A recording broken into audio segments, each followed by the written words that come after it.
Tantor Audio, a division of Recorded Books, presents Neighborhood Watch 7, After the EMP, by E. E. Isherwood, narrated by Kyle Tate.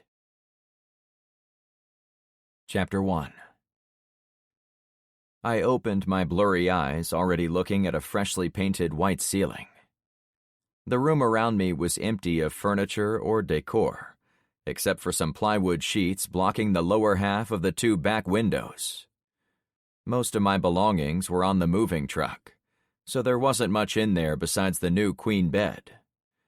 The stripped-down appearance of the room and the tan comforter balled up at my feet served as reminders I was waking up in my own house. A second after figuring out where I was, I remembered a lot of other things. EMP. Attacks. Death. My blood pressure rose on those three words. But those words conflicted with the room. It was so cheery and clean. It was also dead silent. Not a world filled with gunfire. Was the EMP over? How nice would that be? I sat on my elbow and looked over to the alarm clock on the nightstand. Still off. I dropped onto my pillow and looked at the ceiling for another minute before I put together the last things I remembered. I'd fallen asleep while in the go-kart with Carmen. The thing had the comfort level of a shopping cart running over gravel, so I must have been super exhausted to stay asleep for the whole ride home. I did recall Carmen walking me to my bed, teasing me as she helped me out of my nasty shirt. But then I crashed hard.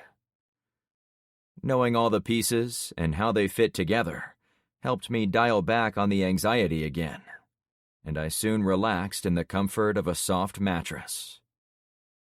That only lasted a handful of seconds. "It can't be time to get up already," Carmen said groggily from the other side of my bed. In peacetime, I would far prefer to spoon with a sleeping companion, but the inside of my powerless house was far too hot to add more body heat during our rare attempts at real sleep.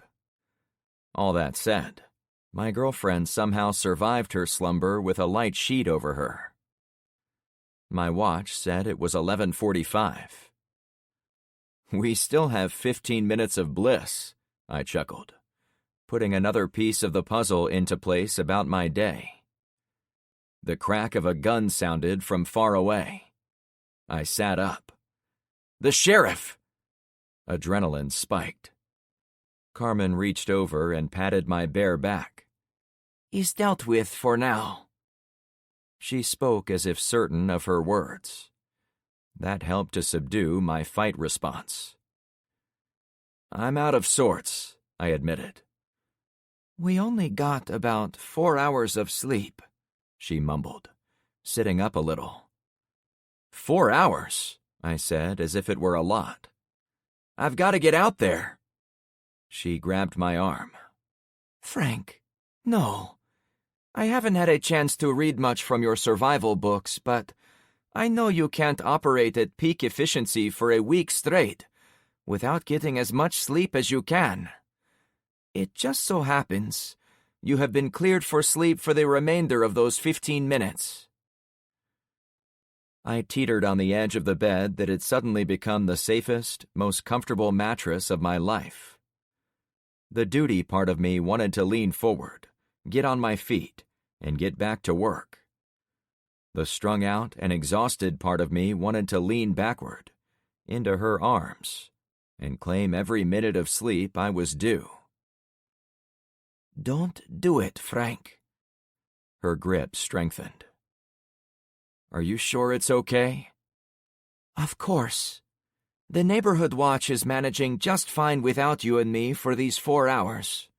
I gave them clear orders you were only to be bothered if there was something critical that only you could solve."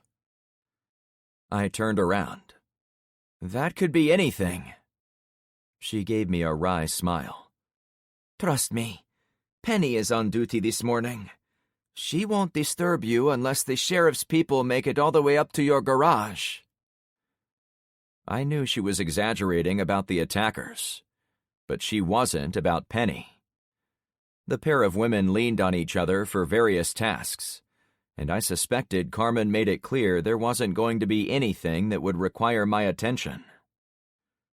It bothered me she had the hot sheet on, so I yanked it. "Isn't this hot?" I started to ask. "Frank!" she squealed, while simultaneously snatching the sheet from my fingers. Now my smile grew. "You don't have anything on." She turned up her cute nose. "Every inch of my clothing was disgusting. There was no way I was going to sleep a wink if I kept any of it on." "Any of it?" I asked with exceeding interest. She pointed to a neat pile of clothes on the floor I'd not noticed before. "I hope you don't mind, but I brought over some clean stuff, so I can change after you." I grinned ear to ear. "After you," she sassed. I pretended to be hurt. "We do have 15 minutes. "Frank, I'm a disgusting mess in desperate need of a shower. The last thing I want right now is for you to see me in bright daylight." I'd had enough girlfriends to know where she was coming from. "Okay, I think I know how to fix this. I'll be right back." She tried to hold me, but I gently shook myself free. "I'm not going to work." "You better not." The master suite was bright, like the bedroom. We used plywood to block the bottom halves of the windows, so we couldn't be seen from outside, but we left the tops exposed to give us light. I stoppered the sink, got a bucket full of non-drinkable water from my kitchen, and poured it in. It came from our cistern outside and wasn't boiled, but it was suitable for bathing. On day 8, I still had most of the water in my garden tub, though I saved it only for drinking. Eventually, we would depend on the well for most of our clean, drinkable water. I got a few other things ready for Carmen. Then I grabbed one of my large bath towels and walked it back to her. "Here, put this on and come with me." I threw the towel on her sheet. I waited a minute to see if she would get out without me turning around, but her eyes said I'd be waiting a long time, so I put my back to her. "I'm good," she said, after she'd slid out of the covers and wrapped herself. "Follow." In the bathroom, I pointed to my setup. "For safety's sake, here's a bottled water for brushing your teeth. I got you your own toothbrush." "Thank you," she said with mild surprise. "You can soak one of my hand towels in the basin, and then use that to wipe down. I put a drop of my body wash in there so you'll have some soap." She leaned over it.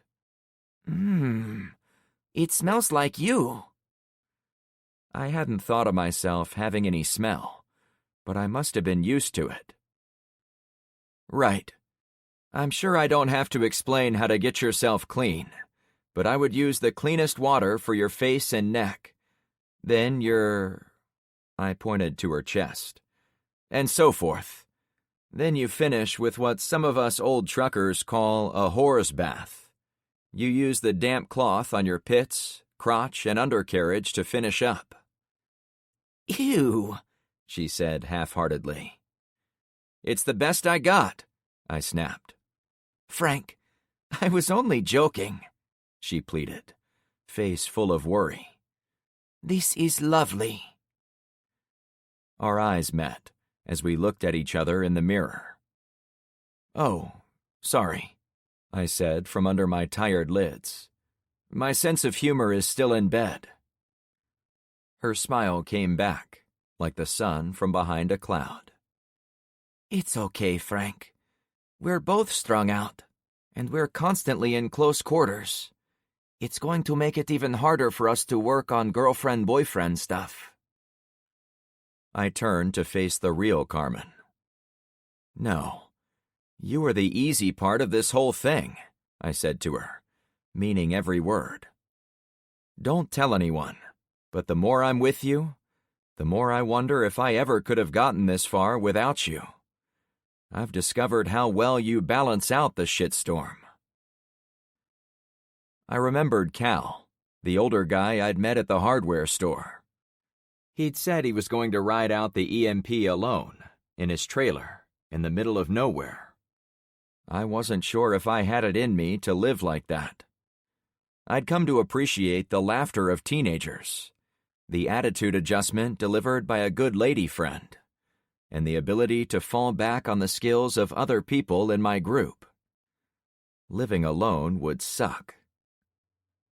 Just to show I'm a good sport, boyfriend, you can watch me clean up. Minus the whore's bath part, she snickered. I laughed too, to shake off my previous shortness. She dabbed the towel and wiped down her face. Ooh, kind of cold, she said, relieved. I miss being cold. She dabbed the water again and doused her neck. I had no doubt in my mind Carmen had once been concerned with fashion and high society, and she still clearly had some issues about showing her body when it wasn't in top form. But I'd also come to appreciate over the past week how below all that, she was a realist. She might not like doing it this way, but she would endure it. Frank, before I followed you to bed this morning, I put out a request to bring in all the leaders from our extended area. The reason you can only sleep until noon is because all of them will be here at 12:30 for a special meeting. Did you tell? I was interrupted by the excitable footfalls of dogs.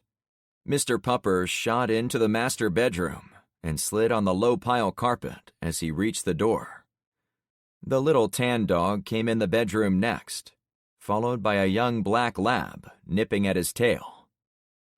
What the hell is going on? I called out to whoever had let them into the house. Sorry, Frank, Penny hollered from the kitchen. I must not have latched the door when I came out. The dogs saw their opening. I remembered to not be short. It's okay, Penny. We don't mind.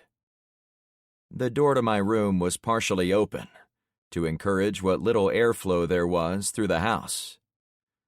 For the next minute, the two of us watched as the three dogs made a game of running in circles with each other, often diving underneath my bed in the process.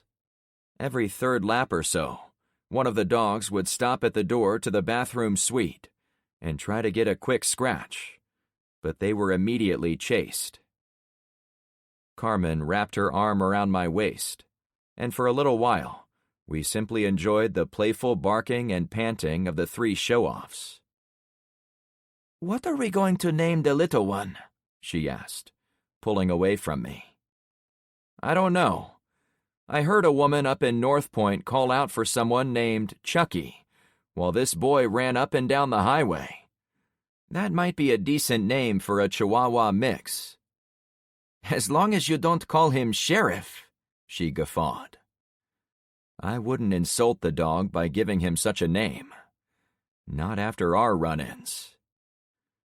I'll call him Chucky until we know what it is for sure. Yeah, that's great. Now what do we call the black one? We laughed some more. We're going to need name tags for them, I reasoned. The dogs finally ran out of steam and left for more interesting parts of the house. We turned back to the mirror and our cleanup. We had to get back to reality. So, as I was saying, did you tell them what we were going to discuss at this special meeting? It was on your list, she replied, pointing at the pocket where I kept my tiny notepad. It said you wanted to discuss the sheriff, the ship, possible disease, and establishing leaders in the new areas under our influence. It seemed like it had been about 6 weeks from the time I'd sacked out until the moment I'd woken up, so it took me a bit of extra time to reorient myself on all of our problems. Now I remember. There was one other item that came back to me. What are we doing for Darla and the twins? They'd lost a father and a husband. They are in good hands, Frank. Many of the women have paid their respects and spent time with Darla to make sure she's all right. I talked to her for a while, too. I think she expected Nathan to do something foolish and heroic.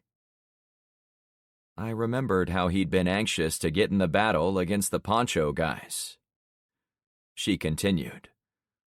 And the kids are being very supportive of Alex and Zoe.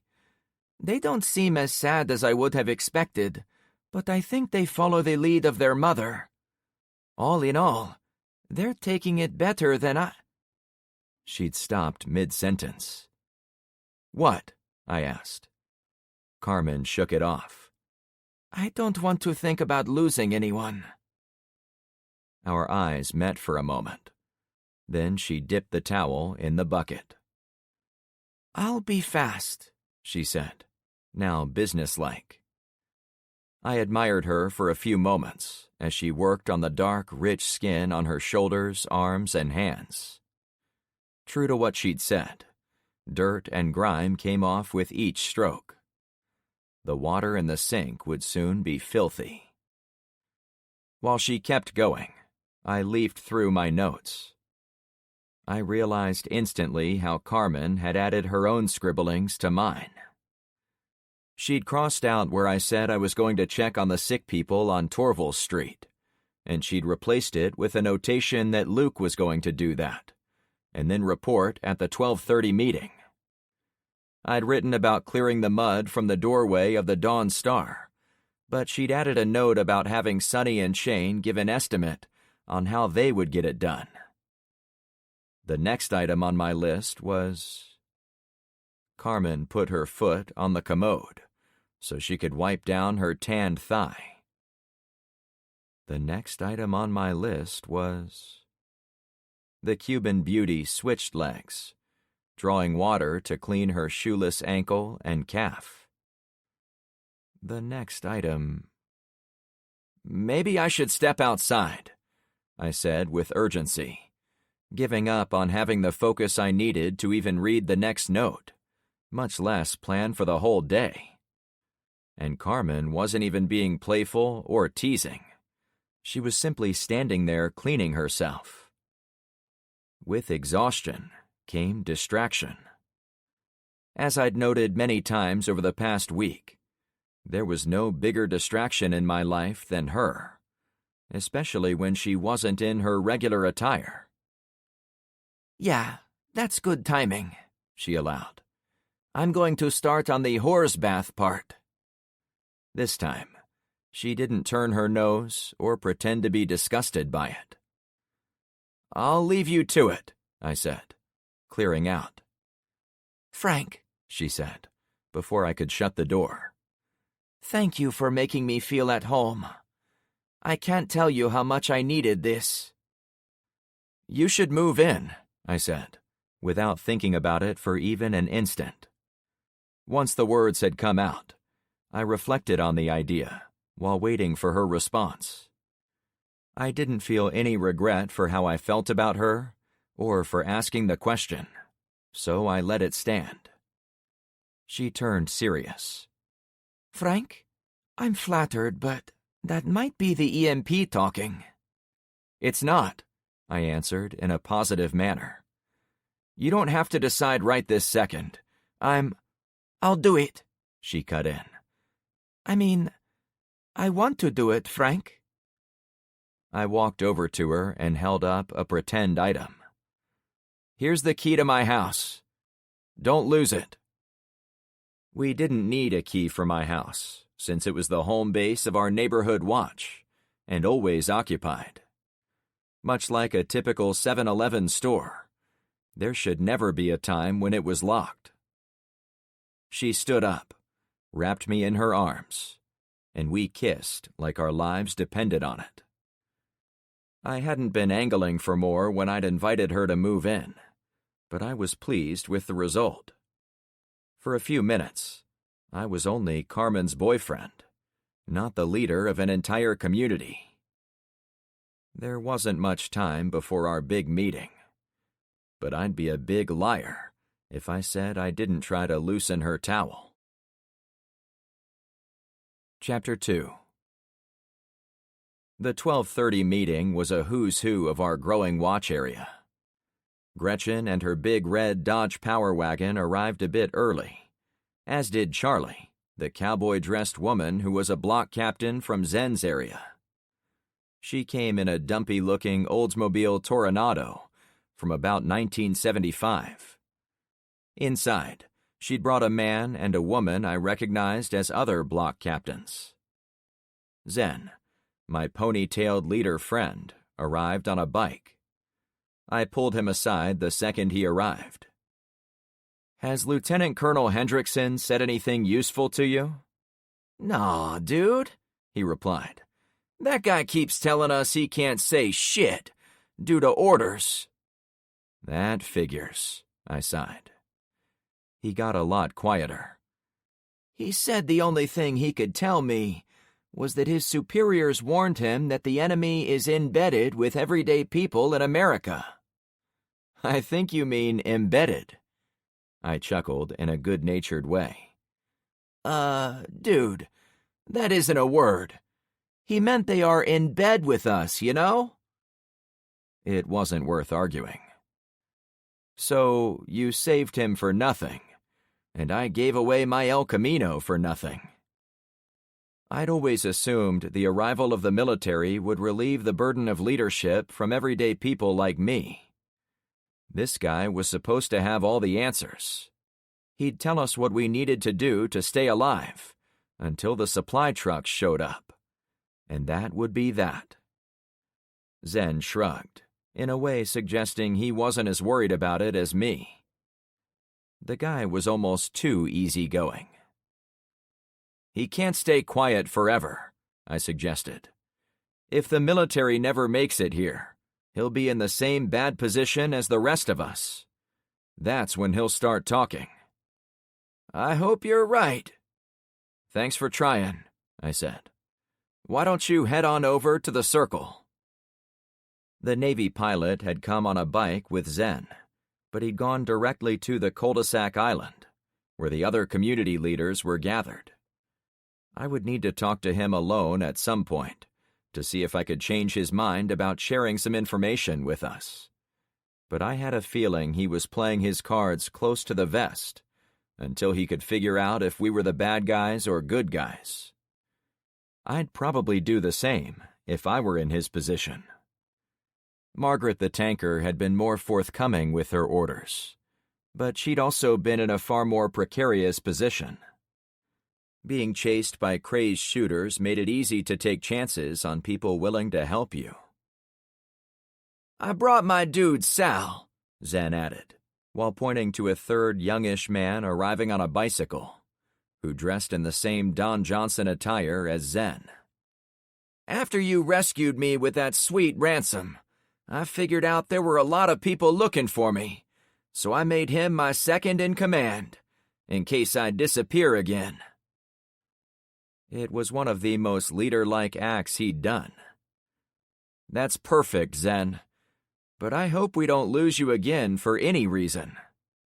"Thanks, man," he said, walking off. It struck me how many people we had in leadership positions.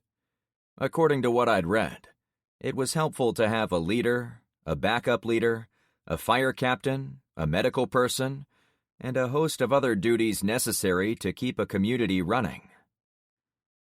I walked the middle of the street, toward the circle. I'd lost the Unimog and my beloved El Camino, but we'd picked up 7 new vehicles, courtesy of the sheriff. Shane and Sonny had parked them in the yards around the circle at the end of the street, so they were all in one place. It was hard to say if they'd done it on purpose, but all the pickups and hot rods now reminded me of old stagecoach wagons. With everyone standing in the middle, we had quite literally circled the wagons for defense. "All right, everyone gather round," I called out. The center of the island had been cleared of most of the decorative shrubs during the construction of our well, but there were still a couple of little benches there, so I stood on one to get some elevation. Tyler snuck into the group and handed me a hammer. "Now what's this?" I asked. "Carmen said you wanted me to get the special hammer," he reported. "This isn't the same one as before. No, some of us talked about the book it was from and figured out this is more like it." The hammer had a yellow fiberglass handle and a dark gray metal head on the end. It reminded me more of a miniature sledgehammer than a typical claw hammer. "Fine." I took it from him and set it next to me on the bench. Tyler slipped back out, as I'd made it clear this meeting was only for the leaders. The rest of my street was on guard duty, as we had to protect these visitors while they were in our stronghold. There were 15 or 20 people gathered around me.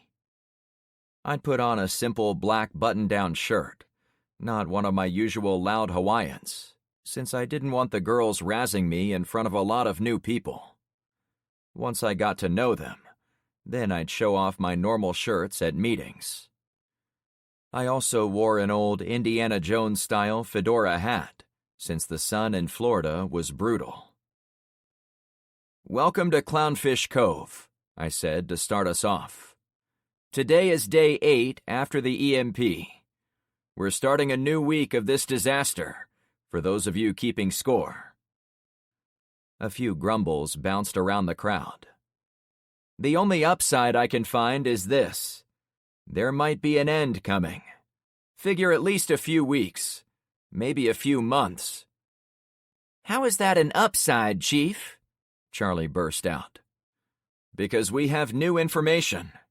I no longer think the EMP knocked out every piece of tech in the whole world."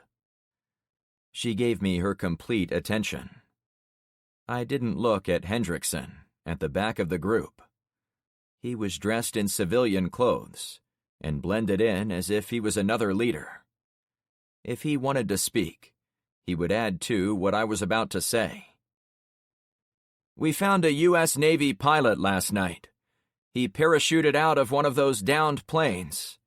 Before we found him, I privately believed society was on the brink of permanent collapse.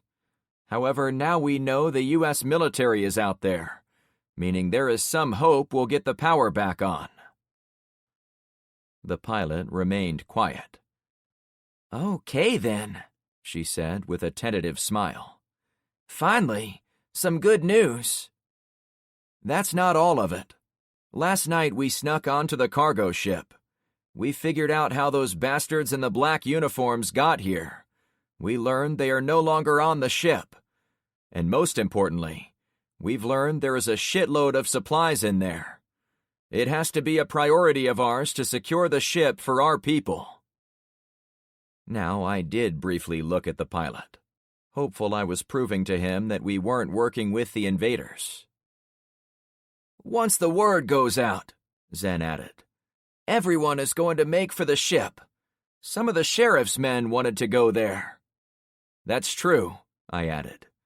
"We ran into the sheriff while on the ship." A few gasps went up.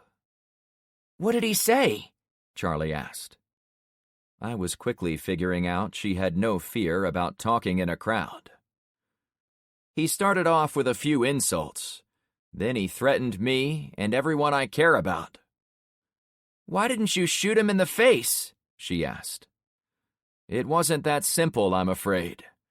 We had a standoff, and I didn't know how many men he had backing him up. It turns out he wasn't lying, though.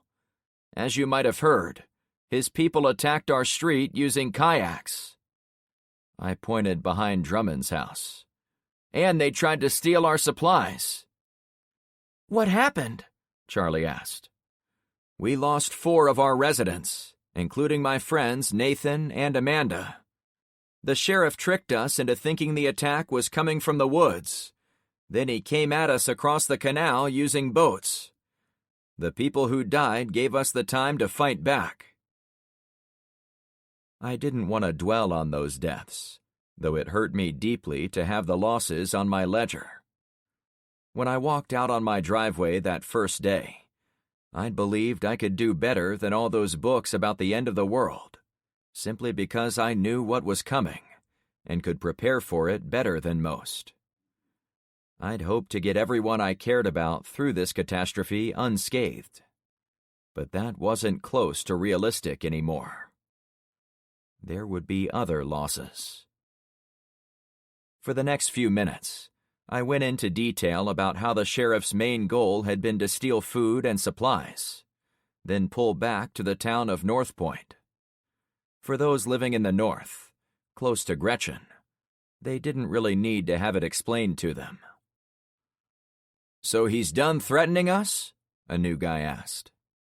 "This is Mr. Wilson," Gretchen announced. "I brought him with me, but he lives in the houses recaptured from the sheriff." "I recognize you," I said, once I'd pieced it together. "You were one of the guys standing in the woods this morning." He took a few steps closer. The guy was gray-haired, thin, and dressed in khaki trousers and a yellow polo-style shirt. "Yeah, and we marched those guys back to North Point, like you suggested. We were able to recover our women, but none of us could agree what to do with the 20 men we had as prisoners." My stomach knotted up as I formed the next question in my head. "What did you do to them?" "Once they led us to our families, we shot 'em dead," he said, in a "what else did you think we'd do with 'em" tone of voice. I might as well have been punched in the kidney. I stepped off the bench, working through the possibilities of what could happen next, much the way a person would twist a Rubik's Cube to test the patterns. The sheriff had clearly been upset Trevor had attacked my street and lost most of his force, including those vehicles. Shane had mentioned how one big Chevy Suburban had gotten away this morning, and those other drivers had been chased far into the woods. But essentially, the sheriff had lost his entire force for a second time. That wasn't going to make him happy. "You okay, Frank?" Carmen said as she rushed in. I whispered to her. "I shook that guy's hand. I told those men I wanted us all to live through this." She gripped my arm. "This is just like the unfortunate situation with Amanda. Things happen outside of your knowledge or control. You couldn't have known what was going to happen to those men."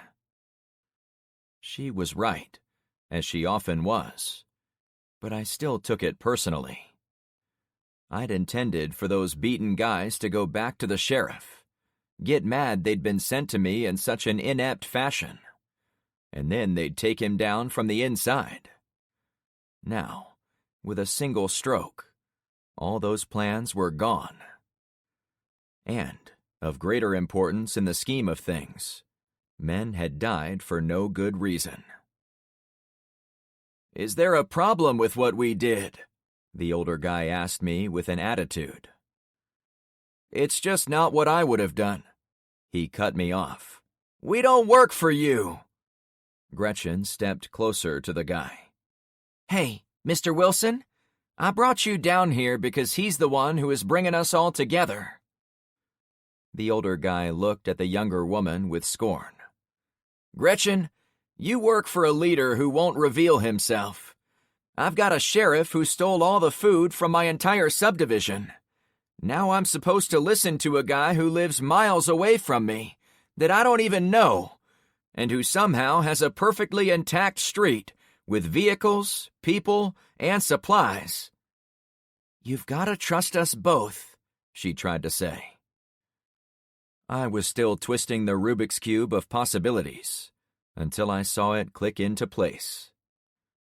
I whistled to settle everyone down, then climbed on the bench again. "There's something you all have to understand, and understand well. Everything is a resource, a type of currency we can use in the apocalypse. Cans of food, rolls of toilet paper, even people. You took the prisoners away and used them to get your loved ones. But it didn't have to end there. You could have further exchanged them with North Point to get your food back. You could have spoken with the wives and girlfriends of those men, offering their safe passage if the sheriff was run out of town on a rail.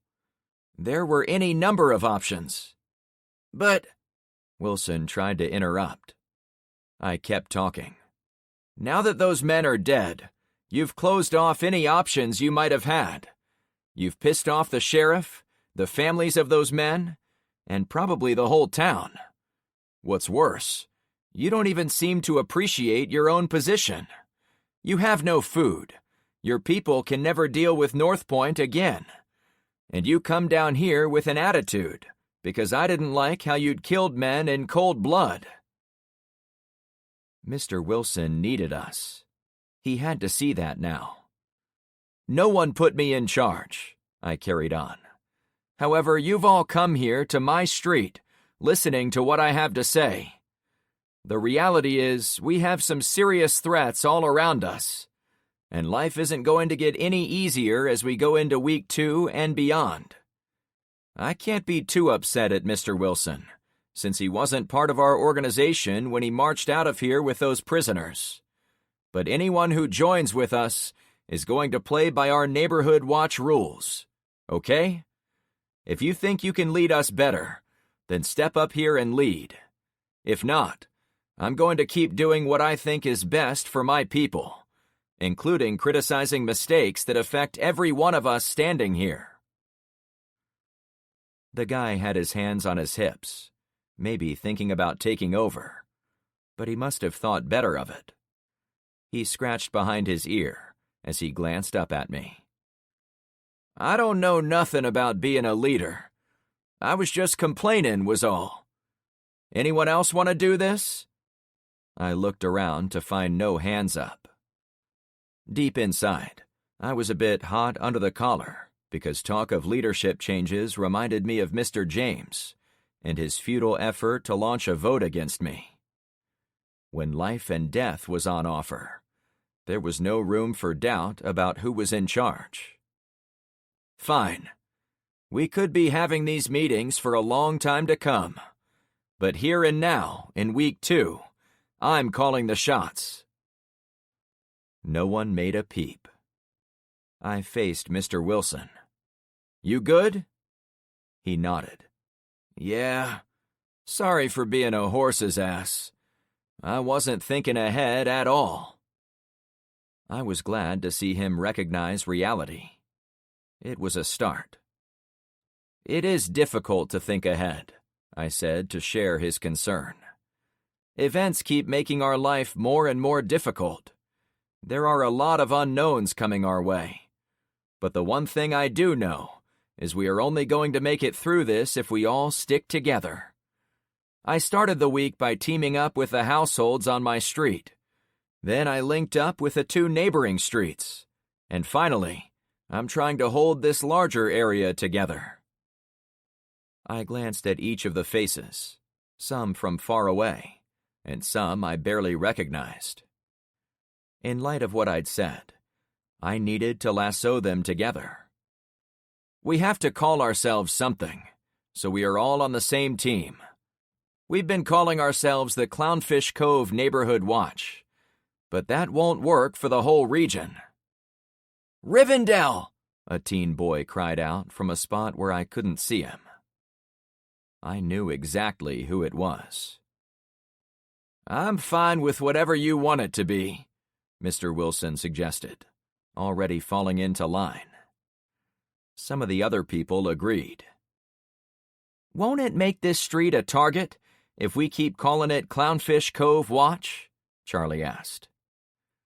Of all the streets in the surrounding miles of subdivisions, there was probably no street as well off as Clownfish Cove, except maybe Albacore Anchorage. Our 3 streets on this side of the Bayside Road were the only ones not flooded out, which meant we didn't have to deal with mud, water, and mold, in addition to finding food and staving off enemies. It might have been technically smarter to call our watch group another name, as a means to hide ourselves.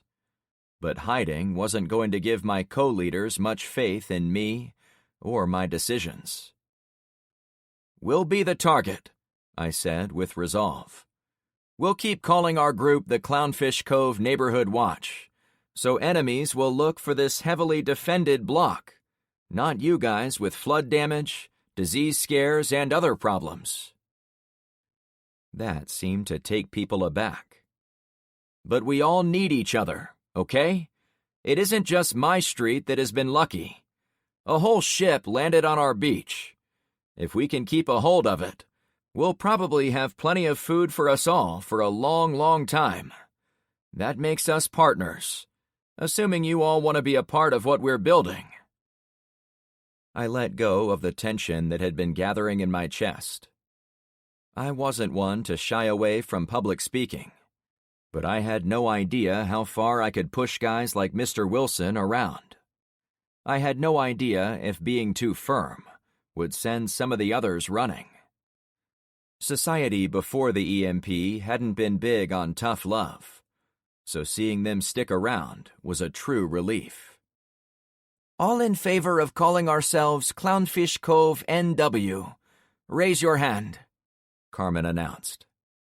While she stood on tiptoes and looked around, I couldn't avoid admiring her outfit. She'd taken a page out of Gretchen's style guide and wore a pair of tight black denim shorts, tall black hiking boots, and a charcoal tank top. A brick-red bandana rested around her neck, as if she might be dealing with dead bodies later. She wore the Ruger LCR in a hip holster, while she hefted a large black hiking bag on the opposite hip. A blacked-out shotgun hung on her back. Everyone seemed to raise a hand, so she stopped counting. "Resolved," she finished. My last thought regarding her attire was what we discussed days ago about having the women look less attractive as a defense mechanism. It was one idea that hadn't caught on, and one I was willing to leave to the ladies to figure out. If it was my call, I'd probably have all the women wearing potato bags to make them plain and shapeless. But I could understand why they didn't take to the idea. "Great," I said, avoiding looking at her shapely, non-potato bag attire a second longer. "We got one thing out of the way. Since you are all sticking with me, here's what I recommend next." I spoke at length about our many challenges for about 30 minutes, explaining what I knew about survival from reading books about it, and I gave several examples of how that knowledge had come in handy over the past week. The new people seemed most impressed that we'd been able to dig and install wells. But I got the sense the main reason most of them wanted to stick with me, including Mr. Wilson, was the fact we'd held off at least 3 direct attacks, including the sheriff a few hours prior to the meeting. It didn't hurt that we had the Navy pilot and one of the black-dressed soldiers as our prisoner. People reacted well to any group who seemed to be getting things done. Getting things done? It didn't feel as if we'd completed much at all. It took days to install the wells. I'd been distracted constantly by intruders, and we hadn't even gotten up a rudimentary wall around our cul-de-sac. Somehow, even though we were behind the schedule in my head, we were hanging on, and yes, even getting a few things done. I kept talking for another few minutes, and I was in the middle of explaining some of our recent defensive preparations, pointing to houses, open lots, and the canals, when I happened to notice an object sitting on the lowest part of the roof of my house. It was a flat, black rectangle with 4 circular branches, one at each corner. My audience saw my attention had drifted behind them. "What are you looking at?" one of them asked. "Oh, nothing at all," I said, now turning back to them. "I do have to go use the bathroom, however. Sorry. If you'll wait here for a couple of minutes, I'll be right back." I hopped off the bench and ducked through the crowd. As I went up my driveway, I glanced over my shoulder. "I'll use the can and be right back." Carmen chased after me, since she hadn't anticipated my sudden departure. "Frank, you okay?" she asked. Inside the open garage, I pulled her to the back.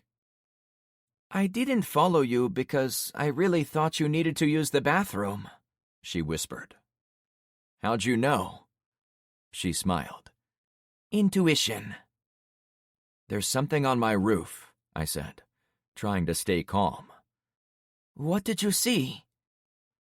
I walked to the 16-foot folding ladder I kept in my garage. I'd bought it after moving to Florida, because I'd needed it to paint trim and ceilings in my new house. "That's what I'm going to find out." Outside, the crowd in the circle was speaking to themselves. That had been my plan. As quiet as possible, I walked the ladder into the front yard, careful to stay as close to the house as I could. When I was below where I thought I'd find the object on the roof, I swung the ladder to lay it against the rain gutter.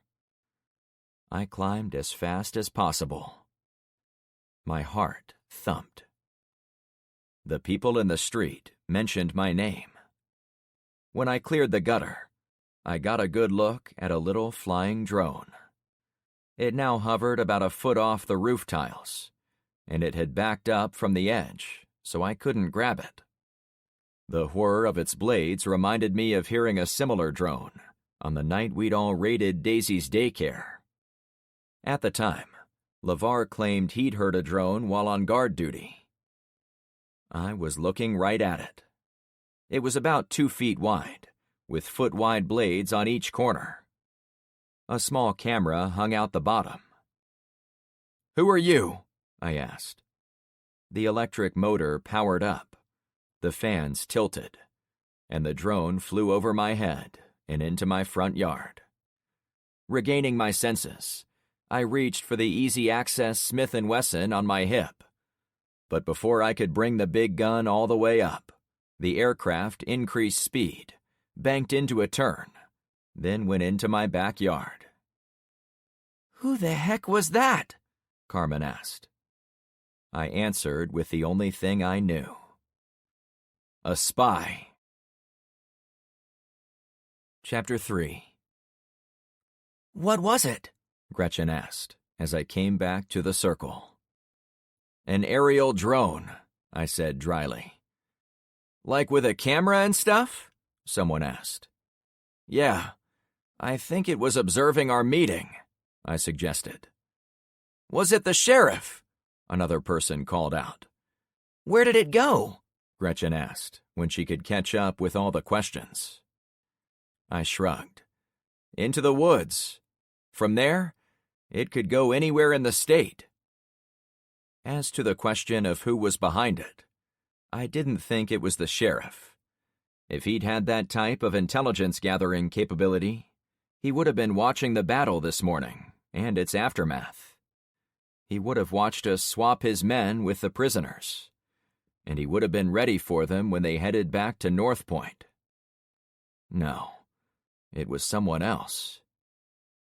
"Given the size, I would guess it is a medium-range model," LeVar said to the group.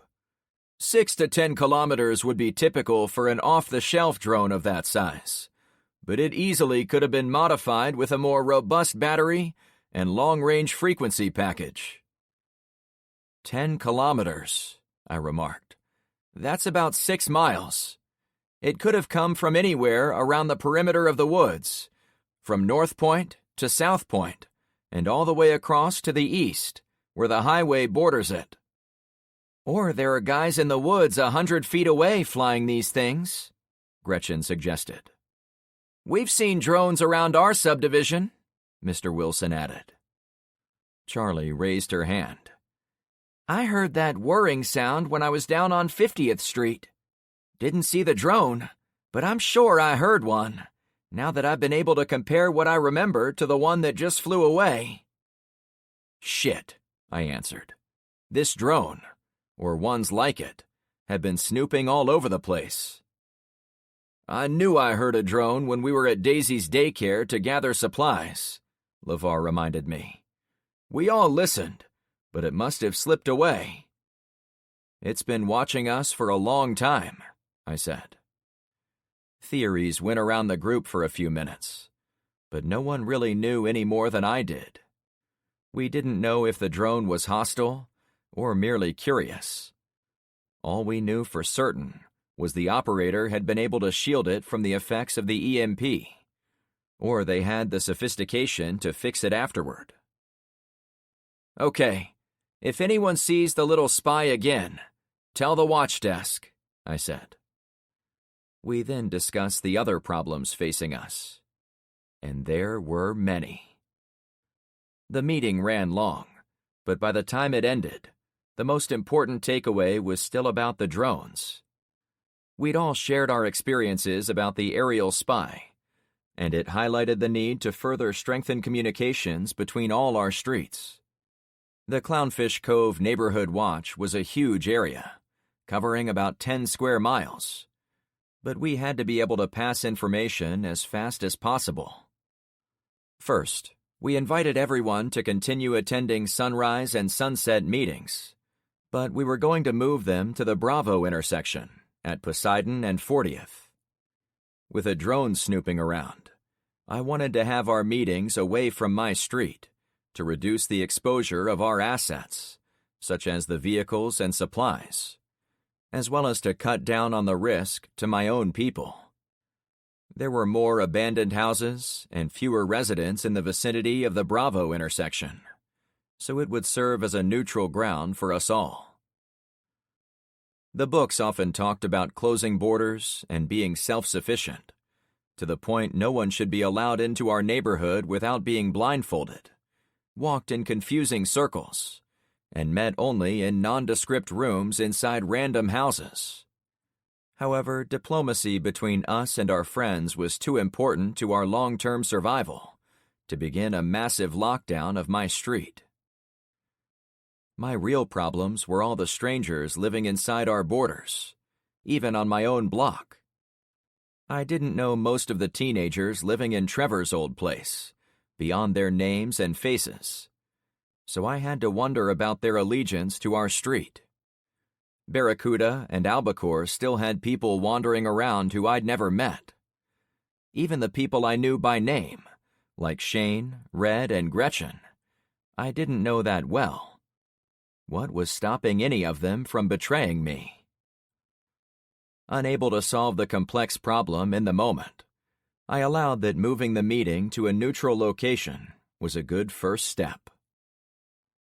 My second big communications initiative had to do with the CB radios. I'd yanked the CB out of Red's truck and put it on the watch desk in my garage, wired to a battery. The other one was free to be put into whatever car I used as my ride. We'd found a second antenna on an abandoned vehicle, and it would be ready to go whenever we needed to go out. Third, we set up a relay for passing information from one street to the next. We talked about using vehicles or having teens on bikes, but we didn't want to waste the gas for one, and we didn't think there were enough teens to safely maintain a continuous service between all the destinations on a miles-long route. The solution was the go-kart. Low fuel costs, high speed. It was also a vehicle any of the teens could drive, so we didn't have to worry about putting them behind the wheel of a larger vehicle. After the meeting broke up, the first thing I did was look for someone to put in charge of the project. I entered Trevor's place through the front door. "I need Tyler. Is he here?" I asked a mixed group of teenagers taking a break in the main family room. They pointed to the back, I hadn't been in the boys' dorm area, so I didn't call for him to come out. Instead, I went down the hall to the master bedroom. I knew the smell of wacky tobacco the moment I approached the door. Silently, I pushed through. It was like looking at a snapshot using a Polaroid camera. Tyler and an older teen boy were on the floor by the window, with books sprawled in a pile between them. M, the Bulgarian exchange student, was close by on a purple beanbag chair and was mashing faces with a lad I didn't know. They must have been working on the passcode for the enemy computer tablet, since it was on the floor in front of them.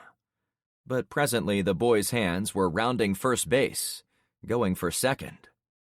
Tiffany and 2 other girls sat on the king-sized bed, with a bunch of marijuana cigarettes between them. "What in the hell is going on back here?" I asked in my mean voice. Em and her pal were the first to move, as if they thought they were the ones in the wrong. Tyler jumped as well. However, my eyes were only on the bed. Tiffany barely moved when she saw me. "Oh, hey," she said. "I don't care that you have it, but I do want to know where it came from." I pointed to the joints. She shrugged. "Someone said it came from the floor or something." One of the teens on the bed, a dark-haired girl who'd come from that group from the cafeteria, pointed to torn carpet at the back corner of the room. "From under there." I went over to check it out. It appeared as if Trevor had been holding out on me. There was a void under a sliced section of plywood, maybe a foot wide and a foot deep. There was nothing in there at the moment, but I could imagine what a drug dealer might have used it for. "What else was down there?" I asked. No one offered an answer. I went over to the bed and scooped up what I could. Tiffany took a long drag on the blunt between her lips. "Tyler, I need you to drive the go-kart," I said nonchalantly. He jumped up. "Hell yeah!" "Put them out," I said to the smokers, still calm. The 2 girls snuffed out their joints, offering them to me with suitable remorse. Tiffany, however, kept tugging on hers until it was a nub. She eyed me looking at her. "Now I know why my mom always smoked this shit. This helps calm me down, Uncle Frank. I thought for sure those gun people this morning were coming for me." I tried to give her the benefit of the doubt, but it rubbed me wrong how she didn't seem the least bit worried I was there. Maybe people like her mother didn't care about drug use, but I did. For my part, I was more worried about drugs that could kill people, like the fentanyl that almost got Zoe. But the apocalypse was no place to get lax about drugs in general, especially for kids. "Next time, try cigarettes. If you can find 'em, smoke 'em all day for all I care. But other drugs need to be reported to the watch desk." I was aware I sounded a lot like Mr. James, the principal, as he was talking to students. "Certain drugs are going to be all we have when people are in pain, you know? We can't have all that go up in smoke here in this bedroom, okay?" She finally handed over what was left of hers. I took it as a minor victory. Tyler was already out, but as I reached the door, I glanced over my shoulder at Em and the boy on the beanbag. I hated that it had to be said, but it had to be said. "Em, did they teach you where babies come from in Bulgaria?" Her eyes got wide. Yes, sir." "And you?" I glared at the boy. "Yes, sir." They separated a little more. "Good. I hear there is no pain like childbirth, and if you get pregnant now, you'd be doing it without the benefit of any pain meds at all. Do you understand what I'm saying, kids?" I looked around to everyone present to hammer home my point. They nodded grimly. "Okay," I said, changing my face back to friendly Frank. "See ya." I was going to close the door, but changed my mind. "Let's keep this open at all times, okay?" More nods. I was going to go, but I stopped again. "In fact, why don't we make it that this room is only for boys? Girls upstairs, boys in here. You can mix together in the family room, where everyone can see you." "Yes, Uncle Frank," Em and the boy said together. The girls on the bed seemed less enthused, but they still gave me courtesy nods. Content I'd done my best with another crummy hand, I headed outside. Tyler already had the go-kart idling at the end of the driveway. He must have run down the street to get it. "Did you know about the weed?" I asked as I sat next to him. I had to adjust the rifle on my back in order to get in the bucket seat. He shrugged. I didn't blame him for not wanting to snitch on his friends. "I didn't do any, Uncle Frank, so I didn't interfere. Those other kids take the approach of, if you have the time, why not do the crime? You know?" I sighed. I'd been lucky with the teens so far, but I recognized I'd been living on borrowed time. No group of youngsters would avoid trouble forever. In fact, I wasn't so old that I'd forgotten my own teenage years. I might have been on the bed smoking this or that, or I might have been with the girl on the beanbag. I would not have been the kid reading at the window. That difference between us made me like Tyler even more. "I want to put you in charge of the communication system, Tyler. I want you to drive in the pattern I'm going to show you 3 times a day. Once in mid-morning, once mid-afternoon, and once around dinner time." "You already put me in charge of guarding the cars and figuring out what we can donate to the people who lost their stuff in the flood. You want me to do this, too?" Leaders are given way more than one task. You think I'm only doing one thing at a time? "Right now you are doing only one thing with me," he said, as if to argue.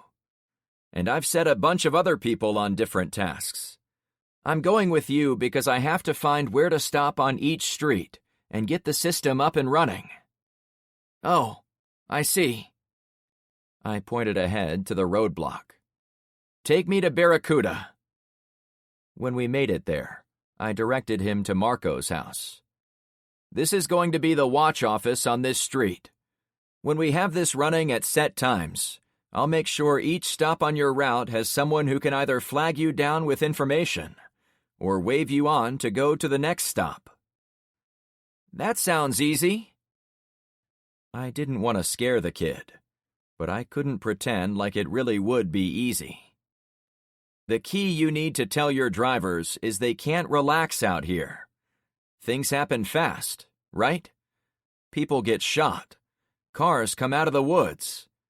Always assume bad shit is about to happen." "Got it." "And Tyler?" "Yeah?" "No screwing around." I left the statement hanging as he drove me to the next street. We jumped from one block to the next, always establishing the location of the local neighborhood watch office. By the time we'd made it to the Bravo intersection, I was beginning to think the system was going to work as I saw it in my head. Even with all the stops and extra time to talk to people, it hadn't taken us more than 20 minutes. There weren't many side streets in the middle part of Poseidon Pier, so I established that main intersection as the stop for the 4 directions joining there. However, when we got to the intersection, I couldn't find anyone living in any of the 4 houses on the corners. The guards in place at the 4-way junction saw me walking around from house to house. "Can we help you find someone, Uncle Frank?" a lady guard asked me. It was the woman I knew as Mom Jeans. Hey, good to see you today. I hope you haven't been on duty since I saw you tending the security fire last night? No, I got a little sleep. Me too, I said, removing my hat to wipe the sweat. Hey, I'm sorry. I don't know your name. Janelle DeForest, she said with a bubbly voice. And thank you for getting Zen back for us. Everyone is talking about it. The woman had brown curly hair, a round, happy face, and was a bit pear-shaped. I'd thought of her as wearing mom jeans, as she seemed to fit the role perfectly. Oh, no problem. I can't tell you how happy I was to find him still alive. And we're glad you gave up your car for him. We won't forget that. It surprised and pleased me that Zen had inspired people enough to care what happened to him. While I'd had some issues with his behavior at the beginning of our partnership, I was happy I'd given him a chance. It's just stuff. People are more important. She nodded with great energy. Speaking of people, my son and those men with guns went up that way last night, and they haven't come back. Do you know where they went by chance? What men? I asked. The soldier men. My Adam is only 20, and he can shoot a gun because he was in the army for a couple of years. But he was only a mechanic, not a warrior. Are you talking about Turk's men? Yes, she brightened. He said a man named Turk was his commanding officer. I pointed south, toward Torval's neck of the woods. You say they went that way? I watched them go. Some guys ran down here, got my boy and the others, and they all ran with the guy. It was too dark to see where they went, but as I said, I've had time to sleep and come back, and they still haven't returned.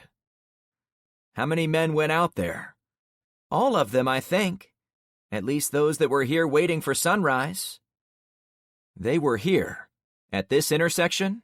I asked. Yes. It looked like they were going to the street with all the sick people, but I can't say for certain. We'll check it out, I assured her. Then I pointed ahead, so Tyler would drive me to the south. I stopped him when we reached the roadblock set up by Jack's people to keep outsiders from being exposed to their potential disease. Unfortunately, there was no one manning it. What's down this way? He asked, confused. He also looked to our right, down a length of street heading for the cargo ship. It was the roadway blocked off by the rolling dumpster, with the white painted words, "We shoot first," on the front. A pile of rags that was likely a corpse was in the grass at the side of the road, about 10 feet short of the dumpster. I didn't point it out to Tyler, though he was a smart guy, and probably recognized what it was. Farther to the south, along 40th Street, a few isolated pedestrians walked in various directions. A couple of bridges were many blocks down that way, crossing canals running east and west, but I couldn't see beyond them. An aura of dust was in the air from all the dirt in the streets, some from the tires of the go-kart, and it made it difficult to see in the distance. But if I had to give one word to the area, I would say sickly. This is the edge of our territory, I said, still looking south. He looked where I was.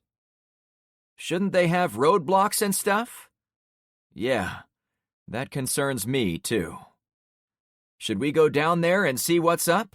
He asked, giving the pedal a bit of gas, like the go-kart had a mind to check it out. No, I answered quickly.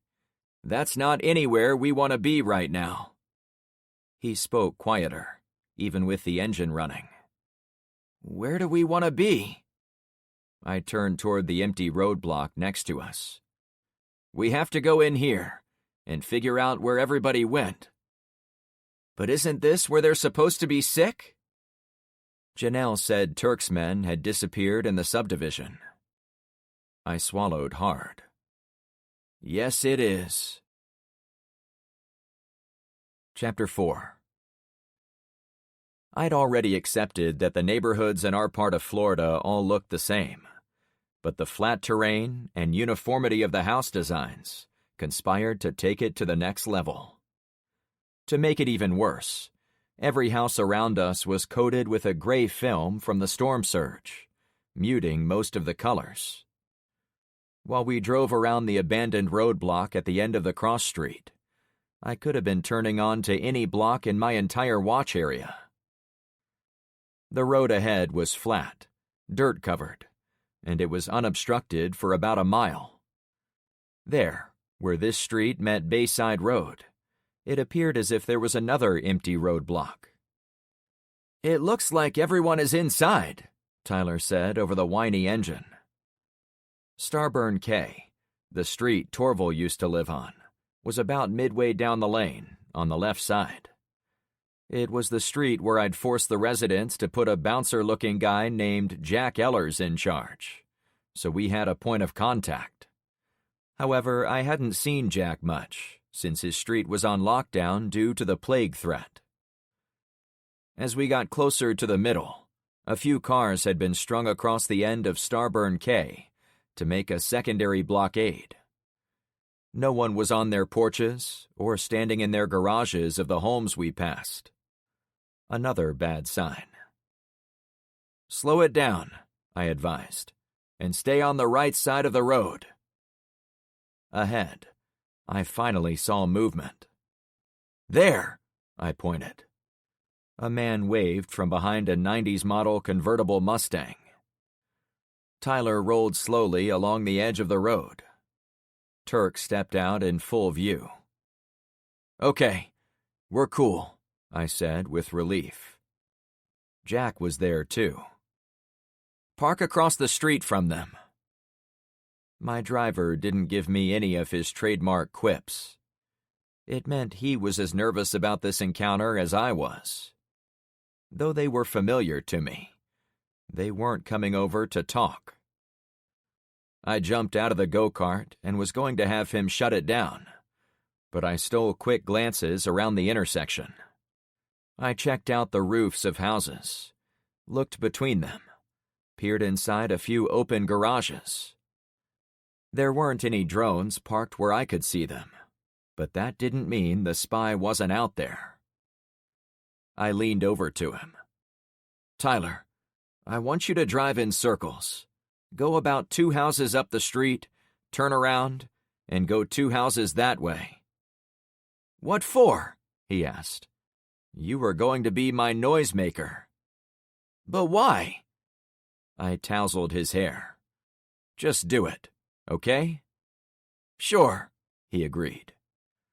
The second I stood up, he hit the gas and peeled out in the dirt. It left me across the street from a roadblock full of men. Hey, Frank, Turk said.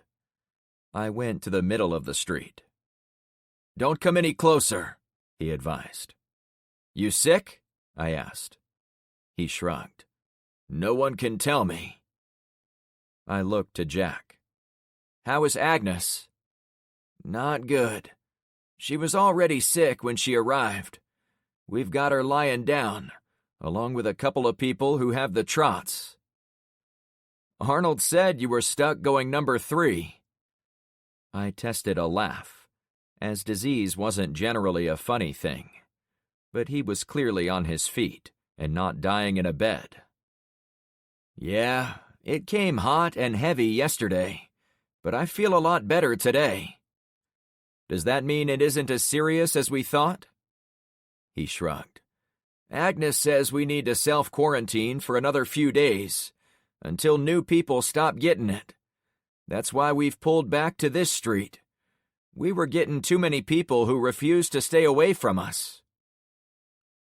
I didn't like giving up territory. They'd pulled back into their one cul-de-sac, a smart move to keep everyone in a tight quarantine, but it left open a lot of homes on the longer cross street. You told them you were sick, and they still came up to you? Tyler sped by on the go-kart. As expected, it made it difficult to hear. I didn't want to make it easy for any drone operator to eavesdrop on our discussion. Jack pointed up and down the street. Both roadblocks were overwhelmed by people looking for food, Frank. It's a good thing we set 'em up, because it did keep people from getting too far into these blocks.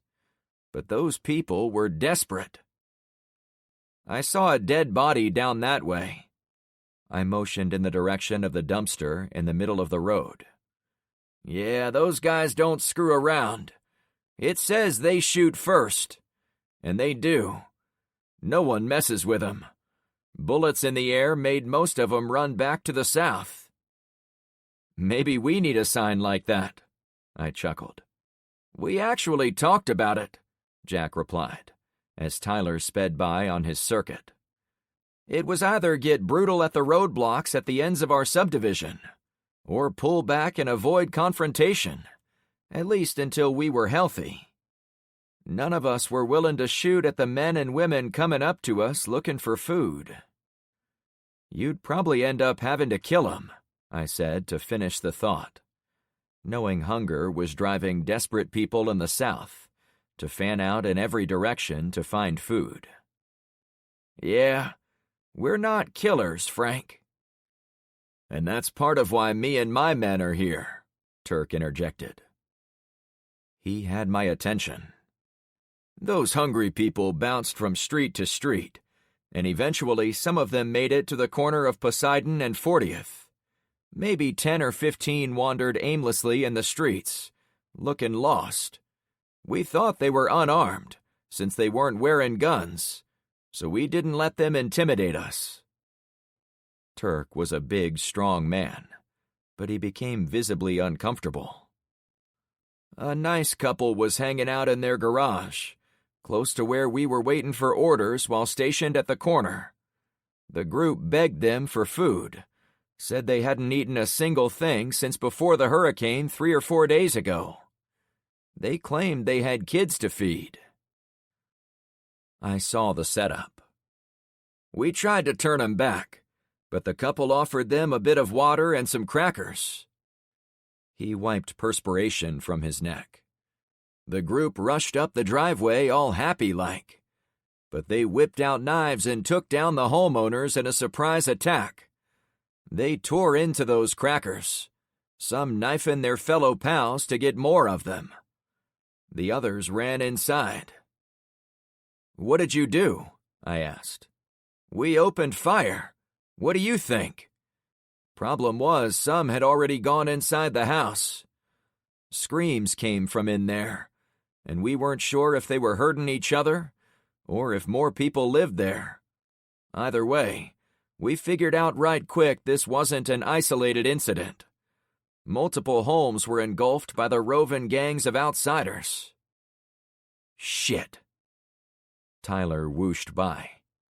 Anyway, they were no match for our guns. They were singularly focused on stuffing their faces with food. We got a few of them inside. The rest ran south. And that's when I made a big mistake. You followed them, I guessed. Yep, I followed the bastards. They came down this way to Jack's area, and they had an option to go toward the sign that says, "We shoot to kill," or the roadblock with no one behind it. They, of course, went this way toward Jack's people, so we kept chasing them. It took all night, but we cleared this row of houses. He pointed to the other side of the long street. But then we talked to Jack and learned about the contagion. Why didn't you report any of this to the watch desk on the radio? He laughed. Ever heard of FUBAR? Of course. I saw Saving Private Ryan. Well, last night, things were definitely effed beyond all recognition. My force was already at low staff, since half the guys wanted to guard their families directly. The other half came with me. But guess what? That radio you gave me ran out of battery juice at the worst possible time. We tried to call in what we were doing, but it was dead before we knew for sure if we'd been heard. I didn't need to remind him his role last night was being our backup. If we'd tried to call him in to save us from the sheriff, we would have been waiting forever. "Foobar," I agreed. "I had about 20 men when I set this up originally. Last night, it was down to 10. 4 or 5 split off to protect the ship at one point, as we saw sketchy characters heading that way. I've got 6 left here with me this afternoon. Frank, your plans for a personal army might need to be re-examined." I knew the problem immediately. We had plenty of people in our group, enough to field a small army, no doubt. But our territory had grown to be miles long and miles wide. A person skilled with firearms who lived on the north side of our watch area would want to protect his home and family from the sheriff, not fart around on the south end protecting Torval Street from homicidal maniacs. Even if the radio had been working, how many of those men would have been willing to fight and possibly die on the east side of our territory, far from their homes? The solution to this problem was an idea I'd been kicking around in my head almost since the EMP went off, and it involved consolidating households into a small fortified central core.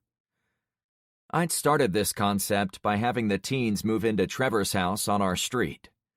I could have easily had them spread out in houses among Clownfish, Barracuda, and Albacore, but I'd put them all in one location. Aside from my fear of having them all killed in another plane crash, their presence had helped us immensely, saving on labor especially. Taking the idea a step further, I needed Gretchen's people to abandon their forward positions and take up residence closer to Poseidon Pier, or on our 3 streets. The ideal situation would put a group of fighting men and women together in a focused area, so they could defend our turf, while also defending their families, food, and supplies. Of course, it opened up a new problem, one difficult to overcome. Most red-blooded American families were not going to be keen to abandon their land. Even after floods and hurricanes, people fixed their damaged homes or built new ones on the same property. Leaving wasn't in our vocabulary. Tyler roared past me again. "Guys, you did the right thing trying to protect those homeowners, and it wasn't your fault the radio died when it did. We have a guy working on some solar panels, so charging radios will be a priority." Turk strode to the edge of the roadblock and tossed the radio in the grass about 10 feet away from him. "You can take that back, so you have it when the charger is ready." "Did you ever figure out how the sickness started?" I asked Jack, as I retrieved the piece of tech. "Didn't you meet a woman who was sick?" "Oh, right. We've been able to talk to her once she got her wits back. She says she was looking for her daughter, who went to your street, Clownfish Cove." "What's the mom's name? I'll ask around." Tyler approached, so I flagged him down, since it was time to leave. "Amy something," Jack said. "Nixon, I think. Amy Nixon." I laughed. "You won't believe this, but we rescued her daughter yesterday. Found her in the woods. It was a big deal." "That's great," Jack said, looking happy for the first time. "I'll pass that on. And tell the mom her daughter is in good hands. Safe, okay?" "I will. See you all soon," I said to the men behind the roadblock. "And thanks for looking out for our people." Waves all around. I fell into the bucket seat of the go-kart. "Did you ask about the missing kid?" Tyler asked. "Good point," I answered. Then I asked the men, "Oh, one more thing. A woman named Janelle is looking for her son Adam. Is he here with you guys?" "Nope," Turk said with a shake of his head. "I sent him with a group of younger guys who went toward the ship last night." "Got it." I motioned for my driver to leave. "Where to, Frank?" Tyler asked. I spoke so only he could hear me. The ship. There was a real possibility those knife-mad guys had attacked the Dawn Star in the overnight hours.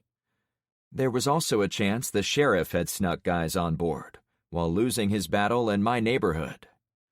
Maybe the drone operator saw an opportunity to swoop in and make his play there. And the island people were probably a threat in the long term, too. In a world where resources were always dwindling, the ship represented potential life for us. The problem was, again, manpower. I'd been thinking how men and women might be hesitant to leave their homes to defend distant streets. It might be even more difficult to get them to leave their homes to go sit on a giant ship, at least until we knew for sure what cargo was on board. I'd kept a small number of men on watch duty to tell me if anything happened on or near the ship, but it was probably way past time I put a dedicated force of guards on the vessel itself. If we didn't, someone else would. "We have one more place to defend, so our forces are spread even thinner." "Cool," he answered, seemingly unaware of the heavy implications gnawing at my mind. A black cat darted out of some muddy bushes on the right side of the street, as if to cross in front of us. To my shock, Tyler jerked the wheel to the left and ran the go-kart into the grassy front yard of a house along the street. We bounced over a shallow culvert at the front of the lawn. "Whoa! What are you doing?" I asked. He didn't let go of the wheel, nor did he slow down. I only pieced it together when I saw the cat running along my side. Then it cut right to get away. He'd sped up to keep it from crossing our path. The second we were around it, Tyler veered for the street again. We bounced over the edge of the road, and then we were on the dry dirt of the avenue. "I wasn't going to let that cross our path," he said with relief. I cracked up. "You risked running off the road for superstition? Black cats can bring bad luck. My job is to avoid trouble in the go-kart, right?" "Sure," I allowed. "Now the rest of your day will be lucky." I wasn't the least bit superstitious, but I really hoped the kid was right. He drove around the abandoned roadblock, and we faced the street blocked by the dumpster with "We shoot first" written on the front. I noticed a head pop up from the giant trash container, as if to watch us go by. I thought about waving, but I took the warning to heart. It would be my luck that even a friendly act would get us killed. Okay, I guess I was a little superstitious. Chapter 5. "Let me ask you a question." "Sure, Uncle Frank," Tyler answered, eyes on the road. "How many of those new teenagers found their way here from that note we left in your school's cafeteria?" I asked. "A lot of them, I think." "Who was the most recent one that you know about?" "The thirst trap Nicky was the—" He turned, like he'd put his foot in his mouth, then spoke fast to cover it up. "I know her from school, but I don't hang around her much. She goes on and on about her dead boyfriend. He, died near the high school. He was sliced and diced next to his hot rod Mustang. So I hear. Anyway, I think she was the last one to arrive from there. Definitely. Yeah." I'm showing my age here, but what is a thirst trap? The kid blushed. "You don't have to tell me," I added. "I can ask around." "No, it's fine. It means someone who posts on socials using sexy poses, bikinis, and whatever. So you'll be like, ooh, I've got to have that. It's kind of like posting the best-looking chicken sandwich on the billboard in front of Burger King. You know? We all know it won't look like that when we pull it out of the bag. But damn it, we still open the bag like it will be amazing. Thanks for the lesson. No biggie. If you get back there and I'm not available for some reason, tell Nikki her mom found her the same way. She saw the sign at your school guiding all the kids to Clownfish Cove, and she was making her way there when she got sick. And they still have the disease, right? Isn't that why everyone was hiding behind those cars? Tyler hadn't been able to hear any of what Turk and I spoke about with the engine noise blaring behind his head. Yeah, but they've had some time to see if it got any worse, and so far it hasn't. Turk and his men, as well as Nikki's mom, are all going to stay with Jack's group until Agnes gives the all clear. I pretended I wasn't worried about them. That's great news, he said, sounding wistful. It's weird to see her like she is. Girls like Nikki were out of my league back in school. I waited to see if he would finish his thought, since he'd brought it up. We approached the guard woman on the corner of 40th and Poseidon. Of course, Zoe was out of my league too, though she and her sister were more on the nerdy side like me, so that gave us a lot to talk about. Pretty much every hot girl was out of my league. He laughed it off. Don't say that, bud. I'm sure you were great in the old world, but I know you in this new one, and you're a catch for Zoe. A nerdy, goofy, badass catch. Yeah, I'm rocking it, right? Absolutely you are. We both cracked up, while I motioned for him to stop at the corner. Ahoy, I said to Janelle. Turk and his men are fine. They're staying on a street in that direction, while they wait to make sure they aren't sick.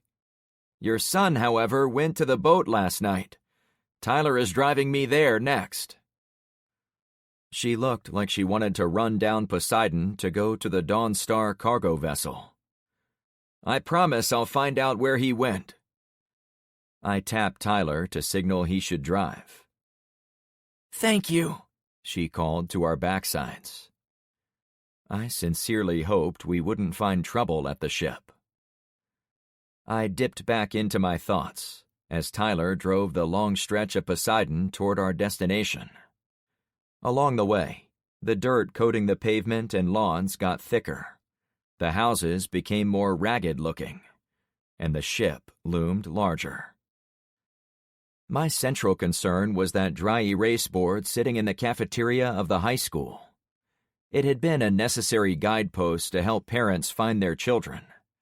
But now, people to the south of us were already willing to kill for food, in plain sight of others. And that sign hinted at a safe place for kids to go. It would act like a fish hook with a worm attached. Instead of helping parents find their kids, it could potentially generate a superhighway of starving residents looking for scraps of food, as well as a target for opportunists and criminals wondering about a place advertising itself as a refuge. In short, it could actually put those kids in grave danger. We passed the first shipping container sitting on the roadway, alerting me to more pressing matters ahead of us. I didn't see anyone on the deck of the ship. If people were making their way here from the school, it helped that we had access to a giant vessel full of supplies. If we could hold the ship, we could potentially support every student in the high school. However, the more likely scenario was that the ship would soon be swarmed by starving residents from around the city. I'd already thought about consolidating streets, but was it time to full-on shut down our borders to everyone on the outside? Wrap our arms around what we already had, including the Dawn Star, and see if we could hold on to it until the end of the EMP. Where do you want me to go? Tyler asked. I shoved my strategic thoughts to the back of my mind. Right there, I said, as I pointed to the bow. The swell of dirt made it impossible to see the waterline of the ship, but I'd sent Shane and Sonny to supervise digging the access door to the inside, and it was located close to the bow. "Be ready for trouble," I added in a low tone. He slowed as he went up the slope of a 10-foot rise of earth. At the top, I could have accessed the fire ladders, if that had been our goal. I also got a good look at the door. "Holy crap!" I yelled. Shane looked back, a big shit-eating grin on his face. "Frank!" His team had shoveled into the dirt at several points along the hull, but they'd found the main door and already had a narrow tunnel cleared out. "Park here," I said to the teen. The two of us walked over about 30 feet of mud clods and sand. Shane and several other healthy young guys worked shovels. "Hey, Tyler, why don't you take a few scoops?" I said. I expected him to complain, but he instead hurried over and picked up a shovel. "Thanks, Frank," Shane said, sounding tired. We all were. "Looks like you got in," I asked with a nod toward the hole. "It was exactly as you said," he answered. "Sonny and some other guys crawled through the hole, and they're clearing things on the other side while we do the same out here." I realized they didn't seem concerned about security. Was that good or bad? "Did you get attacked last night?" My heart fluttered upon hearing the whine of an aerial drone high above. He started to answer. "Wait," I snapped. We were being watched again. I waved Shane closer to the hull. The slope of the metal, in addition to the current lean of the ship, gave us a way to hide from anything flying directly above. "What is it?" he asked, acknowledging something was amiss. "You weren't at the meeting to see it, but there is a drone flying around spying on us." I motioned upward, "And I think I hear it now." He snapped his fingers. "I have heard it before." "When?" I asked. "Oh, it comes and goes. The first time I can say for sure was out in the woods this morning, when my brother and I were taking over those vehicles. It was probably hiding up in the treetops." I spoke louder about nonsense, like where to find car tires for the station wagon, how many snipe hunts we were doing, and how to find a left-handed screwdriver.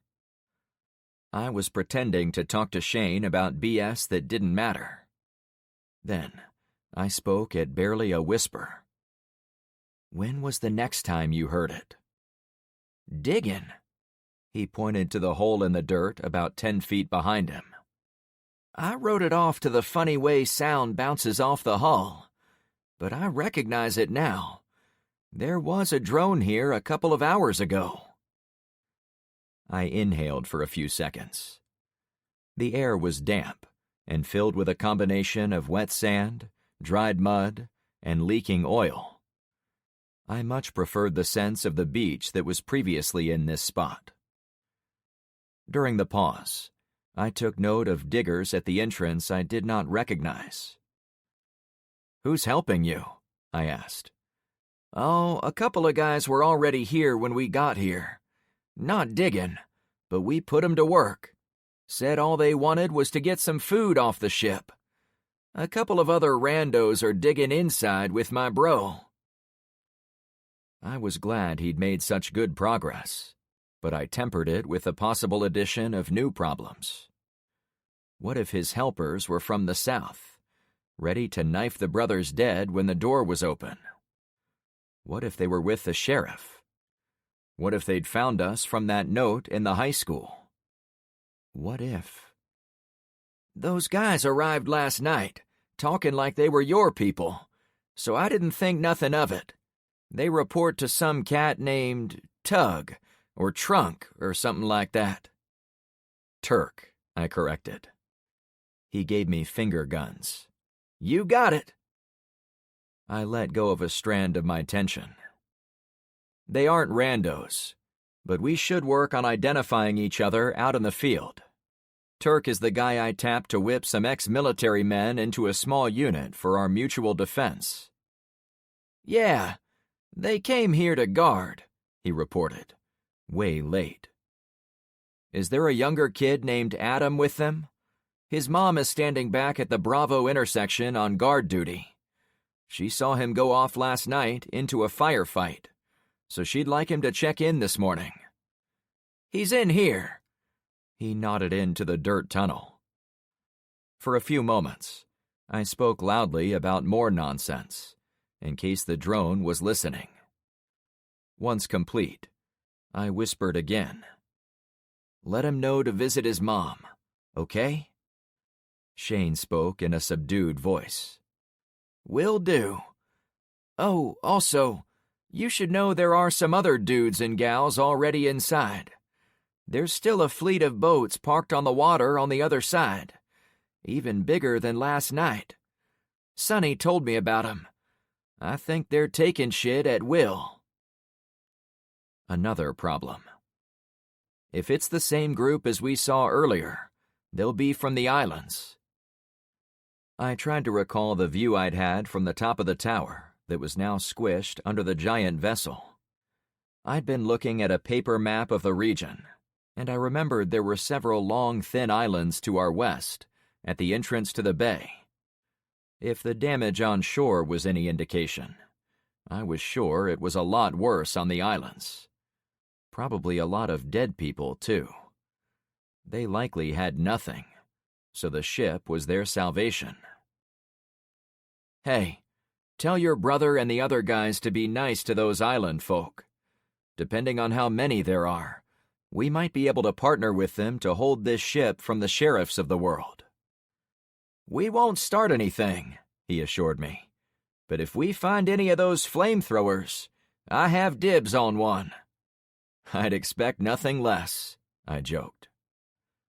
A slight breeze kicked up, bringing in a familiar smell. Death. "Those bodies still in the water?" I asked, turning serious again. He looked at me gravely. "Please don't ask us to clean 'em up. I went over there to check it out in daylight, and you won't believe how many bodies there are. They go way far up the shore." "They were all shot?" I asked. "Those I could see. Lots of 'em in the water are being picked apart by alligators and other wildlife." I wasn't sure what to do about those. I'd been moderately worried about burying those bodies near the first few houses inland from the ship, since they could eventually taint our water supply. However, if the entire shoreline was littered with the dead, how much disease would spread into the canals and water tables of the area? It wasn't a pleasant thought, but I couldn't deny I wanted those animals to do a thorough job of cleaning up humanity's mess in the bay. "A few of the boat people have been picking around 'em." He gestured to the south. "And some of the bodies were theirs, I think, because they tied 'em to boats and dragged 'em away. The ones they took weren't dressed in the black uniforms."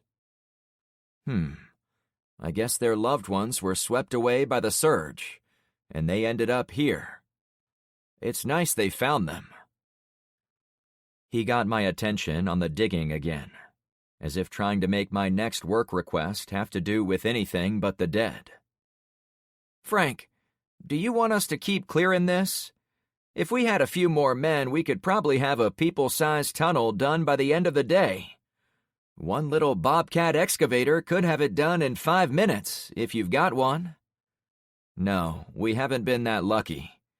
If I had a tractor, I could finish the canal next to our homes, or create berms and ditches to stop vehicles from driving at us from the woods. Sadly, all we've got right now is human power." "We use the big tires to break up the top layer of dirt by the doorway." He motioned to the olive-green M715 parked nearby. "So that at least got us a head start." The Jeep M715 was exactly what you'd get if you took an old Jeep Gladiator pickup truck, mashed it with the familiar off-road look of modern Jeep Wranglers, and then painted it olive drab for military use. It sat on huge 37-inch Super Swamper tires. It had an aftermarket bumper and front grille, an overbuilt winch, and brackets hanging over the rear bed rails for carrying extra fuel cans and other supplies. For off-road capabilities, it was on par with the Unimog, now captured by North Point. Good job. But still, can you send a few guys down here? I'll see what I can do, I assured him. I took a few steps away from the ship, looking to the skies. Soon, I heard the hollow drone of the tiny aircraft. It's right there, Shane said, pointing toward the middle of the ship. It hovered about 50 feet off the ground, dangling a long, thin flag underneath. "What's it doing?" he whispered. I spoke in my normal voice, since it was making no effort to hide itself. "I think it wants us to know it's there," I answered. While we watched, the flag detached and fell through the air. The drone continued to hover for a few seconds. Then it moved toward the back of the ship, beyond a few tall trees, out of our sight. "What the heck was that?" Tyler asked. "I don't know," I said to him. Quieter, to Shane, I added, "I wonder if it heard everything we said?" He gave me a shrug. "Maybe he wants to help." I took a step, then halted and glanced over to him. "You're a glass-half-full kind of guy, aren't you? You never gave up on your brother.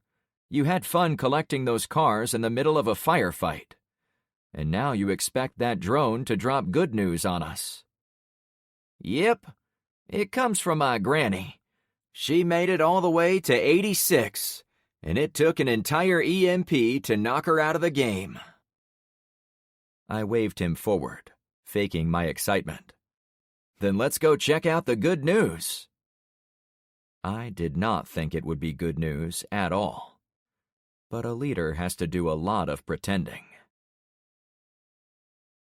Chapter 6.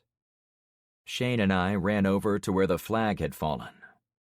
The earth had been warped along the length of the ship, and the piece of material had fallen onto the twisted ground directly underneath the hovering drone. Shane and his HK-43 rifle covered me. His armed helpers were on high alert back at the dirt doorway. The flag was a plastic strip about 20 inches long and perhaps 5 inches in height. Someone had written the words, "We can talk as long as you don't shoot this drone." Once I'd said the words, the drone fans got louder, and the little craft sped off toward the north. "Why is it leaving?" Shane asked.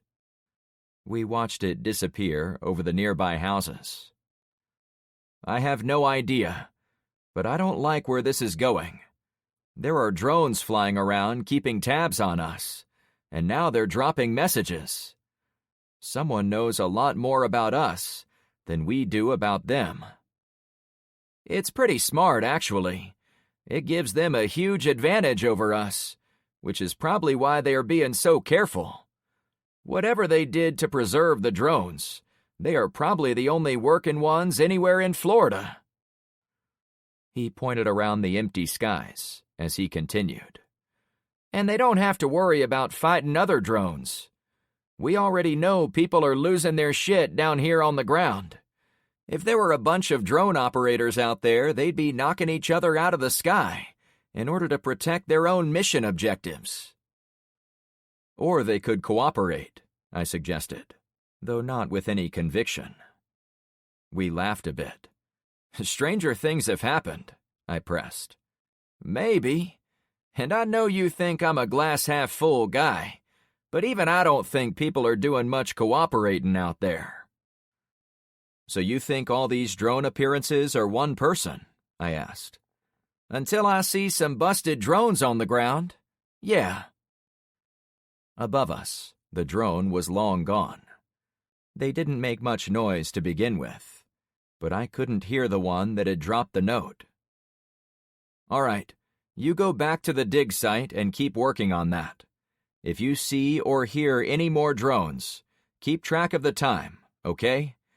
If we can establish a few times when drones are spotted, we might be able to get a handle on how many are in the air at once. One guy can't do multiple drones at the same time, right? That should tell us something. Actually, they could have some automation to them. Drones could be on preset loops, or get programmed to stop and loiter at certain locations. A single operator could watch recordings from each flight, and fast forward through the boring parts. Let me guess, you had drones in your house before it got blown up? I asked. My brother and I learned a hard lesson after we won our millions in the lottery. First, the dirtbags of the family will suddenly pretend to be your best friends. Second, some of the nice people in your family will suddenly turn into dirtbags, since they'll be seriously jealous.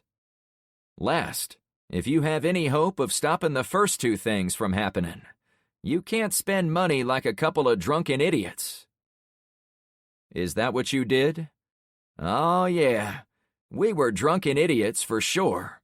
Almost the first thing we did was buy drones, so we could deliver beer to each other while out in the Georgia woods. And that worked. We finally worked out the bugs on drones big enough to carry 6 packs of cans from our house to our deer stand in the woods. It took us wrecking a few $1,000 worth of hardware and losing quite a bit of beer in the crashes too, before we got it right. I wouldn't mind having a drone deliver my beer. Imagine if you could go to the beach and then have regular deliveries of cold beers. You wouldn't need to babysit a cooler. He laughed. Yeah, drones are sweet. However, those weren't the real tip-offs to our family.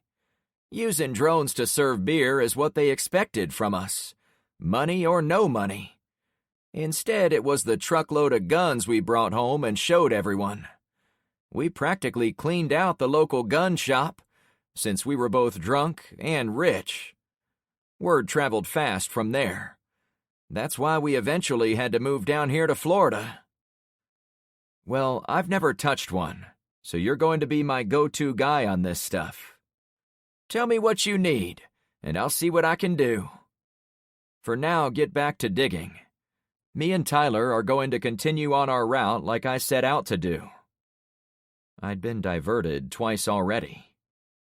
He hurried back to the doorway, while I called Tyler back to the go-kart. We going? He asked as he hopped in. Yeah. He retraced his route on Poseidon Pier, all the way to Janelle at Bravo intersection. There, I told her about her son, and that he should soon pay her a visit. I thought she might try to hop on the go-kart and give me a hug, but she was content to hold my hand and convey her gratitude. Tyler had us heading north as soon as she let go. Where's the next stop? He asked while driving. A few houses passed by while I thought it over. This is the middle ground between our streets and Gretchen's neighborhood. I know Charlie and some of the other leaders live on these first few streets, but I'm not sure where. When we meet with them again, I'll recommend they send people to the intersections we're passing, so you don't have to turn down every single side street. I knew it would take a few dry runs to get it all hammered together. It was a task I could solve in 10 minutes if we were on a phone call or using text messages. But now we had to do everything in the slowest manner possible. So where are we going to turn around? I pointed ahead. Gretchen's roadblock is about a mile north. We rode in silence for the next couple of minutes. I looked left and right as we passed the side streets of the gigantic neighborhood, always on the lookout for more drones spying on us. Tyler had to stop a couple of times for random people who flagged us down. The first time was an older woman who'd heard about a truck going around burying dead people. I had to explain Red's tractor-trailer might not be out for a number of days, so she was better off getting help burying her loved one by the wrecked homes near the coast, as we had done. A second 60-something woman came to the roadside to tell us there were people shooting guns on her street. We heard the gunfire, but the cadence was consistent, with a short break between each shot. "I think someone is having some target practice, ma'am." "And?" she snarked. "And—" I rubbed the side of my neck, unsure how much to push her. "I wouldn't worry about them. They are probably getting ready to repel criminals." "Or they're going to take my food." "I really don't think that's what's happening out there." It wasn't impossible to think people in our neighborhood watch zone would arm up and try to hurt others in our group, but it was unlikely. If there was one concept I'd tried to impress on all the leaders, it was that we'd stand or fall as a group. Anyone familiar with the sheriff knew the lesson. "We would be much better off with no guns at all," she insisted. No, that's the exact opposite of what you should be thinking right now. In fact, you would be much better off going up to those men and asking them to train you in how to use firearms. Safety in numbers, you know? I tried to be polite.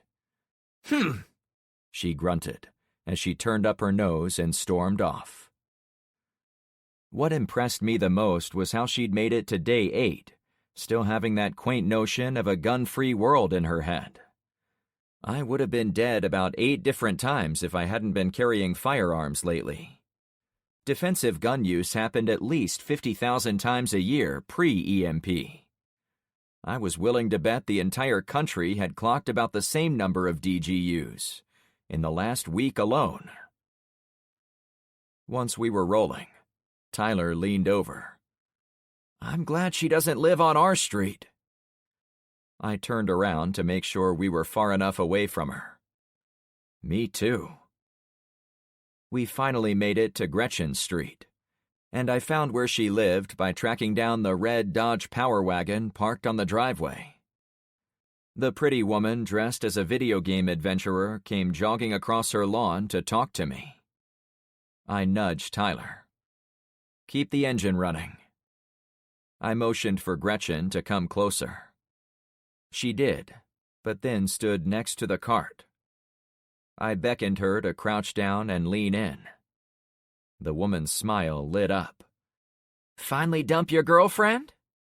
"What? No." I chuckled at her persistence. "I need to tell you something important." When she was close enough, I spoke almost into her ear. "Drones have been spotted all over. We think the person or persons behind them is trying to contact me, since they dropped a note for me near the Dawn Star that said they'll talk as long as I don't shoot the drone." She adjusted her posture so she could speak to me. "We saw at least one flying around here." "When?" I asked. "A lot over the past several days. I can't say the first time I saw it, but it was definitely after the sheriff tore through the neighborhood on our north side. We tried shooting them, but they were always too quick for us, and they always headed north, into the housing area he controlled." "You think they could belong to him?" I asked, still talking below the sound of the whiny 2-stroke engine, so we couldn't be overheard by any loitering drones. I also covered my mouth, like football coaches did on the field, to keep the opposing coach from reading lips and gaining an advantage. "Of course. Who else could it be? I heard secondhand it almost caught our leader out in the open on one of those passes. The sheriff's people later shot up the house our boss was in, so it was either a lucky coincidence or a clear indication he was involved." "The sheriff," I said, mostly to myself. I still didn't think that was likely, since he would have known of my trick with the prisoners heading up north. But I couldn't dismiss it outright, since the sheriff was famous for thinking he was always a few steps ahead of the rest of us. Maybe his drones had to clear out of the area when the attack was taking place, so they didn't get blasted by my defenders. Who could say for sure? I was about to let her go, but then I took a shot at the one point of drag between us. "I don't suppose your leader would want to talk this over with me?" She smiled big. "I'd love to, sweetie, as I think you're the real deal. But our leader was extremely clear about his or her wish to be totally anonymous. I promise I'll pass this along, but you'll just have to deal with me being the liaison between you and that person." I tried to turn up the charm as I whispered in her ear, "It's really you, isn't it?" Gretchen leaned away, still grinning. "I sometimes wish it was." She came closer again. "You know, now that I think about it, there was one incident where the sheriff mentioned an aircraft. He called it an aerial pursuit vehicle, and looking back, he could have been bragging about his drone capability." "So he knows about the drones at the very least?" I asked, desperate to establish the responsible party. She nodded. "And the sheriff is known for being sneaky." I tried to apply some logic. "The flag told me not to shoot the drone, and a guy like him probably expected me to stand there and wait around, like a good boy. What's the last thing I would think he would do, given that we kicked his ass this morning?" "Going for Gandalf a second time," Tyler said, adding his 2 pop culture cents. Gretchen's smile vaporized. "I've got to get back," I said, desperate to keep my voice low. If the sheriff was behind this, and he knew I thought it was him, he might step up his attack before I could get there. "Back onto the route we're doing. I think we've got a few more stops to check out." "Okay," Gretchen said in a louder voice, catching on to my distraction. We both knew I wasn't going to continue the route. "But for the last time, Frank, stop trying to ask me on a date." I chuckled despite everything. The woman was putting on a show for the drone operator. Inside me, however, my blood boiled with anxiety. We had to get back to Clownfish. Chapter 7. "Stop here," I said to my chauffeur. Tyler pulled to the edge of the pavement at the corner of Poseidon and Clownfish. It gave me a chance to see my street as an outsider and strategize about how another attack might come at us. A line of wooden telephone poles ran all the way to the far end of the street. Branches split off and went down Barracuda and Albacore, too. I was tempted to cut them down and use them to block approaching vehicles. But once they were down forever. Cutting them was a last-ditch thing. Lots on both sides were empty from this end to the under-construction homes. 3 of them had been badly damaged by the crashing plane. The remaining livable home was the second one on the right side. A big crater now existed in the middle of the road, centered between the 4 houses. Cars and trucks lined the grass next to the rounded ditch, between it and the houses, creating 2 small roadblocks, where previously we had 1 long one. The sheriff knew about our spread of tire-puncturing planks along the edge of the woods, our weak side, since he'd sent those men on foot to stake them out. But what if the kayak attack was never intended as the main thrust? What if, after making us think we'd won, and now that he knew the safe way in, he intended to rally more vehicles and storm the openings in our lines? "We need more anti-vehicle defenses," I said, "and we need to reposition all of our tire splitter boards to be sure they don't know the way through them." I should have done that the second the battle was over. Trees would be the easiest way to improve our odds against moving vehicles. Cut one down, drag it where you need it, and most trucks would be stopped cold. Next would be the nails in the boards, but those were hard to hide during the day, and you needed a lot of them. Looking at our street from where I was, The forest presented hundreds of yards of frontage along the backside of our houses where a vehicle could pop out. "Why don't we build a wall?" he asked, "like they did for the Battle of the Hornburg in Lord of the Rings?" "Which place was that?" I shot back, not quite as versed with those books as he was. "It is also known as Helm's Deep. It was the fortress with the giant horn. We definitely need one of those, too. How cool would that be?" I turned toward him. He thought I was giving him my disappointed look. "Sorry," he murmured. "No," I countered. "That's actually a great idea." "It is?" he said with surprise. "Yeah. The wall, too, but I'm talking about the horn." "That would be so sweet to have a warning system we could all hear from miles away." "Let's get back home," I suggested, "so we can get people working on things." "You don't seem as worried as you were," he said, as if testing the waters. We'd come home like a bat out of hell. But he was right. Once we'd stopped on the corner, it wasn't as urgent. Now that I see the street is okay, I feel a lot better. It's probably all in my imagination about another attack, since there is no logical reason to think the sheriff is coming for more punishment. I realized being out on the road, even when in my own watch area, made me dream up the worst for Clownfish. Every moment away was one more disaster stacked on top of the last ones.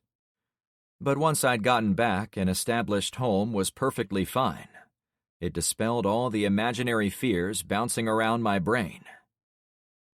"There may be no one attacking us at this second, but we should still improve our weak points, since it is only a matter of time before one comes at us for real." "So I can stop shitting my pants for right now?" he cracked up. "You never have to ask. You always have permission to stop shitting your pants." He laughed a bit with me. "All right, let's head home," I advised. His laughter died down, but he didn't give the go-kart any gas. "Something wrong?" I wondered. "You didn't really." "No, I was just messing." He kept his head turned so I couldn't see his face. "What do I say to Zoe and her sister? They lost their dad this morning, and their mom is in pain too. I'm not sure what I'm supposed to do." Tyler had tapped into an undercurrent of our predicament I'd been fearing since the start. My friends on Clownfish had mercifully been shielded from a lot of it, but they'd seen the bodies of Trevor's people. Today, they'd witnessed more people die in the attack on Barracuda.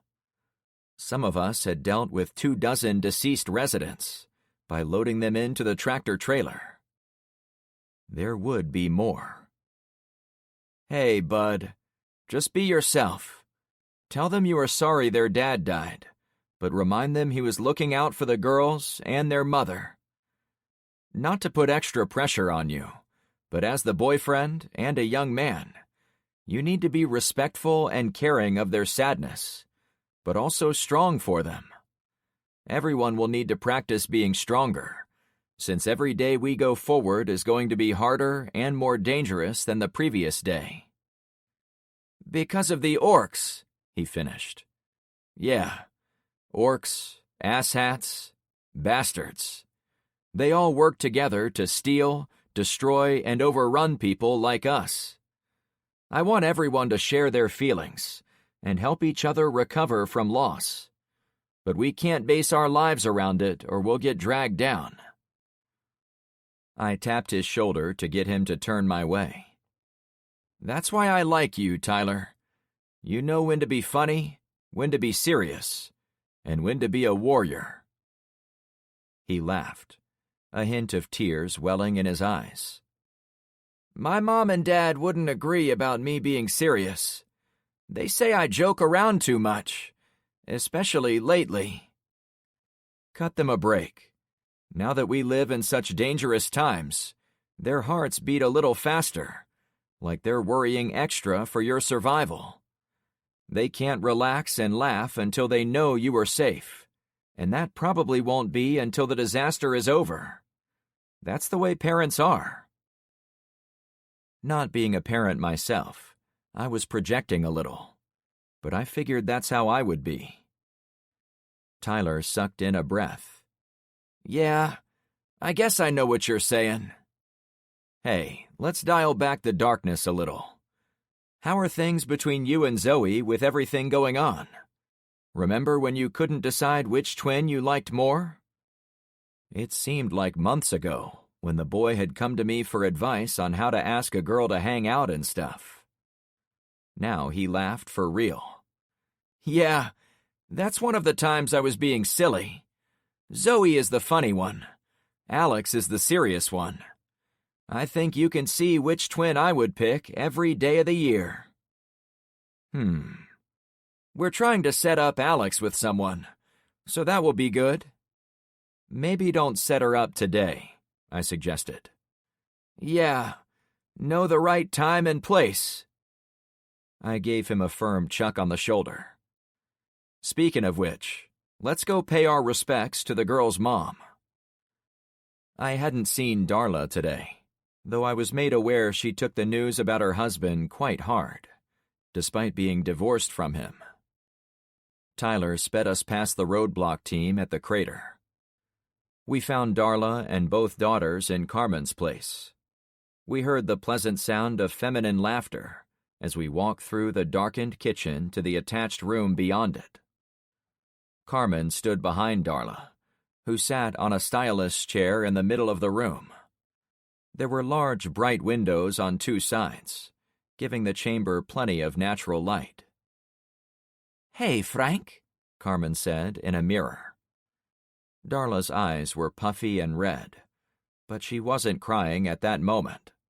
In fact, she and the twins were laughing. "I was just telling them the time my insane husband went to the head office of the trailer park in the middle of the night, wearing nothing but his underwear, to yell at maintenance to come fix a broken power line. That was probably the hottest night of our lives, and he knew me and the girls were sweating our asses off, so he took care of us." Carmen grinned when our eyes met. She was earning her keep as our group's listener. And what better way than while styling hair? When there was a lull, Tyler stepped forward. "I'm sorry for your loss, Mrs. Rhodes." "Yeah, Tyler and I wanted to catch up with you and pass our condolences," I added. "Nathan was a great guy, and he saved a mother and her child for sure." Darla's smile in the mirror was forced, but it was a good effort. "Thank you, gentlemen. I came over here with my girls to get a makeover, which Carmen has graciously agreed to perform. When I'm done, I want to talk to you about helping this community." Now the twins seemed a bit less excited. Happy for their mother, but not thrilled at what they thought she was going to say next. "My background is in teaching, so I was thinking I could teach." "That's a great idea, since it could be a while before any of them get back to their schooling." "Don't you need us to do stuff around here other than schoolwork, Uncle Frank?" Zoe asked me with a hopeful look in her eyes. "You kids can't work 24 hours a day, so you might as well brush up on some book learning." "I understand," she said with defeat, before hugging her boyfriend. "Thanks for coming," she quietly said to him. I couldn't stay for what I anticipated would be a tearful reunion. "I'll let you guys go for now. We've had some new developments come up while Tyler and I were on the road, so we're going to do a few chores." Doing chores was a better phrase than prepping for an attack. As long as an attack wasn't in progress, I wanted the girls to have some downtime for haircuts and makeovers, so they could grieve and start the long road of healing. Tyler chased me down by the time I'd reached Carmen's driveway. "Wait up," he said. I halted and glanced around us. The circle was surrounded by old vehicles. Many of our houses had bed sheets and junk piled between them. Most windows had been boarded up, and busy residents moved with purpose for their duties. "You really sure we shouldn't raise the alarm?" Tyler asked right away. Everyone was moving with purpose. There were no vehicle sounds in the woods, and I hadn't seen or heard the drone, so I didn't think we needed to run around screaming that the sky was falling.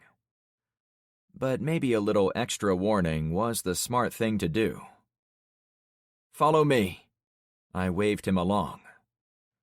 We walked down the driveway and across the circle, then made our way around the Charger and the disabled Ford Courier pickup truck. I went directly into my open garage to the neighborhood watch desk. "Hey, Melanie," I said to the woman on duty. She gave a suspicious mom look toward her son. "Everything all right?" she asked.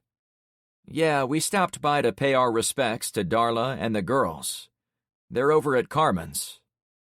Melanie sat back in her chair, more relaxed. "Oh, it's great you did that," she said to her son.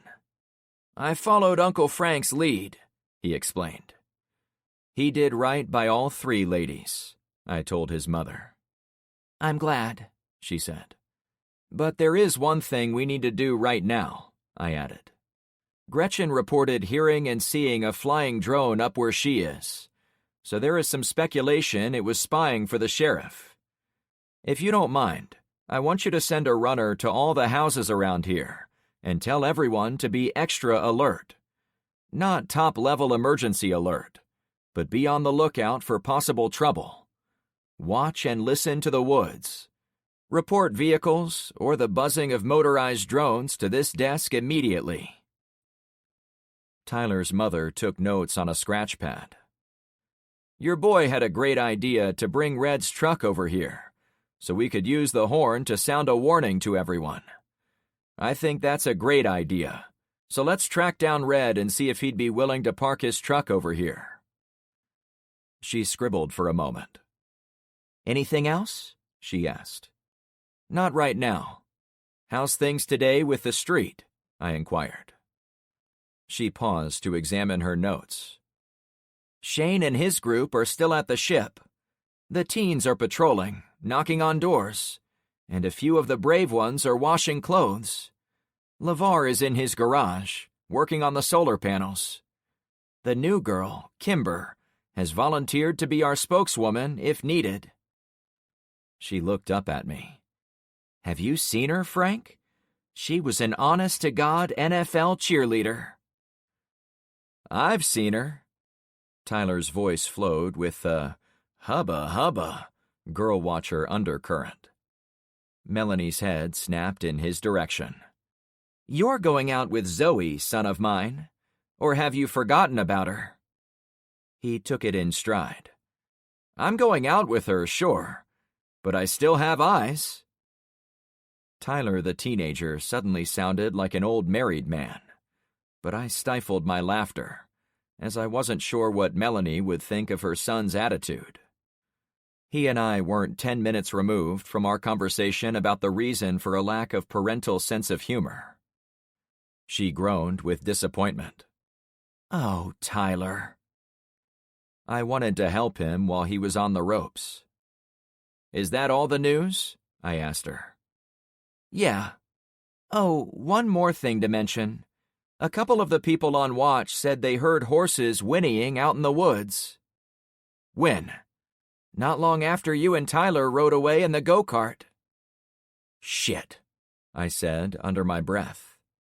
I'd mostly overlooked the potential of large pack animals for an attack against our prepared positions. A force of horses might avoid those nail-crusted boards, and could also jump over fallen trees meant to stop vehicles. However, horses came with a gigantic liability in the modern world.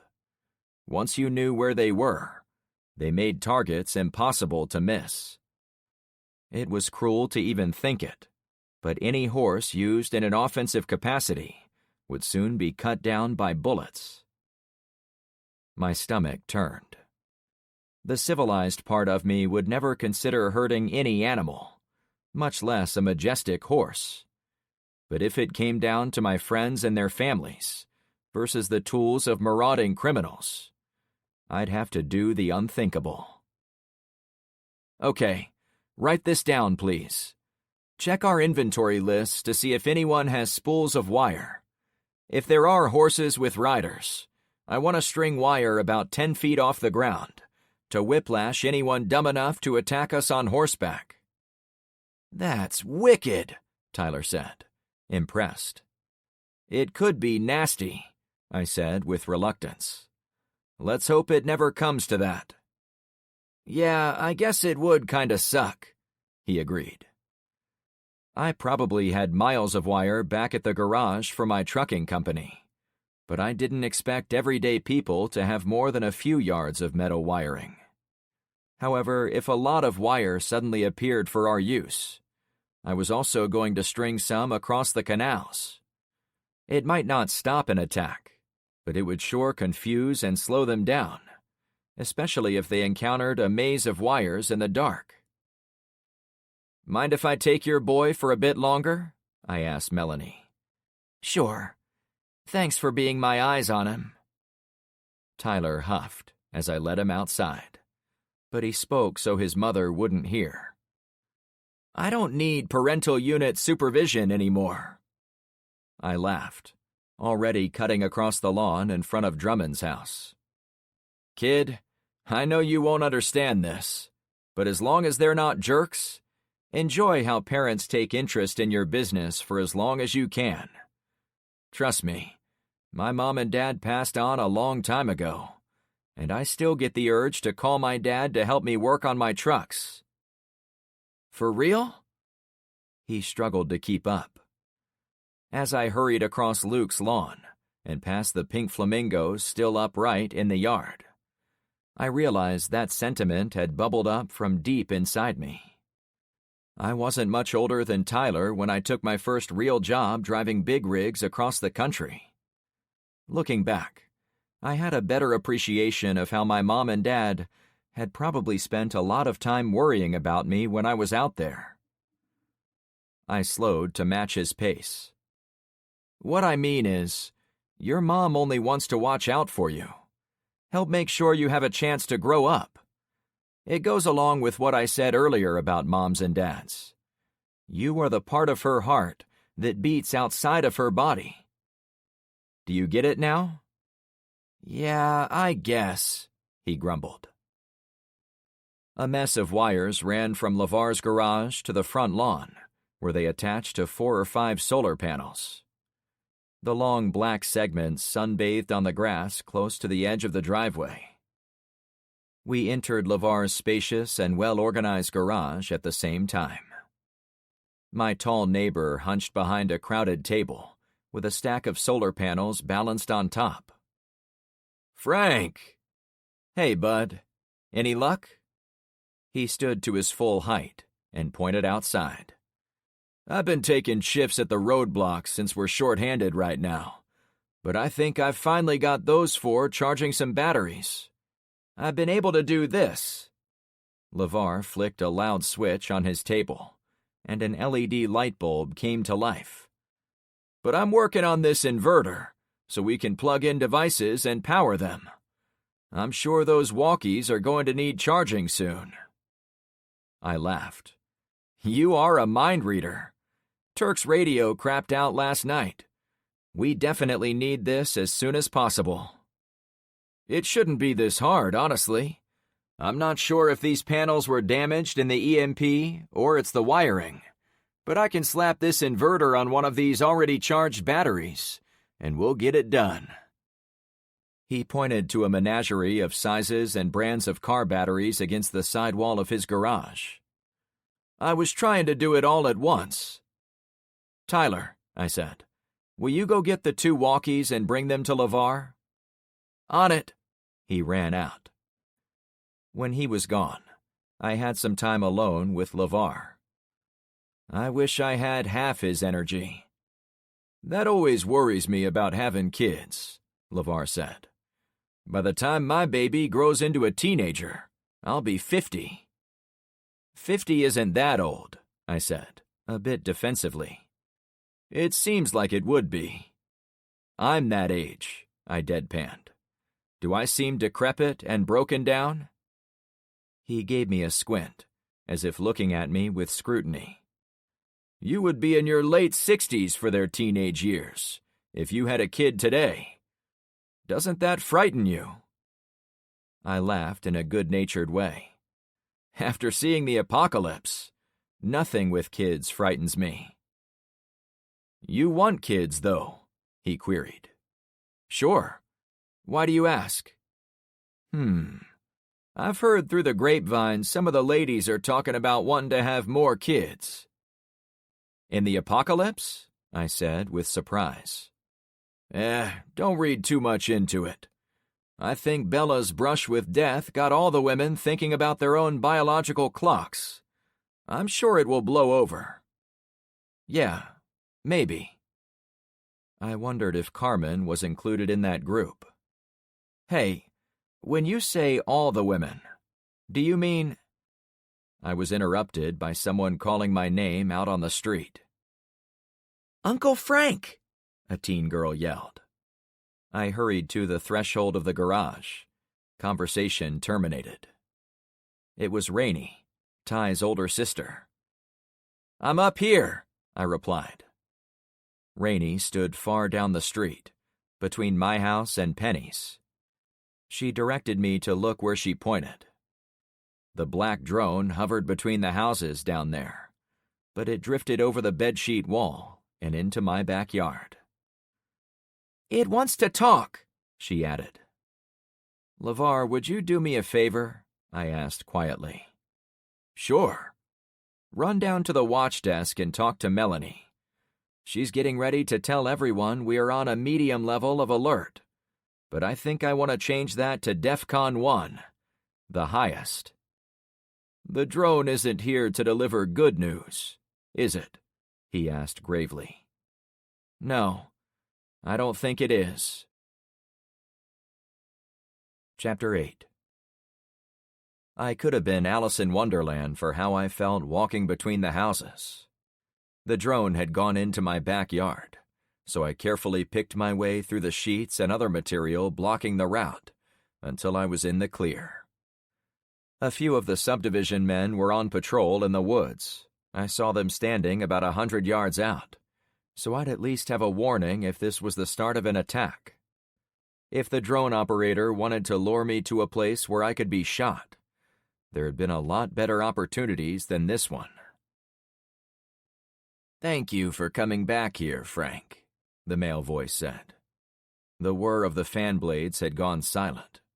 The stealthy black aircraft was parked on my flimsy patio table.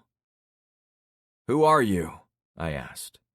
For now, call me D, the voice answered. D the drone? Meh. I could almost hear him shrug through the speaker. My specialty is in observation, not making up names. You could just tell me your real one, I suggested, as I edged up to my patio slab. I wasn't sure how close I could get before it flew away.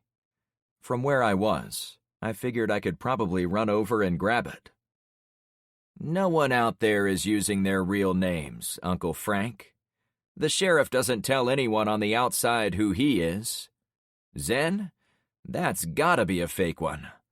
The Jeepers to the south only use handles over their radios. The subdivisions north of you are run by two people who have tried to remain anonymous.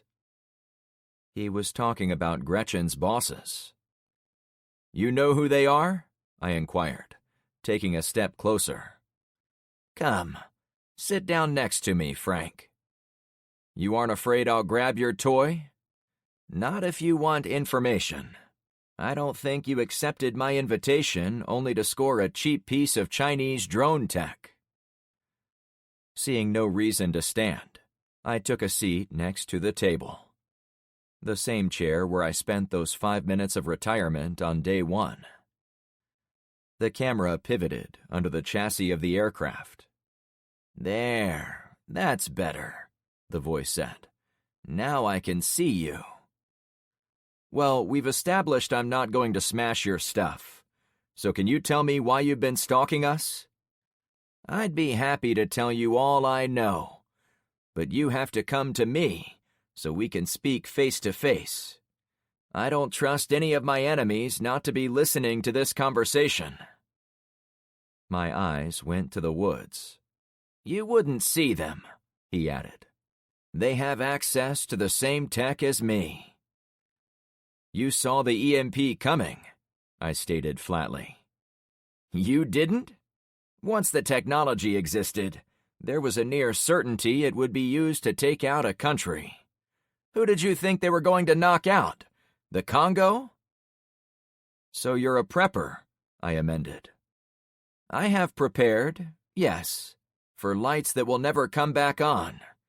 As you can see, one of the biggest pieces of my asset chain are these drones. It saves me the trouble of getting messy as society comes unglued." "Great for you," I snarked. My whole life had become messy from the second I got out of this patio chair, when my Jimmy Buffett CD stopped working. "Frank, my planning can be your salvation. I've been studying the dynamics of the neighborhoods in the Cape Coral and Fort Myers region. You are uniquely suited to capitalize on the information I have for you." "And all I have to do is come to you," I said, in a "I'm sure that's not all" manner. "I'll send my truck for you in the middle of the night. You've already seen it once, up in North Point." I had to tap into my memories to recall any trucks that stuck out, but there was only one that seemed mysterious and futuristic at the time. "You were in the Tesla Cybertruck." "My representative was, yes. I'll send the truck to scoop you up. It will bring you back here so we can talk, and then I'll have it drive you back home." Ever since my horizons had gone beyond Clownfish Cove, I'd been running into strangers with dubious motives. The sheriff, the army in black, even Zen at the start. It was tempting to wish for someone who was above it all and could provide real-time data on all those other people. But nothing came for free. Not anymore. "Let's say I got in your truck, like you ask. How do I know you aren't going around to every leader in the area making the same offer, and then killing them when they get in?"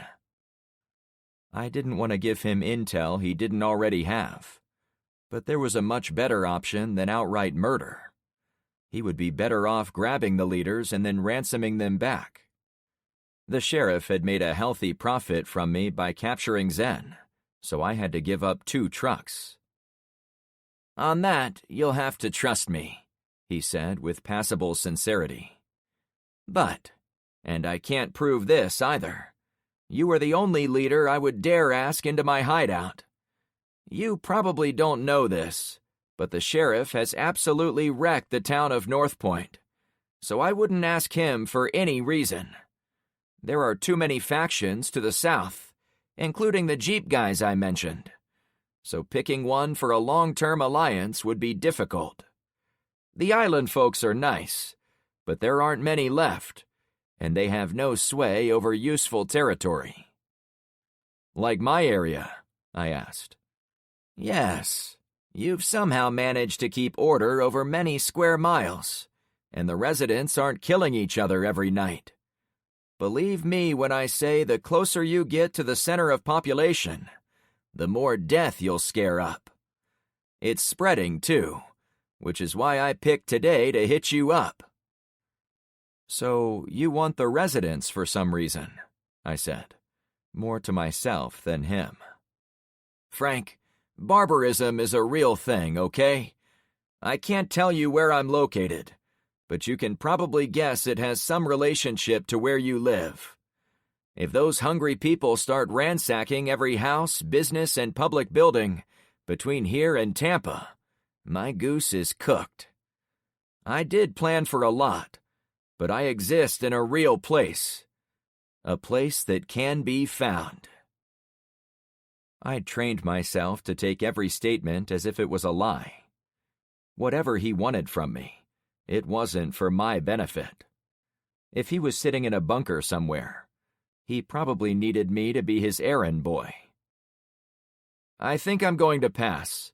It hasn't been easy holding things together, but I've had enough of being manipulated by outsiders.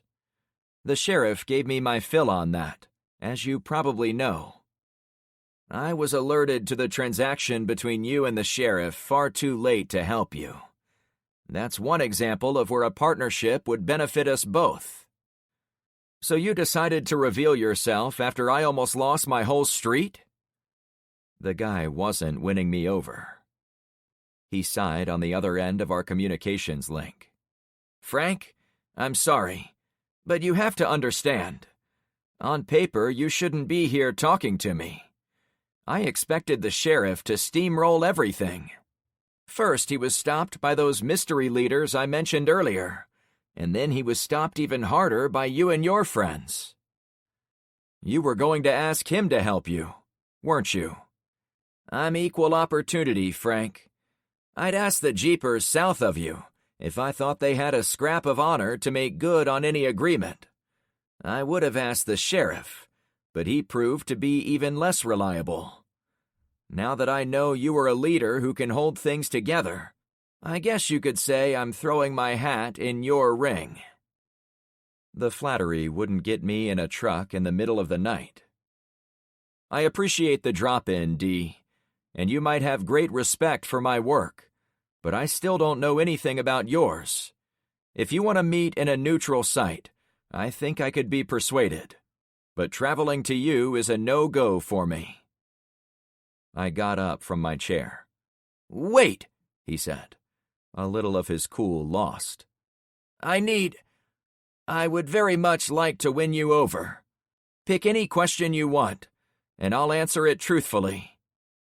3 questions, I countered. He waited a few seconds. I'll go as high as 2. Honest answers, okay? I want to prove I can be of value to you. Now I waited a few moments to think of my first question, but there was only one that mattered. Tell me what you know of the EMP. Ah, yeah. I'll tell you what I know. But please understand, I don't know as much as you probably expect. I didn't expect to learn anything when I walked onto my patio, so give it a shot. Well, I wasn't lying when I said I was prepared for an EMP, but I wasn't exactly prepared for this specific one. I was in the city when it happened, and I didn't make it to my, refuge until a couple days had gone by. Once there, I figured out the entire American continent was dark. I could have told you that, I interjected. It was a bit of a fib, since I still didn't know how much of America was out, but I'd pieced together a logical guess. If any part of the country was still operational, the military would likely have dropped leaflets, or somehow let us all know. That one act alone could probably save the most lives out of anything they could do, short of dropping food and water. Yeah, but up until a couple of days ago, the rest of the world was broadcasting. He trailed off. Now, other than a few stations deep underground, whatever knocked out power here also affected everyone else out there. Was it a war? Maybe a new manner of warfare. AI-driven drones, perhaps. Stealth delivery of high-altitude nukes. Who knows? It was definitely something no one in the military saw coming. I gave the object on my table a sideways glance. How do I know you aren't AI? He chuckled. I promise I'm not a computer involved in a global war who is interested in a small remote street in semi-rural Florida. Exactly what a computer would say.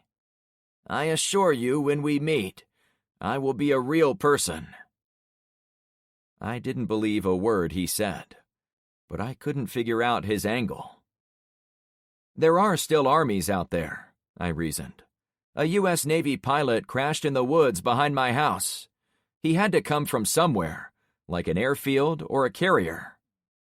Now that's one I can answer. The USS John F. Kennedy is the last ship on the East Coast still operational. The aircraft carrier has been going up and down the coast of Florida, like it's looking for something. Well, it found trouble here, I said, sharing an obvious point to anyone who lived around me. That cargo ship dished out gunfire and brought 2 of them down.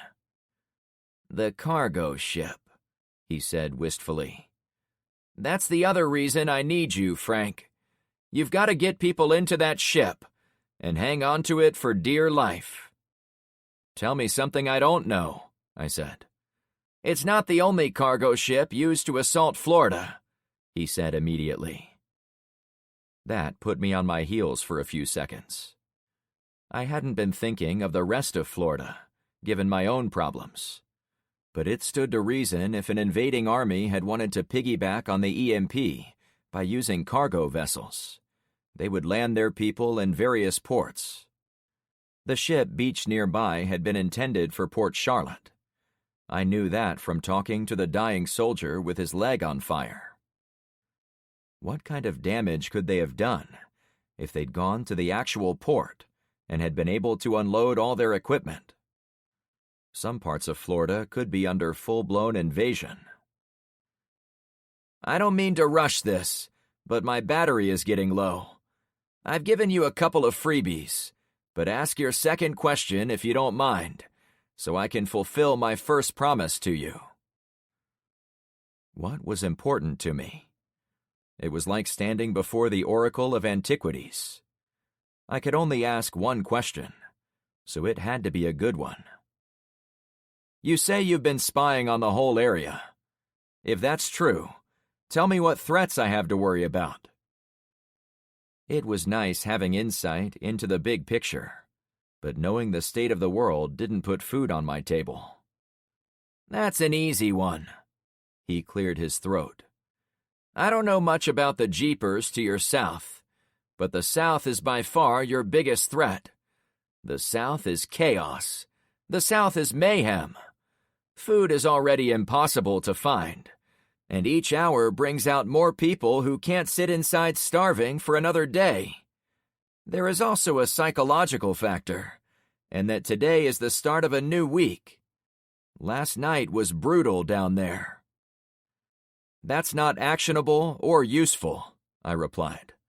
I can hear the gunfire and screams coming from that direction myself. Share intel that makes it worth me trusting you. The line was silent for 5 or 10 seconds. Okay, he finally said. Bokeelia Beach, out on Pine Island, is the power center on the water. They don't have many people, but they have a lot of boats. I'd expect them to begin fishing to generate a source of trade, and they have been eyeing your ship, but you won't have to really worry about them right now. He went quiet again for a few moments. I got the sense he was working from notes. The sheriff retreated to his municipal center, but it looks as if he isn't giving up his desires to abuse his neighbors. I have word he is repurposing some old ambulances to carry his men and weapons. That was good to know. And I was going to save this one for when we met, but you drive a hard bargain, Frank. I was as curious as you about the leader of the streets who opposed the sheriff. I had to leave one of my drones so it could be there when the mystery leader came out of the house where he was staying. But I finally caught him. He laughed. And? I prompted. And I'll show you a picture when you come to me. But to give you some actionable intelligence, I'll tell you there are 2 leaders hiding in there, and they both came from the aircraft that crashed into the center of North Point. That's bullshit, I snapped. I saw that plane hit the ground. I walked through the melted cars on the roads nearby. There is no way in hell anyone could have survived. Nonetheless, he again said with the emphasis of a shrug, I can prove where they came from when you see the photos I have. Oh, and I would keep this information to yourself. If you were to hint you knew they were hiding in plain sight, they might take off." "You make them sound important," I said, hopeful he would give more away. "People who are alive in these times like to stay that way. Like I said at the beginning, anonymity can keep people alive too. That's why all your neighbors are keeping their identities close to the vest. That's why I'm doing it too. I suspect you'll start doing it once an assassin comes looking for you." "Was that a threat?" I sniped. "Relax. If I'd wanted you dead, I have 10 million ways I could do it. I know you don't trust me, but if you take away 1 point from this meeting, believe that I'm revealing myself to you for one reason, and one reason only. It isn't because you have the biggest group or the most guns. It isn't even your location precisely.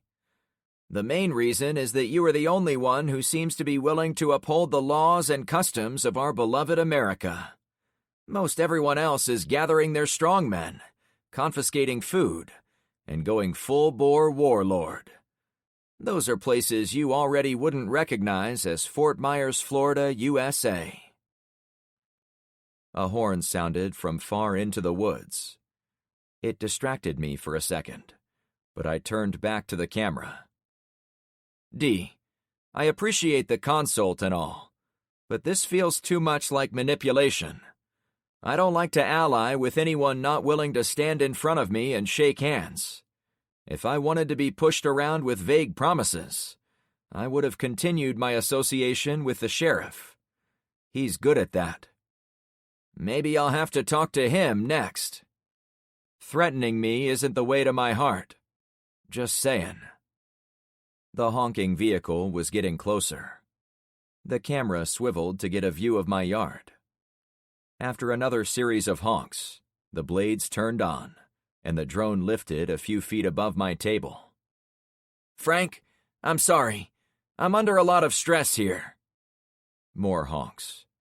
The men on duty in the woods ran toward the fallen trees, blocking some sections of the approach, as we'd instructed them to do. "I know a lot about stress, Guy," I said. "There are people in the woods coming right for us. Is this you?" "It isn't me," he said emphatically. "We'll see," I said in a desert dry tone.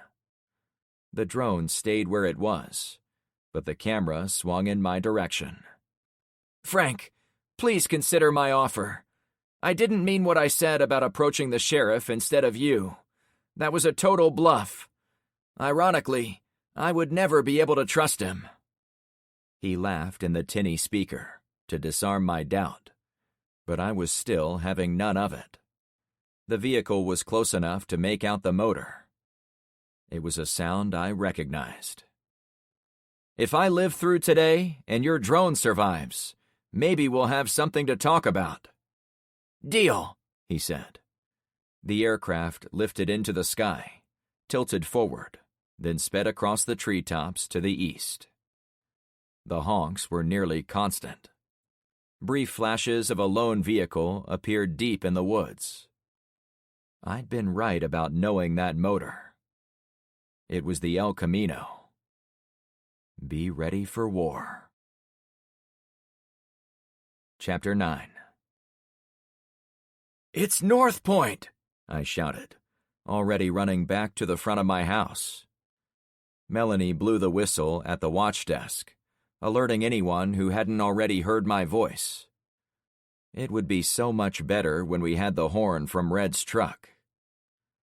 I would recognize the throaty growl of that modified big-block Chevy engine anywhere. After driving it for a week, windows down, I'd grown accustomed to its unique sound. It was odd they were announcing their arrival, but the sheriff was unpredictable. If he found out about the fate of his men, he might have come unraveled. After all the build-up to the attack and the anxiety I'd been tamping down inside me, I was almost relieved to know when the assault was going to happen. though the stress of the attack itself was only beginning. I ran onto my driveway, dragging the brick in my stomach with me. "Be ready!" I cried out. By the time I reached the watch desk, people poured out of homes and garages and raced to their spots. We'd assigned duty positions for all of the regulars on our street, but there was no way to predict where everyone would be when the alarm sounded. Anyone collecting firewood, hauling trash, visiting friends, or taking a rest on the grass would need to run to where they were needed. Lots of kids spilled out of the teen house. Once I was sure the neighborhood was getting itself organized, I ran over to Penny's house. As the corner home at the end of the street, it had unobstructed views into the woods looking north and east. From there, I would be able to see whatever was coming. It was mid-afternoon, not the best time for a sneak attack.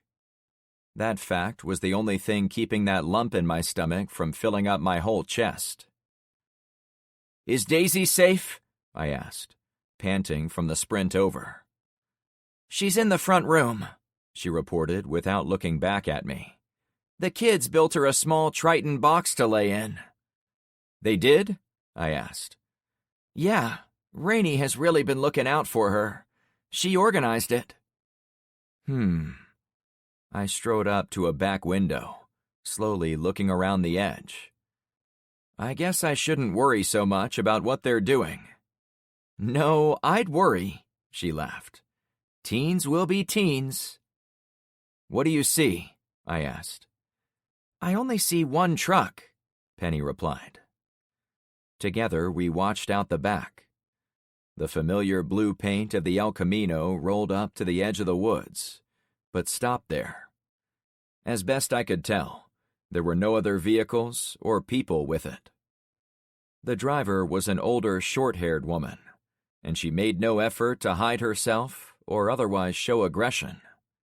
Instead, she waved one hand out the window, as if flagging someone down. "What's she doing?" Penny asked.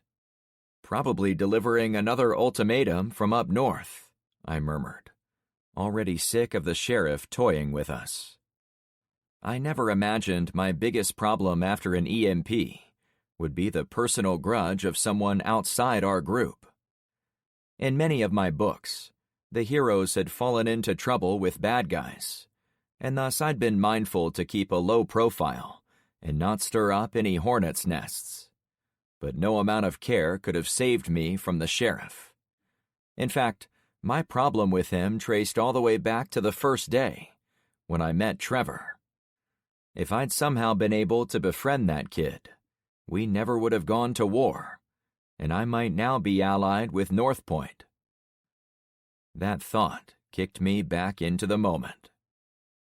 "What do you want?" I yelled out the holes in the glass. Those were Trevor's doing, too. "What? I can't hear you," she screamed back. Penny and I shared a bemused glance. The lady figured it out and shut off the motor. That distinct growl also made it difficult to speak without shouting. "What do you want?" I repeated. "I need to talk to Frank Douglas. It's an emergency." Another look at Penny. She was shaking her head, as if begging me not to take the risk. "This is Frank," I called to her. "Tell me what you've got to say." She opened her car door and stepped out.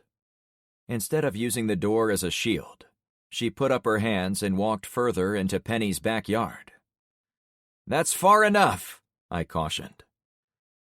The woman was average height and extremely thin. Her short hair had lots of gray in it, and she was a bit older than me, but looked fit for her age. "But I have to talk to you." "About what?" I answered. "The sheriff sent me." "No shit," I mumbled. To the woman, I replied, "Say what you need to say." She sighed, as if disappointed I hadn't let her get closer before delivering her message. He said this is your car, and he is giving it back as a trade. A trade for what? I called out when she didn't offer it. He said you have his injured nephew, and he wants me to bring him back to North Point. I stepped behind the wall next to the window and inhaled a big breath through my nose. Oh, shit, I drawled. Penny's eyes wanted the details. During our negotiations, if you can call them that, I lied to the sheriff and told him Trevor was still alive. Injured and hanging on, but alive. At the time, I was trying to knock him off his game, since I knew our subdivision was under attack by his goons. However, I didn't expect this. In fact, he said he didn't even like his nephew. Hello? The woman shouted. Did you hear what I said? He wants his nephew. We heard you, I said, a bit miffed at her impatience. Quieter, and only to Penny, I added, Do I tell her the truth? What if the sheriff already knows he's dead? She replied. We heard Trevor's friends all yelling in the woods when they left. The whole reason they'd given up was they thought you'd killed him. Does he believe me over all of Trevor's buddies who were there? I had to laugh at the irony. Nobody put their faith in Trevor. Not then, not ever. Okay, I said to the woman. If you are willing to come in unarmed, we can talk. Whatever. I just want to get this over with. It was a sentiment I shared. Walk up to the house, I instructed. Slowly. Penny stayed at the window with a shotgun, but I headed for her living area. Mind if I borrow a pillowcase? Sure. My extra sheets are with my towels on a chair in the master bedroom. I walked into the dark bedroom and knew immediately it belonged to a married couple. There were his and hers chests, a central dresser with a big mirror and numerous picture frames on top, and a short hallway that led to a giant bathroom with 2 sinks. I noticed a framed picture of a smiling bride and groom had been shoved behind one of those dressers. I grabbed a dark blue pillowcase off the chair and ran back out. Thank you, I said to her on the way through the kitchen. When I got outside, I called over to Melanie, who'd remained at the watch desk, but was standing at the threshold to my garage to keep an eye on everyone. Please get someone to start the motor on the charger. To my surprise, she gave me a thumbs up and went back in the garage to grab the key. I'd been expecting questions, but was relieved she simply followed my order. It wasn't so much I cared about lording directives over my friends, but there would come a point where I would issue an order that was literally life or death, and I needed them to be ready to listen to me. So this was practice for when that day arrived. I went out and put the big pillowcase over her head, but kept it loose so she could breathe. I brought her around to the front and sat her on the bench at the circle. She'd been unable to see anything of tactical interest on our street as she came into our defensive perimeter, and the motor of the old charger made it impossible to overhear anyone talking from farther than 10 feet away. I got those ideas from one of my books. The same book also said to be wary of smells giving away valuable information about your block, but all I smelled was exhaust, so I figured I was fine. I'm Frank, I said in a calm voice. What's your name? Elizabeth, she said through the fabric. First things first, is the sheriff threatening you in some way, using you as a distraction to attack us? If he is, we might be able to help you before they get here. I have no idea what that sheriff is doing, besides wanting me to come here with my offer, she huffed. You didn't talk to him when he gave you this truck? I asked with obvious surprise. No. Start from the beginning, I suggested. Her shoulders slumped. Can't you take this off? I assure you it isn't necessary. I thought about it for a few seconds. Melanie and Luke stood guard behind the woman. Tyler and Zoe stood behind the boy's parents. A few others stood in the background. Every one of them was shaking their head no. I grinned at my wary friends. Sorry, this is standard security protocol. Nothing personal. Her breathing created a bulge in the material for a few seconds. It's hot under here. Just give us the highlights, I suggested. I have no clue about any attacks, she began, speaking slowly and deliberately. I work at the North Point Hospital. First couple of days after the EMP were chaotic as hell, but doable. Most of the staff stayed there to help the influx of people arriving on foot. I don't remember the exact time, but on the third day the city government arrived and said FEMA was now directing operations in the city limits of North Point. She took a deep breath. We all thought it was over at that point. Little did we know when we tried to leave. The police had all the exits sealed. You were prisoners in the hospital? I asked. The official order came from the municipal center of North Point. The mayor wanted everyone on staff to stay there, stating it would hurt the town directly if we allowed talented staff members to wander off into the chaos. But you didn't want to be prisoners, I prompted. Hell no. Would you?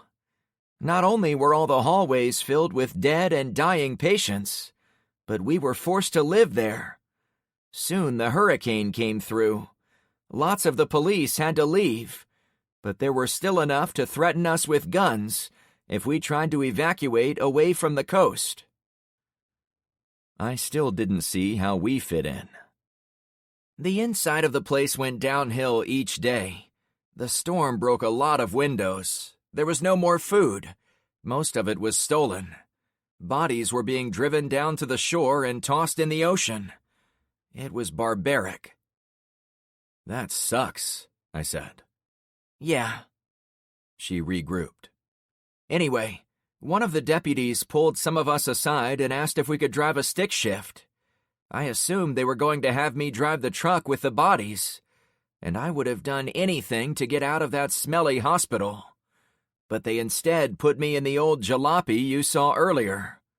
They told me what to say when I found you. Then they showed me the path through the woods. And finally the guys drove away. Nothing about an attack? Is anyone in your family being held ransom? There had to be an angle I was missing. She shook her head. They only said that if you brought Trevor to the hospital, I was to let you drive the crappy old car away. I knew that would never happen. So if you don't return to North Point, nothing will happen to anyone you love? No, she said with sudden doubt in her voice. But that doesn't mean I want to stay here forever. I'm not going to keep you against your will, I clarified. She breathed a sigh of relief. Okay, good. There is one other thing I should mention. I have a bag in the car. The weight dragging in my gut doubled in a snap. I expected her to say there was a bomb, or a disease, or any number of hostile threats.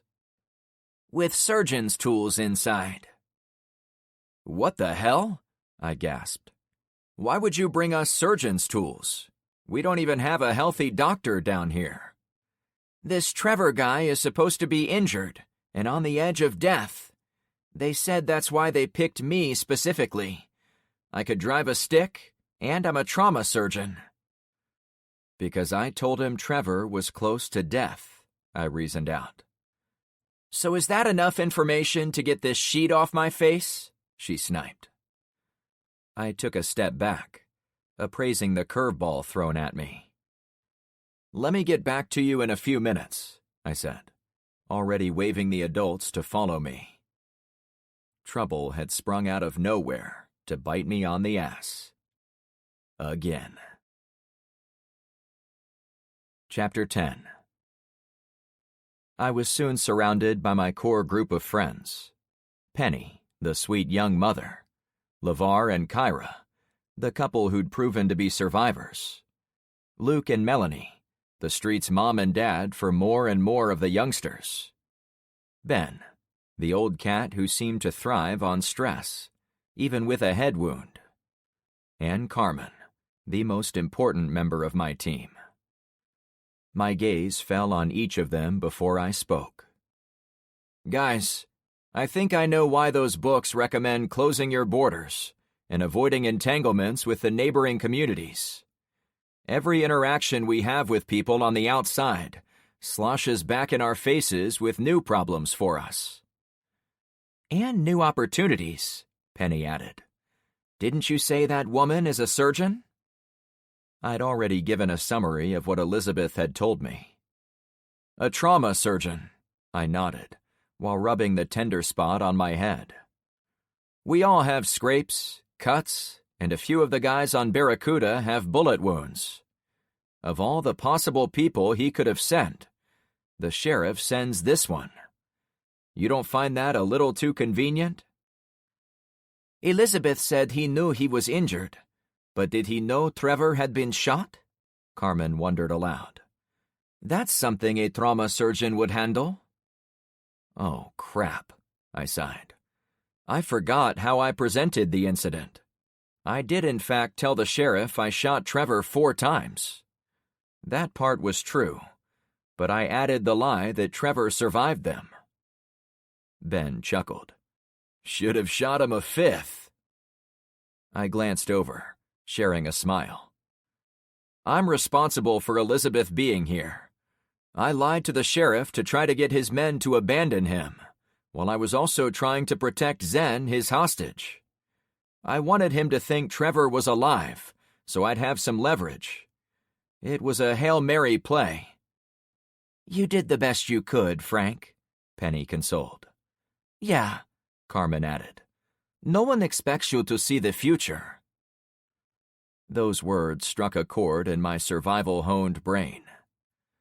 I'd already considered how this all traced back to my encounter with Trevor on that first day. All week, I'd been wondering if it had been a mistake to let the troublemaker leave our community, and I thought I'd finally found the correct answer. No one can see the future, I agreed. But we have been planning for it. I've been wrestling with the moral decisions I'd made.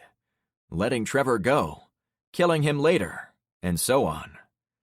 At first it bothered me that he'd refused the hand of friendship and went on to gather people to attack us. Now I'm convinced letting him go had been the right call. It served as an open reminder bad people were outside our cozy street. We'd been ready for him when he came back. We'd been ready for the sheriff when he got nasty. And we'll be ready for the next set of assholes who come along. Hear, hear, Ben added. I continued. So far we've been straight shooters when dealing with our neighbors. I regret my lie to the sheriff brought Elizabeth here, but I'm not going to compound one necessary lie with another of convenience. Unless anyone has a good reason not to, I'm going to tell her the truth about Trevor. What she does from there will be up to her. Nods all around. Together, we walked back to Elizabeth. I had Melanie shut off the Charger's motor. I took our visitor's hood off and found her blinking at the bright sunlight. Thanks, she said. Sorry for this whole thing, I replied. The truth is, Trevor is dead. She pursed her lips for a moment. I wasn't fast enough, huh? No, he was never even close to making it. Trevor was part of an assault on our homes a few days ago. I shot him dead on his patio after he tried to kill me. I only told the sheriff he was alive because he was holding 2 of my men hostage. She took a deep breath. The woman looked as if she spent a lot of time exercising outdoors. Her face was excessively tan, with a distinctive pull of skin on her neck, as if she'd had some plastic surgery done. Still, for a more mature woman, maybe mid-60s, her face and eyes were excessively expressive and intelligent. "So what do we do now?" she asked, perhaps worried we wouldn't be happy with her. "You could stay," Penny said from the gallery. I looked at Elizabeth. "You are free to go or free to stay. I have to admit, I'd really like my car back, but you can take it if that was part of your deal." "My deal with the people up north was simple. I have to save Trevor and bring him back. Since I can't save the guy, I can't bring him back. There were no contingencies for failure, so maybe I'm on my own here." I needed to plan ahead, since it was my job. "Look, we don't want to get you in trouble, but we also don't want to piss off the sheriff for no reason. Maybe you should go back, talk to one of the guards from shouting distance, and let them know you are staying with family somewhere else. Then you can go wherever you want." "I'd rather tell him and all his friends to kiss my ass," she said emphatically. "I'll never be a fan of the way they held us all hostage in the hospital." It struck me North Point could afford to send one trauma surgeon, since they probably had lots of them locked up. "You don't have to tell him anything, if you want to stick around here and lay low," I said to offer a second option. "Before I decide where to go and who to tell off, can you explain what's going on with this whole area? It sounds like you were expecting a war." I took a few minutes to serve up a brief history of Clownfish Cove, including the battles, the drives to the outside, and the second-order effects caused by the hurricane. When I was finished, she immediately asked a question. "So, it sounds like the South is a real mess?" I shrugged. "We haven't been down there since the first days, but everything we hear from people who make it out of there says it ain't good." I guess if the sheriff is a huge ass, I'm better off staying with you guys.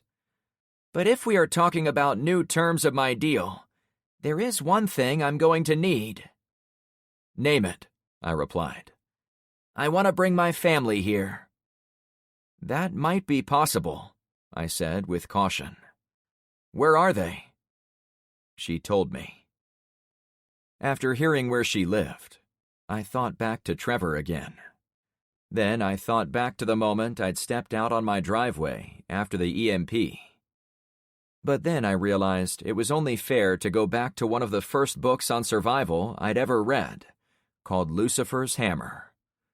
That story had been written decades ago, and it was about pieces of a comet striking the Earth.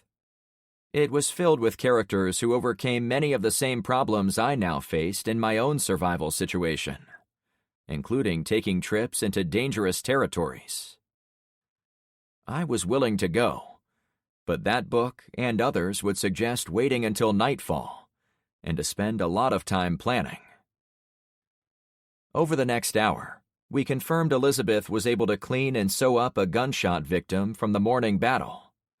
One of the ex-soldiers had been able to do a decent job, but the trauma surgeon did it better. She was the real deal. Only after we confirmed her profession did we get the supplies together for our trip. I had a few things to attend to before going anywhere. First, I had Carmen get 4 of the kayaks, put them in the bed of the El Camino, and take them to Shane and Sonny working at the ship. I gave her instructions to pass on to them about what they should do with the boats. Second, I pulled aside the extra person I was going to take for my crew. I wanted Ben, for his calm under pressure, but Evelyn made it clear her husband wasn't going anywhere while he still had a huge injury on his melon. Ben was upset by the stink she raised, but decided it wasn't a fight worth having, so he suggested I find someone else. Walking away, I wondered if it had anything to do with jealousy, since there had been some friction between her and Carmen over her husband talking to the much younger woman. Red tried to go with me, to contribute to the group, but I showed him my list and asked if he could work on another project for me. That seemed to make him happy. When the teenagers caught a whiff of our planned trip, they swarmed me to pick them to go too. I had to load them up with other tasks, however, since I didn't want any of them going on this particular mission. Finally, I tapped LeVar to go on our nighttime adventure, since Luke was going to hold down the fort while I was gone. "I like what you've got going on here," Elizabeth said when our paths crossed. She had freedom to walk around, but I'd put Kyra on guard duty with her, in case she tried anything. I was trusting enough to give her some independence, but not blind to the possibility of betrayal. Kyra was charming and talkative with the surgeon, but I'd reinforce the need to keep herself alert to anything amiss. If Elizabeth tried to sneak off or signal someone, I wanted to know about it. "We're holding things together well enough," I answered. We both looked toward the roadblock, where teens scurried here and there as they kept watch on things. "Do you think my family is all right?" she asked, without any of the confidence she'd shown so far. The plan was to take our convoy to her place once it got dark. Driving during daylight hours, especially where we were going, wasn't really an option. I'd made that clear to her several times, as she repeatedly asked if we could leave right away. "I promise we'll find out for you when we drive there tonight." I had to leave it at that, so I walked away. My body screamed for a nap, but endless chores kept me busy into the evening of day 8. We collected water from the cisterns, a little for each occupied house. We moved cinder blocks from the ruined construction homes to the gaps between our houses. They were far more useful to us there than in piles in those burned-out properties. I walked behind the teen house, wanting to check out the growing wall linking together with Carmen's place, but I stopped at the swimming pool. The water was already turning green from too much algae. As one source of our water, I'd need to assign someone the task of adding chemicals on a regular basis. Later, I had to go near the canal, where I found a group of teens goofing off, but they also had fishing lines in the water. They pretended to seriously study their poles when I passed, but went back to being silly when I was gone. As long as they caught fish, I had no problem with fun. Speaking of teens, I found 3 or 4 boys chatting with Kimber, the Atlanta Falcons cheerleader, near one of the trucks. It looked innocent enough, but I could see that the beautiful woman was a huge distraction for them. When I neared, I heard them talking about her job, and they were listening with rapt attention. "Hey guys, don't you have work to do?" I asked. They snapped to attention, as if coming out of hypnosis. After running off, I was left with Kimber. "I'm sorry, Uncle Frank. They were only asking me about the NFL." I was sure that wasn't their main area of interest. The woman had apparently been dressed by Penny, and she'd put on a small pair of workout shorts and a tight t-shirt tied at her midriff. It was no surprise she'd attracted attention. "It's no big deal," I assured her. "I might put you in charge of a work detail, though, since I bet you could get those boys to work 10 times harder than I could." "Well, I am a cheerleader," she bubbled. More time went by, and a young guy came over from Barracuda, looking for cleaning solution for his contacts. That was a problem I'd never even considered, since my vision was still passable. I sent him to the watch desk, where someone would help him find what he needed using our inventory list, as there were probably a lot of people who wore contacts I didn't even know about. Marco and Dante and their helpers continuously worked on the second rope bridge between Barracuda and Albacore. Soon, I would be able to walk straight over to Albacore without getting my feet wet, and without needing to go the long way along Poseidon Pier. That would be a huge benefit to our community. Red showed up in the early evening with his semi-tractor in bobtail mode, meaning he wasn't pulling the trailer. He'd lashed down a foot-wide diameter tree trunk on the frame behind the fifth wheel, apparently going so far as to cut grooves in the bottom to lock it in place with the rear frame. It was lashed down, hanging a few feet off the sides. He'd taken steel cables from the burned-out tow truck and wrapped them around the fifth wheel, ready for use. "This is going to work?" I asked him. "It should. The tree trunk will keep the cable from getting tangled in the rear tires, and I can drag those shipping containers without damaging my rig." I'd assigned him the task of using his truck to pull the shipping containers to our street. They'd become pieces of a wall. "Nice job," I said to my fellow trucker. Louder, I added, "I want you to drag one of those containers when our convoy heads out, to cover the sound of our truck engines as we drive south." If the drone was listening, I wanted it to know this aspect of my plan. "You got it, boss," he answered. I headed back to my house, proud to see how much we'd done in the last few hours. It was also nice to have everyone stay busy after losing people in the morning attack. On my driveway, I took some time to inspect the El Camino top to bottom, looking for booby traps, tracking devices, or anything else the crafty sheriff might have done to it. However, I found nothing. No one seemed to have found the kill switch either. Several times while I searched, I mentioned to passers-by that I was taking the El Camino on our drive south when it got dark. Again, loud enough to be heard by anyone spying on us. A little past dinner time, I spotted Tyler beyond the construction homes, lying on the grass next to the roadway.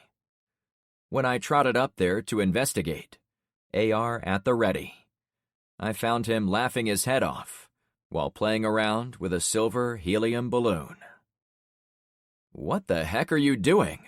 I asked, not sure what to expect. He let the inflatable go, so it floated about 4 feet above the lawn. A get-well-soon message was on both sides of the puffy balloon. The string was attached to the leg of a dead armadillo. He glanced over at me. "Get it?" he asked. Tears flowed down his cheeks from laughing so hard. "Do you think that's appropriate, given what happened this morning?" It was understood I was talking about the twins' dad. "No, Uncle Frank. This gag slaps." He stifled laughter. "It will definitely lighten the mood for Zoe and Alex. Trust me." I walked away. Maybe I was wrong about who would find it funny. Since I didn't have a teenager of my own, I couldn't say for sure the best way for them to process grief.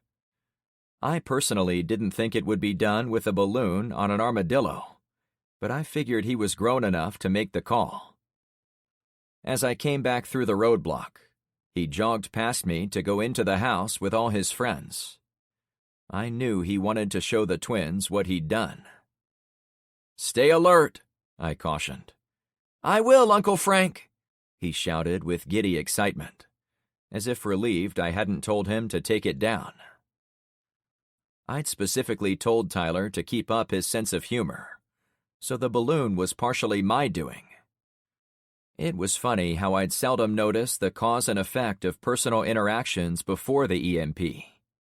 From my dealings with Trevor and all its baggage, to my relationship with Tyler and all his shenanigans.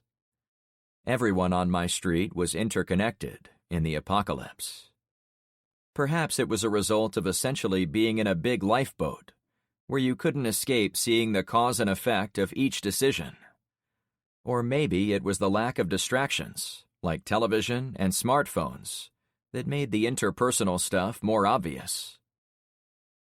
The other leaders came around for the sunset meeting, and I talked about our day, shared what Tyler and I learned on our go-kart journey, and hashed out where the stops would be, so the go-kart driver didn't have to drive up and down each street. I also introduced Elizabeth and explained how she'd come to us, but I didn't mention where I was going with her after dark. When privately asked about it later by Penny, I could only tell her I was worried about spies again. I liked Elizabeth. I believed her story. I wanted to trust her. That was why I couldn't. Later, when it was nearly dark, I slid behind the wheel of the El Camino. The surgeon was in the Charger behind us. "Okay, Frank," Carmen said quietly, with frustration in her voice. "Can you please tell me what's really going on? You've mentioned about 100 times we are driving south to go to her house, but I know that's got to be a trick of some kind, for the drones and spies. Where are we really taking her?" "The south, actually." "Into the city?" she asked with worry. "But you've been saying the city is a lost cause." "Not that far. We're only going into the subdivisions a few miles south of here." "The place where we hear nothing but gunfire and women screaming at night?" "The very same," I announced. "She would only stay on Clownfish if we rescued her family. However, if we do this, we'll have a skilled surgeon in our group for the duration of the breakdown." "If we can rescue her family," she stressed. "I can let you out at the front gate," I suggested in a playful way. Strangely, she didn't immediately refuse. By the time we reached the roadblock at Bayside Road, I worried she might actually get out. "Carmen?" Chapter 11. "I'm not getting out, Frank. You know that. It's just that I don't trust anything having to do with the sheriff." "And I do," I jibed, as I drove across Bayside and into Zen's area. "I searched this truck for bugs and booby traps, assuming he'd put multiples of each in here." "But it was clear?" "Yep. I wouldn't be driving this if I thought it had issues." We drove for a few minutes on Poseidon. Far to the west, over the ocean, oranges and reds touched distant clouds, the final act of the earlier sunset. I wasn't sure the cause, but the sunsets had become more majestic each night, as if the big man upstairs wanted to provide ever greater sources of beauty to counter the horrors created by humans on the ground. A bit before Bravo intersection, the headlights of Red's truck came at us. I pulled into the grass of an abandoned house to let him pass. True to my intentions, he dragged an empty shipping container behind his truck, using the chains and tree trunk setup he'd shown me earlier. There was still quite a bit of dirt on the pavement, but the boxy frame was heavy enough to sink in and scrape the concrete, providing a satisfying grinding that would be heard for a mile or more in every direction. Our engines were barely audible. Red and I waved at each other as he went by. "Where is he going to put that?" Carmen asked. "I told him to start a wall of them behind my place, starting at the canal. In time, I want a wall around all the houses on our street." I hadn't been out there with a measuring tape, but each container was 40 feet, a little shorter than the typical trailer hauled by semi-trucks, so it wouldn't take a lot of them to wall off a good chunk of our properties. We had a whole ship of containers, many of them empty, to choose from. "It will be nice to have strong walls," she admitted. "We'll have to figure out how to defend them. If we slap the walls up but don't have people looking at the other side, they will only serve to help invaders walk right up to our border. That could get tricky." "Too bad Amanda's not here to cite all the HOA violations those containers would cause." It had been meant as a friendly joke and a bit of a hat tip to the dead woman, but it served to sober us up for the trip into danger.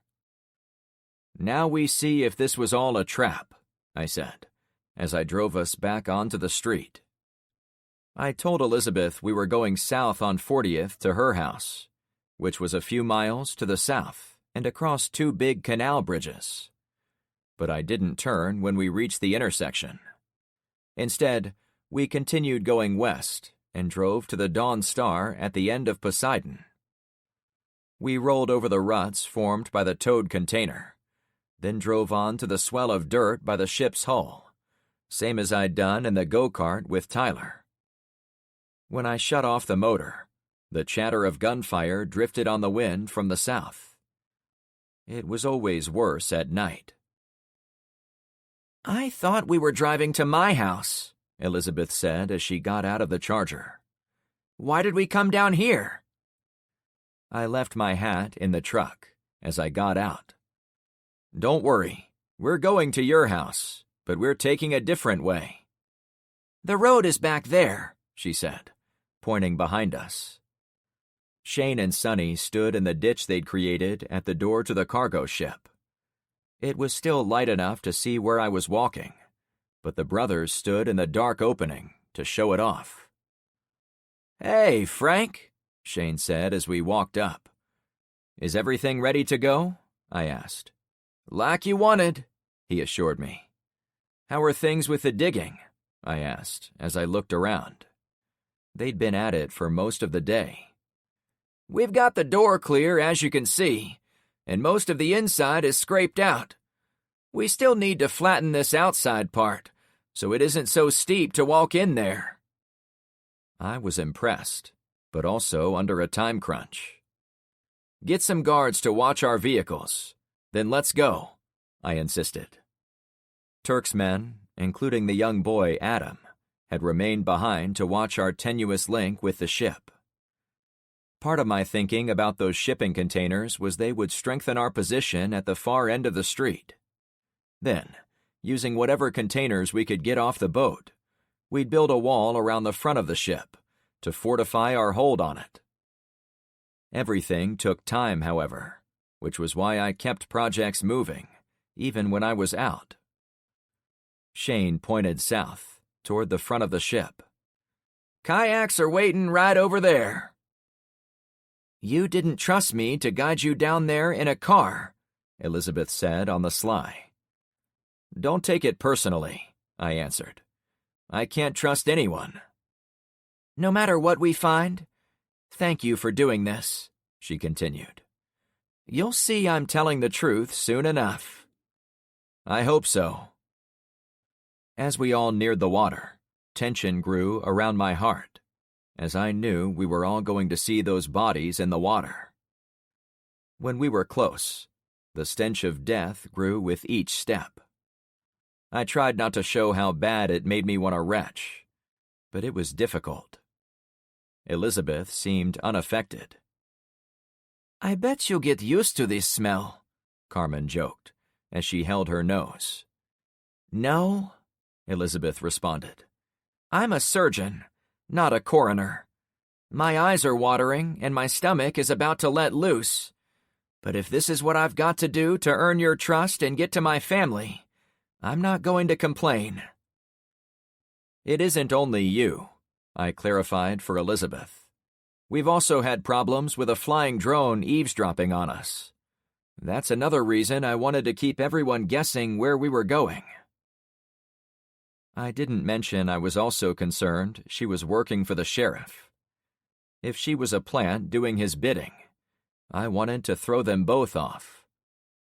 "I understand," she said. "But how did a drone survive the EMP?" "We don't know how they're still flying.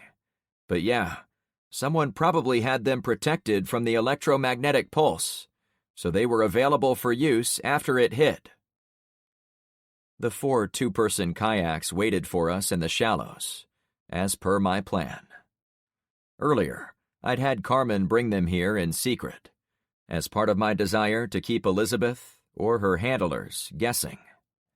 LeVar and Elizabeth got in the first boat. They were cheap tourist models, the kind where the paddlers sat on top of, rather than in it. LeVar was a giant, so he had to sit in the rear, stretching his legs almost to the back of his older partner. Shane and Sonny took the next one. I hopped in the boat with Carmen, and we towed the extra kayak behind us, intending it to be for her husband and grandson, the two people she expected at her home. Paddles sloshed in the water as we all pumped hard to get away from the watery cemetery. After a few minutes of rowing, everyone seemed to let off at the same time. "Ah, smell the air," LeVar announced, leaning back a little. "We made it," Elizabeth added. To the west, across maybe 2 miles of water, the black outline of Pine Island sat against the backlit sky. Sunset had faded into twilight, and only a small ridge of dim light remained on the horizon. As we drifted, gunfire erupted from the suburbs to our east. It wasn't possible to tell where it came from, other than it seemed to come from where we were going. A second burst came from the opposite side, on the island out in the bay. "I know we're tired, but let's start rowing again," I suggested. The break had been mandatory, but we couldn't linger. If someone caught us on the water, we would be easy targets. If it was dangerous to travel the apocalypse by car during the day, it was twice as bad to try it in paddle-driven boats. Night was the only time we could even try this. As we got underway, my heart wasn't settling down. It pounded hard, as if anticipating the danger its reckless owner was putting it in. Ahead, as the sound of violence became easier to hear, I understood the concern.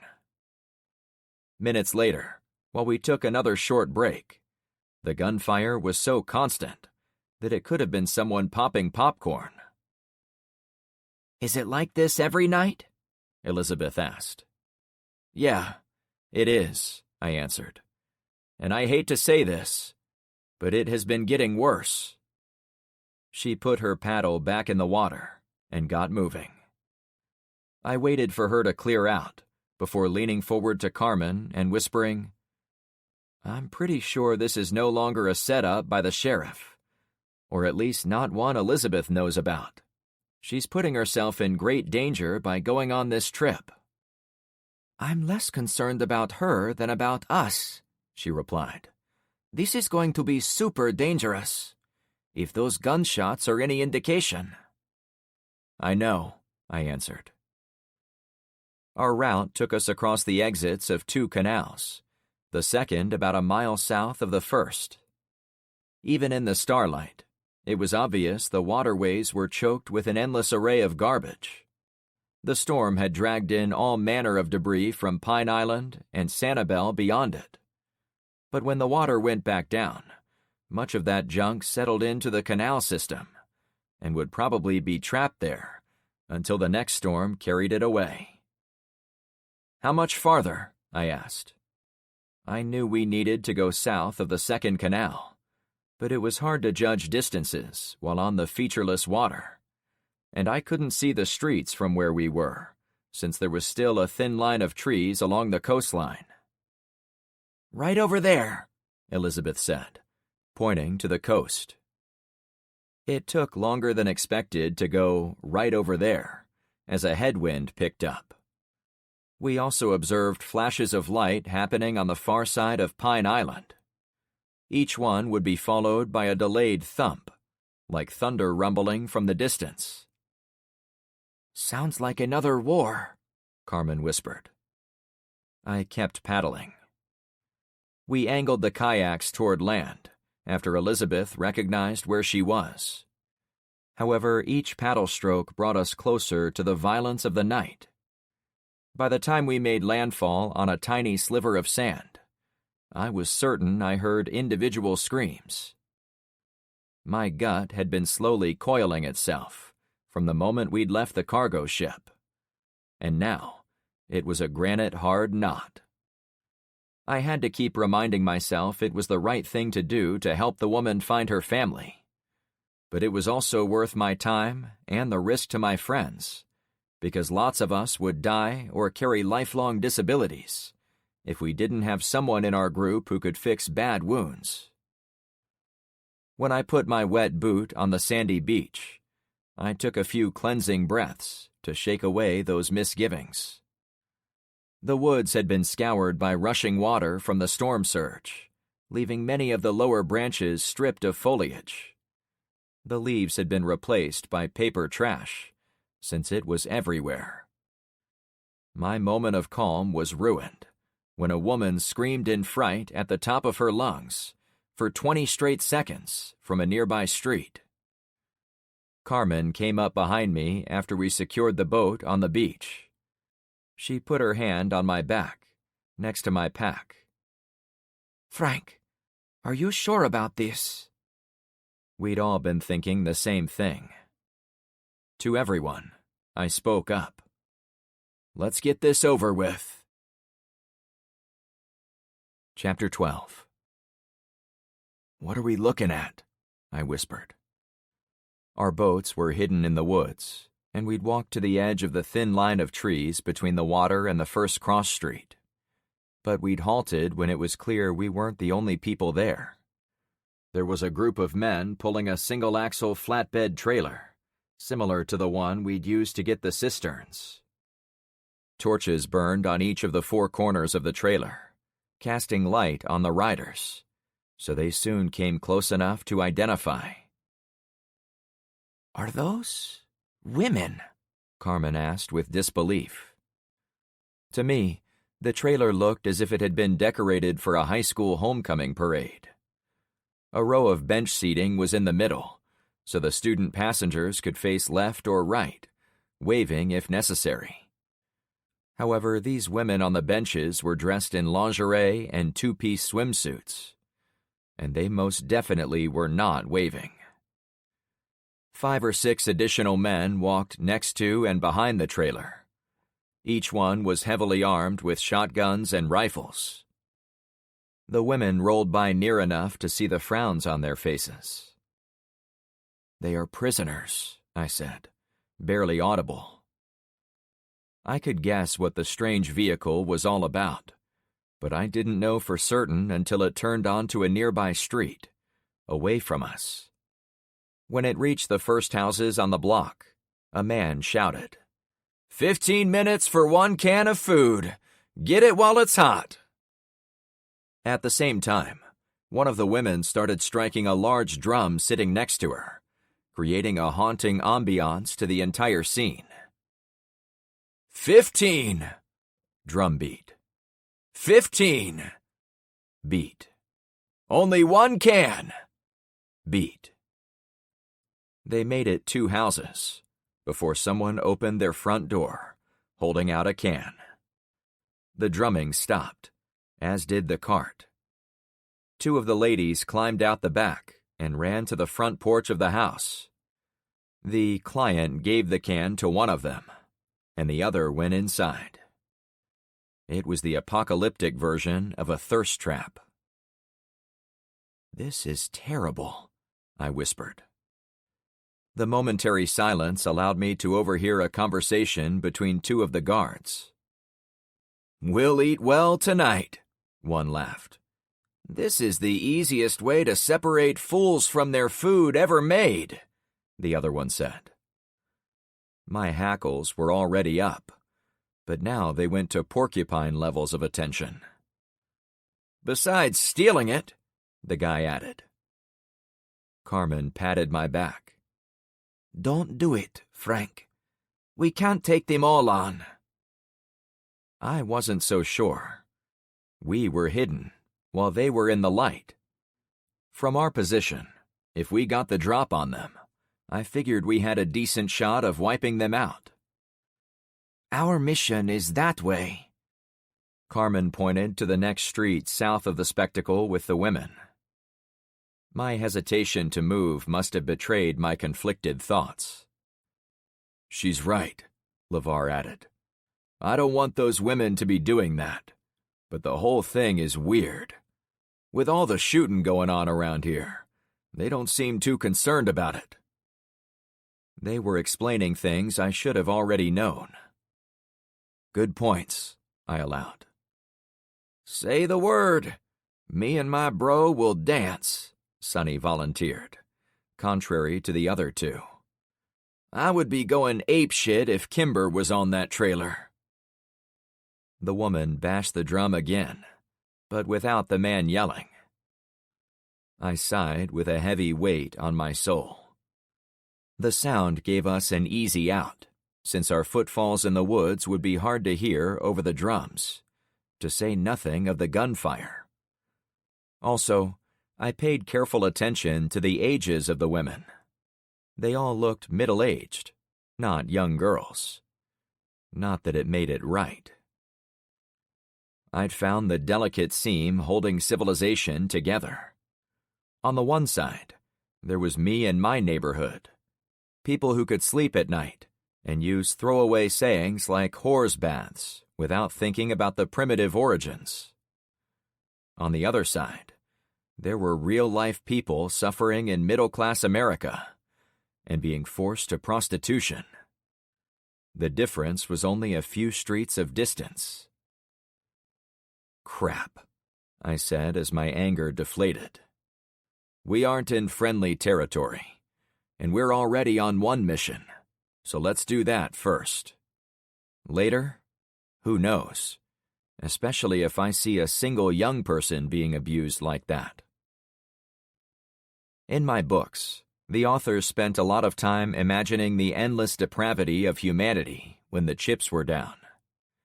It disappointed me to know those depths had arrived in our community, and it pained me to admit I was powerless to stop it. As we snuck to the south along the tree line, we almost missed a group of men sticking to the shadows on the other side of the street. They walked north until they saw the cart. Then I heard the leader. "Guys, they've got another customer, so let's hold up here. Stay awake, or you don't get your cut." Their pause forced us to hold up and wait with them, since we couldn't afford to be spotted or heard crunching through the wooded area. It burned me to wait the full 15 minutes. It also disheartened me to see how the drum acted like the song of an ice cream truck. Men farther up the street came to the wagon and made their transactions, walking back home with ladies at their sides. The desperation of both parties in each transaction was palpable. When the first woman came out of the house, she got back on the wagon, and the whole procession continued up the street. Since we'd moved a bit, we could no longer see where it went, or where it stopped. But we heard the drummer pound on the instrument, as if she too was crying out for help. Soon enough, the chase group of men got up and continued protecting the backside of the trailer crew as it went up the street. "They have a nice setup," Sonny said with some respect. "If we would have attacked, we would have been cut down from the side. Good call not listening to me, Frank." "Yeah," I said, not as happy as I should have been. "Let's get the hell out of here." The houses along the coast were damaged, as they were in our part of the suburban sprawl a couple of miles to the north. But there wasn't the same layer of dirt covering everything. That made it easier to walk around and see yards and walkways. Elizabeth insisted on leading us out of the woods, but I stayed close behind her in case she tried anything. I'd begun to accept she was doing this trip for a legitimate reason, but I couldn't discount the remote possibility she was somehow leading us into a trap. She walked us along the side of one house before turning into the front yard. "This is my block," she announced without being too loud. "It's the 5th house down." We all ducked when glass broke across the street. 2 men stood on the driveway of a ranch home situated diagonally from our location. A white sedan had been abused in the driveway already, with numerous dents evident from the light provided by a lone torch in one man's hand. Both men threw things at the house, followed by laughter. It was becoming obvious we couldn't avoid everyone. Going into the backyards of the next few homes might avoid those men, but it was never a good idea to sneak around in a homeowner's backyard. And that went double during the apocalypse. "Go quietly," I cautioned. The sustained gunfire, distant drumming, and rock throwing played to our advantage, and we managed to avoid a confrontation. Looking back, the other guy tripped over his own feet and fell on his face. My brain recoiled at the sound of bone on the pavement. Another terrible noise in the night. To my shock, both the men cackled uproariously about his clumsy behavior, and the guy got right back up, wiping blood from his chin. He might have been drunk or hopped up on drugs. Whatever the cause, I didn't want to tangle with anyone who shook off a skull-jarring hit like that. The third house in the row was another ranch, with boards over the front windows. As we walked by, I was sure I heard someone crying inside. It was a man, as best I could tell. His wails were hollow, as if he was inside an empty tin can. One of the boards had fallen a bit, and I saw the shadows and flickering glare of a torch or other fire inside the home. What could be going on in there? Did I even want to know? "Keep moving," I said, fighting my own misgivings. I could not have guessed how far from civility these streets had already fallen. While we were joking around with Halloween costumes and concerned with kids smoking marijuana back on Clownfish, the folks in this part of the city were fighting tooth and nail against random crazy people. The use of fire made the area seem like it had returned to the early 1800s. Primitive. Dangerous. The grim truth was that every person around here needed our help. The women on the cart, the people who owned the house with the two drunk guys out front, the guy howling inside the place we'd passed. But we could not afford to make ourselves known, or we would be swamped by residents looking for help. Even a fully staffed police force probably couldn't keep the peace on one block, much less several streets of this giant subdivision.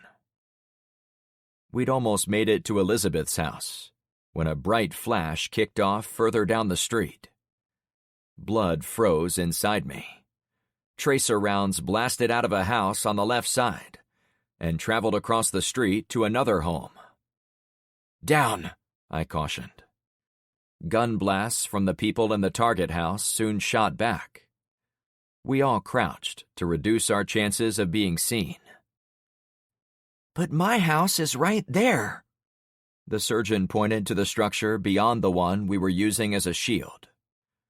She also stood up, forcing me to pull her back down. She might have been a skilled surgeon, but I had my doubts about her common sense. "Wait next to the garage," I advised, duck walking to get to the side of the house, "until the gun battle is done." We waited there for at least a minute, as the two sides poured ordnance on each other from almost point-blank range. There didn't seem to be any repositioning after each shot, no support fire from helpers flanking the enemy, and no fear about fighting to the death. I peeked during a lull, so I knew when we could go. More rounds blasted out of the house on the left. Far beyond the flying shots, a group of vehicles passed through an intersection, heading south. It was too dark, and they were too far away to see details, but there were at least 5 sets of headlights. I doubted they passed without noticing those sun-bright lances of light crossing the street, but they did not stop or turn our way.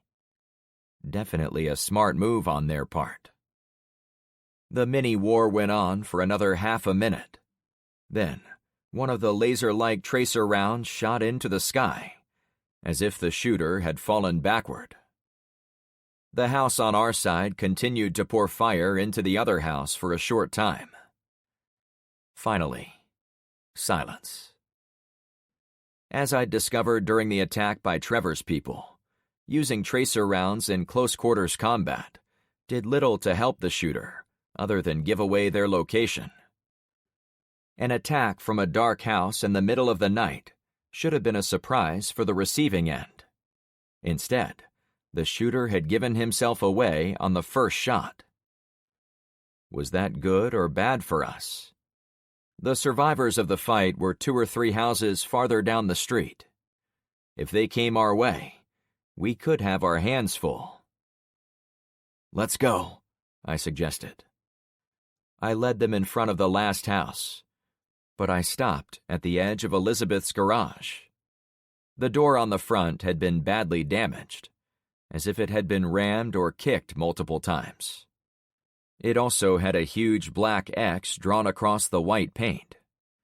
Even part of the gutter had been yanked down, hanging in front of the garage.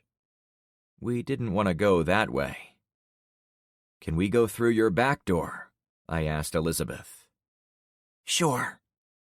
After seeing the state of her home, she hurried along the side, but tripped and fell after taking a few steps. I ran around the lump on the ground.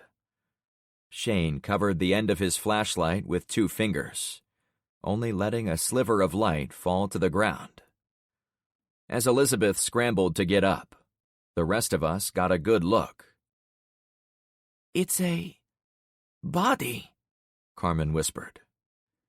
Someone had taken the time to wrap the person in plastic wrap, like the man was a leftover burrito. It helped with the odor, but it made it less clear why he'd been tossed to the ground like trash. Many people in this subdivision weren't safe enough to be seen digging holes. We all went around the poor guy, though Elizabeth was the last to move. It took a few seconds, but I soon figured out why. "That's not my husband," she said with about 75% certainty in her voice. "Good." I gently grabbed her elbow. "Let's get out of here." She finally backed up and got moving again. She pushed through a little white vinyl gate and walked to the back patio. Much like Trevor's place, her house came with a pool and a fancy patio space. It even had an outdoor kitchen, though everything had been tipped over or broken. "What happened here?" she asked, mostly to herself. The hurricane door had been bashed in from the outside. "Oh, shit," she hissed, already heading for the entryway. "Wait," I said as quietly as I could. But it was no use. The woman had gone inside. I made a snap decision. "Stick close to me," I said to the others. I couldn't let anything happen to her. Chapter 13. My palms turned sweaty from the firm grip on my Bravo Company AR, as I knew there was a real chance I would have to use it in a few seconds. The back window had been bashed in, meaning someone had forced their way inside. If they were still in there, and her family was in danger, no quarter would be given. "Elizabeth!" I hissed, as I chased her into the darkness. The determined woman had gone into her kitchen, walking through all the broken glass until she stood by the sink. I saw the flash of silver along a long steak knife as she picked it up. "I'm not going down to no criminals," she said with quiet determination. "We won't let it come to that," I assured her, now beckoning my friends into the kitchen. "But you've got to let us go first, since we have the firepower." She came closer to me. Seeing the big knife, I thought only for a moment she might try to attack me. perhaps as the final act of an elaborate bargain with the sheriff. But she didn't hold the knife in a threatening manner as she spoke. Frank, please don't accidentally shoot my husband or grandson. If they're still here, I would never forgive myself if something happens to them. I noted she was speaking in the present tense, suggesting she believed they were still alive. However, the tone of her voice and the finality of her statement made me wonder if the knife wasn't for the criminals, but someone else entirely. "Okay," I said to get us primed for clearing the place. "Carmen, you're with me, since we've practiced this before, and we'll go toward the bedrooms. Shane, Sonny, you two go that way, toward the front rooms." I pointed to direct them. "LeVar, you stand guard over Elizabeth." "I want to come with," she began. "No, please. We can't have everyone walking in different places in your house, in case we need to shoot back at the bad guys." She considered for a few moments. Then her posture shifted as she leaned against the counter. "Don't hurt them," she whispered. "We'll be careful before shooting anyone. I promise." My pulse throbbed in my temples and in my eardrums. We began our sweep by going down the long hallway to the bedrooms. Our footfalls creaked on the laminate flooring and the plywood subfloor below it. But there was also a crusty, sand-like substance coating the floor. The home had been flooded. I should have picked up on that sooner. Maybe the door hadn't been kicked in after all, but had been destroyed by the rushing waters and heavy objects floating around. We'd seen evidence of such floaters back in the choked canals. Now, knowing what I was looking for, the smell of seawater and mud filled my awareness. The first door was closed. I steadied my breathing. I had Carmen stay at the near end of the door, while I crossed to the other side. Then, like we'd practiced, I pushed open the door and took a step back, rifle pointed into the room with my flashlight attachment on full brightness. No one stood in the far corner. Carmen leaned to check her side of the room. We both made bigger slices, until we'd observed the entire chamber. "Follow," I whispered. I went through the door into a large 20 by 20 square foot living space. The bed had been stripped of every sheet and comforter, and those had been tossed in the corner. The room decorations had also been moved around, probably by high water. The ocean seaweed stench was stronger in there, since the door had been shut. "We're clear," I announced. The next door was to a bathroom, and no one was in there. The third door was already open. Adrenaline had saturated my system, and I was wound tighter than a drum. I panted as my breathing struggled to provide enough oxygen for my racing heart. I mentioned none of this to Carmen, for fear she would key off my tension. She was already breathing hard. Night fighting was not our thing. I flicked on the light so I could see my slices inside what was obviously the master bedroom. Again, there was a bed, stripped to the mattress, with the soggy sheets thrown in the corner. A throw rug had also been tossed on the pile. Unlike the last room, this one had multiple chests, with drawers pulled out and clothing added to the pile of flood-damaged fabrics. Carmen swept the attached bathroom. "No one is back here, Frank. We should get back to Elizabeth." "Yeah, though I'm not sure what will—" "Did you say Elizabeth?" a child's voice whimpered. I looked at Carmen, then pointed to the pile of clothes. She nodded. Together, we snuck over to the mess on the floor. "Elizabeth lives here," I said on a hunch. A head popped out of a section of wet socks. "Grammy is back?" Wyatt, is that you? Elizabeth called from the far end of the hallway. Grammy! The boy yelled back. All pretense of stealth was now lost.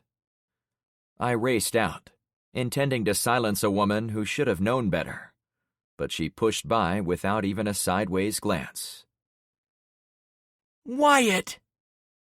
I checked down the hall.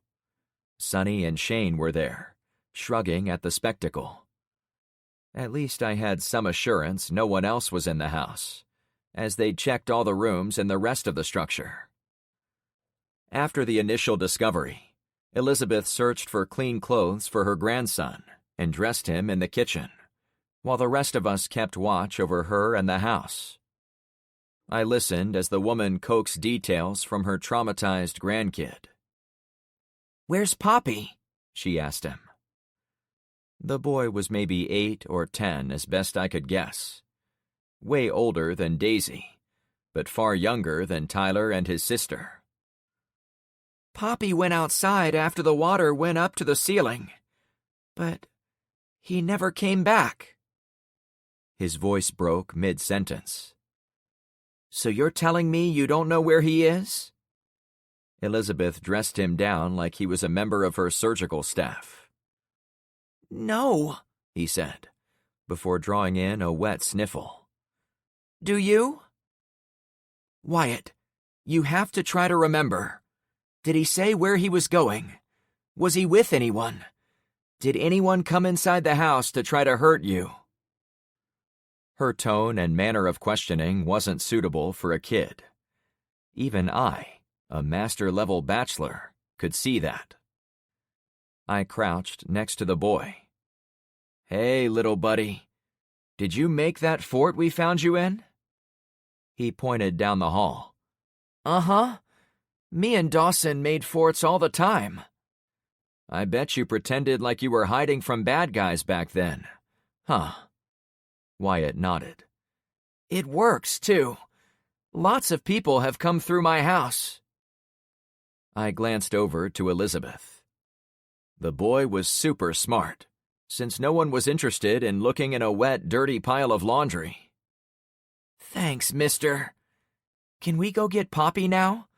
He told me to stay in the house when it was full of water, but Grammy can let me out. We have to get him. I wasn't sure how to answer, but Elizabeth tapped back in. Wyatt, dear, we have to go on a little adventure to reach your grandpa, okay? We're going to follow this man back to his house, and Grandpa will be... She choked on a sob. He'll be there. Carmen reached out a hand, and we were on the verge of clearing out of there, but one of the brothers whistled like a bird from the front room. I met Carmen's eyes. Trouble? She nodded once, then marshaled the boy into the back corner of the kitchen. Shane appeared at the door to the front rooms. There are guys walking in the front yard. Did they hear us? I asked quietly. He shrugged. We'll keep an eye on 'em. Oh, shit, LeVar said from near the remains of the rear door. More back here. They might be sweeping down the line of houses, Shane suggested. These could have been the people being shot by the guy with the tracer rounds. We'd stayed a few minutes too long. I crept to the back of the kitchen, near the door. LeVar stood next to the entryway, ready to jump anyone who came through. My position let me hear the men speak as they came closer to the pool. We've already been in all these houses, one man said. We've only got 4 more in this row. We should liberate those prostitutes and take their cans. You know T-Bone wouldn't like us doing that, you dumbass. We're supposed to be on the same team. My blood froze at the abrupt way he stopped speaking. Someone opened that door, the man said in a much quieter voice. I looked at the back door, already knowing what the guy was talking about. We'd opened it so we didn't have to climb in through the rough gouge where the glass had been kicked in. I'd been too busy looking ahead to tell someone behind me to close it, and the person at the back was too busy guarding the rest of us to think of shutting a door we might have needed open for a fast escape. It was no one's fault. It simply was. The little boy whimpered. "They've been in here before," he said on the verge of tears. "Grandpa should have been here to chase them away." My grip firmed up. I knew what I had to do if even one of those men came inside. We couldn't all hide under those dirty blankets. "Guys, this way!" One of the men in the yard said the words out loud, as if unafraid of being heard. "Get your shit together while we check out why this door is open." "That house has a black X," a third man reported. "Should be empty." "Well, how do you explain this?" Flashlights shined on the back door, casting shadows on the glass-covered tile floor, as well as on those of us hiding in the kitchen. The boy at the other end was cradled by his grandmother, though I saw the knife in her hand, ready to go. "I'll keep guard out here," a nasally voiced man said to his buddies. "The hell you will," the leader said. You, and you. New guy. What's your name again?" "Jammer," the person answered. "Right, Jammer. You three get your asses in there and check it out. The rest of us will hang out and watch your backs." My heart pounded so hard, it could have ripped a hole in my shirt. There was no possible way around violence. "We're behind you, Jam," a guy whispered. Carmen, LeVar, and I lowered our barrels. The man was about to learn a painful lesson in checking abandoned houses. A foot crunched on the glass outside. They were coming in. Chapter 14. I saw the guy's foot touch the top step, and my index finger slid from above the trigger guard to directly on the trigger. But he was yanked back. "Hey!" he cried out. "Wait," another guy urged. "Look at the red light. There's a drone flying up there."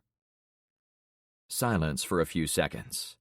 Then I heard the distinct whir of a four-prop aircraft. Now, my pulse jackhammered my eardrums. Was this the same drone operator as the guy who'd been spying on me? Had he followed us here? Was this part of the sheriff's final trap? It was hard not to try to connect the dots, even if the lines and directions didn't make any sense. I recognized Dee's raspy voice behind the speaker. "Gentlemen, your boss found this new toy. T-Bone told me to come down here and get you right away. The security convoy is having problems, and you are needed to protect the vehicles." "Who the hell are you?" the boss of the group said. While I didn't dare look outside to check, it sounded as if the drone was above the door, based on the loud voices of the men on the ground. If the drone had been out in the yard, their words would have projected away from me. "I'm Teddy, a guy who lives round here. The boss is letting me hang out with you fine people, as long as I fly this around and help out." The guy on foot made a production of spitting on the patio. "Fine, we'll check it out. But we don't work for you. We all work for T-Bone," the drone operator responded. It sounded as if the men were clearing out, but then the leader spoke again. "Yo, Flyboy, you're coming with us, okay? You fly up there and make sure none of these homeowners are going to jump us on the walk back." "Sounds good," the tinny drone voice answered. "Hey, new guy," the leader barked. "You run out front and tell the rest of the men we're going back." "Okay, sir," he answered. "How many times do I have to tell you? I'm not a friggin' officer. Don't call me sir. The sneer in his voice was plain. Okay, the man corrected. For a long 60 seconds, the men outside regrouped and turned around. I took the opportunity to lean around the corner and count how many there were. By the time they'd left and walked into the neighbor's yard, I'd counted 6 men. 1,000 pounds of pressure seeped out of my pores. My finger was off the trigger again. "These guys are organized," I said to LeVar, once I knew it was safe. "Nothing else could survive here," he answered quietly. "You either get right with the strong man on the block, or you hide in rags." It was a grim analysis. "All right, it looks like we got lucky." I waved my friends closer. "We're going to haul ass out this back door, and then run for the ocean. We've got boats." What about Poppy? Wyatt pleaded. Elizabeth crouched down and gave him a hug. He's at Frank's house, remember? I hurried over and knelt next to him. My friends call me Uncle Frank. You can call me that too, if you want. Okay, he said with renewed cheer. We'll go to Uncle Frank's house and find Poppy. That's right, baby, the grandmother assured him. I felt bad lying to the kid, but we had no choice.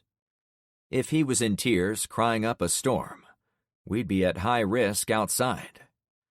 Telling a little lie was for his own good. Shane and Sonny joined us. The guys in the front yards are leaving too. The Black X seems to be repellent for 'em. None of them even gave this place a second glance once they saw the garage door. The guys in the back said the X means it has been picked over, LeVar said. Well, there are a lot of X's out there, Shane explained. I can't see much in the dark, but almost every house close by has a giant X on their garage door. Let's stick to the backyards this time, I suggested. Those men walked back there like it was no big deal, so maybe it will keep us out of sight from everyone else. There were trees, fences, and shrubs in some of the yards. Those features would hide us better than the fronts of the homes. We already knew there was a group on foot, a group with the trailer, and a group in vehicles. And we'd only gone 5 houses into the subdivision. I stuck my head out the window, only enough to see to the left, toward the east. I thought I could make out the black shapes of the men walking away, but it was hard to distinguish anything in the clutter of those yards.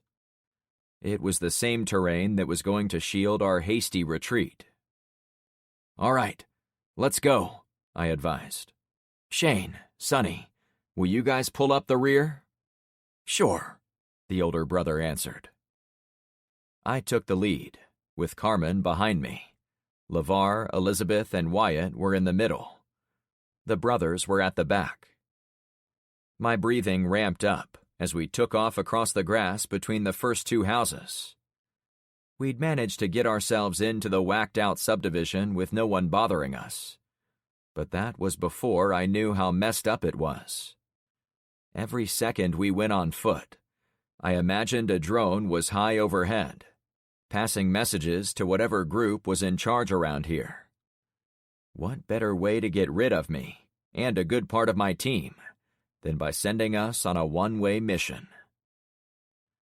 The first few houses weren't any problem, but the last one had a person waiting at the back door. Can we come with you? A woman asked as soon as we came close. Whoa, I said, holding out my arm to block Carmen from going by.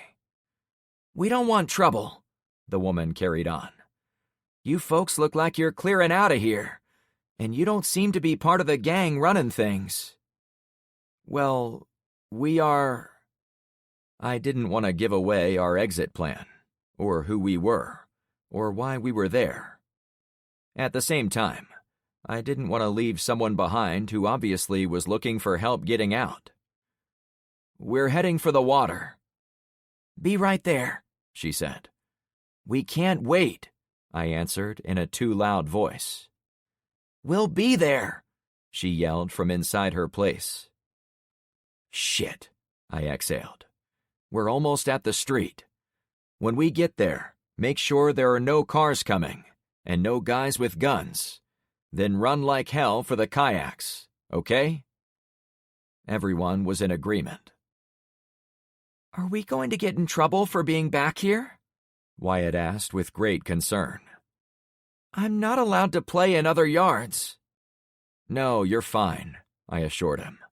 "Just stay with your grandma, okay? Think you can do that?"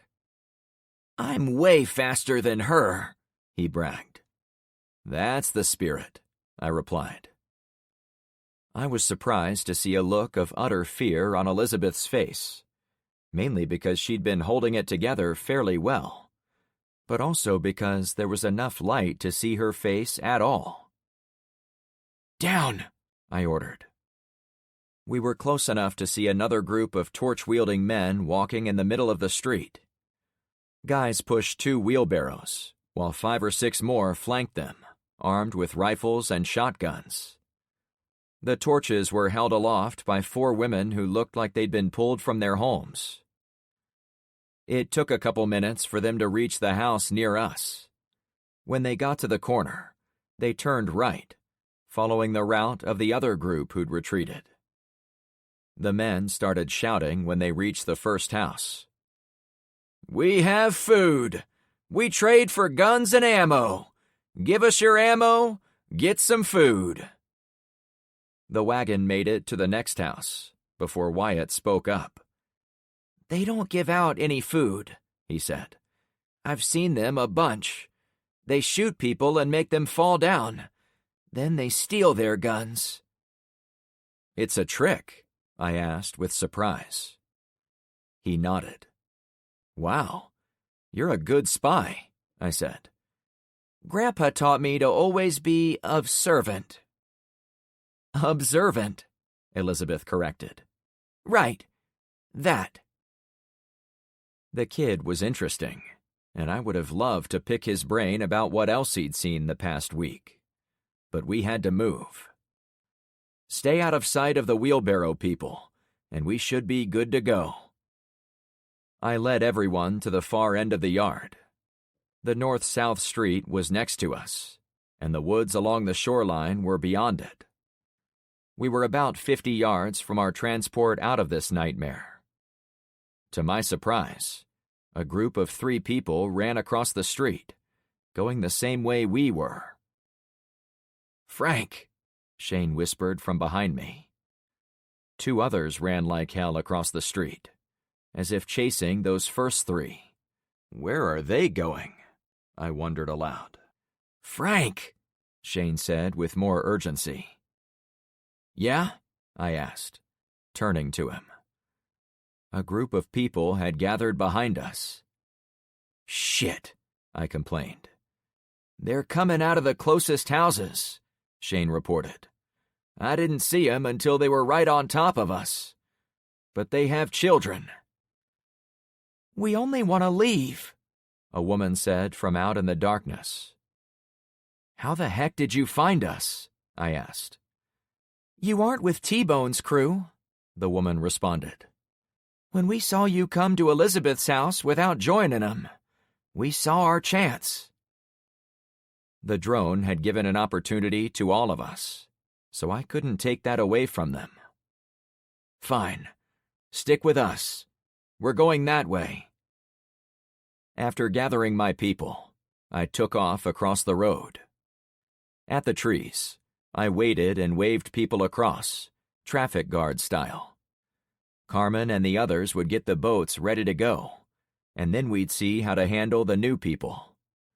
The boats were only big enough for 2, but that didn't mean we couldn't work out a way to have people hold the sides or a rope behind them. I'd swim, if necessary. All told, it was probably a mile back to the ship. I caught a glimpse of the enemy at the far end of the street, maybe 3/4 of a mile away. The first trailer carrying all the women had gone to the end of the block, turned right on the cross street, and was about to head back our way on the new avenue.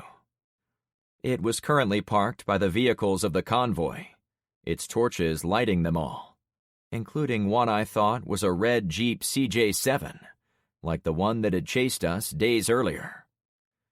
The wheelbarrow guys were closing in on them, and the security guys from the yards were also there.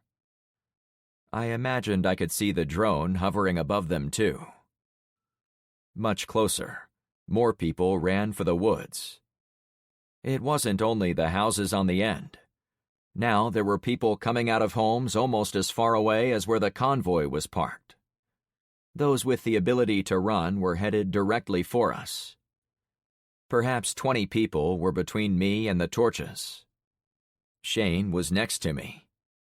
Jeez, this place was a powder keg waiting for someone to give the signal to run, I said. We better get to the boats. He took a step in that direction. Yeah, I think you're right.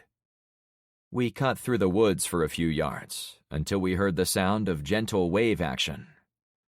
The water of the bay had been tranquil when we'd come in, and it was still calm now. The rattle of distant gunfire had died down a bit too, in one of the lulls of the night. That silence made it easy for me to hear Carmen traipse across the sandy ground to meet me, coming from the shoreline. "Frank," she exclaimed. "What is it?" "The boats are gone." Chapter 15. Above me, stretching to the horizon, was the clearest star field I might have ever seen. To the west, as far as I could see, the galactic star field spread out before me. The contrast with the human world was absolute. While the sky to the west was divinely silent, behind me there were gun blasts, droning drum beats, and endless screams for help. For about 5 seconds, my muscles refused to respond to any inputs while I looked up and thought of what to do. If the boats were gone, how the hell were we going to get the kid a full mile back to the ship? And there were more people running from their homes, as if the call had gone out that we were piloting the last helicopter out of Saigon. I had to fight that feeling of having the rug pulled out from underneath my boots. Finally, with great effort, I turned to my friends. "Okay, no big deal. We'll have to hike it out," I said, recognizing the reality of our situation, but playing it chill for the sake of the boy. A man said loudly from close by, "They stole your boats." Elizabeth squealed with surprise, since she stood closest to the source. My rifle went up. I saw the dim shape of a guy sitting on a metal folding chair. A thick clump of young trees gave him a hideout of sorts, though he didn't appear to be hiding. His hands were up, showing he was unarmed. "When?" I asked, lowering my weapon a bit. "About 10 seconds after you walked away," he chuckled. "Everyone is fleeing this neighborhood now. I think they went out to Pine Island, though I don't see too well in the dark anymore." I'd made a choice to take everyone with us on the walk to Elizabeth's house, rather than leaving someone to guard the kayaks. While it was easy to wish I'd done it a different way, if those men had come in the house, we wouldn't have had a chance in hell of surviving if there had been fewer of us. Conversely, any guards with the boats might have been jumped or otherwise attacked by the thieves, and they wouldn't have had the rest of us to back them up. "We're heading north if you want to come," I said to the man in the trees. There were enough people clomping around the woods. One more wouldn't hurt. "I appreciate it, but I'm old and used up. I know you can't see it, but I have type 1 diabetes. No meds. I can't even walk right now." Maybe we could float you out." I knew it was a long shot, but I was a problem solver, and I didn't like to hear about anyone giving up. "No, you've got to get all these folks to a safe place. The gangs around here won't be happy to see their people up and leaving them." I couldn't imagine why any group would be mad that they'd have less mouths to feed, but then I realized they weren't worried about such things. Instead, they were probably more worried about having people to shake down, use for labor, or put on their food for favors trailers. It was sick to think about, but it matched up with many of the novels I'd read about the apocalypse. "If the gang members come through here, can you tell them we went south?" I asked. "Sure. Why not? What are they going to do? Amputate my feet?" He guffawed, as if he'd told a funny joke, but I didn't understand the humor. I spoke to Carmen and my friends. "Stay close to each other, but move as fast as you can." "Where are we going, Grammy?" Wyatt asked, sounding worried. "I came in a boat, but it looks like we're taking a walk. You do as you're told, okay?" "Okay," he whimpered. I bent down next to the boy. "It will be fun. There are lots of kids back on my street, and I'm sure they'll want to meet you." I'd almost told the kid we were going to Clownfish Cove, but I had to be careful not to use that name with anyone while in this part of the city, or I might drag trouble back home without knowing it. "That sounds great," he said stiffly. "It will be," I promised, hopping up and walking toward the head of our column. Before we'd gone 10 feet, Shane called from the back. "Frank, trouble coming at us from the street." "Roger," I said. I whipped up a plan. "You keep going, okay?" I said to Carmen. "The kid is going to need to move fast." "What about you?" she asked with girlfriend worry in her voice. "I'll be fine with the brothers. I need to check this out, then I'll be up to the front." "You better not do anything I'll regret." "Go, before I change my mind," I joked, already backtracking toward Shane. Carmen stepped in front of the boy.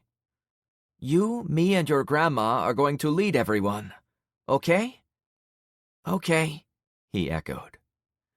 She and LeVar took Elizabeth and the kid into the woods along the shoreline.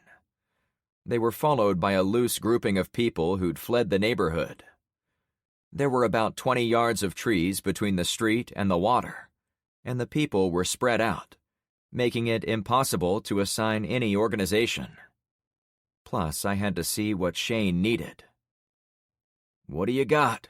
I drawled quietly when I came up behind him. He pointed. "They're coming back."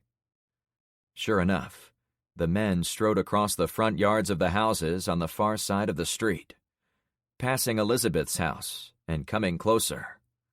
When they caught sight of people running from their homes, they'd chase them down and make them go back. The tone of their voices was anything but friendly. "Shit," I groaned. There were still residents running across the last street and into the woods.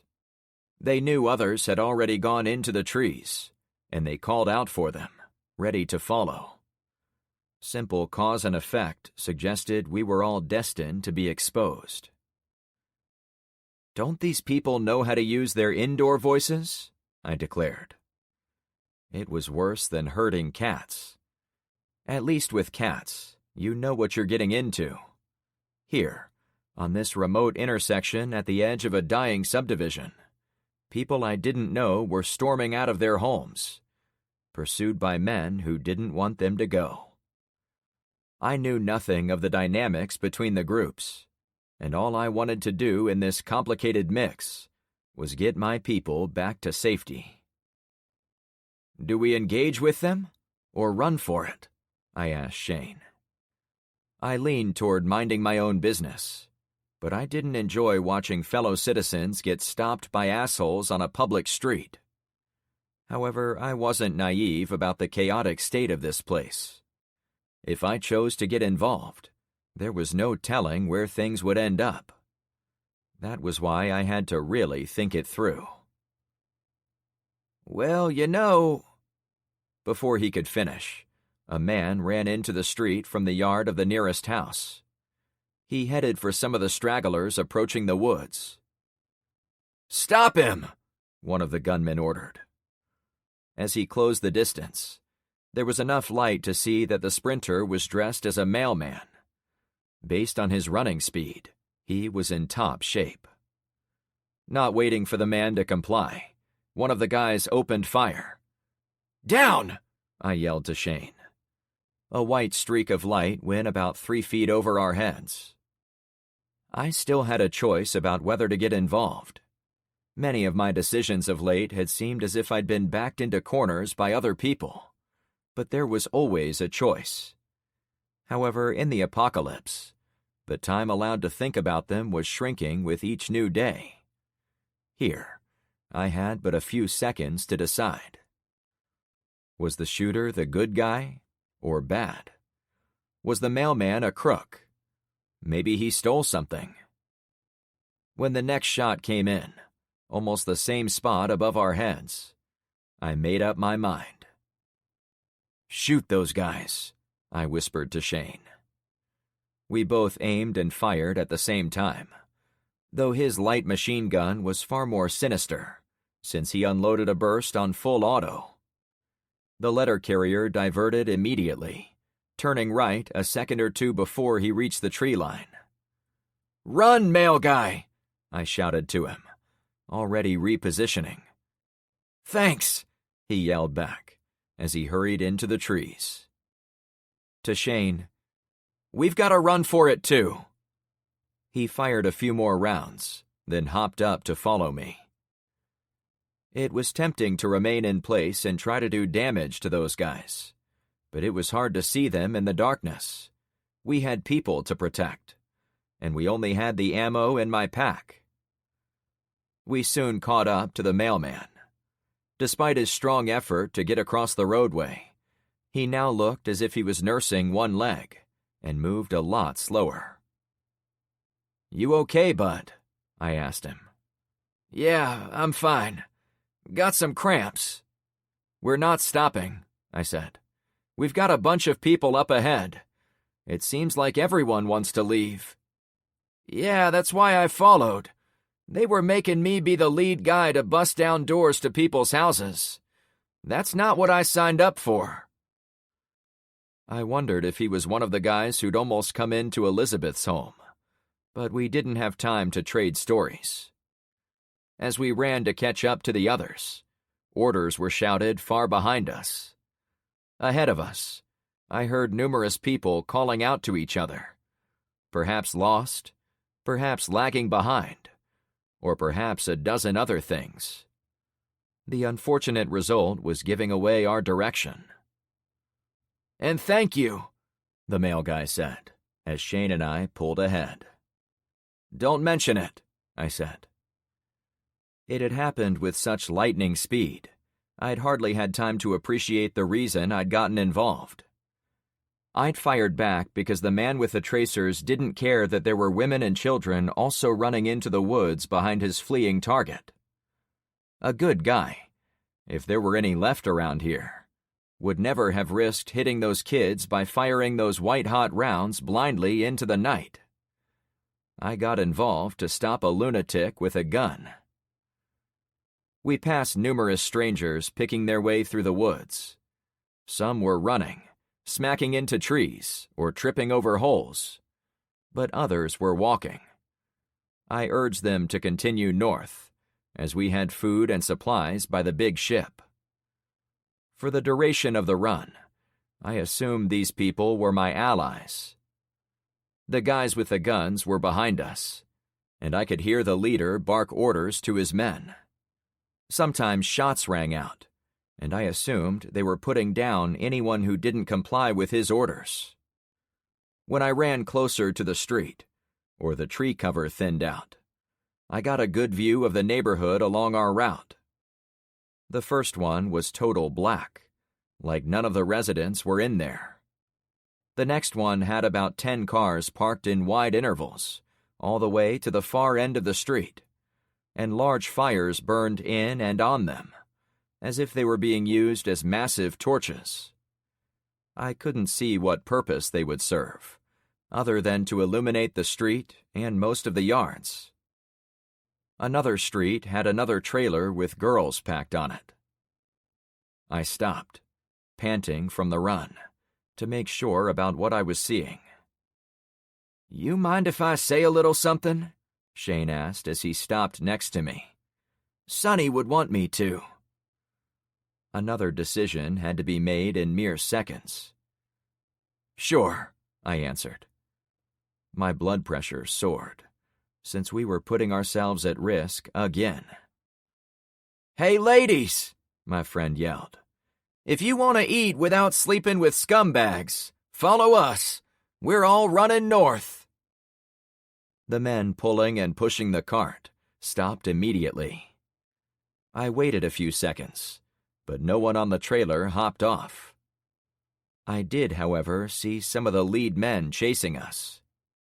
They'd stuck to the houses along the street, not on the side with the woods, so they could move faster along the manicured lawns.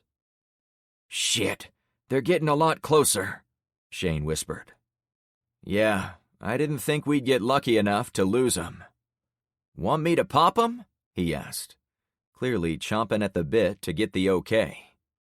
"No, we can't afford even more enemies.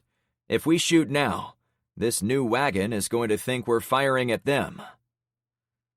Ironically, we could have solved that problem by using tracer rounds, since the bullets would clearly be aimed away from the trailer. I had no tracers in any of my supplies, so that wasn't even an option. Finally, at the last second before I continued running, I thought a couple people hopped off the trailer, but it could have been to collect cans, like I'd witnessed earlier. I soon passed an older woman huffing as she ran in the night. Then, Shane and I overtook a young mother tugging 4 or 5 little children behind her. "How did we pick up all these people?" I asked, sure I hadn't seen any children run out of the houses. "I think they were like the guy in the lawn chair," Shane answered, "waiting and hiding in the woods." I thought back to when we'd come ashore in the boats. 100 different people might have watched us sneak ashore, meaning we were never going to get out of here with all the boats. From now on, I had to assume people were hiding everywhere, and not only inside homes. We ran for about 5 more minutes, and I believed we had to be close to the first canal. Picking through the trees took a lot longer to cover ground than it had in the boats. Far from being a professional foot race, there were numerous people stopped, hunched over panting in the woods as we passed. "Come on, we're almost there," I pleaded. Not everyone was willing to keep going. Some of them seemed to accept the men chasing us would get them. The young mother tried to get me to take her kids and leave her behind. She was a little on the heavy side, and I could see she was in a lot of pain from falling and hitting tree branches. But I couldn't deny her desire to save those kids. In the end, Shane and I carried the smallest children for a bit, while the 2 older ones encouraged their mother to keep going. More minutes went by. The crack of a gun blasted behind us. Were they gaining on us? I couldn't think about who was causing trouble back there. Then, the sound I'd been dreading. Engines. "Shit! They've got vehicles!" Shane called back to me, wheezing from exertion. "I know. My statement was cut off by a woman's shrill scream. "Frank!" It took a second to figure out who'd called for me. "That was Carmen," I said, breathless. Chapter 16. Carmen's cry of my name had an urgency that made me set down the child and haul ass through the woods, oblivious to tree limbs and bush branches slapping my face and chest. My vision tunneled. I solidified the grip on my rifle. There may have been gunfire on the street to our right, but I barely heard it. If anything happened to her. With one last branch whipping my neck, I came into a clearing and went downhill a couple of steps. Oddly, the air now stank of death. "Frank, stop," she cautioned, seemingly uninjured. She braced me from taking another step. I stood next to a canal. Panting, I tried to absorb the situation. Carmen crouched on the slope next to the waterway, but she was far from alone. Many of the people we'd been running with were there, but there were others. Close by, to my left, there were a few elderly people climbing down the embankment and getting into the water. To my right, familiar faces did the same thing. Elizabeth and Wyatt were at the edge. Aware I was standing in the open, I slid down a short way to get out of sight. A group of men and women huddled about 30 feet inland, away from the opening of the canal, at the ocean. About 50 feet beyond them, at the limit of what I could see in the starlight, I thought there were more people. Far down the canal, perhaps a quarter of a mile, I could barely make out the long, flat bridge joining the two sides of the canal. It was probably too far away to try to reach, since our pursuit was only a couple of houses back. The street that ran along the forest now turned east along the canal. A person in a car would have to drive down to the bridge, then come back this way on the north side of the canal, where more subdivisions joined together. Poseidon Pier was still beyond a second canal, about a quarter of a mile to our north, so we had a long way to go. While I was still checking out the situation, headlights appeared near the bridge. I turned back to Carmen. "Why did you yell for me?" "Frank, I blabbed it without thinking. I came out of the woods and accidentally fell into the water. Look what's in there," she whispered, but with emphasis. Her legs were both wet. The canal itself was about 50 or 75 feet across, about the distance a person could throw a rock. However, the canal was stuffed with all types of debris, from one side to the other, and it ran in both directions like an oil slick of garbage. An oil slick of death that burned the inside of my nose. This is all crap from the hurricane, I reasoned. There were sections of roof, upright and overturned motorboats, more construction materials than the entire hardware store, and every colorful floating item from 1,000 pools and beaches in the area. There were also numerous bloated bodies out there. Some of the dead soldiers in black had floated away from the boat and gathered at the mouth of the canal. They were the main reason for the foul stench. I was sure of it. "It will give us cover to swim across," I added. "Why is everyone waiting around?" Certainly the sound of gunfire should have been enough to encourage everyone to get in the water, bodies or no. "Frank, you aren't seeing what I'm seeing." She shuddered.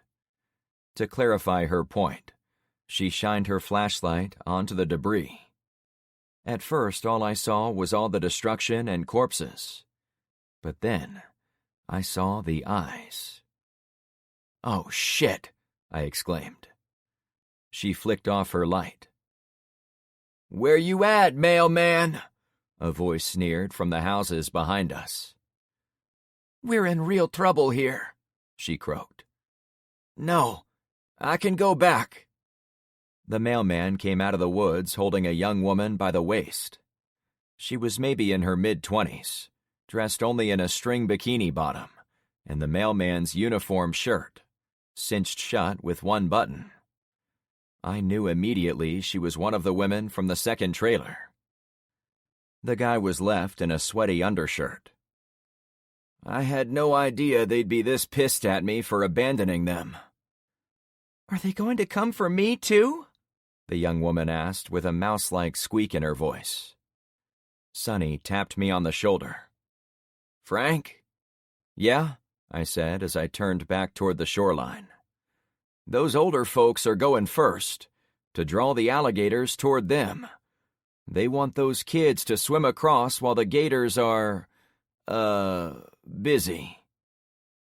Really? I asked incredulously. The act of self-sacrifice had snuck up on me. The men and women near the exit of the canal had already begun to swim across. They weren't fast, but they made enough noise to alert any animals out there. It left me with a pie in the face of multiple difficult decisions. Was it safer to have people swim across than it was to go back to their homes? No one was running to the men with the guns, suggesting they'd already made up their minds about their chances of going back. Hell, those older folks were willing to die to get the youngsters across. That spoke volumes about where the real danger was located. I'd tried to defend the fleeing residents where I could, but there was no possible way to save everyone. Some, like the guy in the chair, would have required us to carry them out against their will. Others, too old or slow, disappeared into the woods to hide. My job now was to get everyone across who wanted to go. Look, buddy, you seem like a stand-up guy. I nodded to the woman wearing his uniform shirt. A dirtbag wouldn't have bothered to cover her up or help her run, especially if armed men were in hot pursuit. We could definitely use more guys like you on Clownfish Cove. Thanks. Hey, did you say Clownfish Cove? A teenaged boy asked from about 20 feet down the bank. We're trying to get there. Do you know where it is? I passed a look between the mailman and the teenager. I realized I shouldn't have given away where I was from in such a public manner, but I had to roll with it. Yeah, I live there. How do you know about it? The kid stayed low, so the men with guns wouldn't see him stick his head up, but he moved in my direction. We found a sign at the high school that said everyone was going to a safe place called Clownfish. We've been trying to get there, but we got stopped by a gang that made us work for passage. My stomach hardened into a rock. Did any girls come with you? Yeah, there were about 10 of us. 3 of them were girls. Please don't tell me they were on that trailer back there.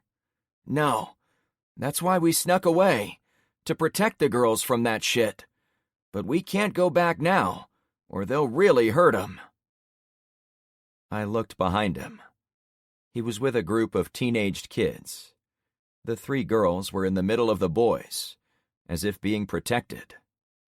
A couple of the young men carried hammers or sticks. Does anyone around here have a gun? Not us, the kid answered. They took 'em all, the mailman added.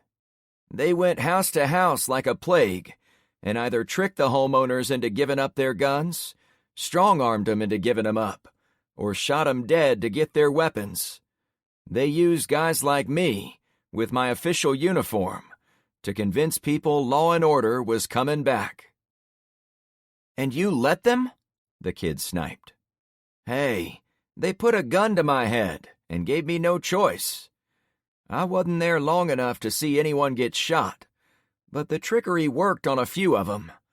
I'm here now running from their bullshit, but I can see I've put everyone else in danger by coming with you.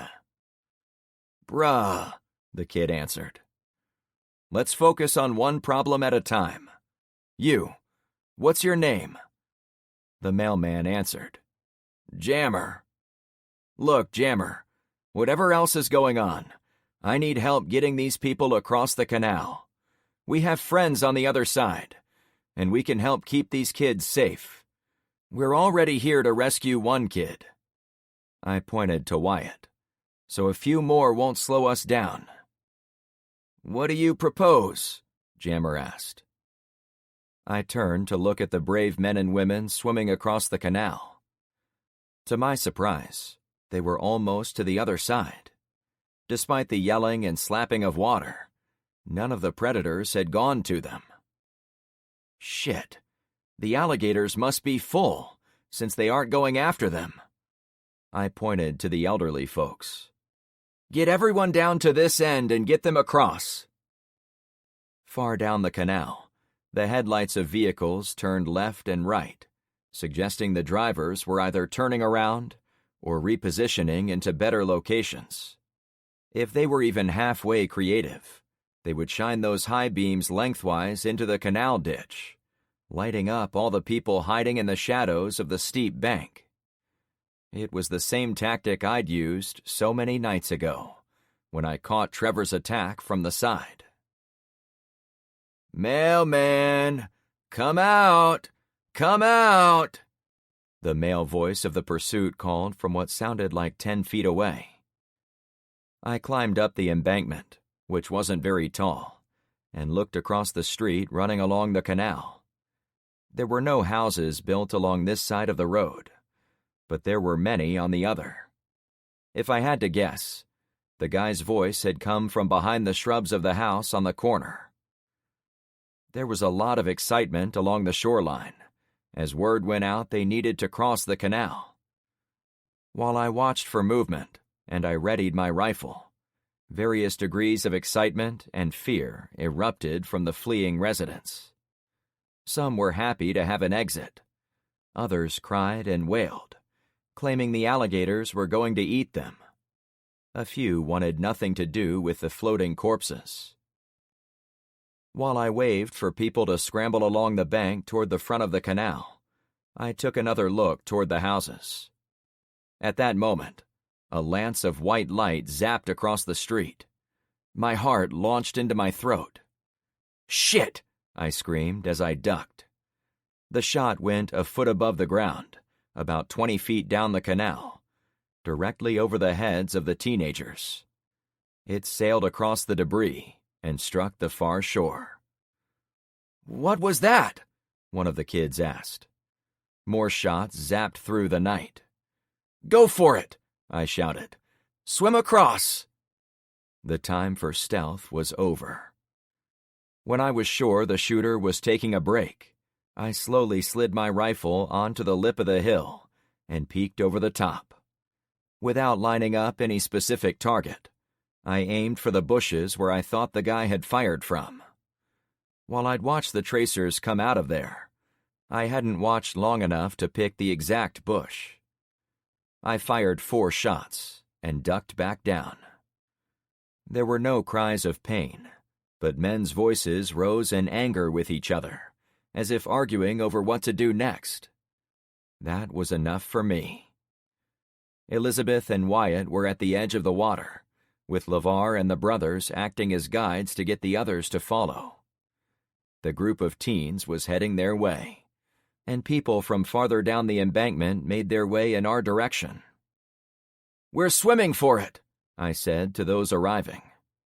I let the others explain what we'd learned about the alligators, as I took another look over the top.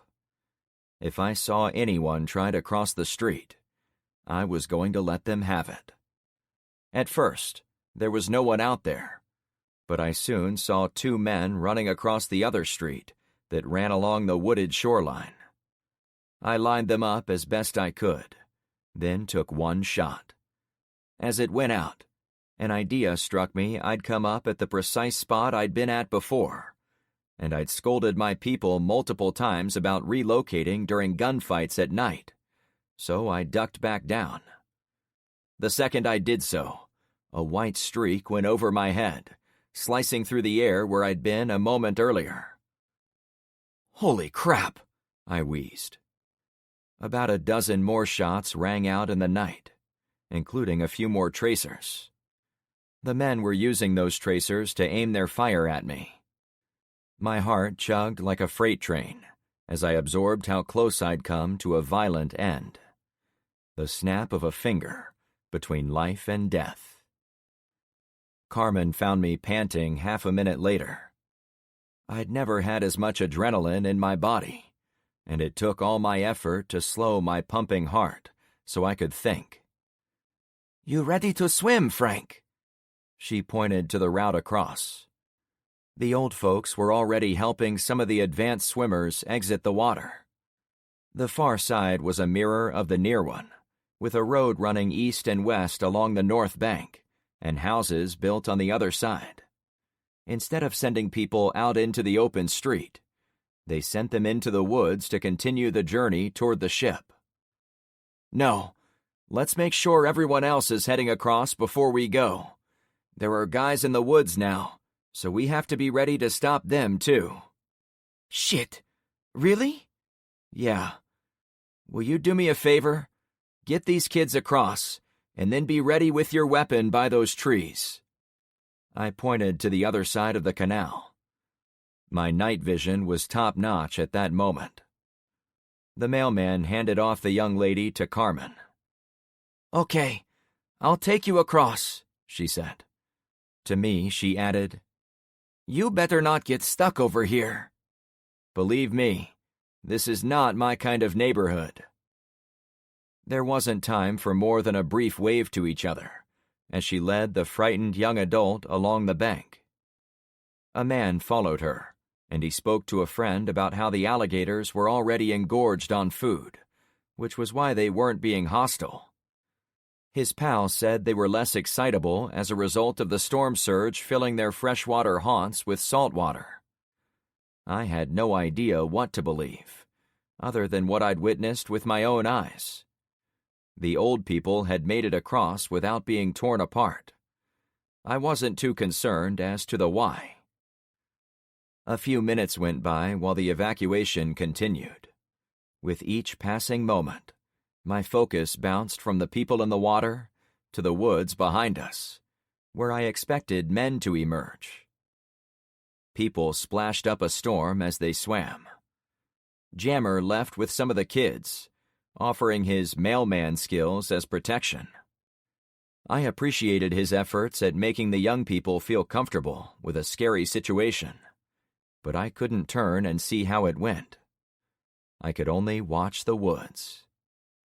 Sometime later, I heard soggy teens sloshing their way into the trees on the far side.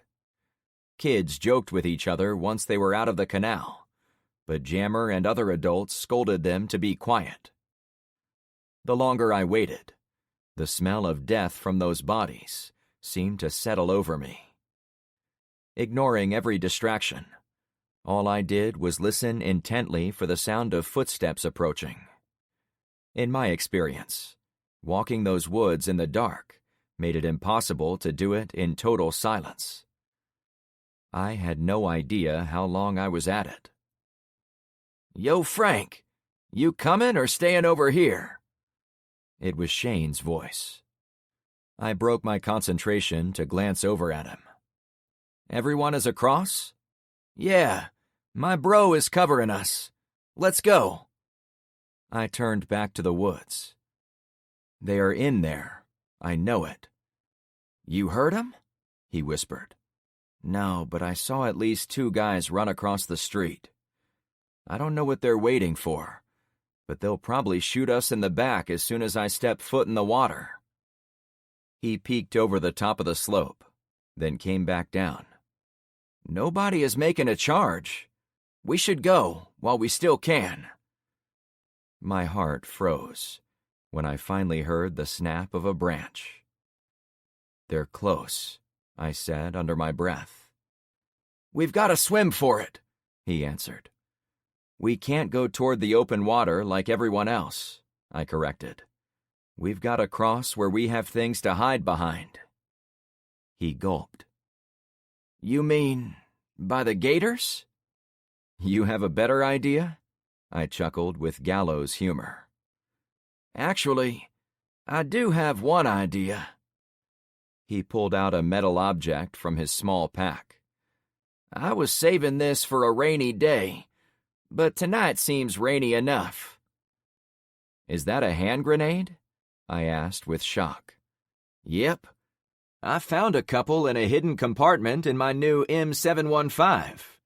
Gave the other one to Sonny, but I've got an idea for this one. He nodded toward the edge of the woods. I'm all for it, but if you throw it, there's a chance it will hit a tree and bounce back at us. I'd spent time watching old war movies, and knew grenades were unpredictable. I wasn't going to throw it. He pulled out a small spool of fishing line. It was the best chance we had. Chapter 17. You've done this before? I asked. He held the grenade and fishing line. Not with a grenade, but I've made snares a bunch of times. I'll wrap it between two trees, then tie it to the pin. Bad guy runs through line, grenade drops, pin snaps. Boom. Shane had thrown me the mother of all curveballs. Having the grenade gave us a huge advantage in our escape, but it came with steep downsides. The woods had been full of fleeing residents, and many of them had stopped or went into hiding when the rest of us made a run for the canal. The older folks, the people with injuries. Not everyone was capable of running over rough terrain in the dark. If one of those people came through the trap, I'd never be able to live with myself. No, put that away, I said after a few seconds of consideration. We're going to Plan B. I crouched and neared the lip of the embankment. No one was coming across the street, though the vehicles near the bridge were making their way in our direction. Fire in the air for a few seconds, then jump in the water, I said. Why don't we fire at 'em? I sighed. As best I can tell, we'd have about a 50-50 shot of hitting an innocent person out there. The woods are full of 'em. Those women on trailers are a street or two over. People are moving all over the place. Yeah, maybe you're right, he allowed, readying his Israeli machine gun. Firing in the air wasn't 100% safe for ground dwellers either, but it was a minor risk by comparison. Besides, if we stay low on this bank, they won't see our muzzle flashes, so they'll have no idea where we are. I can get behind that, he said. On 3, I whispered. 1, 2. Before I could finish, a man yelled from the woods close by. They're making a run for it! The blood in my veins went cold. Holy shit! How close is he? Shane asked. I fired 3 times in the air. Everybody get down, I roared, praying any friendlies left in the woods would fall before I applied a lead coat of paint to the nearest clumps of trees.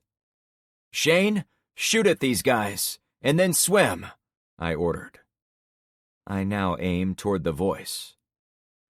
Shane's weapon was far deadlier than mine, and the chatter of automatic fire was menacing from being so close to the barrel. We put rounds into the bad guys. Tracer rounds launched from the nearby house again. 2 or 3 went right over our heads, as if they knew exactly where we were, despite the ruse. Good Lord, I cried out. Gunmen also fired from farther down the canal. The zips and pings of bullet strikes fell like a light rain around us. We were being pinched from 3 sides. Go for it! I tapped his arm. He backed down the slope, shouldered his weapon, then ran into the debris-choked water. I fired a few more times, but it was mainly for show. I couldn't see anyone in the woods. I couldn't stick my head up to fire at the tracer idiot. I couldn't even make out a specific shooter down the canal. The only shot I had was the headlights of those vehicles, and I didn't know for certain how they figured into this escape. Not sure it was the right time, but knowing my choices were dwindling to nothing, I cinched the rifle sling over my shoulder and hurried into the water after Shane. The soul-crushing stench was 100 times worse once I was covered in it. The surface was coated in an oily film that came directly from the graveyard. I forced myself to breathe through my nose so none of the water got in my mouth. While that was taking place, I realized there were muzzle flashes coming from the woods on the far side of the canal. My friends were supporting our escape, but I'd been unable to hear their weapons over the sounds of our point-blank rifle fire. For the next 60 seconds, I was totally at the mercy of chance or fate or whatever the god of war called a river crossing while under fire. I expected my head to pop like a melon if anyone saw us, so I tried to keep my head low in the water as I weaved around the floating junk. And bodies. And alligators. Shit, I hissed.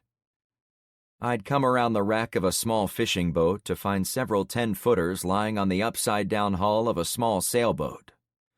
Even in the starlight, their eyes seemed to glow as they watched the bobbing head float by. "Never mind me," I said in a calm, croc-tamer voice. Under the water, most of my body shook with almost violent spasms. It was one thing to be shot at or bounce off dead bodies, but seeing those teeth and knowing any of those monsters could tear me apart, it tapped directly into the primal caveman part of my brain. They could probably hear my heart slamming my ribcage. I couldn't take my eyes off the lounging creatures until I'd gone around a half-sunken corner of a roof. The second I was free of the animals, I paddled water with both arms to shove my way out of there. A minute later, adrenaline flagging, I was close to the far bank. I heard Shane and Sonny talking in the woods. My friend had made it across. "Where's Frank?" Carmen asked. It was strange how voices carried over the open water. The thought had entered my head to paddle over to the rocks and climb up the bank to join them, but my eyes recoiled as a tracer round struck the bumper of a panel van that must have been sucked into the canal by the storm surge. A huge sheet of sparks rose from where it had struck. "He's right there!" a guy yelled from the other side. More gunfire peppered the white metal of the back of that van. "Shit!" I said under my breath. I dove under the surface, not sure what else to do. The brackish water burned my eyes, and it was murky, but I still saw flashes of those tracers, as if a lightning storm was taking place above. Already fatigued from lack of sleep, and worn out from the run in the woods, I wasn't able to hold my breath nearly as long as I'd hoped. I reached around to find anything bulky to put between me and the shooters. Then I let myself drift to the surface to draw in some air. "Shoot the bastards!" Carmen erupted. It was a deadly 4th of July celebration above me, as two sides traded shots across the canal. I was grateful for their help, but I had to get out of the canal and get my people out of the path of those shots. I didn't want anyone getting hurt because of me.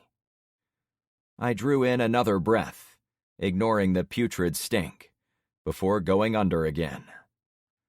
I was weighed down by my pack full of ammo and my rifle, but I managed to get maybe the length of a swimming pool before I had to come up for air again.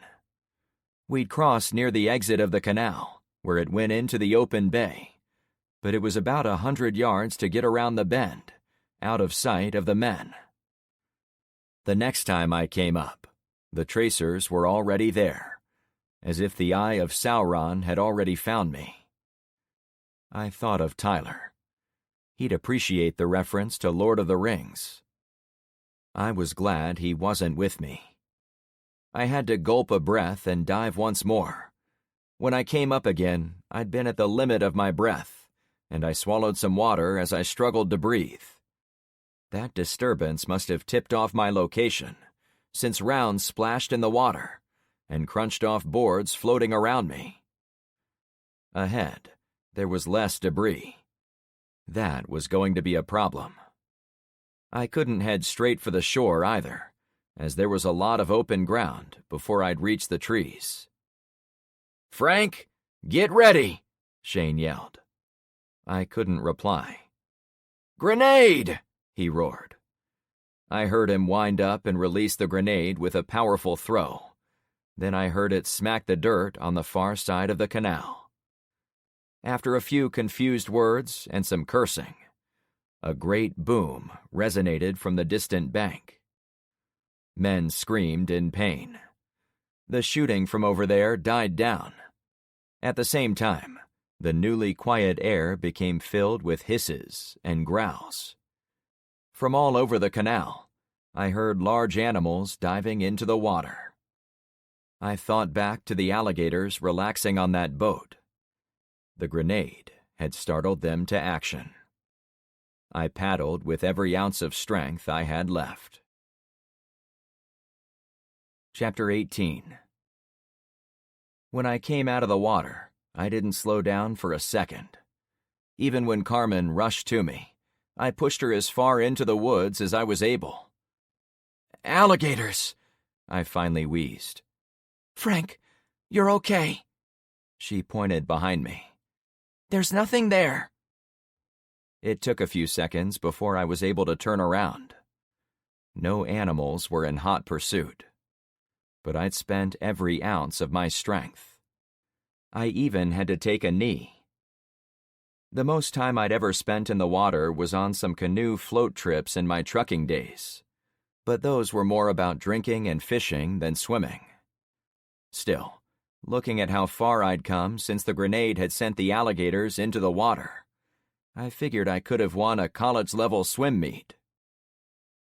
"Holy shit," I panted. "I must have been hallucinating about gators chasing me." "Maybe," she laughed, "but they are absolutely out there moving around. If those guys had any ideas about following us by swimming, they are in for a rude surprise." I wanted to leave right that second, but I was forced by my wasted muscles to at least catch my breath. "Scary night, huh?" she said, as if reminiscing about a haunted house. "I didn't think we were all going to make it out of there alive." "Anyone hurt?" I managed to get out. "Only Shane," she answered. "Really?" I tried to stand up. "Whoa, he's going to be fine. His injury is minor." She made a show of sniffing the air around me. "Wow, you brought some of that nasty stench with you." I didn't relax, but I did stay where I was, since it was proving difficult to catch my breath, and I was still coughing the rancid seawater out of my lungs. "Got to get everyone out of here." I was able to speak a bit better. "Don't worry, Frank. I had LeVar and Elizabeth get all the non-clownfish people farther up the coast. They're probably already at the next canal." I remembered from the boat ride down that we'd passed 2 big canals that dumped into the bay. "Who's left?" I asked. "Shane and Sonny, and me and you. The mailman wanted to stay too. Oh, and there is still a small group of those old people who crossed first. They're in about as poor a shape as you." She poked me in the ribs to show she was teasing. "They were brave," I allowed, "but they weren't chased by bullets and crocs." I was finally able to laugh about it. I got us moving the second I was able to breathe.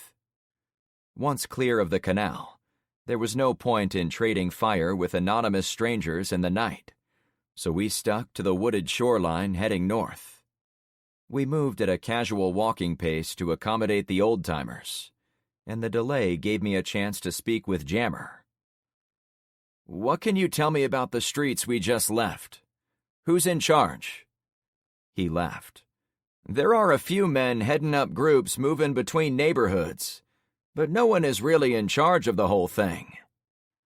They were at least organized. They ganged up on us as we left. They searched houses. Men guarded those prisoners on the trailers. I hate to say it, but those weren't prisoners. People got so hungry over the past week, women went out to gather food any way they could. A lot of the men protecting them were the husbands and boyfriends of those poor ladies. Really? I asked with unbridled shock. What about the woman you gave your shirt to? Is her boyfriend going to be pissed that she left? He thought about it for a few strides. She didn't mention a guy, but she did say a neighbor suggested she get on the wagon in order to bring them something to eat. I can tell you were surprised, but that's what those people are doing to stay alive. It's hunger, and doing anything to not be hungry. I'm glad she made it out, I answered, but I wish we could have helped more of them. We walked in silence, as I tried to digest the bitter reality there wasn't anything more I could have done. The bullies came in and took the food. The storm washed away whatever they had left, and now they had nothing but difficult choices to make. It sucked all the way around.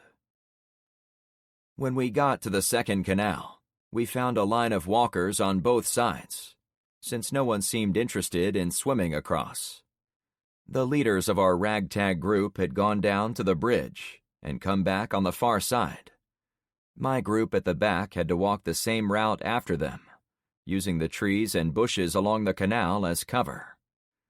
By the time I'd gotten to the other side, and back in the woods along the coast, I finally accepted we were no longer being chased. We were in our territory. When we reached the Dawn Star, everyone gathered near the parked vehicles. From there, it was possible to look down the length of Poseidon Pier toward Clownfish. Every few hundred yards, there was a fire burning with guards watching over it. 2 miles away, many fires burned at the dual roadblocks at Bayside Road. To the south, we could once again hear sporadic gunfire and the screams of desperate people. "Why is there no shootin' or shriekin' on these streets?" Jammer asked, out of earshot of most of the others. "It feels like we've entered another country." I was thinking the same thing, only in reverse. We've just come back to America. You were living in a hostile nation I didn't recognize. When we went to those streets down south, I never could have imagined how far into chaos they'd already fallen. We've only been at this for 8 lousy days. Remember what I said about them making me kick in doors? Yeah? Well, the guys I was with said they were running out of houses to loot, so they were planning on pushing north. Frank, their survival strategy is to take everything they can for themselves and leave the rest of us to fight over scraps. It was the same strategy used by the sheriff up north. Was that humanity's default setting? Let a strong man take whatever he wanted, so long as other strong men could go along for the ride. Jammer kept talking. Hell, if those girls still had guns, they probably would have shot and eaten those gators before doing what they were doing. But they took all the guns, I jumped in. Yeah. Look, they don't have a single leader, but those guys are bad news. Once a street is beat down, stripped of any defenses, they let the wagons full of women go in. Then they take a cut. It's a sure sign the natives had been pacified. We saw the trailers almost all the way to the canal, I said, remembering the situation. Frank, I'm not sure how you've kept your streets in line, but you saw what those guys are doing. Once they cross the last 2 canals, your America is going to be toast. Yeah, I've been waiting for this, I answered. I'd known things were bad in the South from the get-go. LeVar had escaped from there on day 1, as had Kyra and a few others. Margaret and her crew had run from people in the South, despite driving a freaking tank. The poncho guys had come from that direction too, and I was sure they'd done no favors for any of the residents they'd passed. I moved to the teenagers. "Hey, you guys all right?" In the open, I was able to see their group in better detail. They were typical teenagers, about Tyler's age, and dressed in track pants, wild t-shirts, and short shorts for the girls. Though they were all still wet from the swim across the canal, they were in high spirits as they chatted among themselves. A tall kid came forward as their spokesperson. "I'm Frank," I said to him. "Uncle Frank? You're a legend, man." "How did you hear that name? The only people who call me that are the kids already on my street." He shook his head. "Not sure the first time I heard it, but it's true that you are a legend. Everyone talks about how the South is ruled by some douche named T-Bone. The Middle is ruled by you, Uncle Frank, and the northern part of the coast is handled by a fat guy named Officer Dinky." I laughed to myself. "Dinky? I'm not sure if that's his real name, but he goes by the sheriff these days." "Yeah, I can see why." The spread of my name was easily accounted for by the drone pilot. He could spread rumors far and wide, from the comfort of his own house. The big question was what he hoped to get out of it. "So you came from the high school?" I asked, as a new line of questioning and following up on what he'd said earlier. "Yeah, there's a whiteboard in the cafeteria. Everyone who comes through also writes their name on the floor with a marker, so it is kinda cool." "How many names do you think were there?" I don't know. Maybe 100? 100? It was like an arrow through my heart. There were maybe a dozen new kids on Clownfish who'd specifically come from the school after we brought back the initial group. That meant besides these 10, there were maybe 75 or 80 missing students. Where were they? "Did you run into more of your friends while you were, running around on those streets where we found you?" "We've been hiding a lot, but we did see teens sneaking around from time to time. Not sure if they lived there, though, or were passing through like us." I wasn't certain if it was talking to teens that sparked the connection, but as we stood there chatting, I thought back to Tyler and his silly get-well-soon balloon attached to the leg of that armadillo. It was very much like the subdivisions to the south of us. If the rest of them were even a little like the streets we witnessed, they were as dead as the roadkill on my street. They would never get well, since they were ruled by chaos and fear. The only hope at keeping that creeping death from spreading into our neighborhoods was to isolate it, stop it from coming in. "So what do you know about Clownfish Cove?" I asked in a casual manner. "Only that it is the last safe place in Florida. We heard they have a working refrigerator filled with every type of soda you could ask for. They also have a special shelf filled with 10 kinds of Pop-Tarts." He seemed to search his memories for a few moments, then spoke so only I could hear him. "Oh, and they have endless girls there, ready to repopulate this new world." "I have to know, who is the first person that told you we have cold sodas?" "That's a good question. I guess we all have been talking about it for so long, we aren't really sure what is real anymore." He leaned closer. "Is the thing about the girls true?" Looking at him in detail, the kid's hair was nothing but red curls, and he could have been a brother to Alex and Zoe. While I didn't want to lie to the young man, I had to admit I wasn't sure of the dynamics between girls and boys back on Clownfish. Maybe the girls were on the lookout for strapping lads so they could survive. It wouldn't be the first time I'd heard about that impulse, as it was quite common in the books I'd read. "Buddy, after how you guys protected the 3 girls you've got traveling with you. I have no doubt you're going to come through this just fine in the ladies' department." "Nice," he said with relief. I was about to move on when he again leaned in to speak quietly. "You wouldn't happen to have any food, would you? The girls are starving." His wry smile suggested he was hungry too. "We'll get you fed as soon as we can," I assured him. "Thank you." At that, I let him get back to his friends. When he walked over to them, they waved their arms and ducked back, as if he'd brought a greasy fart for them. As our clothes dried, the gut-wrenching slick of death dried with them.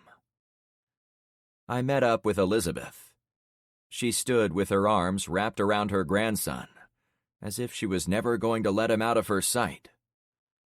"I'm sorry that didn't go as planned," I said. "Are you kidding? The whole street was a disaster area. But me and Wyatt are here alive. I can't thank you enough." "Well, I'm glad it all worked out." I wasn't sure if I should mention the one thing that didn't go so well.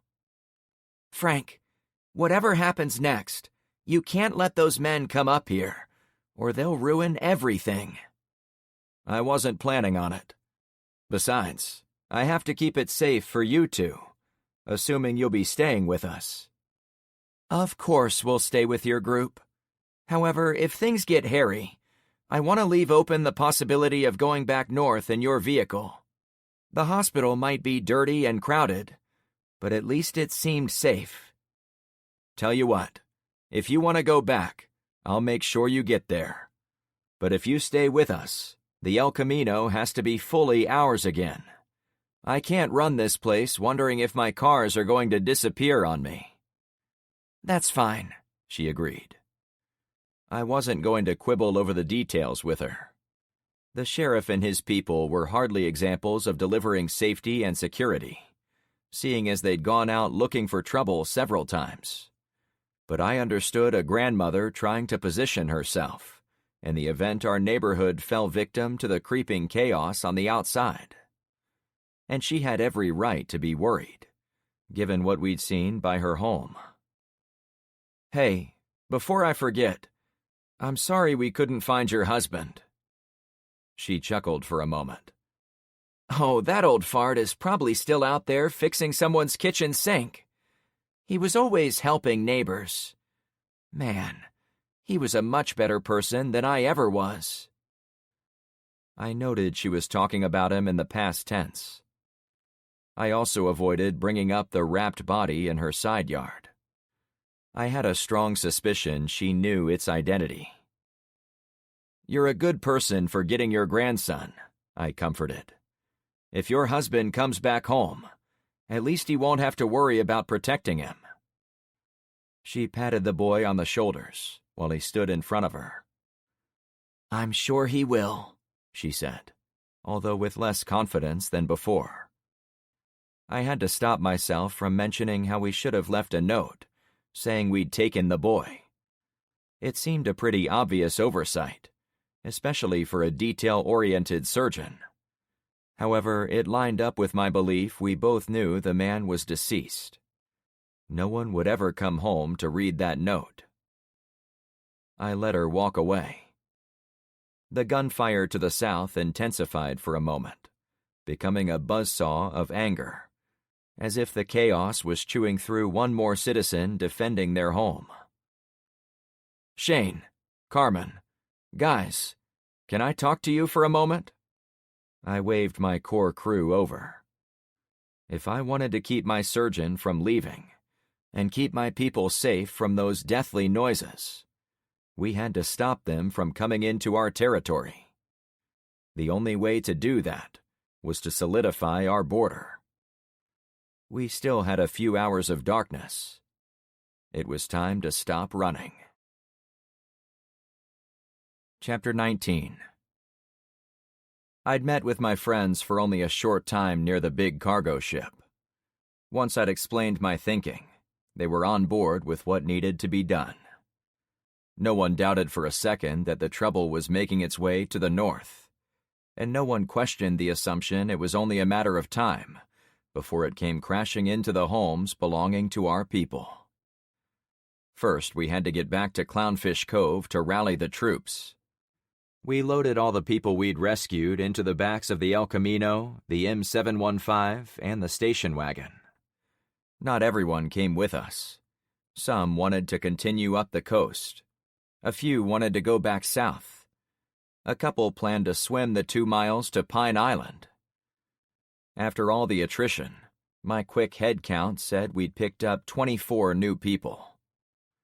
I thought about how we would feed them the whole drive home. The ship was the key. We had to lock it down as soon as we could, a task I'd started by digging out the front service door. But we hadn't put a full-time defense team near the ship, since there were always more pressing issues, as illustrated perfectly by our sudden need to defend against the South. At the main roadblock, I explained how we had to mobilize as many armed citizens as possible, so we could make a show of force on our southern border. I set a departure time at 4 a.m. to meet at the roadblock again. Carmen and I made it back to the cul-de-sac and my garage. I got both CB radios installed in the appropriate vehicles. Finally, I grabbed a second, less smelly pack, filled it with ammo and drinks, and we were on our way. We waited at the main roadblock for everyone else to arrive. "Frank, you awake?" she said after a short time. I sat at the wheel of the El Camino, engine off to save gas, while parked near the main roadblock. It seemed like a lifetime since I'd gotten those 4 hours of sleep the previous morning, and the stresses of the night were catching up to me. The lull of crickets and early riser birds made it almost impossible to keep my eyes open. The distant ack-ack of gunfire was almost background noise. "Barely," I admitted. She handed me a green can. "I think you deserve one of these." "Mountain Dew?" "Yeah, for caffeine." "Is this from the teenager's stash?" Tyler and his friends had done some scrounging and horse trading of their own to build up supplies of junk foods and beverages that most adults had no interest in. Mostly sugary items, like Easter Peeps, a big box of cotton candy they'd gotten from who knows where, and scores of soda cans. I would rather have had all the food items in one place, under watch, but I was learning that teenagers thrived on having responsibilities of their own, so I'd put them in charge of a category of food that was theirs alone. "Yep, this one comes from Tyler himself. He said something about Gandalf needing his pipe weed, though he said you would have frowned on actual weed." I laughed at the thought. "Yeah, I caught some of the kids smoking grass yesterday. Tyler was there, but he wasn't partaking." "That you know about," she corrected. "That I know about," I droned, feeling even more tired simply for thinking about the secret life of those teenagers. Still, this was nice.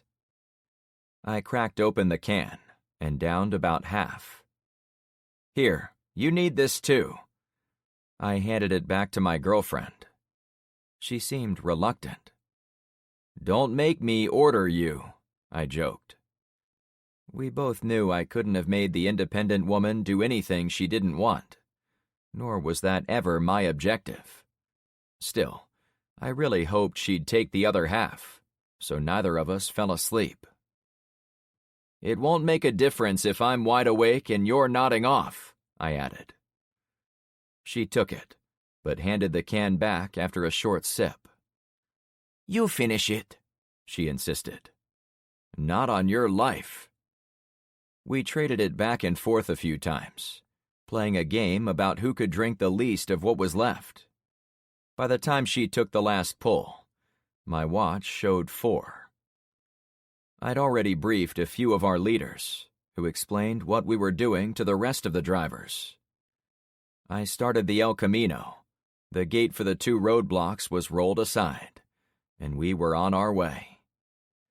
Since the headlights had been shot out of my truck, I had to use the lights of those trailing behind us to see where I was going. The streets were wide and clear, and we only had one left turn to make at the Bravo intersection at 40th Street. "It looks like old times," I said, nodding behind us. A long line of headlights followed. "Yeah, this should put the fear of God in them." The idea behind the large convoy was to show we meant business. Part of it had to do with intimidating those criminals driving their vehicles in the South. But it was equally as important to show the residents living on the border that we were capable of defending them. In fact, the first test of that was the street with the "We Shoot First" sign. I pulled to a stop at the intersection, about 25 yards from the rolling dumpster with the warning painted on it. The Charger, the M715, the Baja Bug, the station wagon, and 10 more classic vehicles stopped behind and next to me. The last one in the line was Red in his old 1970 Mack RS 700 Semi. "All right, Red, give him the horn." I used the CB radio so I could speak with the big rig driver at the back of our convoy. I also had the fully charged handheld and its companion back with Melanie at the watch desk. If we experienced any problems, I would let her know, and vice versa. Red blared his horn for about 10 seconds. I got out of the truck, but kept it between me and the dumpster. "Yo, good morning," I shouted. The time for being subtle was long past. The gunfire from the south and the accompanying screams was almost constant. We might never know if our presence had riled up the bad guys, or if they'd already been planning to make this night unforgettable. But the noise was, as Tyler would say, off the chain. "What do you want?" the man on duty behind the dumpster called back. He'd stuck his head around the side to see our vehicles fill the entire intersection. "We want to talk to your leader," I declared. "He's asleep." "I sincerely doubt that." No one was sleeping tonight, not in this neck of the woods. A group of men came out of a house and ran to the dumpster, keeping low and using the large metal blocker to their advantage. "What do you want?" another man asked. "I'm in charge here. Can't you read the sign?" "Yeah, I drove trucks for a living. I read all kinds of signs." "No shit. I managed a small fleet of fishing boats." "Small world," I mused. "Then you know what it's like to want to take care of your people. That's what me and my friends are doing here." "By threatening us," he guffawed. "No, sorry. I can see why you would think that. I'm going to step out from behind my truck, if I have your word you won't follow the advice on your sign and shoot me first." "I'll come out too." The two of us met in the street in front of his dumpster. He was a heavy-set old black guy, with white hair and a thick white handlebar mustache. If he'd been wearing a red suit, he could have played Santa Claus for our kids. We were both armed to the teeth, but our guns were holstered and stowed over our shoulders, as a sign of the truce we'd brokered. I held out my hand to shake. "I'm Frank." He hesitated for a moment, then relented. "Edgar. I manage the neighborhood watch group keeping an eye over a lot of the streets around here. We've seen your people." "Yeah," he said. "Look, I don't care what you guys do behind your sign, and I'm not here to make threats toward you. My problem is that gunfire." I pointed up and made like I was listening to the violence blowing in on the breeze. "We have to block the streets to the south, so those criminals know they can't come in here and push us all around." To my surprise, he pointed behind him. What's the deal with the ship? We've been keeping an eye on it from our street, but it looks like you've got people digging a hole inside." I sighed. "It's a long story. Do you know about the army guys who were on board?" "Army guys? Whose army?" "That's the thing. We don't know. They dress in black uniforms, no patches or flags, and they love to burn homes to the ground. They weren't U.S. Army. That's all I can tell you for sure." He squinted. "It sounds like you're holding out on me." "I am. We could talk about this for hours. The soldiers are a threat, but they've escaped to the north, toward Port Charlotte. The new and bigger threat is coming at us from down there." I redirected him south, where all the headlights were pointed. When he didn't react, I kept speaking. "We can help each other. No street can survive alone. That's what I've learned over the past 8 days." "So, are you telling me I've got a nice street, and it would be a shame if something happened to it?" the salty ex-fisherman drawled. "That's exactly what a threat sounds like." "No, I'm not making any threats." I wiped sweat from my brow. It wasn't hot in the middle of the night, but my heart was racing from the hit of caffeine, as well as being closer to the gunfire again. "I'm working with no sleep, so let me put it a different way. We're heading south to clog up the bridges and prevent them from breaking through. Right now you aren't on the front lines per se, but you might be if things get worse. As long as we can count on you to not allow anyone to sneak through, we'll do our best to protect you guys along with our own people." Edgar rubbed his chin. When you put it that way, it doesn't sound so threatening." "So you'll support us?" I asked. "No, we're not much for support." He pointed to his sign. "But we don't want anybody bothering our people, so you can count on us to never let them pass through." It was better than being told to get lost. We shook again, and I started to back away. "Frank, while you were out there defending us from the city scum, we'll also keep an eye on the ship, so no one else takes it from you."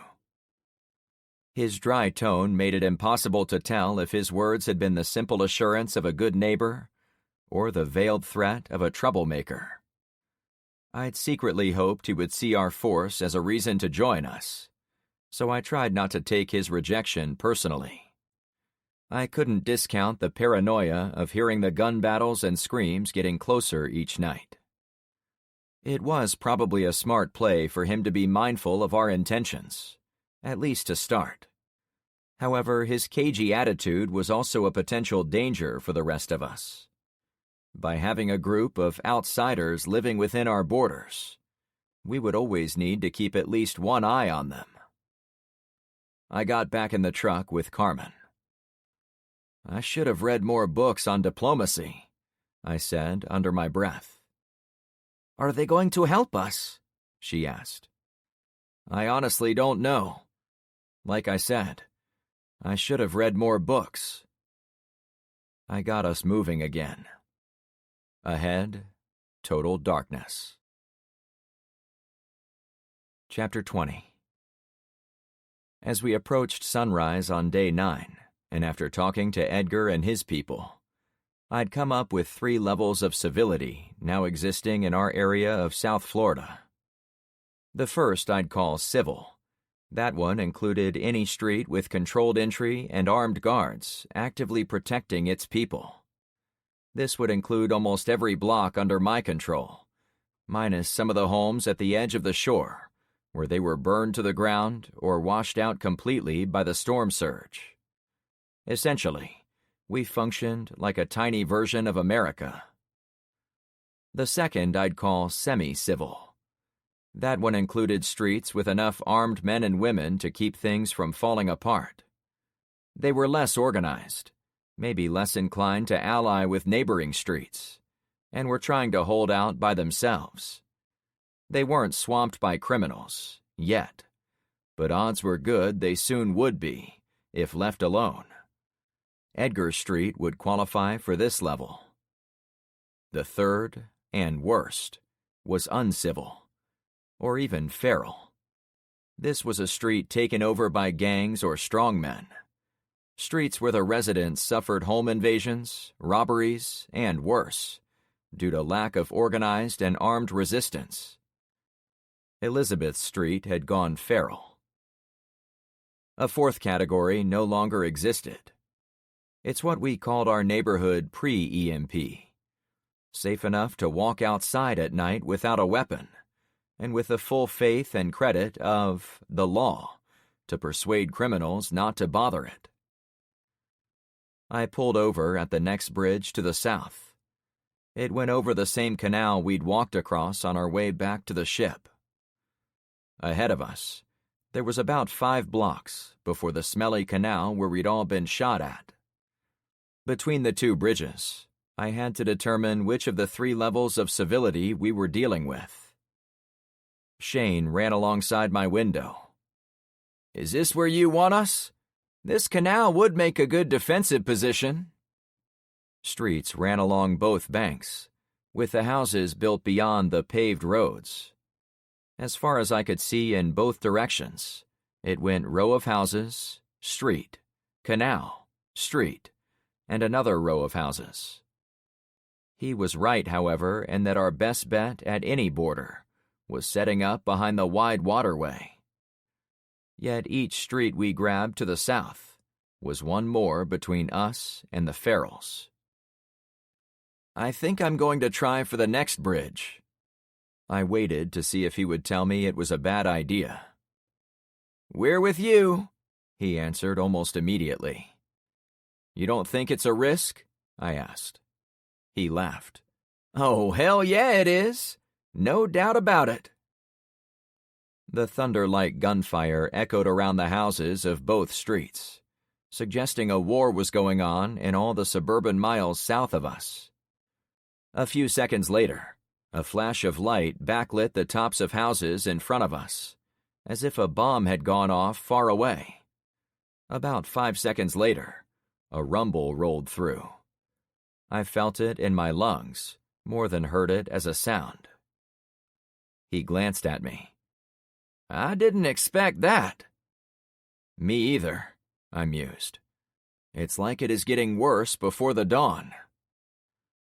We had a lot of vehicles and many people, but we were a tiny force relative to the entire community of houses ahead of us. Much like an outmanned and outgunned military force, the only way we could affect the outcome of the battle was to control the choke points, the bridges. "Carmen, I need you to get out and do some diplomacy for me." "I thought you were the diplomat," she teased. "Yeah, I'm going to keep going to the south to see what we can do for the streets leading up to the next canal. At the same time, I need you to talk to the residents living near this bridge. We need to get them organized, help them push a roadblock onto the bridge, and then they've got to guard it." "I'd rather stick with you," she whispered. "I know, but there are too few of us and too many of them." I pointed to the houses all around us. "But you also need to encourage them to send runners to the east and west, to the next bridges in the line." We were on 40th Street, the roadway that cut through the entire area north to south. It was a mile west to the coast, where we'd walked earlier in the night, and a mile east to Bayside Road. The long, straight canal ran almost the entire 2 miles. "Besides," I went on, "you are dressed like Lara Croft. I think they'll respond to you better than they would me." "Don't try to compliment me into getting out," she warned. "We have to split up. I'm sorry." As much as I wanted her to travel with me into the dark territory ahead, it wouldn't be fair if I asked everyone to split up except for me and Carmen. The hard truth was I needed people to guard the first bridge, so we'd have an escape route back to safety. She seemed to think about it for a few seconds, then relented. Okay, I'll guard your cute rear end, this time. But next time, I'm going to drive ahead, and you'll do the guarding. If it means I get to watch your butt, count me in, I laughed. Frank, that's sexist, she snapped, sounding entirely serious, before cracking up. I'm messing with you. I think the Mountain Dew is already wearing off, 'cause I'm slap-happy. Put on your game face, I said as she opened the door. I will. She abruptly halted. She'd spotted a thread across the bridge. My heart threw itself into top gear. Shane and I looked where she did, and I saw it right away. Holy shit, I blurted, pushing my door open. The three of us moved to the front of the lightless El Camino. A tiny dog walked the middle of the street as it came across the flat bridge. It moved in an odd way, almost swaying from side to side. I crouched down, relaxing a little. Come here, pup, I said. Aw, Carmen gushed. It's such a cutie. It struck me the dog could be a setup. Some asshat could have pushed the dog onto the bridge to draw us out. Then they could shoot us dead when we went to pick it up. The bridge was about 100 feet long, 2 lanes wide, and it had side concrete railings about 3 feet high. The houses on the far bank might have had shots on us, but we could easily find cover behind those thick sides if necessary. We also had 10 vehicles backing us up. The dog came closer, seemingly excited at seeing people. I also quickly figured out it was on wheels, as if the pint-sized pup couldn't use its back legs. However, one of the wheels had fallen off, and it swayed side to side as it tried to compensate. Oh my God, Carmen swooned. I've never seen a cuter animal in my whole life. I thought it was a Jack Russell Terrier, based on the little I knew about dogs. This one had lighter patches on its face, but darker ones around its eyes, making it look like a little criminal of sorts. She was right. The dog was quite cute. I'd planned to grab it, but it seemed to prefer Carmen. It redirected the instant she crouched down, and the little animal was in her arms moments later. We've got to find its little wheel. The dog was the perfect distraction. Okay, now you've got to protect this bridge and this dog. Almost like you planned it, she said in a bemused manner. I'm not that clever, I answered. I gave her some extra shells for her shotgun from my pack, as well as some waters and grain bars. I threw the bag on the passenger seat, ready to roll out. Shane had gone around to the others and explained what we needed everyone to do, so by the time I was done getting my passenger ready to depart, the others were ready too. Frank, this corner house is empty, Sonny called out. That's our base, I replied. Shane pulled next to me in his shell-shocked station wagon. 2 of the tires were flat from rounds shot through them, and he said it was difficult to control, but I still wanted him in the front as our blocker. The next in line was the giant M715, since we needed its headlights. I went third. The rest mixed in behind, though Red and his semi-truck were last. He drove the most important vehicle in our stable, but I also wanted the other CB at the end of the line, so I knew what was going on back there. Carmen and the little dog waved as we headed across the bridge. See you in no time, I called over to her. Bye, Frank, she said, waving the pup's paw, as if it was also wishing me a safe trip. All the windows on the homes on the other side of the bridge were totally dark. My heart raced with each passing second, as we were intentionally looking for the last street that wasn't under assault. That meant we'd almost certainly experience violence. Rather than stop at the first intersection, I had Shane stop at the second. The vehicles gathered closer. Red blew on the horn several times. "We only want to talk about protecting these streets," I broadcast through cupped hands to the nearby homes. Gunfire erupted to my left. I ducked behind my door. A ball of anxiety dropped into my stomach. If we had to fight our way out of here, it was going to be messy. Seconds later, I heard the same shooting sounds again, and figured out they came from one of the streets up ahead, not the one we were on. Still, there was no denying we were close to the Farrells. A woman stood on her porch on the corner house ahead and to my left. "Hey, it's 4:30 in the morning. Couldn't this wait until tomorrow?" All the tension drained away at hearing her complaint. I laughed. "Lady, I don't know if you are hearing the same thing I am, but it's the apocalypse all around you. You think you'll be alive come sunrise?" "Are you here to rob us?" She was about 50, with a short, boyish haircut and a barrel-shaped figure. "Why would you think that?" I asked, knowing exactly why. "My friend is staying with my husband and me.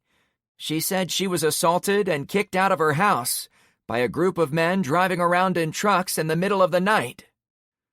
"Did she live north or south of here?" I asked across the intersection. "South." "We're from the north," I assured her. "We're part of a neighborhood watch group called Clownfish Cove.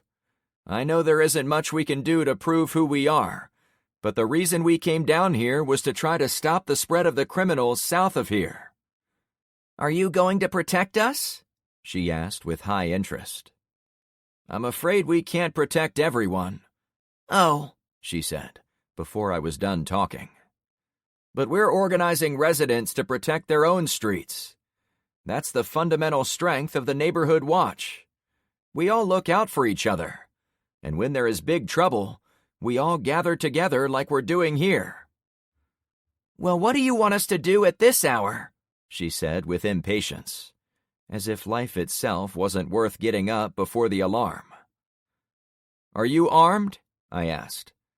"My husband is," she replied. "Do you know your neighbors?" I continued. There was a formula we used when encountering new streets. I'd refined it after dealing with Barracuda, Albacore, and the blocks around Zen's house. But now we had a good system. First, establish a link. Check, we'd done that. Second, find a resident willing to help us. Check. The woman had asked what she could do. Third, and most importantly, that person had to round up their neighbors, essentially becoming our envoy to bring the entire street to high alert. "I know some of my neighbors," she allowed. "Then this is what you've got to do before the sun comes up." I gave her the highlights of our process. Survival depended a lot on finding self-starters, I was discovering, as there was no second place for people who preferred to let others do the heavy lifting. I'd often said to myself how lucky I'd been to fall in with a group of strangers who, though they weren't up to speed on prepping and living off the grid, were willing to work hard and learn what I tried to teach them. If I'd fallen in with a group of slackers, we'd probably still be digging the well. She went back inside to get her husband, and I had to call it good. Shane and some of the others had spoken to a guy on the other end of the street to our right. Before we met in the middle to plan whether to move forward to the next block, a series of headlights appeared far down the roadway. My blood stopped flowing. The driver had the brights on. "Shit! They're crossing the canal we wanted to reach," I spat. "Who is it?" Marco asked. I'd seen little of the tall man since watching him dig graves for Nathan and Amanda, but he seemed to have his head in the game now. "Those the guys we saw earlier?" Shane asked. Yeah, there's a red Jeep and a group of other trucks that seem to travel freely down to the south. We expected them to come north, but I was hoping we could make it to the bridge down that way before they made their move. What do we do? Marco asked. We've got a guy running toward the houses down this street. Do you want me to call him back? No, we need this street, I said in a distant voice. The region between the two canals was a type of no man's land. The more of it we grabbed, the better off we'd be. Still, the Jeep and his friends were coming into this same area, meaning the chances of conflict had gone up considerably. So many of the decisions of the apocalypse were made for me, but this one was mine alone. Retreat and be safe, or push forward and put my friends at risk for some strangers. I took a deep breath, hoping for the answer to jump out at me. Nothing happened. The enemy convoy turned right on the first street. We might have scared 'em off, Shane chuckled.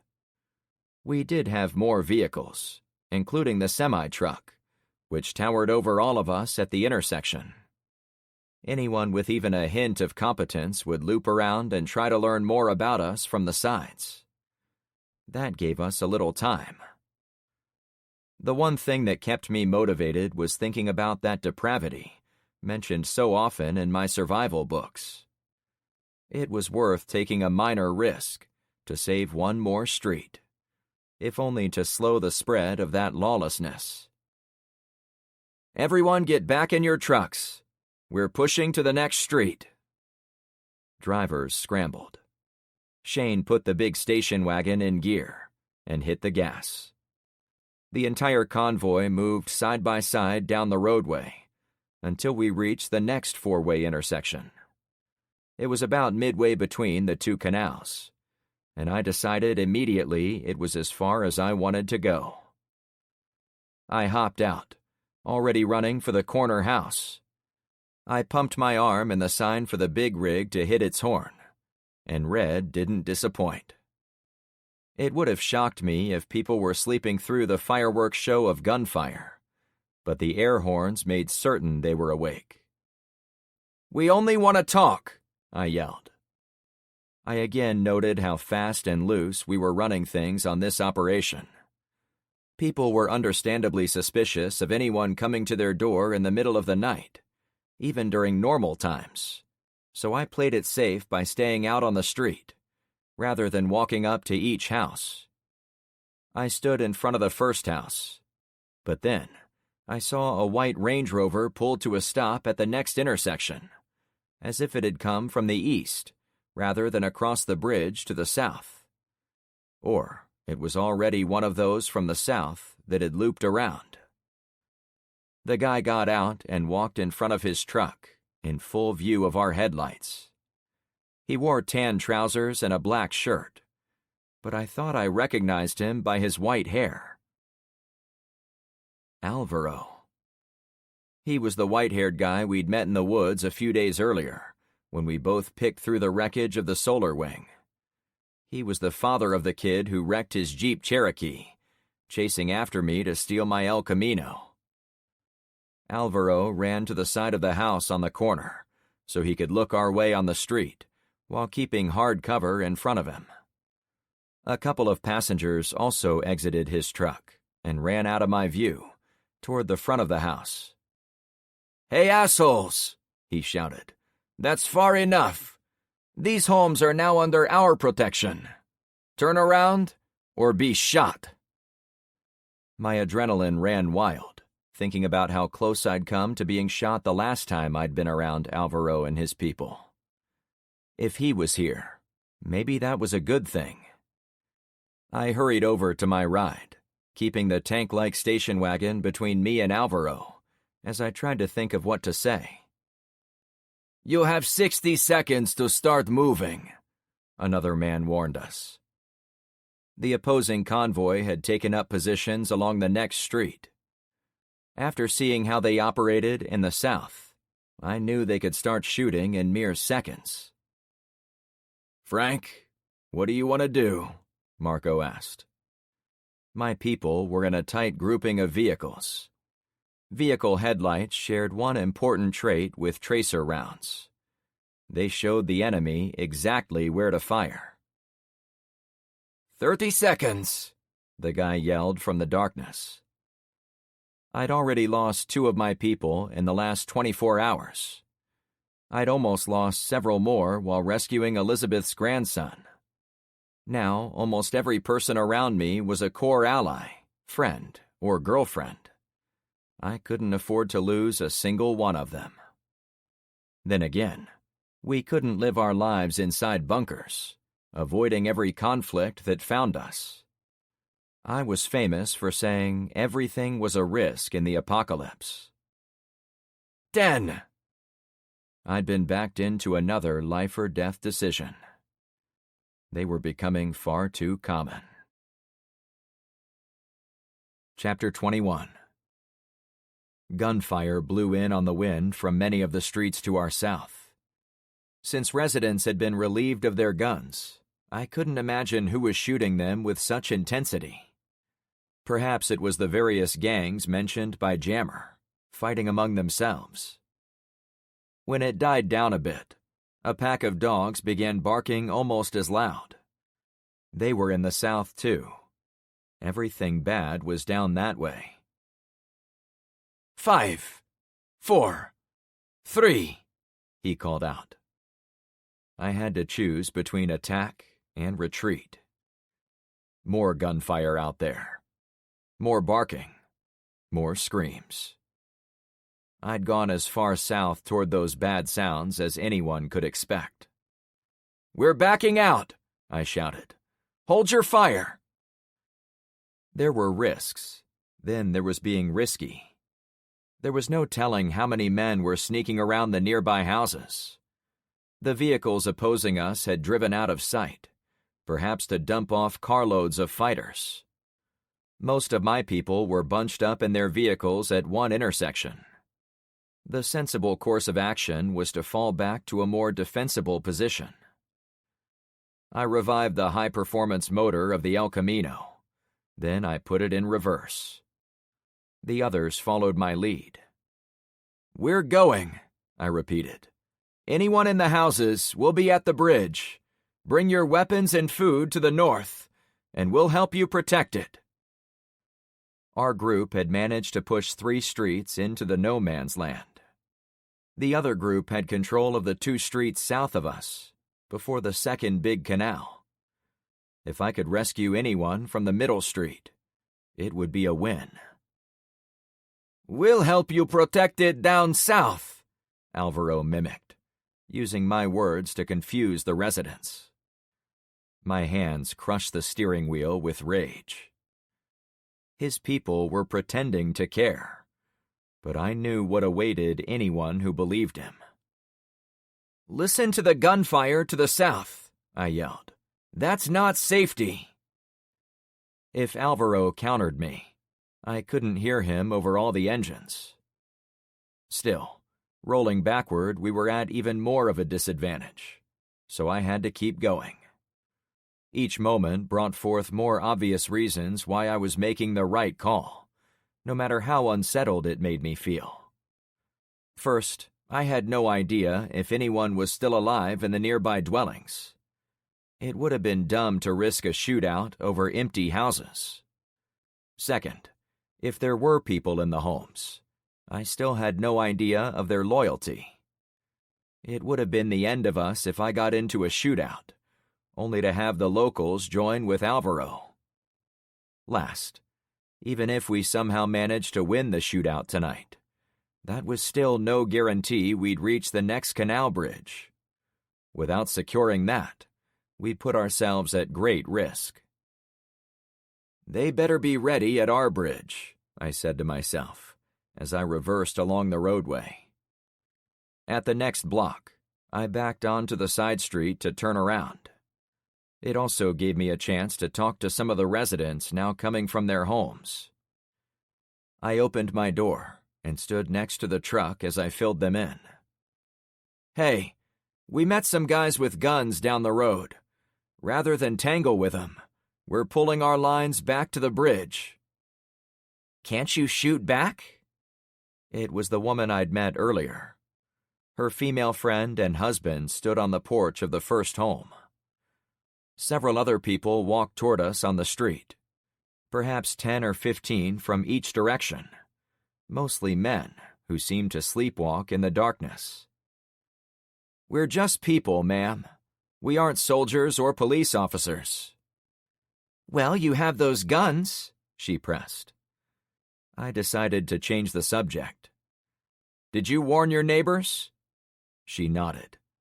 "I went to my next-door neighbor, but she wasn't home. I also went across the street to my other neighbor's house. She said this would all blow over when FEMA shows up, so she isn't ever coming outside." I set aside the fact she'd done the bare minimum for me.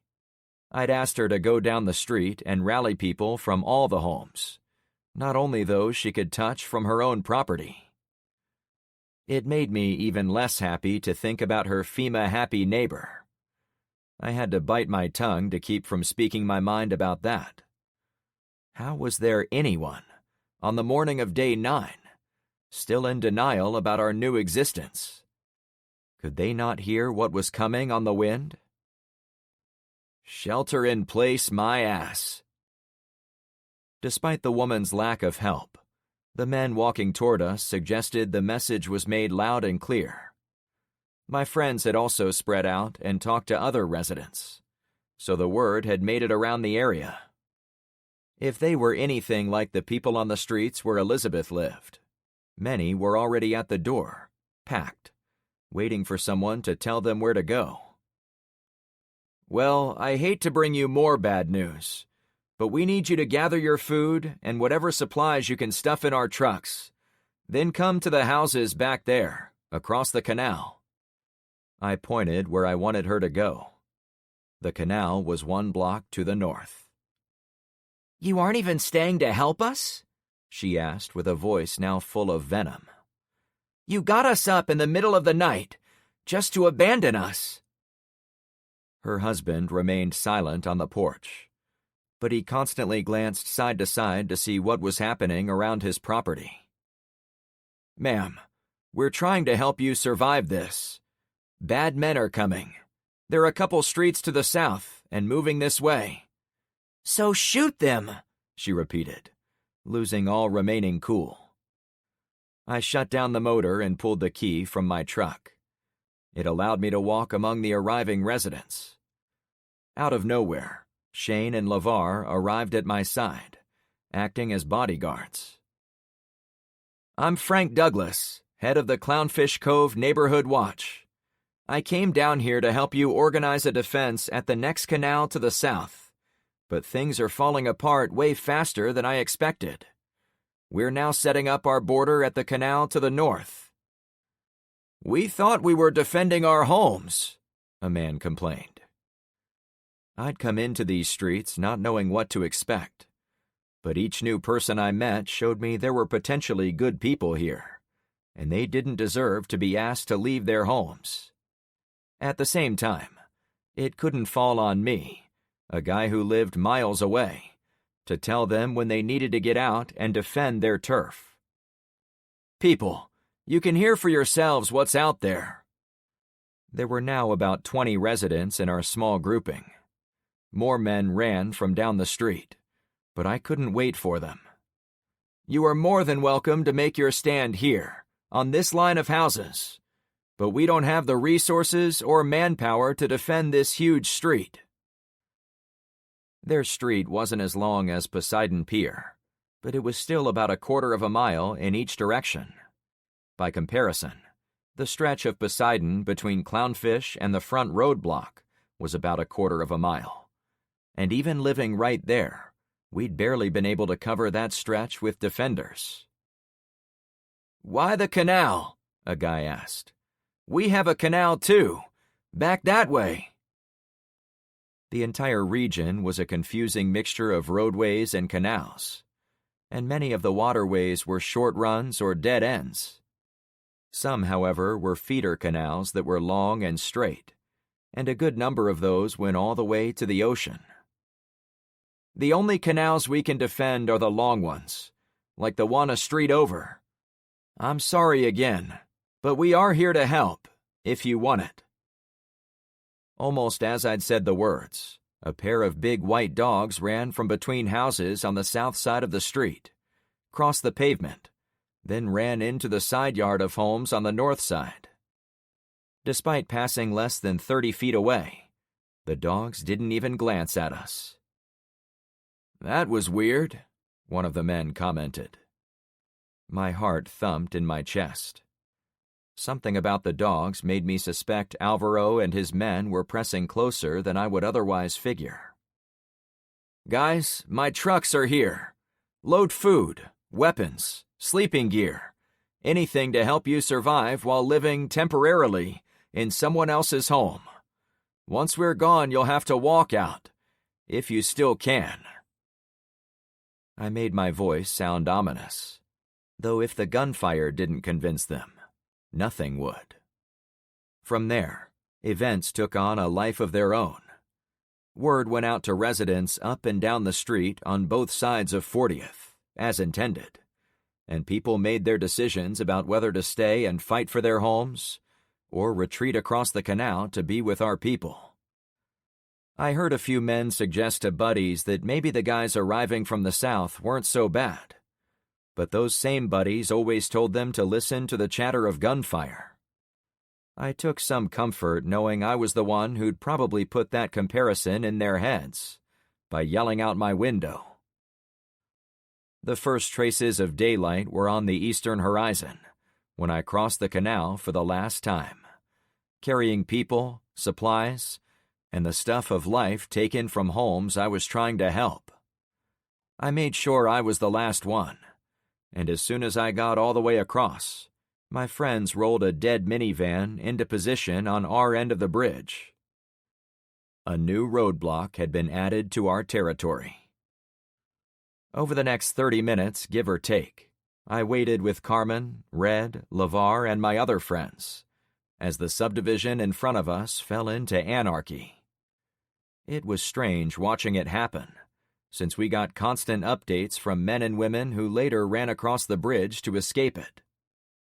At first, they were people from the middle street, the one we'd reached but weren't able to help. They reported how a group of men were going door to door ripping people out of their homes, or ransacking them and taking everything. Unlike our methods, those guys stole food and supplies in their vehicles. The next group to show up were the few straggler men who'd banded together to defend the second street, where I'd spoken to the woman. They shared how they were able to shoot a few of the men dead, but they didn't seem to care about losses. Instead, they found other ways into their homes, or they skipped well-defended houses completely and surrounded them. Once the men realized they might never get out if the streets behind them were lost, they made a run for safety, losing people on the way. And without most of their food, guns, or ammo. Those guys helped resolve my own internal conflict about not defending that middle street when given the opportunity. As much as I respected a man's choice of sticking to his home turf and fighting until the end, the apocalypse was, essentially, the end. The only ways to survive it were to give up on the idea every home was a holy shrine that should never be given up, band together with other people who had your back, and then only defend things that were defendable. There were also gas-powered vehicles that made it out. Since the nearby streets had been able to hold things together until tonight, they hadn't been stripped of everything of value by the gangs. Cars and trucks raced out from all the streets, evading Alvaro's guys wherever possible, until they made it to the bridge. We waved them across. The first was a '67 Camaro, yellow. It was a bit beat down, but drivable. It looked as if the guy driving had his whole family, dog included, stuffed in there. A guy with a long beard rolled by in a '71 Dodge Dart. His car was also yellow, but in much better shape, with a distinctive black swinger stripe up the rear quarter panels and over the trunk.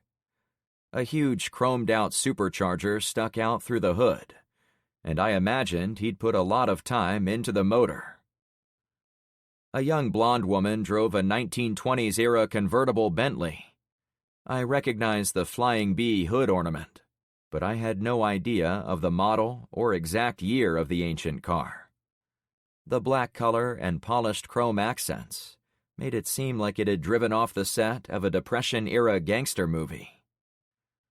I imagined it was worth a ton of money, probably hundreds of thousands, though dollars, expensive cars, big houses, and investment accounts meant exactly jack shit now.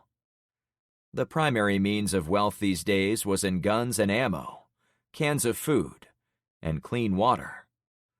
Also, to be fair to her, a working car came with a lot of inherent value in the apocalypse, so in one sense, she was still a wealthy woman. Those were followed by a faded blue Caprice Classic, a couple of old pickups, a white Jeep CJ8 long bed, and another classic Camaro. A few sedans went through, but those were unremarkable. I was impressed when a man and woman raced by driving miniature Shriner circus cars. The one-person convertible vehicles were so tiny, their knees stuck up on each side of the steering wheel. Another guy came by on an ancient gas-powered scooter.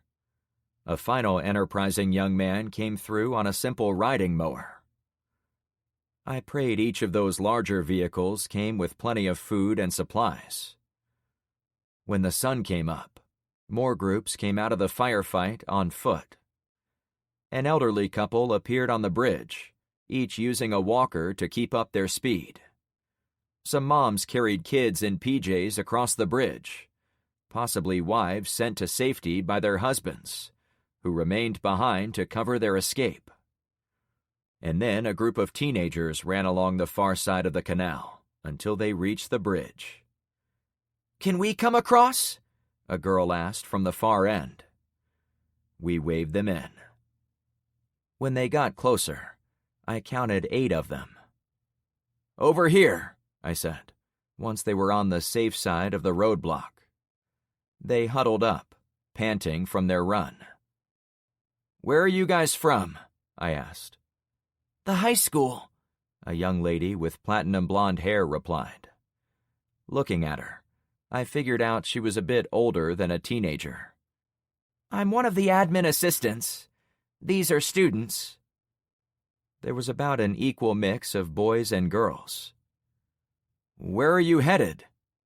I had to ask, but I already knew what they were going to say. "I'm trying to find a street called Clownfish Cove," the admin woman answered. "There is a sign in the cafeteria that says everyone is trying to get there. We got separated from the rest of our group in that... She got choked up. A boy stepped forward. "It's hell out there, mister. Can you tell us if we are at least close so we can stop running?" They had no weapons and weren't carrying any food or water that I could see. Nothing. Either they'd left the safety of the school without planning for a trip, or they'd been relieved of their belongings along the way. "You kids are in luck. I'm actually from Clownfish Cove." "No shit?" the boy gushed. The admin lady scowled at the kid, but didn't correct his language. I figured if people were being shot and forced into prostitution, these kids had already heard every variation of the F-bomb and all associated curse words imaginable. I'd been known to curse like a sailor, too, but the worst words usually only came out when I was wrenching on engines. She spoke to me again. "If you'll tell us the way, we'll be out of your hair." "You'll have to wait." I was interrupted by a car horn on the other side of the canal. "Shit," I hissed, while motioning for them to duck down. "Who is that?" the woman asked. "Are the kids in danger here?" I chuckled at the cluelessness of that statement, but held my tongue. Ahead, to the south, Alvaro's rover was pulled into the grass of the house on the corner of the second street. Far enough away I couldn't easily shoot at it, if I needed to do so. "Frank, you out there?" the distant voice cried out. "Yeah," I answered. "Hey, Alvaro." "I thought that was your El Camino, Frank. Sorry for being so rude, but I didn't recognize it until we had a little daylight." "What are you doing with them?" I asked, stressing the last two words. He took a moment before replying. "We're all dealing with bad choices, Frank. I still can't find my younger son, and my older one got himself tangled with some bad people. His girlfriend got herself lost in the woods, too."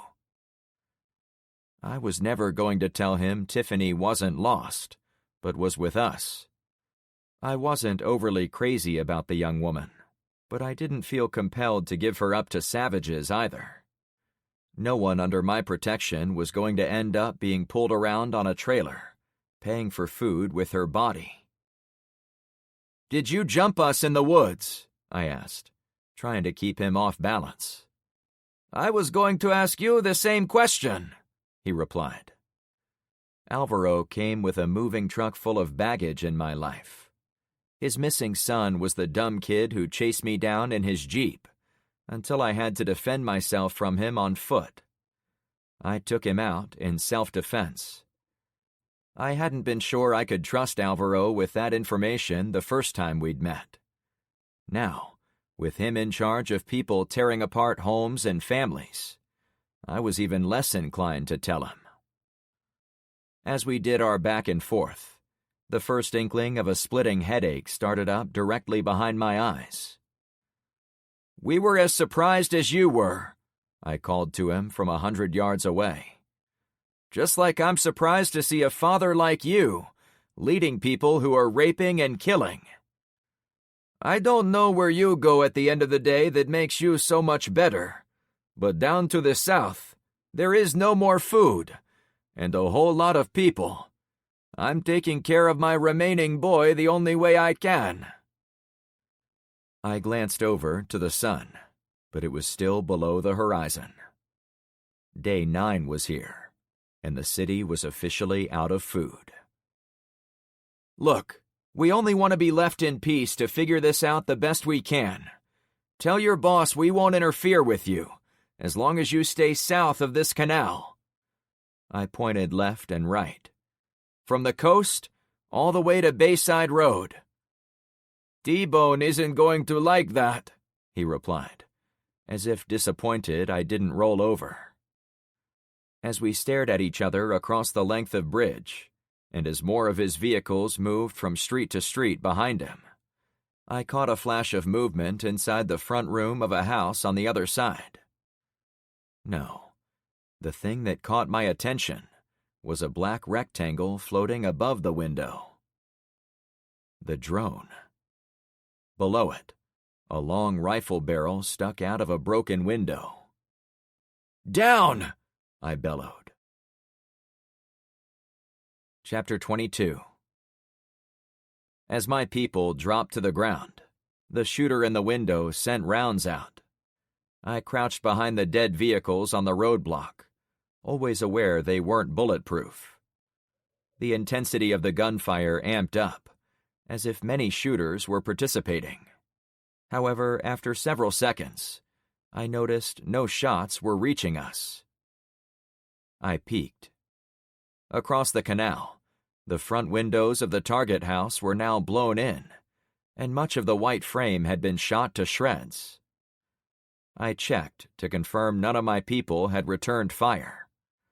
They appeared as confused as me. "Frank, check it!" Shane pointed across the way.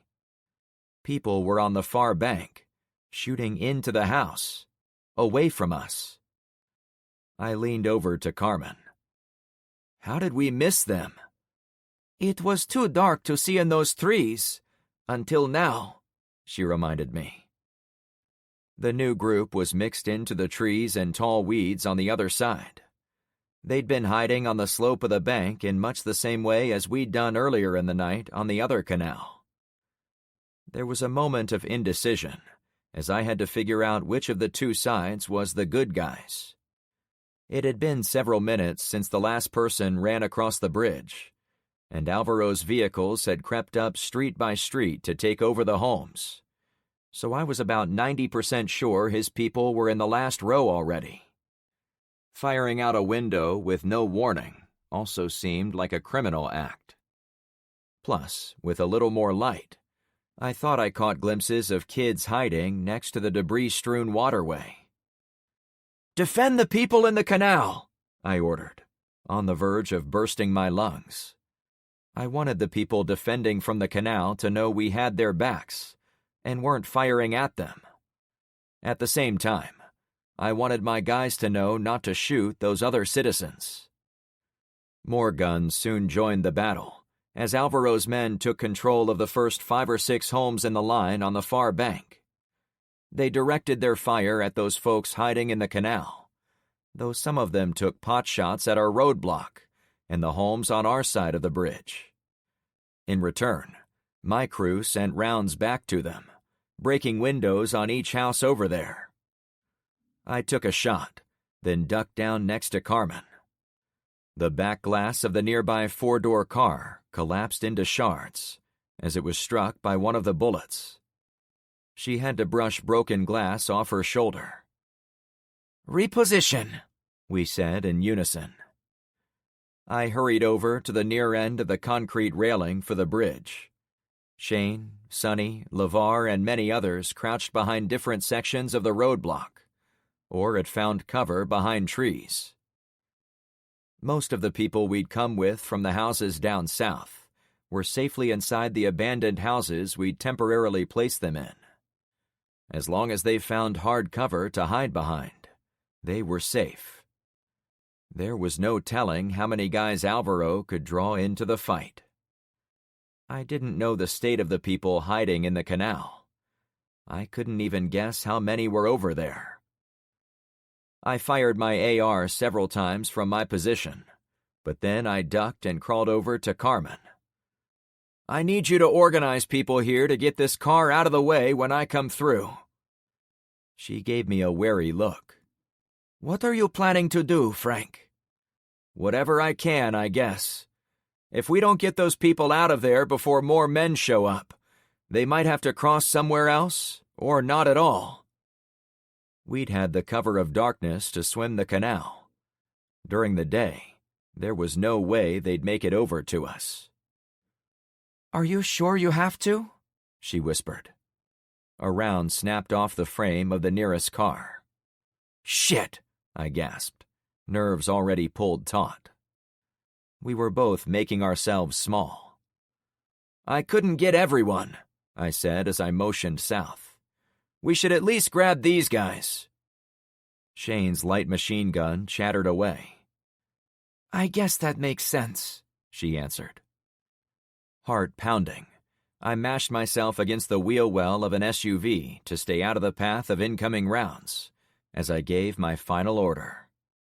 "Tell those guys to run across the bridge when we get there, okay?" "I can do that," she assured me. "And shoot everything we've got into those houses to give us cover," I added. "I can do that too." I gave her a quick kiss, then ran over to Shane and LeVar. "Guys, stay low, but come with me." They didn't ask why. We ran between 2 nearby homes and found it far quieter in the backyards. We had to hop over a white vinyl fence to reach the next block. "I had everyone park back here, out of sight," I commented, breathing hard from even more exertion for the day. "That's a nice dart swinger," Shane replied, as we came around the last home. "I need each of you to grab a ride," I suggested. "Can I take the dart?" "No, kid. Grab one of ours," I laughed. "Oh, man. I want to talk to that dude when we're done." Though I didn't mention it, my heart raced in my chest, and I could barely steady my breathing. As we gathered to discuss our plan, someone noticed. "You okay, old man?" Shane jibed. I could have said I was exhausted from sleep deprivation. My body was toast from swimming for my life, then running and walking for several miles. And I'd recently endured the adrenaline rush and subsequent crash after being shot at. But I didn't want to complain to my friends. "I'm fine," I exhaled. "Guys, you don't have to go with me, but we need to use these cars to shield the people in the drainage canal, so they can come out of there and run across the bridge." "That will still be dangerous," Shane said, now serious. "Beats swimming," LeVar added. "The canal is thick with alligators, and they already seem to be busy today. They're tearing up some of those floating men in black who were dumped in the ocean." "And it's daylight," I added. "The only way they make it across is if we shield them on the bridge." "Then let's do this," LeVar said, clapping his hands. After talking about the plan with them, we all got in our own vehicle. I was in the El Camino. Shane was in the station wagon. LeVar was now in the Charger. I didn't want any of our vehicles with high clearance, as they wouldn't provide much protection for people running behind them. I punched the kill switch to get it started. Then I dropped in behind Shane. The ungainly-looking station wagon rolled in a funny way, since at least 2 of its tires were flat. LeVar brought up the rear. Once we appeared on 40th Street, Carmen jumped into action. She had help moving the minivan and let the people on the shore know we were coming. The 3 of us sped through the roadblock. I got a good look at all the debris in the canal as we traveled the length of the bridge. Like LeVar had said, it was filled with garbage and thick with long black gators. And not to be missed, there were plenty of human bodies down there too. At the far end of the bridge, Shane hit the brakes and came to a stop in the 4-way intersection, facing sideways. LeVar put the Charger behind him at an angle. I pulled a little in front of Shane, keeping the truck sideways relative to the houses. I looked out my passenger door. Faces appeared in the bushes. "Run for the far side," I commanded. A bullet ricocheted off my hood.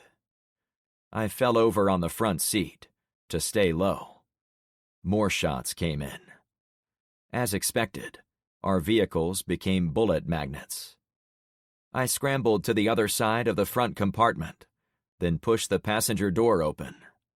This allowed me to scamper onto the concrete and hide behind the rear wheel.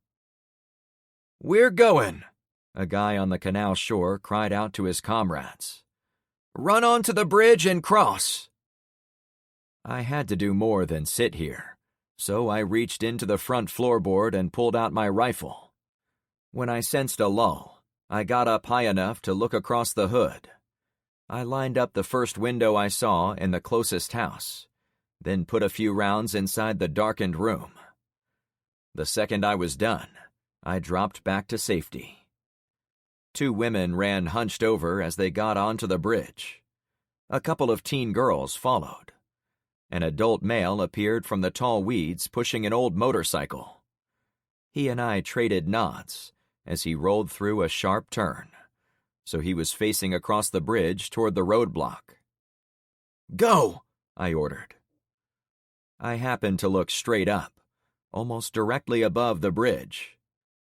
The drone that had tipped us off to the shooters was high above, silently observing the rescue operation taking place. I still had no idea of the motives behind the person driving it.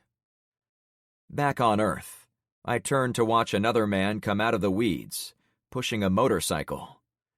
He was about my age, but with hair that was almost white.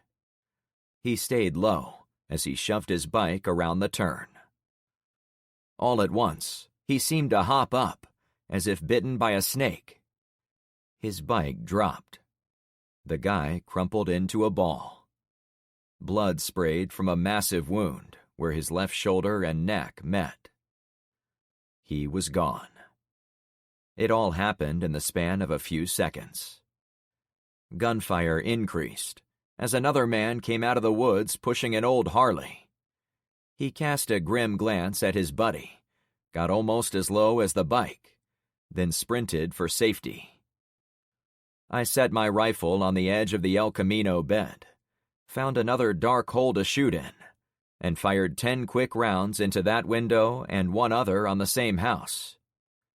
More bikers came out from under the bridge and ran their bikes over the span. Seeing the big group cross over, I fired over the front seat of my truck, trying to surprise the gunman in the closest home.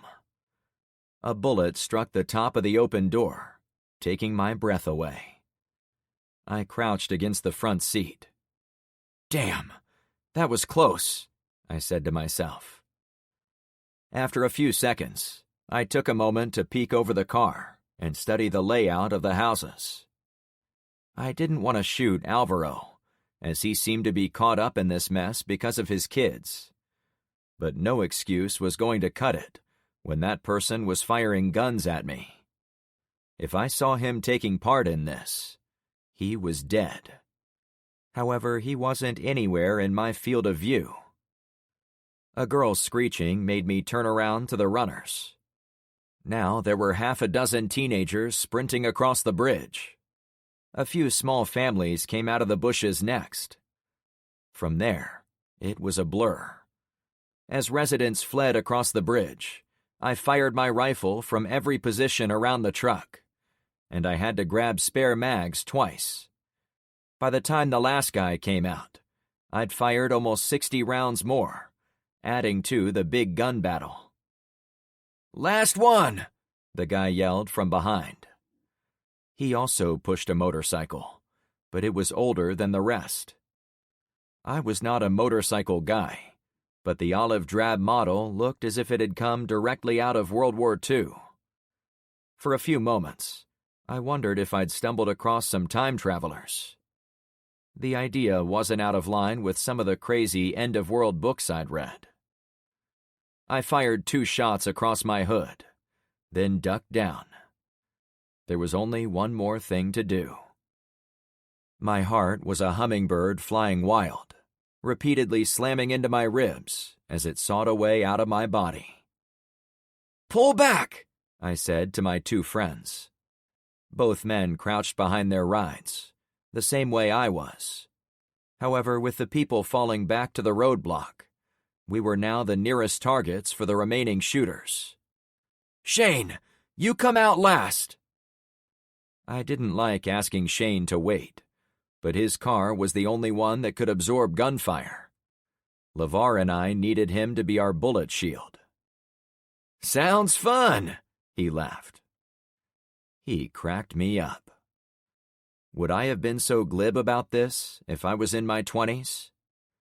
Teens and young adults seem to always be having fun in tense situations created after the EMP. Either they were great at pretending, or they knew something about survival that I had yet to learn. We backed across the bridge, using the same formation we'd used the first time. My people fired across the canal to support our return. The motorcycle guys took up positions at the roadblock and were now shooting toward the enemy houses. Even some of the homeowners behind us joined in too. But the bulk of my attention was on the front windshield of the El Camino. Bullets punched inch-wide holes in multiple places. First 1 or 2, then about 5. A 3-inch hole showed up next, a bullet zipping through the glass and cracking out the remaining pane behind me. My heart locked up. A second giant hole ripped open, following the first. The owner of the gun had zeroed in on me. A third hit exploded glass all over the passenger seat. I was no longer breathing. All I could do was stay low in my seat and reverse the truck at a steady pace, even though it seemed as if every shooter on that side was turning me into a pincushion. I sensed as much as saw the roadblock go by. "You're through, Frank," Carmen yelled. The number of impacts died off. As we continued backward, I took a chance and sat up high enough to look at LeVar driving behind me. To my great disappointment, the Charger was diverting off the pavement and heading into the backyard of one of the friendly houses. Why isn't he correcting? It was then I thought of one obvious reason. He'd been shot. Chapter 23. LeVar's Charger veered off the road, backed through a slatted white vinyl fence, and came to a stop against the trunk of a tall oak tree. Since I was next in line, I backed the El Camino through the same gap in the fence and whipped the truck behind the house. Once parked, I ran to the back corner of the structure, keeping the solid wall between me and the shooters. Out, out, out! I shouted to LeVar. Shane backed the bulletproof station wagon into the yard, same as me, but he stopped in front of the red Charger, blocking it from additional gunfire. My heart remained on pause, until I saw the big man peek his 6-inch dreadlocks and the shaved left side of his head over the top of the door. Thank God, I whispered. Is he running? Shane asked from the front seat of his battle wagon. LeVar pushed at his door. I think he's getting ready to, I answered. LeVar came out and crouched down, as if waiting for the best opportunity to run. At the same time, bullets still plinked off the station wagon, though they were becoming far less frequent than when we were on the bridge. I took my first full breath as we all waited in our spots for the bullets to stop. I was in the safest spot, behind the thick walls of the house, but I was ready to lean around and take some shots if the shooters continued to target my friends. However, in a couple of minutes, the shooting had dialed back to almost nothing, at least at the bridge. The battle continued in other areas of the neighborhood south of us, as did the screaming, yelling, and sounds of endless home break-ins.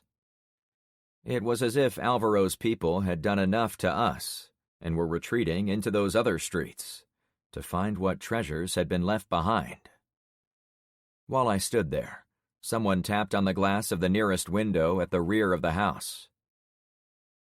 Frank? A woman asked. I took a quick glance at the person looking at me. Of all the people who might have shown up there, I did not expect to see Darla. I'd assumed she would spend her time grieving with her daughters. Do you need any help? She asked. No, we've got everything under control, I said with an uncertain chuckle. Any fool could see we had a mess on our hands, though I was willing to accept any lost vehicles if I still managed to get LeVar and Shane safely out of there. I ran from the front, she said. The cars across the canal are leaving. Really? I took a quick peek around the corner of the house. Across the waterway, vehicles turned off the second street, rushing to the south. I let myself watch for about 3 seconds. Then I retreated behind the concrete wall again. Still, no one shot at us. I checked again. Alvaro's old Range Rover pulled away. Then a Bronco. Finally, the last vehicle to roll out was the red Jeep I'd spotted earlier. I was tempted to take a few shots at it, since it was almost certainly the leader of whatever group was in charge of the gang of thugs working those streets. But I decided it would serve no one to get people shooting at us again, especially since we had all those kids.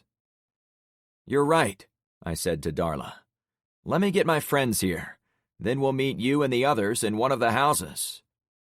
I'll get them all together, she answered.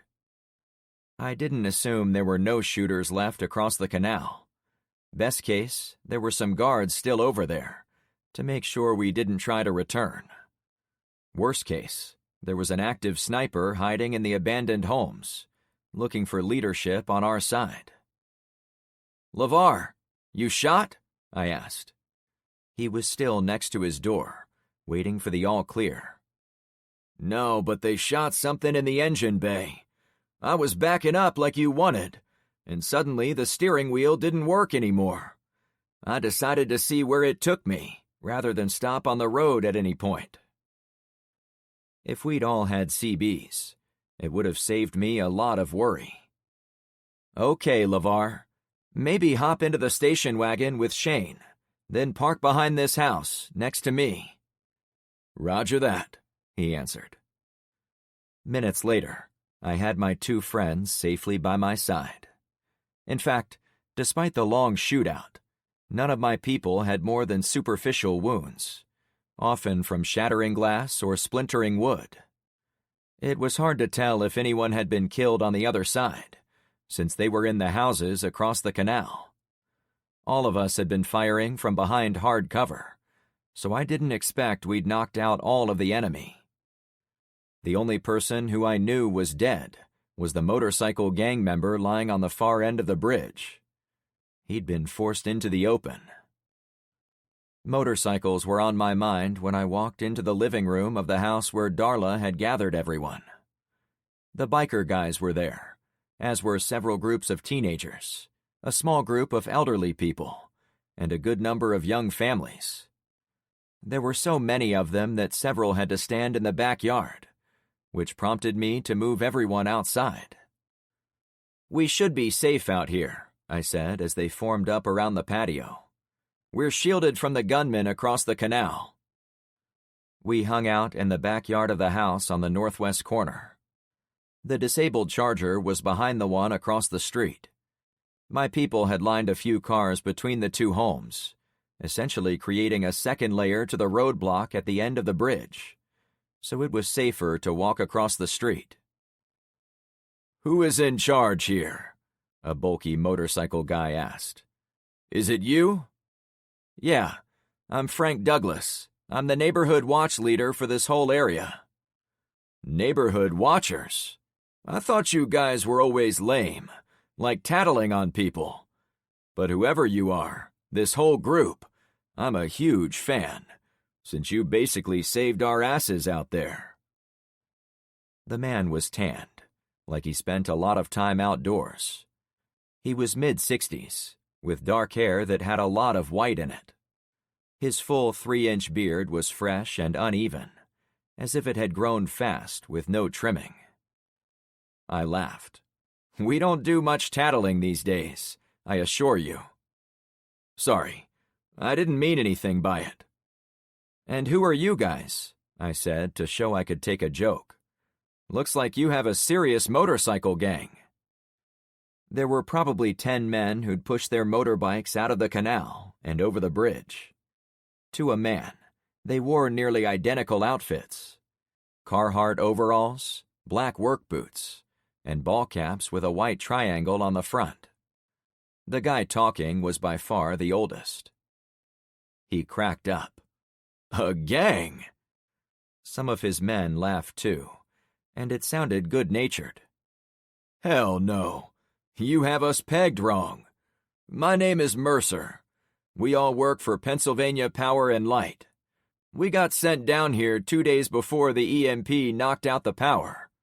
Ironically, we were here doing advance work for Hurricane Aurora, since the Weather Service said it was going to be a bad one." "It had a name?" I asked. "Yep. It had been spinning around in the Caribbean before it came up here." "Oh. Does it matter?" "No, not really," I said.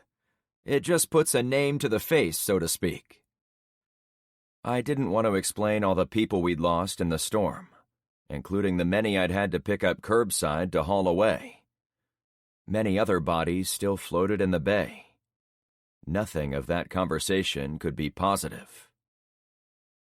"Right.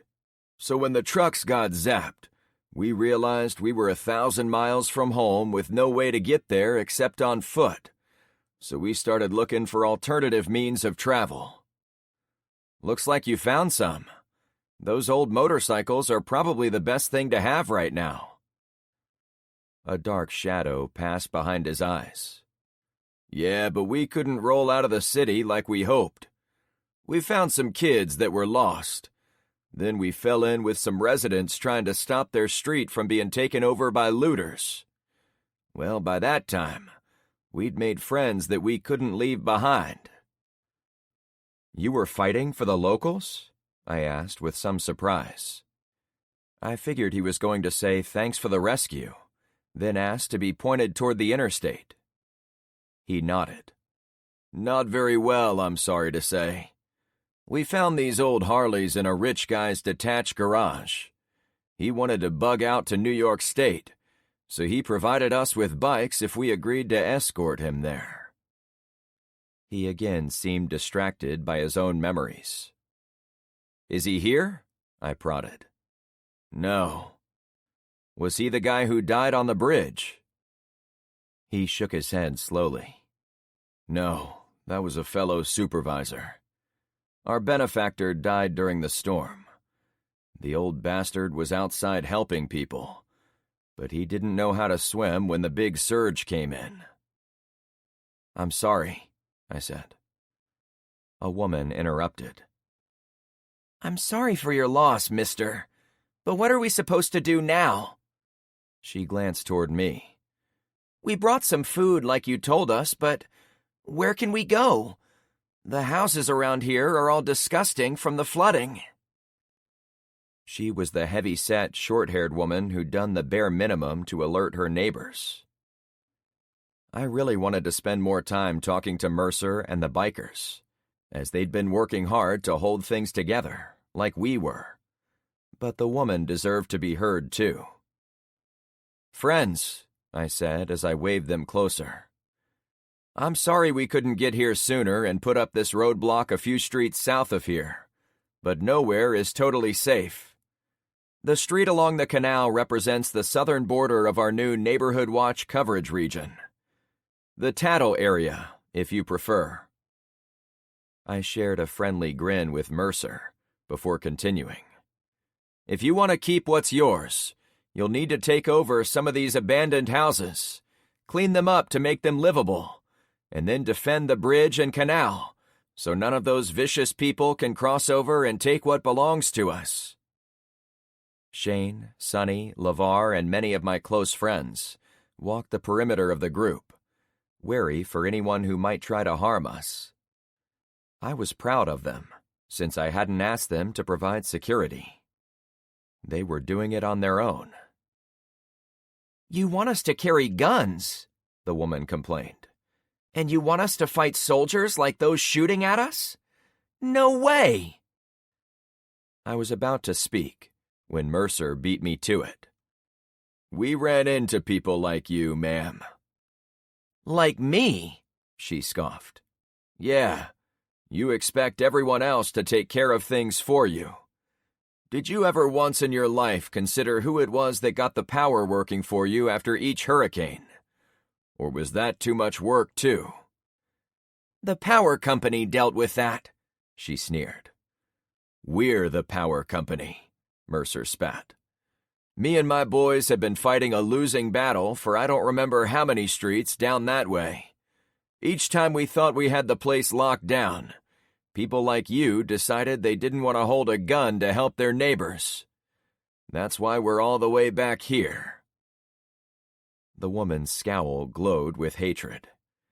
"You can't possibly blame me for all this." "I sure as hell can," Mercer shot back. I could see there was a lot that had taken place in the subdivisions we might never know about. "People," I said loudly, "I'm sure we all have regrets about the last 8 days, but here's what has to happen if you plan on sticking around." I paused and then spoke more quietly, forcing them to gather around me. "Mercer and his men helped keep some of you alive, and you've had the good fortune of coming north across one last bridge. But there is something you should know about the Clownfish Cove Neighborhood Watch." I let it hang out there, adding some drama to my voice. "There is nowhere left to fall back. You either pick up a gun and defend this land, or you get pushed into the ocean, or worse." The distant gunfire and screaming from the south spoke for itself. What about FEMA? The woman asked with a little more respect. The only FEMA camp I've heard about was in North Point, and it wasn't much more than a clipboard with some names on it. There was a FEMA camp down in Palmetto Park, Jammer interjected, behind a Walmart supercenter, but it was taken over by criminals. Probably gutted by fire now, too. Many of the people from our overnight outing were with these new arrivals. Elizabeth and her grandson, the mailman, and those lost teenagers. Actually, seeing the teens reminded me there was now an even larger group of youngsters with us. The second bunch had come across the bridge with Mercer. See? I prodded everyone. No one is coming. At least not any time soon. But the jets, the woman pressed, seemingly desperate to be told she was right. Crashed in my neighborhood. We have one of the pilots back on our street, if you'd like to talk to him about what's left. The short answer is this: most of America is down for the count. This seemed to animate many of those gathered. People hurled questions at me, stepping on each other to be heard. Can we come back to Clownfish Cove? A teen boy asked from close to me. That's where we've been trying to go for days. He had my attention. Do you know these other kids? I asked him. The groups of teens looked each other over. Many of the people settled down. Sure, I recognize a lot of them, though I don't know all their names. Most of us go to South Point High School. Let me guess, I said. You wanted to go to Clownfish because of the sign? He nodded with excitement. You know where it is? That's no cap, dude, the tall, curly-haired teen boy from our earlier rescue said to him. He lives there. Clownfish is goated, the new kid replied. I'm hyped it's real. Who here learned about Clownfish Cove from the school? I asked, pretending I didn't need clarification of their slang. Every teenager raised their hand. A couple of young children off to one side also held theirs up. A small number of adults did the same. I pointed to the older people. Why were you guys at the school? A middle-aged man with about 50 extra pounds was the first to reply. My wife sent me to the school to look for our daughter. I saw her name on a list, and there was a message from her saying she'd gone with her friends to Clownfish. I've been trying to get there to rescue her for 2 grueling days. So, parents are finally getting my message, I said, mostly to myself. You left that signpost. Thanks for doing that, or I never would have known where my girl was. What's your daughter's name? I asked, sure I would know her. Oh, she's not our daughter. Our real daughter is in Bulgaria on a student exchange. I held up my hand. Say no more. Em is quite safe. She is? He shoved his way closer. You've seen her? I chuckled, thinking of the last time I saw her. She was on that beanbag chair with a boy. She's one of the hardest workers on my street. We helped her and several other teens go back to Clownfish with all the food they could carry from the school. So she's doing great. There was one detail I remembered from meeting Em for the first time. She said you sent her to the airport, since she was an extra mouth to feed. I watched carefully for his reaction. That doesn't shock me, he said, surprisingly calm. It was the end of the school year, and the exchange students were supposed to be flying home when school ended for the summer. But Em didn't want to go back. She ran away from us. I had to accept teenagers were unpredictable, since I'd seen it firsthand dozens of times. I'd found Em after Zen's wayward guys shot up the gymnasium of the school, and she'd likely told me the fib so she could get out of there with her friends. Still, After the apocalypse, finding family was going to be a rare thing, so I didn't want to take it away from this man. I sighed. She didn't tell me any of that, I said to stay neutral. This is the best news I've had in a week, the guy answered. My read on him was that he was sincere, but there was one detail I had to confirm. Em sure stands out with that red dye in her hair, doesn't she? Red? Oh, God. She had blue hair when she walked out the door. She must be rebelling even more. I held out my hand to shake his. Sorry for the fib. She still has blue hair. I was testing to make sure you really are who you say you are. He smiled. Thanks for looking out for her. Any time, I said, meeting his hand. After a few more questions, the conversation turned more freeform, and groups of people spoke with each other about what they were going to do next. I gave them about 10 minutes to decide. Guard the houses for the adults, go back to Clownfish for the teens, or leave our territory completely if they planned on being dead weight. There were no halfsies on survival. Marco used this lull in conversation to pull me aside.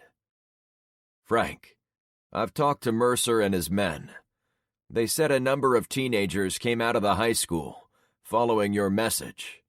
But the crew in charge of things to our south are capturing them, turning them around, and preventing them from coming this direction. Those we've found are the lucky ones. I pursed my lips in thought. The boy claimed there were 100 names on the tiled floor of the cafeteria, and that was days ago. How many more were out there? How many more would travel north in the future? We have to stop them from ever leaving the school, he suggested, tapping into my thought process. There is nowhere safe between our street and whatever sign you have in the cafeteria. Yeah, that's probably a trip we've got to make soon. We should go now.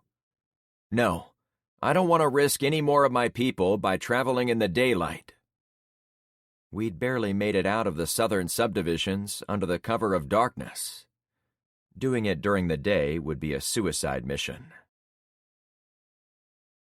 Chapter 24. Welcome to Clownfish Cove, I said to the group of kids riding in the back of the El Camino.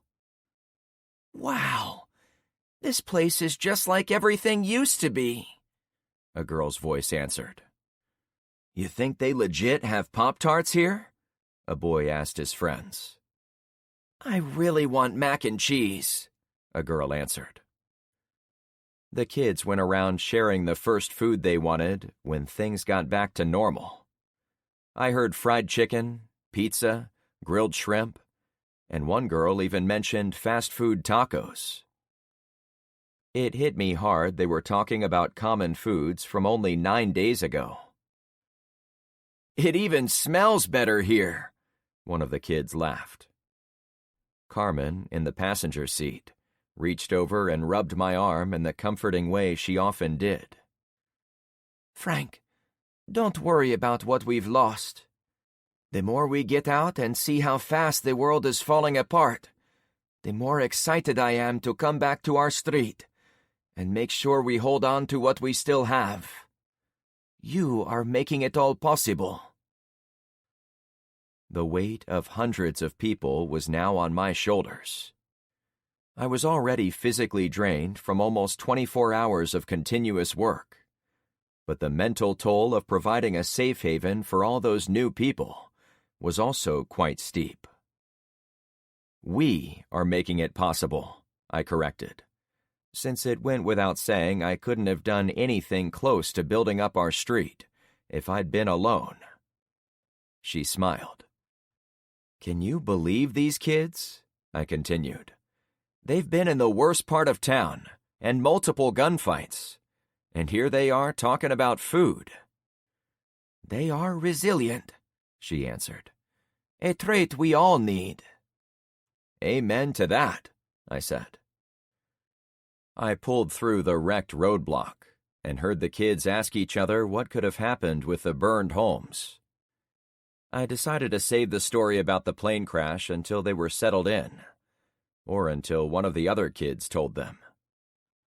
"That used to be a Jeep Unlimited," one of them announced. I'd all but forgotten about the charcoal gray truck that had started out as one of the many vehicles parked on Trevor's lawn that first day. But I saw where the kid was pointing.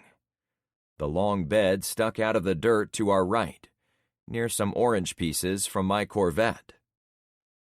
Alex and Rainey waved us through the roadblock. They didn't do a walk-around, but they did watch us closely to confirm it was really me as we went by. "Hey, Uncle Frank," Alex said with droopy eyelids. "She's hot," one of the boys in my truck whispered to his friend, a bit too loud. "Morning, Alexandria," I said, using her full name to keep her on her toes. "My friend thinks redheads are hot," one of the teen boys said to Alex, now about 50 feet behind us. "Shut up, dude," the first one groused. Food, girls. These kids lived in the moment. The first rays of sunshine broke through the trees of the forest to our right. I knew from experience riding with Carmen that the golden hour of light at the start and end of days was the best time to admire her, and I wasn't disappointed. The golden beams cast her cheeks in a warm glow, and it caught waving strands of her brown bangs in a flattering manner. She brushed the hair aside and caught me looking at her. "Frank, why do you always do that?" "Do what?" I asked, playing innocent. "Look at me and smile while you drive." "Because you are the most beautiful thing I've seen all week." I spoke loud enough to be heard over the drone of the motor, but not so loud the teens in the back would hear me. Privacy was rare when you took in dozens of strays. "And I'm never going to stop looking at you this way."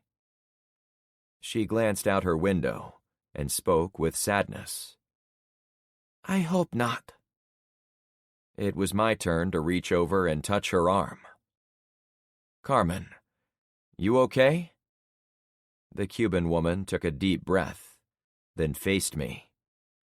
"It's been a long time since I felt like this, Frank. I see the way you look at me, and it was how he looked at me at the very beginning." "Your asshole ex-husband," I guessed.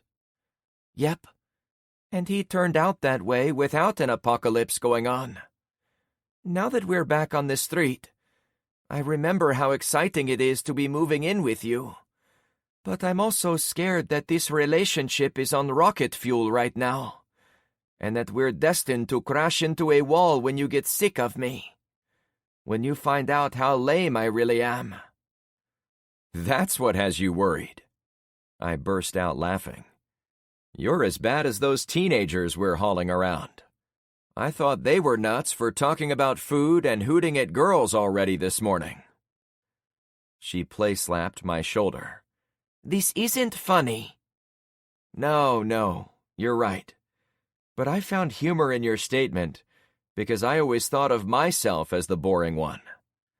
I spent most of my career staring at yellow and white stripes on the highways of this country. It didn't exactly make me exciting to women. "But you never had trouble finding companionship, did you?" she pressed. "I did okay." "Uh-huh. I'm not surprised." We were now stopped in front of Ben's place. I wanted to finish my conversation with Carmen before going to the end of the street, where the others were waiting. "Why do you say that?" I asked. "I see you in this soft light too, Frank. Don't play dumb that you don't know what makes you attractive." She flashed an impish grin. "My only point in this whole discussion is that I'm the boring one, not you. So you are worrying about this for nothing. I'm never going to be anything like your ex either. So get that out of your head right this second." She laughed a tiny bit. "Look, I can't read the future, but I'm not shopping around for more excitement, Carmen.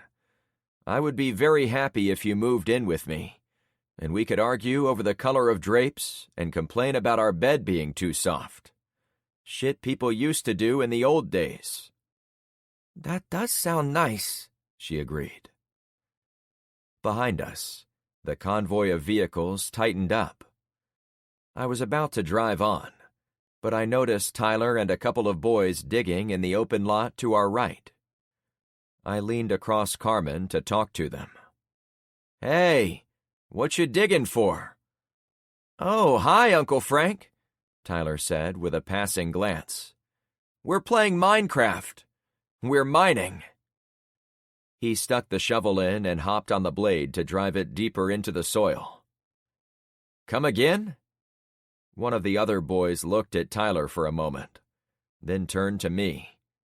"We're actually digging some holes to plant seeds. Someone found a bunch of food seeds in the supply garage." "Car closet," Tyler corrected. Tyler and his friends had once resolved to rename everything on the street, but they were quickly consumed by other things. The only one that seemed to stick was his new name for a vehicle garage. "Right," the other kid went on. "We found seeds, so we asked if we could plant some of them." "Sounds like honest work," I said. "Can we get out?" one of the boys asked from the rear of my truck. The leader part of me wanted to bring everyone together at the end of the cul-de-sac, debrief on what had taken place to the south, and then work on assignments for each new person, so they fit into our workflow. The civilian part of me wanted nothing more than to take Carmen home and grant ourselves another 4 hours of sleep, like we'd done the day before. Sleep deprivation was a factor some books got right, but not all of them. I never realized how run down I would feel when not sleeping, drinking, or eating properly. I desperately needed to turn off.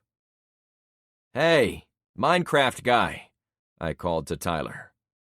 He looked up and came over, so we could talk at normal volume.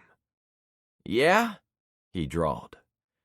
"I was wondering, how did your balloon on the armadillo joke go over with the girls?" The lights went out behind his eyes. "You were right. They hated it." I resisted the natural urge to say I told him so. "But it actually turned out to be a good thing." He got a bit animated. "Zoe and I sat down with her sister, and we talked about their dad for several hours while we kept watch. I got to apologize about 1,000,000 times, and I explained I only wanted to make her laugh. She's good. Alex is good. We're all good now, Uncle Frank." The resilience of teenagers. "Well, be careful with pranks in the future, okay?" I said, not sure he would listen. "Oh, I've got one I'm working on. Do you think it would be all right if I took one of the peanut butter jars for myself?" "To do what?" He stood about 5 feet from Carmen's window, now giggling. He made gestures like he was washing his body in the shower. "I wouldn't be naked, but I was thinking it would be hilarious to rub peanut butter all over my body and—" "No," I said immediately. Carmen snickered. "But it's not sexual. I would get a few pieces of bread and walk around like a big sandwich, to make the girls laugh. It would be hilarious." I rolled my eyes. He looked at me expectantly. My eyes did another tumble roll. "He'll think about it," Carmen finally said. "Awesome!" The kid clapped with excitement. "Hey," I said to get us back on important topics. "I need you to get shovels for all these guys in the back." I pointed to the teenagers in my truck bed. "And explain life here on Clownfish so they know what to expect." He tapped his chin. "Shovels?" Yeah, you heard of them? I snarked. Yeah, it's just that. He took a step closer. If the peanut butter was a fail, what do you think if I used this joke on Zoe? He stood there, not saying anything. Well? I asked. Oh, right. I have to start it. He coughed gently, preparing for his lines. Hey, Zoe, I see you are holding a shovel. Tyler switched to a high-pitched Zoe voice. Yeah? What of it? Can I use it, girl? Because I'm digging your butt. He made sure we saw him make the exaggerated motions of using a shovel, laughing the whole time. Carmen and I shared a look of bemused dissatisfaction. Don't use that one, I said. I don't think it will come out like it does in your head. He rubbed his chin again. You were right about the balloon.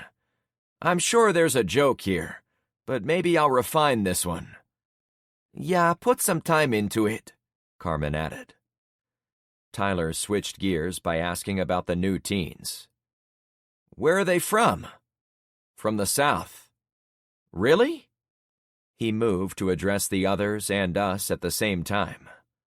Oh, yeah. I recognize a few. Come on down, guys. We heard about people from the South. Is it really as bad as they say? It took about 60 seconds for Tyler to call in all available teenagers from our existing population and have them mingle with the new arrivals. Several of the older teen girls took the hands of the preteens. Gandalf says we must dig, so we dig, Tyler said as a war cry to rally the youngsters into action.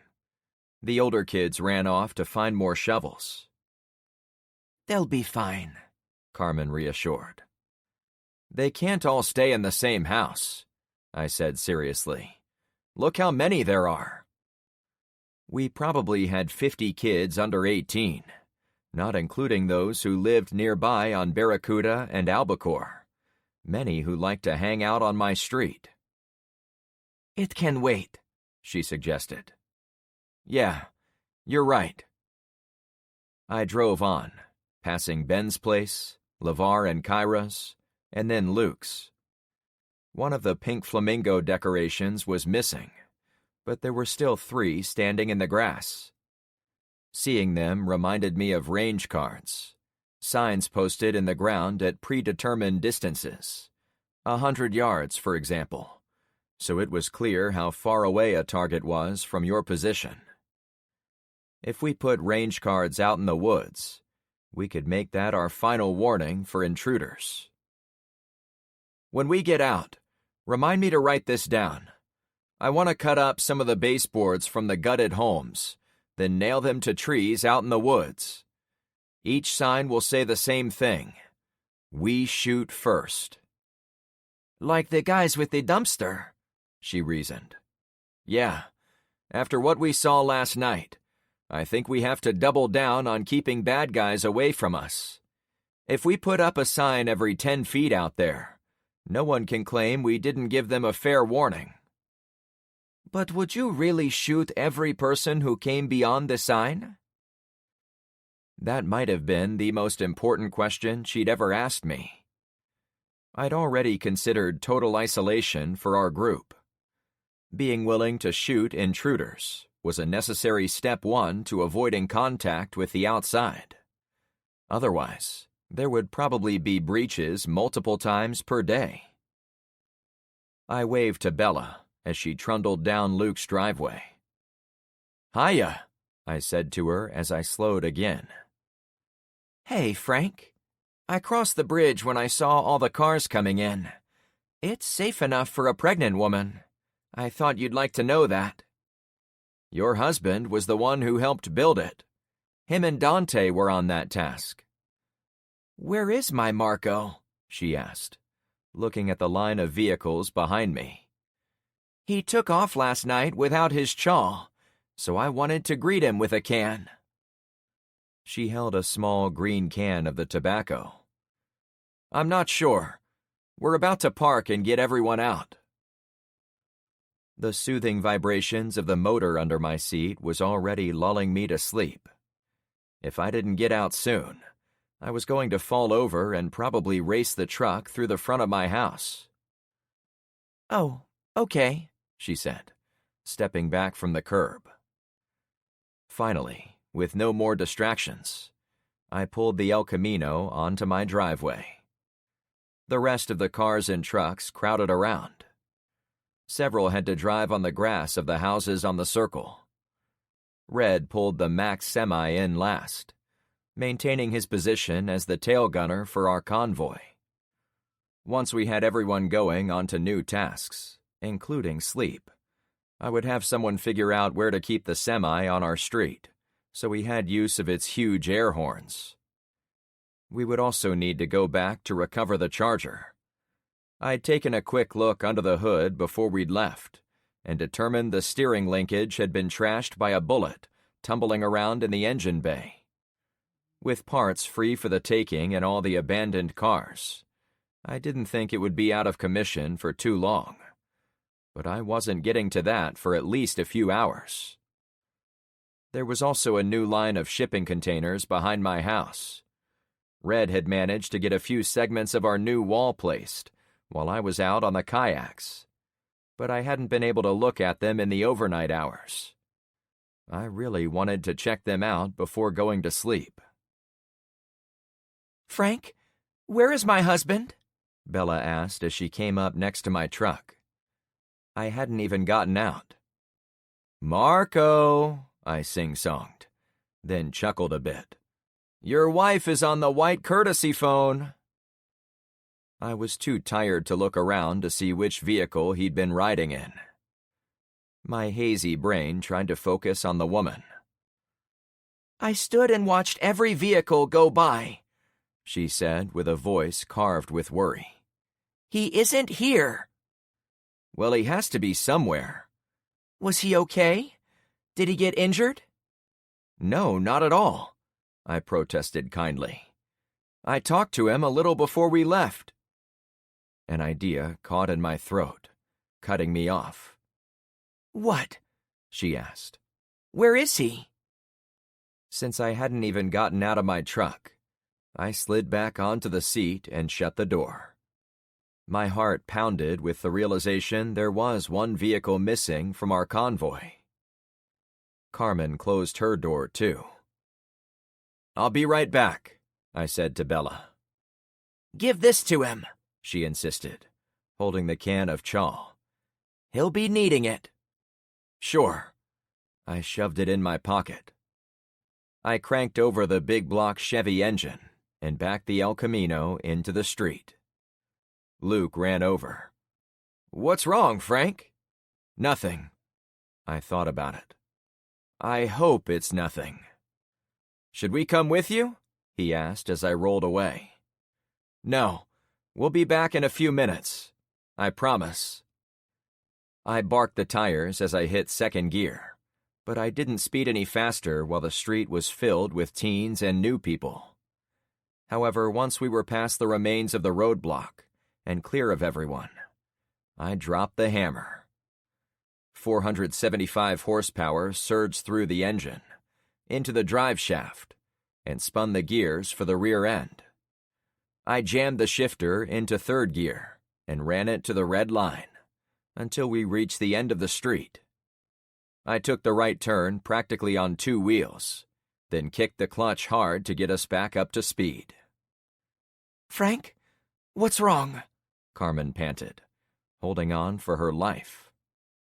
My heart matched the carburetor for the amount of fuel being shoved through it. I was so focused on the road, I barely heard her. "Frank," she pressed. We cleared the quarter-mile of Poseidon Pier in mere seconds, but I had to brake hard as we approached the front gate roadblock. The sudden drop of RPMs created a thunderous roar in the muffler. I flagged down the people at the gate. "Did you see the station wagon come through?" It was the only vehicle missing from our earlier procession. "No, Frank. Where do you... Open the gate, I yelled, with no patience to give them. They complied in record time. Thanks, guys, I said with sincerity. I'll explain later. No one on Zen's roadblock had seen the station wagon either, so I kept going. We're backtracking, I explained, working through the gears like I was climbing a ladder. The front windshield had several giant holes now, and there was no glass in any of the surrounding windows, so wind howled through the cabin. It was only a mile to the Bravo intersection, but there were no people on the streets, so I got the El Camino blazing at almost 80 miles per hour by the time I had to slam on the brakes again. It could have gone a lot faster, but we were still in a subdivision. Holy shit, Frank, Carmen gushed, as the lap restraint held her in place during the rapid deceleration. Can you please tell me what's going on? Her hair was a disheveled mess, so she cinched her red bandana on her head to hold it in place. Marco mentioned about going to the high school to knock down that sign pointing everyone to Clownfish Cove. I told him we couldn't go during the day. I pulled up to the guards at the intersection. Did you see the station wagon go through here? No, the young guard, Adam, replied. No one came through since you guys left a little while ago. I didn't have time to be cordial. I spun the tires on the dirty street. Thanks, I shouted out my window as he fell behind us. More hard acceleration. So this is about Marco. She strained to yell over the raging engine. Yeah, I didn't think anything of it at the time, but he didn't seem happy that I wanted to wait another full day to go to the school. But you did want to go, right? Hold on a sec, I warned. I stomped the brakes, flicked the wheel, and brought the rear end into a sweeping fishtail as we turned to the left. Oh my God, Carmen yelped. We barely missed the end car on the abandoned roadblock leading toward Torval Street. I let the rear tires spin the grass, taking us in a nice even drift around the blockade. It was the same route Tyler had taken me the day before. Again, I abused the gas pedal. It wasted a lot of fuel, but I judged it necessary. I pounded the horn as we approached Turk and Jack at their consolidated roadblock. They both waved me in.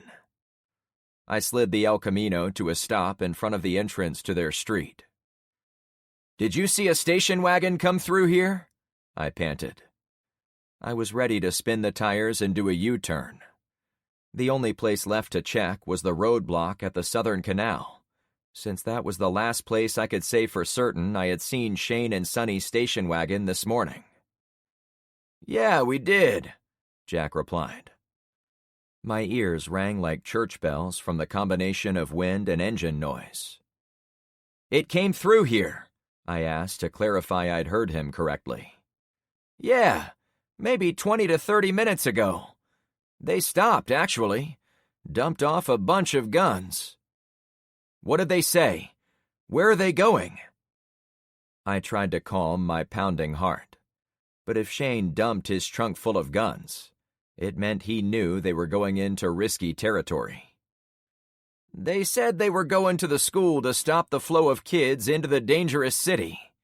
Said it had to be done now, and that you wouldn't even know they were gone. Jack laughed. I guess they were wrong about that. I leaned over the steering wheel, catching my breath and thinking. Heat radiated off the engine, came up the sides of the car, and rolled in waves through the open windows. The rich mixture of fuel and exhaust wafted in as well, adding its acrid odor to the canal stench that had never gone away. Carmen touched my back, this time to reassure me. Frank, I'm with you, no matter what you want to do next. She knew me better than she let on. I might have been the boring one, but I always seemed to find action when I was with her, and usually not the good kind. Fighting the exhaustion that was only going to get worse as the sun rose higher, I sat back in my seat, knowing I wouldn't be sleeping for a long time. She and I couldn't go to the high school alone. The three young men counted on stealth. I was counting on brute force. We needed a strong group to survive the wild between us and them. We needed more vehicles, more weapons, and more trigger pullers. "You wouldn't happen to have any more Mountain Dew?" I asked. "Yeah, back home." "Let's go back to Clownfish one more time. Then we're going to the school." I turned the car around. Chapter 25. The drive back to Clownfish was a lot more subdued than the trip out. I didn't spin the tires or rev the engine beyond what was strictly necessary to get us home safely. I needed all my concentration on the upcoming rescue mission. Marco, Shane, and Sonny had gone to the high school in a well-meaning but misguided attempt to spare me the obligation of going there myself. I was sure they believed they could get down to the school in one bulletproof car, but I was certain it wouldn't be as easy as they hoped. So certain, in fact, that I'd committed myself to saving their butts. "I'm going with you," Carmen declared, as I knew she would. I grinned briefly at her. "You are going to drive when we get to the school, okay? We're going into hostile territory, and the truck will be a juicy target, so we can't leave it alone. Will you be okay with that?" "You are going into this school?" she asked. "Unless we get there and they have already left, we'll have to go in." "How can you be so sure they'll be in there? Maybe they'll get it all done, and it will be no big deal, just like they probably thought." "Because of the starving people we saw last night. If things are so bad that women are driving around on trailers to score cans of food to stay alive, don't you think someone has taken over the school and all its cafeteria food?" I reflected on my decision to pull the teens out of the school and bring them back to our street. I'd originally thought about having the kids defend the school and keep the food to themselves, and maybe they would have pulled it off for a bit. But the more realistic scenario was that they would have been swarmed by the starving and desperate, now roving the streets. I was glad I hadn't put them in that unwinnable situation. "That's a good reason to go. But it isn't the real one, is it?" she asked quietly. She and I looked at each other across the cabin of the ruined truck. The front windshield was a spider web of cracked glass and bullet holes. The side and back windows were blown out. The air rustled around as if we were in a convertible. "I'm the leader," I said by way of agreement with her statement. "I'm not going to sit on my front porch doing nothing besides hoping they make it back." She shook her head. "That's not quite it either." I took a moment to think. Did she know me that well? Was there another reason? "Frank, they may have noble intentions, but it still sidesteps your authority. If you don't go after them, people are going to think they can go off on missions whenever they want. Remember how you thought Tyler and Zoe were on the verge of going off to find her parents?" "Of course." "Well, they ended up waiting for you. Next time, if they think they have a good enough reason, maybe they'll go out into the city without asking permission." I considered her words while we drove by more houses. Dang, woman. I never even thought of that. But you're right. If everyone believed that all it took was a free car and a good enough cause, I'd quickly lose the little control I have over our watch area. I knew I had to act the second I found out Marco was gone. But I couldn't figure out why until you said that. Wow. I'm sorry what I said earlier about my ex-husband. While it's true he was a different person when I first met him, There wasn't a single second of our relationship where he would have listened to me like you do." Unprompted, we linked hands. I would love to talk more about how awesome I am compared to him. But while we're being honest, I'm in real trouble with trying to stay awake. It's way worse than when I was driving over the road. Back in the 90s, we had these pills called mini-thins you could buy at gas stations. They gave you a burst of energy that would last for a bunch of hours. "We can't depend on drugs," she cautioned. "I know. Things are different these days." The original mini-thins ended up getting banned, partly as a result of teenagers and college students getting hopped up on them to study for tests. "We'll sleep when we get back," I added, praying it was true. I never wanted to lay down on a pillow more in my entire life. Zen's people let us go through the first roadblock on Bayside Road, but I'd only made it to the middle ground between the two blockades when I saw the hovering drone. "Am I hallucinating that?" I asked. Hallucinations were a big part of sleep deprivation. "No, I see it too," she clarified. "Shit. What does that guy want?" I huffed. I pointed out Carmen's window, since the drone was hovering above the road on the other end of the canal bridge. "Don't talk to him," she warned. I pursed my lips in thought. I already had a life-or-death task ahead of me. What could I gain by potentially adding another one? At the same time, the drone always came with news of what was happening over my horizon, so maybe it was worthwhile. "I'll be quick." I parked the truck, hopped out, and ran across the bridge. Carmen also came out, but she stood back about 50 feet. "I'm kind of busy," I said as I ran up to the drone, tripping slightly, before stopping. "I know, Frank. I saw your men drive out of here, heading south." "They're on a fool's errand," I said, to not give anything away. The crackly voice replied, "I hear radio traffic suggesting the station wagon is not in friendly territory." The gangs in the south must have been using radios. "Nowhere is friendly," I countered. "No, but I'd be willing to do what I can to help them." The way he left it hanging suggested there would be a cost.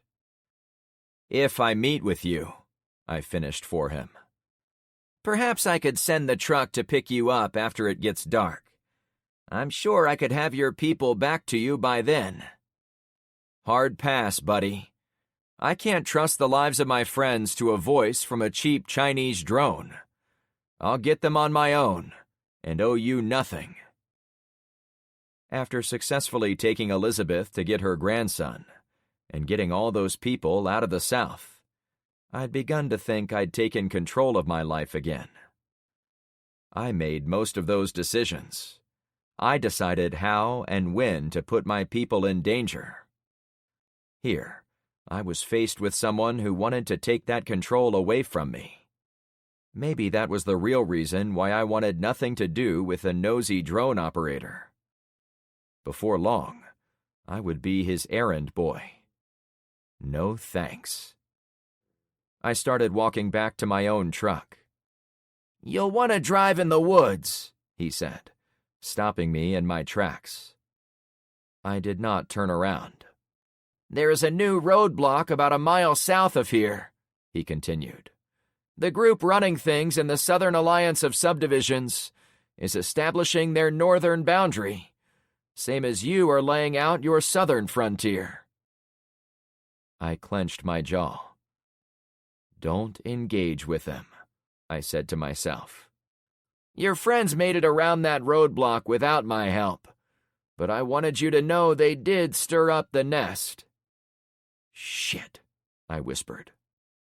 Despite the potential help, I put one foot in front of the other and walked back to Carmen. "What did it want?" she asked. to gain power over us, I said under my breath. Let's get out of here. The drone powered up and took to the skies.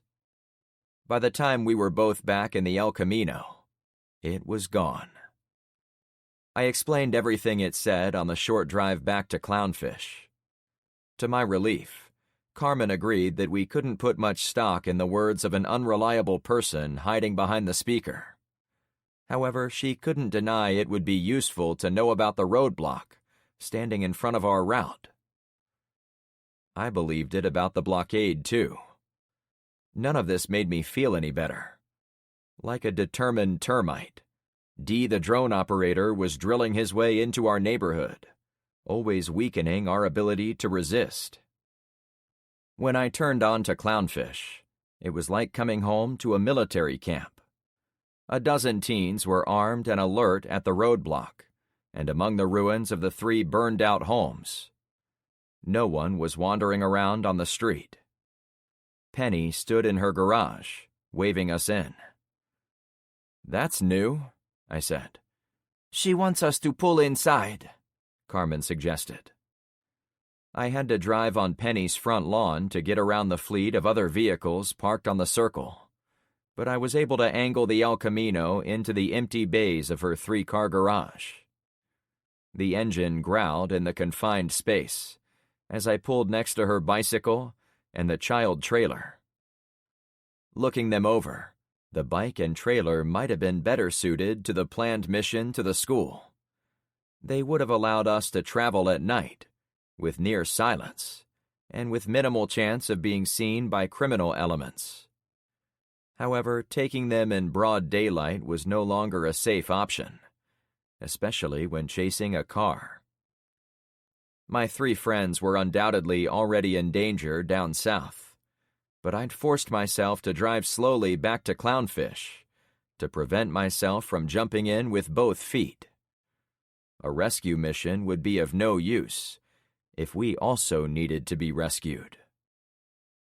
LeVar and Ben closed the garage door behind me.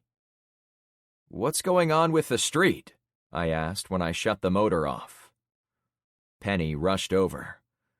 "We didn't know what had you so worked up, Frank, so we put the whole street on high alert and total lockdown. We've got armed people at all the usual places. Barracuda and Albacore are also on high alert. We sent a runner over both footbridges." I'd been so busy I hadn't even been able to check out the new bridges. "That's great, but there isn't an immediate threat to the street, so you can stand everyone down." "Are you sure?" she pushed. "Because you left in such a hurry." I finally got out of the truck. When I was clear, I shut the door, leaned against it, and took a deep breath. Despite the slow drive home, I hadn't resolved any of the big questions I'd been debating in my head since I learned about the missing station wagon. Besides Carmen, who would go with me? How many vehicles would I need? Who could I spare from defending the street? What would we find at the school? I wanted brute force, but was this an all-hands mission or a small, powerful tactical strike? And after seeing the drone, I now had to worry about his motives, possible sneak attacks on my street, and the fact he knew I was soon leaving the protection of my people to take a Sunday drive to the south. Was it Sunday?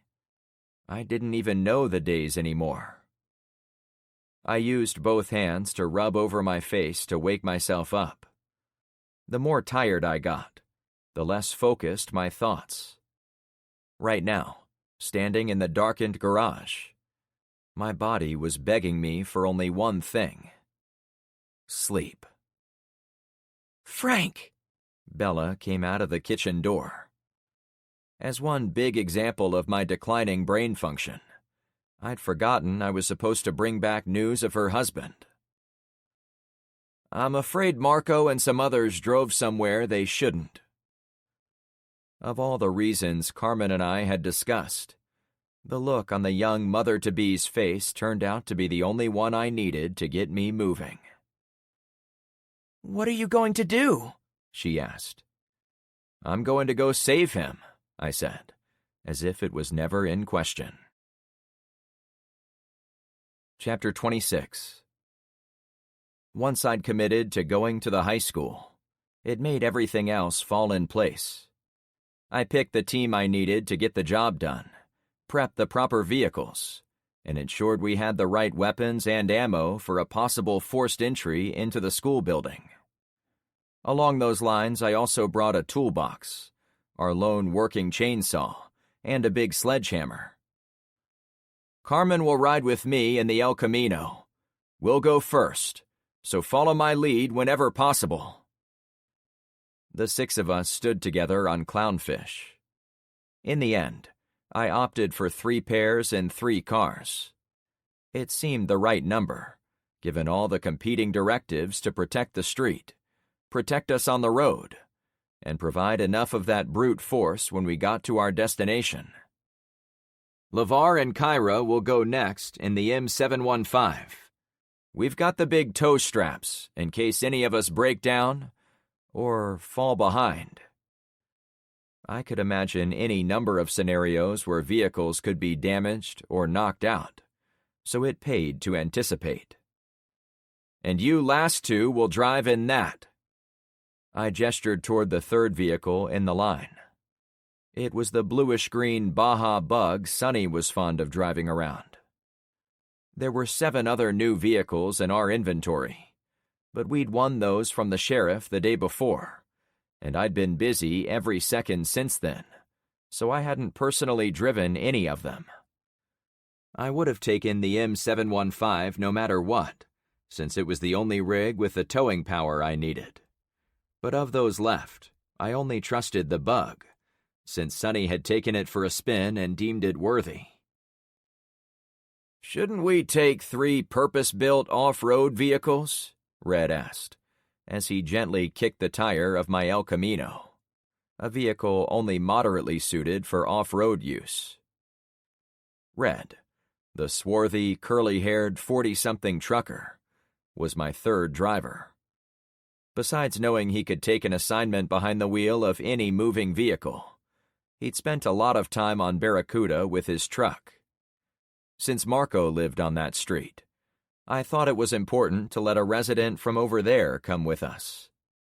Red picked a young woman named Nancy to be his backup, since her former job had been driving local routes for UPS. I didn't like the idea of going with a person I didn't know, but I trusted Red to pick his own partner. The cold truth was I barely knew anyone on Barracuda, besides Marco and his wife, and there was no way Bella was going with us. Besides, if none of us came back, I didn't want to knock out 6 people from Clownfish Cove. 4 would be bad enough. Speaking of trust, I'd come to appreciate how that was the backbone of everything.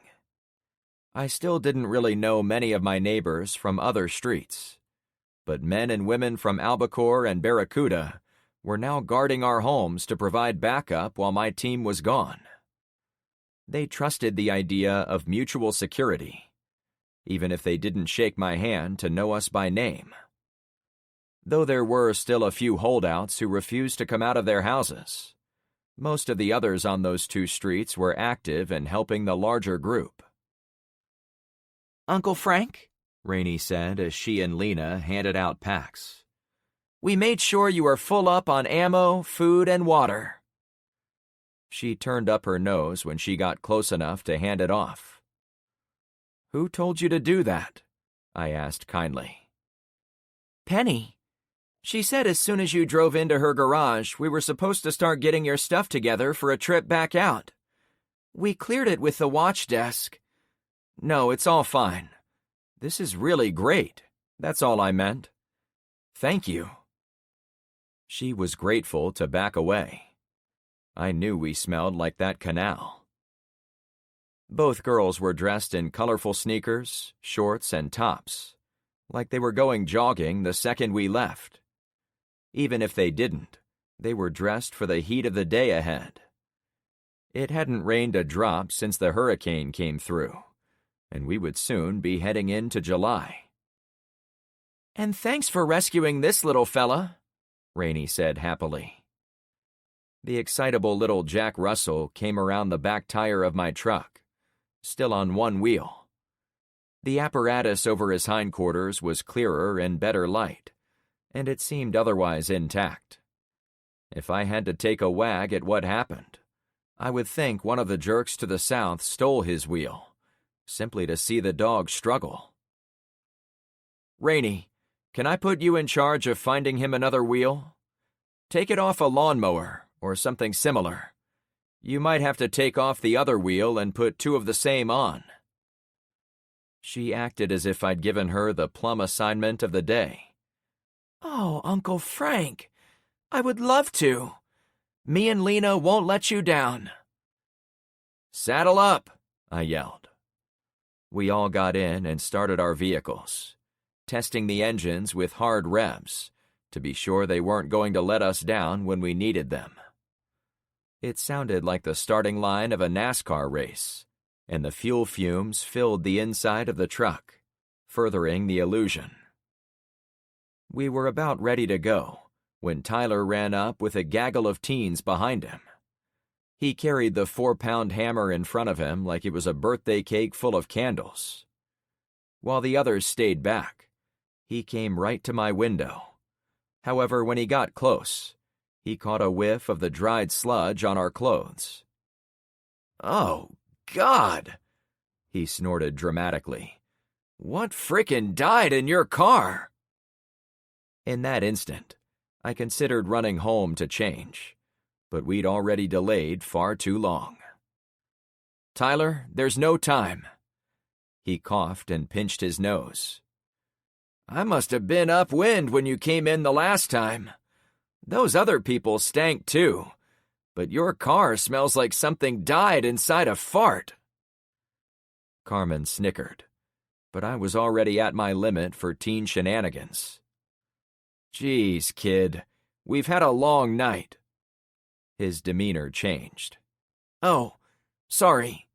Please, take the hammer," he begged, forcing himself closer. "The leader should keep this for luck."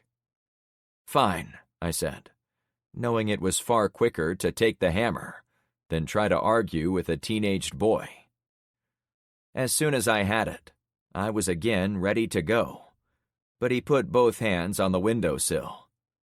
"Uncle Frank, one more thing." "Hurry!"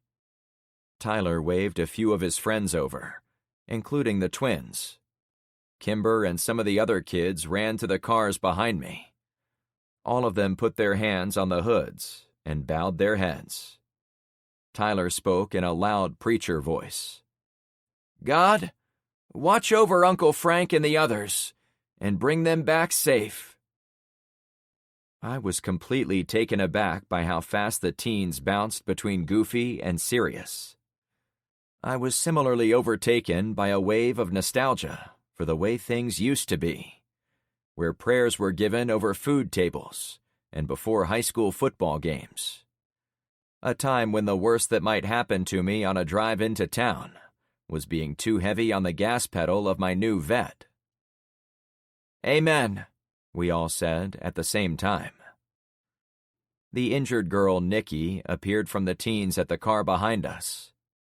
I leaned out. "Hey, you feeling better?" She walked hunched over, with her arms crossed over her chest, as if she was nursing a bad cold, but she at least gave me a weak smile. "Good enough to pray."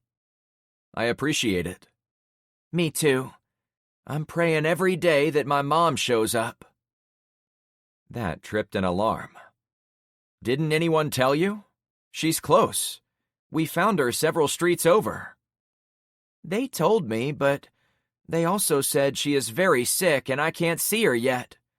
She would be shocked to know I'm doing this, because I've never even been in a church. But prayer seems like the only weapon I can use right now." "Well, you get some rest, and I'm sure your mom will be just fine." She backed up, though Rainey grabbed her. "Hey, girl, Will you help me and Lena find a wheel for this cute little thing? The Jack Russell was in her arms, licking and squirming with two limp rear legs. She'd already taken off his wheel brace, which the other girl held out. Sure. How could I say no to that? Nikki answered. The three girls headed toward the teen house. Tyler immediately filled the space vacated by Nikki. Hey, Tyler. Thanks for the spiritual backup. I expected you to say something about fighting orcs or using magic. Gandalf stuff. Yeah, but even Gandalf had bosses in the books. Like Nikki said, I think praying to God is the closest we can get to real magic in this world. Let's hope so, I agreed. He held his nose. I also said a silent prayer for you two, so the stink of this car doesn't make you crash. Smart thinking, I said, to be a good sport. He and the rest of the teens retreated off the pavement. Good luck, the youngsters hooted and waved. I noticed Em and her host dad talking in the background. I would love to see how they were getting along when we got back. She waved at me when she noticed all the others waving. The last person to come over was Luke. Hey, you sure about this? He asked. Yeah, Carmen and I have talked it over, and there's no way around this. You think you can keep this place together until we get back? Just like you taught me. He thumbed over to Tyler. Plus, I've got this new religious kid that recently showed up. That can't hurt us, right? We chuckled together. All right, Frank. Be safe. A quick out and back, okay? I'll do my best. Carmen, however, may want to stop and catch a show somewhere. I'm sure you remember how girlfriends can be real needy. Carmen poked me in the side. He's joking, she pleaded. You be safe too, neighbor, Luke said to my co-pilot. She sobered up. We will. Luke stepped away to be with the others. I glanced over to Carmen one last time before hitting the gas pedal, letting go of a tiny bit of guilt for having bad thoughts about her. I'd briefly entertained the idea of asking her to get out of the car to go get me that Mountain Dew, and then I'd speed off without her. It was what the old me might have done in the early days of the EMP. 9 days later, I trusted her with my life.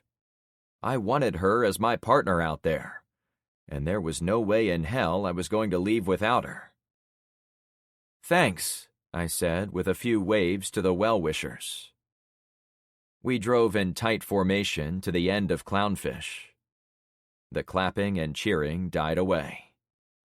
A few people watched us from the ends of Barracuda and Albacore, but they were less enthusiastic, as if being closer to the chaos of the South tempered their enthusiasm. My elbow tapped the hammer, causing me to look down. The El Camino's seating arrangement wasn't anything fancy. They were essentially two uncomfortable bench seats, separated by a low center console. Carmen had placed the hammer inside the console, so its end stuck up through the half-open lid. For the first few minutes, I squirmed to get comfortable in the driver's seat, and to keep my elbow from hitting the hammer again.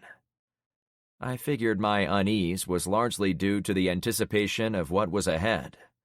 But by the time we'd made it on to Bayside Road heading for South Point, I'd worked all the excess worry out of my system. Now that we were doing this, I settled into the ride. Watch ahead as far as you can, Carmen. That drone guy said we should see a roadblock in our way, at the edge of our territory. Why not go into the woods right now? She asked. 2 reasons. 1, I want to see if the drone man was telling the truth. But more importantly, I want to see for myself if the guys south of us are organized enough to set up and man a roadblock. That would be bad? Yeah, it would mean they are strong enough to defend their turf. I already knew there was an underlying organization, as I'd seen those gunmen supported by vehicles like the one Alvaro was driving.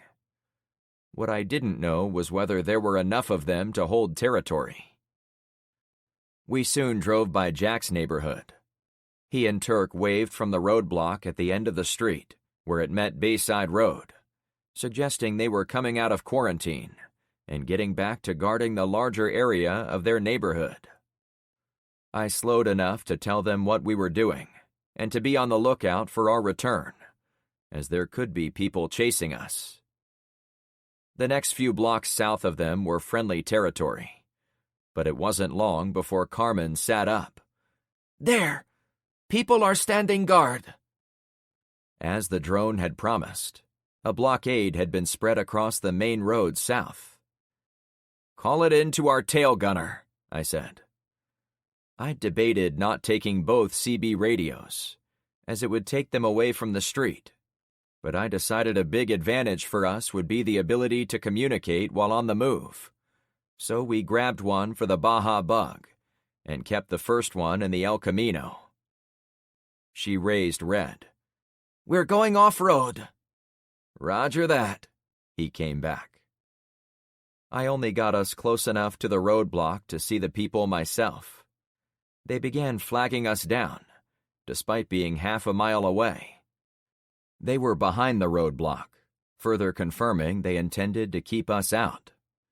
There wasn't time for negotiations or mistakes, so I had to assume they were hostile.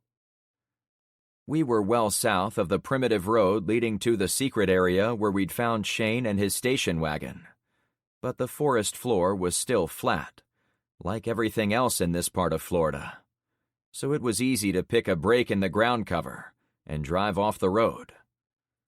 It took about 5 seconds for the distant pops of gunfire to break out from the roadblock. My blood pressure was already on a high plateau, but now it climbed even higher. "They knew we were coming," Carmen said with disappointment. "Everyone is going to be expecting us," I told her while gripping the steering wheel even harder, "since we're following the route of Shane's station wagon." I drove due east, quickly putting more trees between us and those guns. "Shit! They're running this way," my navigator warned. We hadn't gotten the chance to change out of our nighttime stealth clothing, so she was still dressed all in black, as was I. What do they hope to accomplish? I wondered aloud. The thought of running into the woods to chase after men and vehicles would never have crossed my mind back on Clownfish. If we'd been here to kill them and take over their checkpoint, they were making it easy for us. It briefly crossed my mind to stop and take advantage of the situation, but I checked myself against another rule that I'd been refining over the past 9 days. Don't take anything for granted.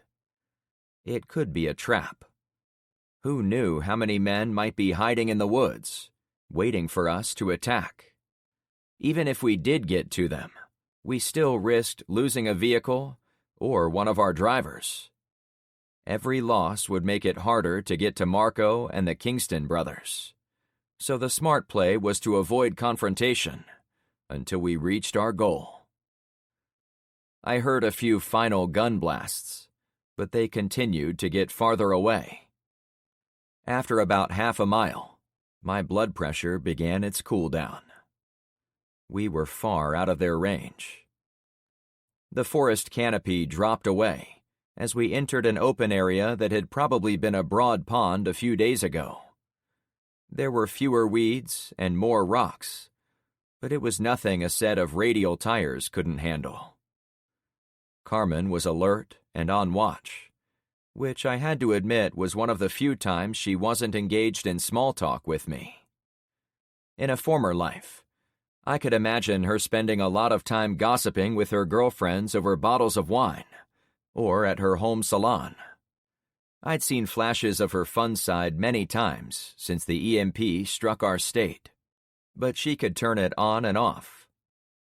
When I was sure we were clear of even a remote chance the men could run to catch us, I turned the convoy south toward our real destination.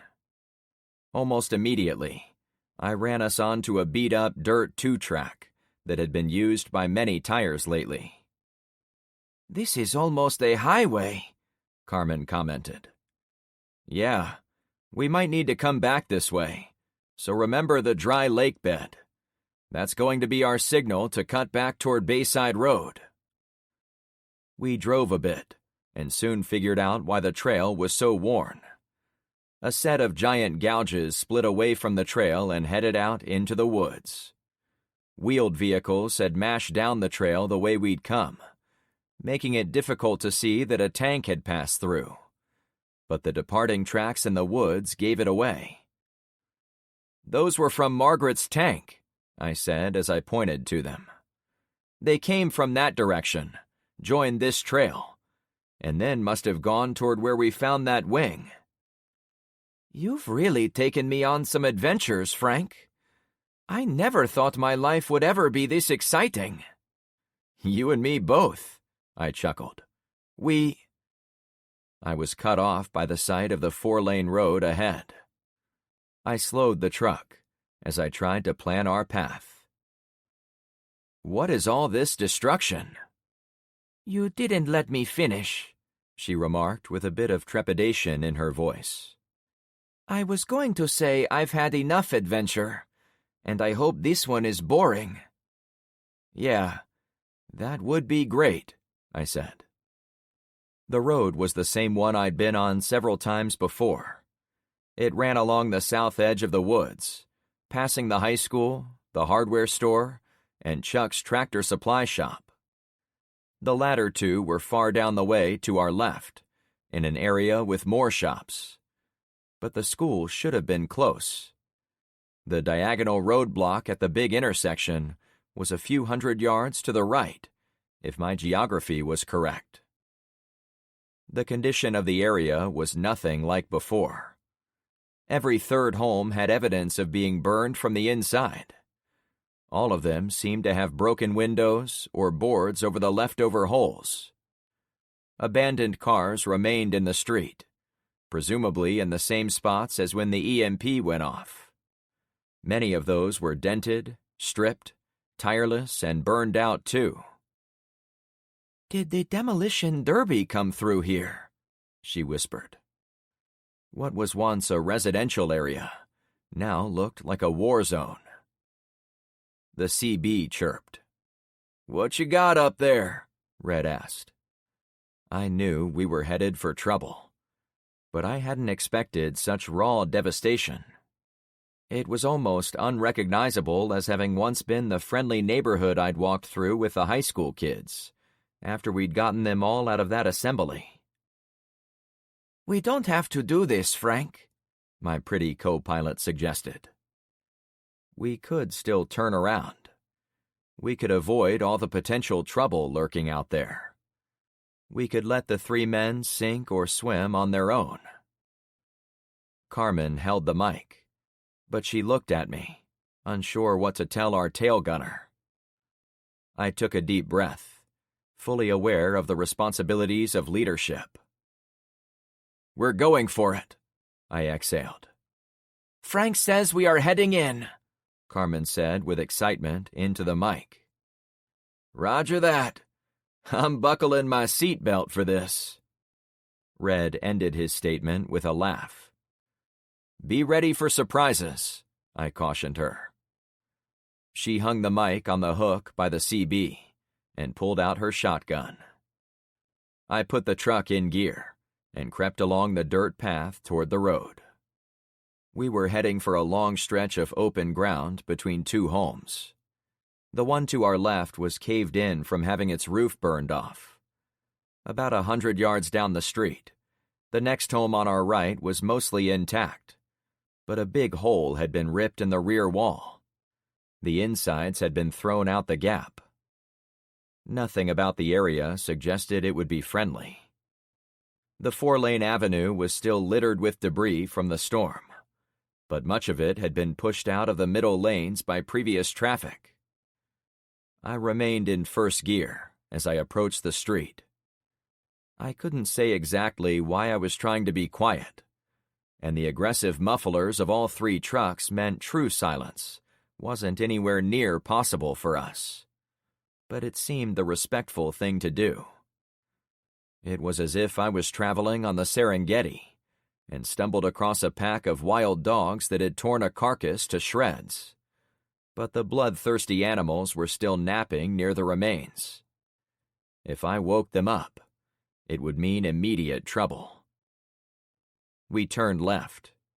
I saw the school grounds on the right side several blocks ahead. "There it is," I whispered.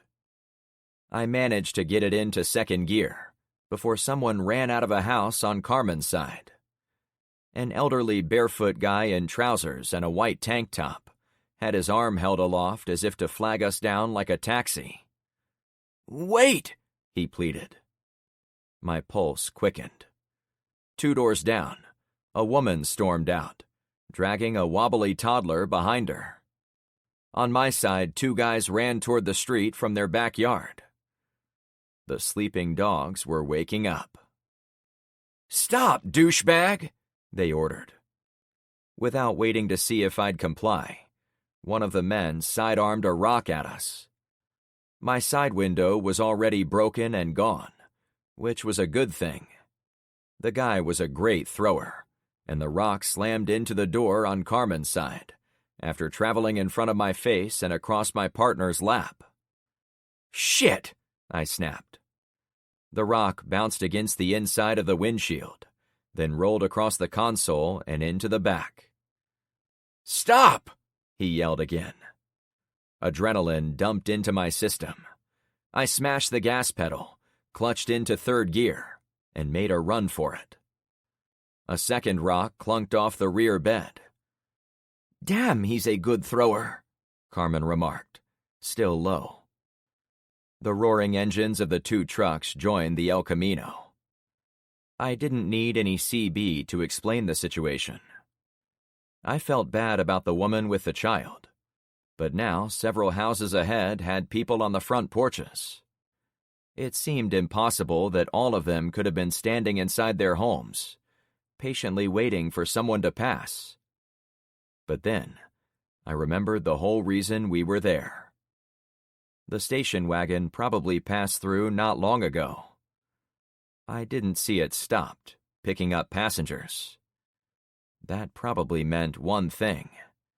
These people had recently been denied their ride out of hell. Now, another group of vehicles was ignoring them. They were pissed. Chapter 27. "Get down!" I shouted as a short piece of 2x4 board came at us from Carmen's side of the truck. We both ducked below the level of the window as it struck her door with a dull thud.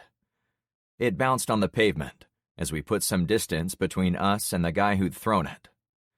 Looking over my shoulder, he was already grabbing a second one from a small pile next to his mailbox. This wasn't spontaneous. Over the next 100 yards, we were struck by rocks, boards, and I was grazed on the cheek by a glass ashtray. "You'll never hear me say this in any other context," I said, peeking over the dashboard to stay on course. "But I'm glad these people were disarmed." The residents yelled, cursed, and threw objects as our 3 trucks passed. But they had no realistic chance of stopping us. If they'd been shooting guns from all angles, it probably would have been a short drive.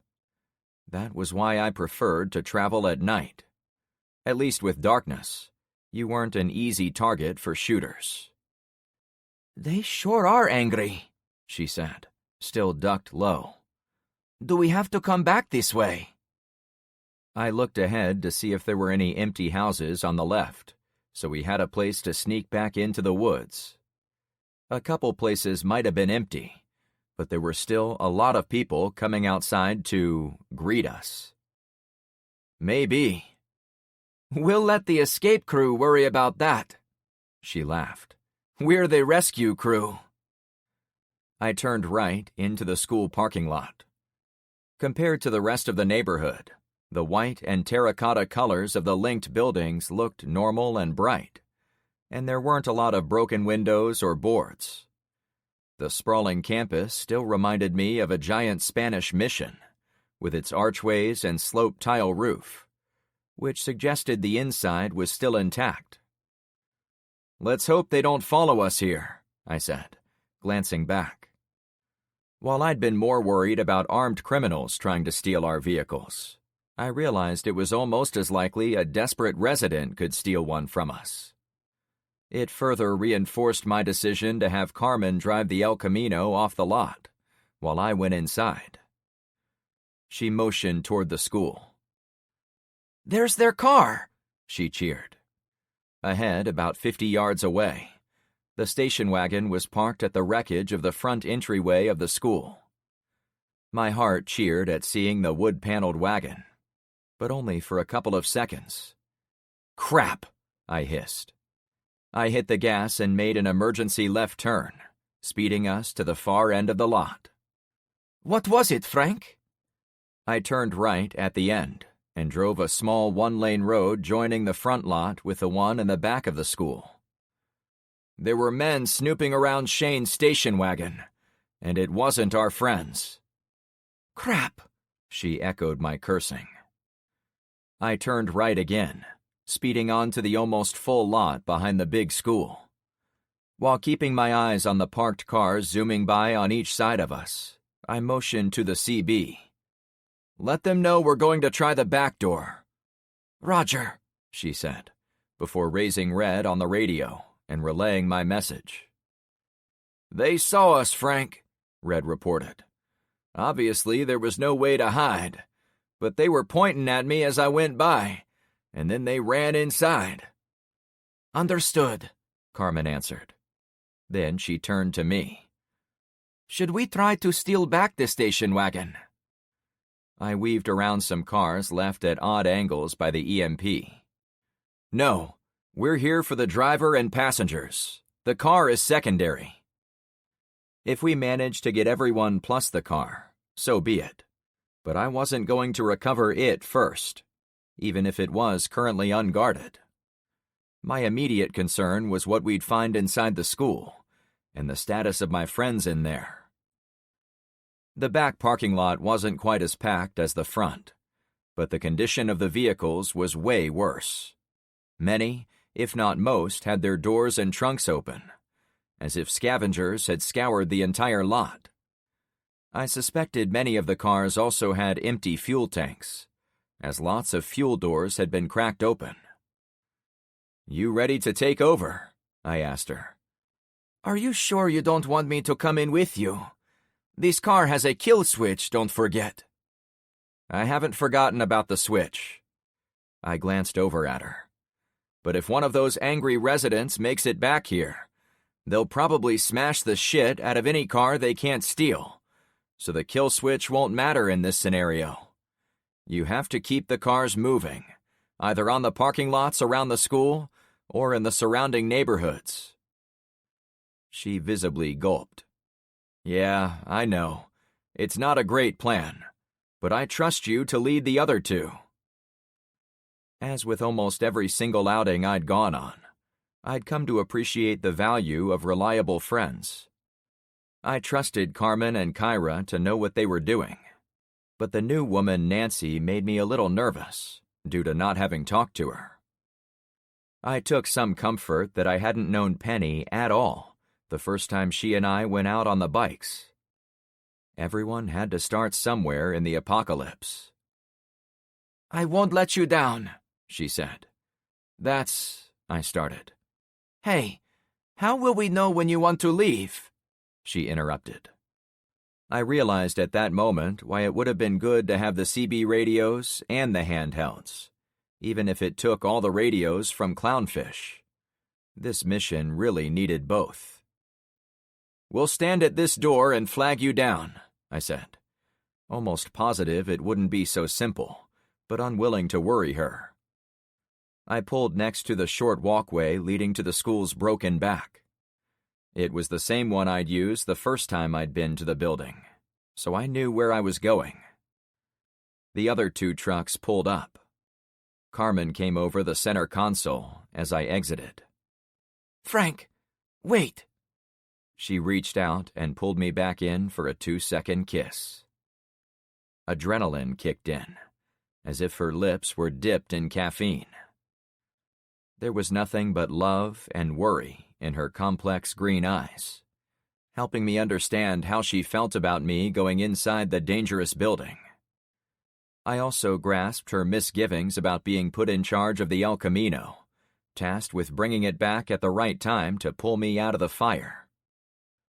Looking back at me, I had no doubt she recognized my love for her, but I wondered if she also saw all my fears and worries too. "Let me get the tools, then clear out of here," I insisted, forcing myself away from her warm grip and loving gaze. I thought about taking the small hammer sitting in the center console, but I found myself not wanting to take a chance of losing it. Tyler's reverence for the thing had rubbed off on me. "See if you can find the showers while you are in there," she rasped, as she got situated behind the wheel. "Don't worry," I snarked. "We've got little towels and buckets back in my house." We'd need far more than my little wash basin to clean ourselves. I grabbed the big sledgehammer and toolbox from the back, then made sure the alternate drivers were ready in the other 2 vehicles. Once confirmed, I patted the side of the truck bed. "Go, Carmen!" She waited a second, looked back through the broken glass, then grinned. "I love you, Frank Douglas." "I love you too, Carmen." I drew a blank on her last name. It started with a P or an R. I was fairly certain. She'd only said it the one time, and it was a few minutes after the EMP went off, so I couldn't recall it right at that moment. Her smile ripped wide open. "Frank, you're going to pay big time for forgetting my name." She spun around, put it in gear, and chirped the tires as she headed away. Kyra sped by in the huge M715. Nancy followed in the wheezy Baja Bug. LeVar and Red hurried over. "The door is blocked," LeVar announced. "I'll take a crack with the sledgehammer," Red added, grabbing the tool from my hand. I stood there watching the trucks for a few more moments. My brain was going 1,000,000 miles an hour in 1,000 different directions, but it finally settled on an answer. "It's Perez," I celebrated. The trucks were too far away to hear me, especially with all the overbuilt motors and fancy exhaust systems. "Perez," I said to the guys with me. We rushed up the walkway. The entryway was a single glass door, but we'd broken it the last time I was there, so it provided no security for any group staying in there. To compensate, they'd put a metal object on the inside to block the doorway. Red lined up the hammer, intending to swing it. "Wait, let me try this." LeVar pushed at it with his broad shoulder. It didn't budge, at first, but he went at it a second time with a bit more power. The wall shuddered with a loud screech. "It's a row of lockers," I figured out. The 3 of us worked together to push and shove the set of lockers out of the way. After getting it a couple of feet inside, I thought to mention, "Don't let it fall forward." As I finished, the wall of lockers tipped and tumbled over. "Shit!" I cried out. There was no way to catch it from behind. The 10-foot section of lockers slammed on the floor with one tremendous crack. We all looked at each other. "I guess the secret is out," I laughed. The men already knew we were coming, more than likely, since they'd run inside after seeing us on the lot. Maybe they were too stupid to put a couple simple facts together and figure out we were looking for another way inside.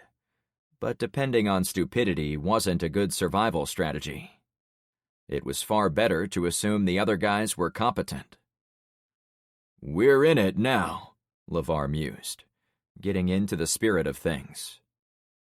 I waved them forward. At first, we jogged, but the state of the school made me slow down. Every locker had been pried open or bashed in. Every textbook, notebook, and backpack had been shoved to the floor. Hundreds of lockers hung open, and a snowdrift of trash had formed in the middle of the wide hallway. When we came to the first classroom, I peeked inside. The other two came up next to me. Our weapons were drawn and ready for quick use. I had my AR. They both had shotguns. LeVar carried his usual Glock, but I wasn't sure what Red had for a sidearm. Every ceiling tile had been pulled down and broken to pieces on the floor. Wires hung loose from the void above. Light fixtures had been torn apart, and their long halogen bulbs broken. Everything of value, high and low, had been gutted too. Colorful textbooks had been torn apart, some burned, others shredded. The teacher's gradebook and personal books had been shoved in a corner, and there was a colorful tablecloth or whatever balled up with it. I could imagine those kids, Homer and his friends, after they'd finished breaking the solar panels at the plane wing, coming here to continue their nasty habit of vandalism.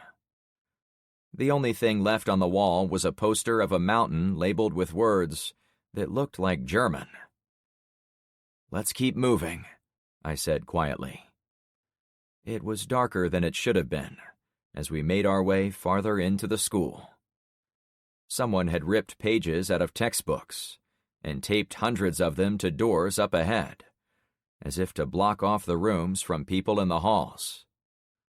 The inside of those blocked rooms were like the first class we'd checked out. Ransacked, vandalized, ruined. "What the heck were these people doing?" Red asked. "It doesn't matter," I answered. "Just keep moving." We'd wasted too much time getting in and exploring. When we reached the vending machines, those were trashed too. I'd helped Tyler and Rainey get some food out of one of them the first day, but now the drink machines were gutted. Scores of empty bottles littered the area. They hadn't even saved them for a rainy day. A bit farther, we came to a familiar intersection. The auditorium on the left was almost pitch black, but it was dead silent as I peered through a half-open door, so I hoped no one was in there who could later sneak up behind us. On the other side of the hallway, I stood by the doors to the gymnasium, as I needed to ensure it was empty too. A couple pages of a biology book were taped to the little windows on the doors, but I slowly moved one aside. My tired heart raced to the red line once again. Zen's men weren't in there harassing cheerleaders, but I knew I might find even worse things behind closed doors. I peeked in. Empty. I stood back, letting out a breath. Shit, this place is a ghost town. "Besides a roof, there's nothing of value left in here," LeVar said. "I don't blame them for leaving." "Well, maybe we'll get our friends without a fight," I said, not believing a word. I opted to go around the gym, rather than through it, as we would have been exposed from multiple directions in there, without anywhere to hide. In the halls, we always had the option of retreating to those corridors joining ours, or we could go into one of the rooms. When we came around the next corner, I was surprised to find a urinal lying in the middle of the hall. Why did they need to rip that off the wall? I wondered aloud, mostly to myself. "This is what you get when there's no one in charge," Red answered. "Destruction simply for the hell of it." "Yeah, and I'm sure it came from in there." LeVar pointed to a side hallway that looked as if the books and papers on the floor had once been soaked. The familiar sign on the wall said the restrooms were about 50 feet down the way. On the floor around us, I took a closer look at the trash. It also looked as if it had once been waterlogged, but then dried out. I turned around. "What is it?" Red asked. "Oh, I was wondering if there are any kids hiding in these piles of books." "That would be crazy," Red said as he continued forward. "Maybe," I allowed. We'd gone another 20 feet when I heard a machine gun rattle for about 10 seconds. We all instantly crouched and aimed our rifles forward. "That's Shane's rifle," I said after listening to be sure. It wasn't someone else sending rounds at us. "You know the sound of his rifle?" Red asked with surprise. "He has a special one. That's the only reason I know it." The coil of stress was wrapped around my gut at maximum intensity. We were so close to our targets, and they were still alive, but they were evidently in trouble. He fired the light machine gun again. Other guns responded. I stood up. "Come on, boys. Let's go save our friends." Chapter 28. We ran toward the action, but slowed when we reached the last corner before the cafeteria. The gunshots came from that direction, and my prior trips to the school had given me a mental picture of the layout. When I stuck my head around the corner, I expected to see a long hallway ending in the doors to the dining hall. The left side would be classrooms, but the right side would be filled with lots of windows and doors, leading to the open-air courtyard where students could sit on benches and eat their lunch under a few trees. "Wait here," I said. I tiptoed to the end of the hall and chanced a glance around the corner. More lockers were open. The doors to the rooms were off their hinges. Gone. Most of the huge windows to the courtyard were cracked in endless spiderwebs, or they'd been kicked and smashed away. At the end of the hallway, hundreds of desks had been stacked in one big jumble. "What a mess," I said under my breath. It looked as if someone had taken my advice about using desks to blockade the doors by taping them together. From where I stood 75 feet away, the doors weren't even visible behind the wall of desks.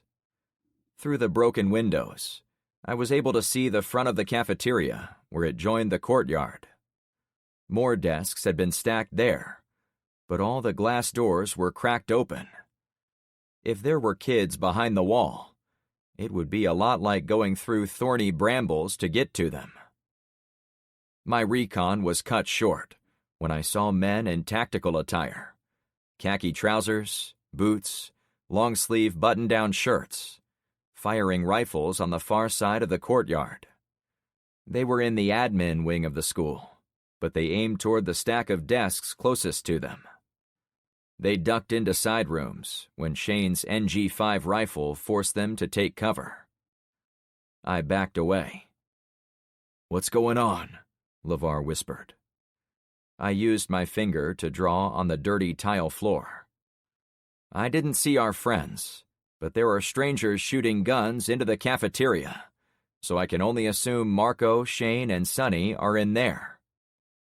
Exhausted, I choked back a wave of emotion that interfered with my concentration. If Shane and the others were about to be killed, so close to us rescuing them, I was going to lose it. "Are you sure it's Shane firing his own gun?" Red asked.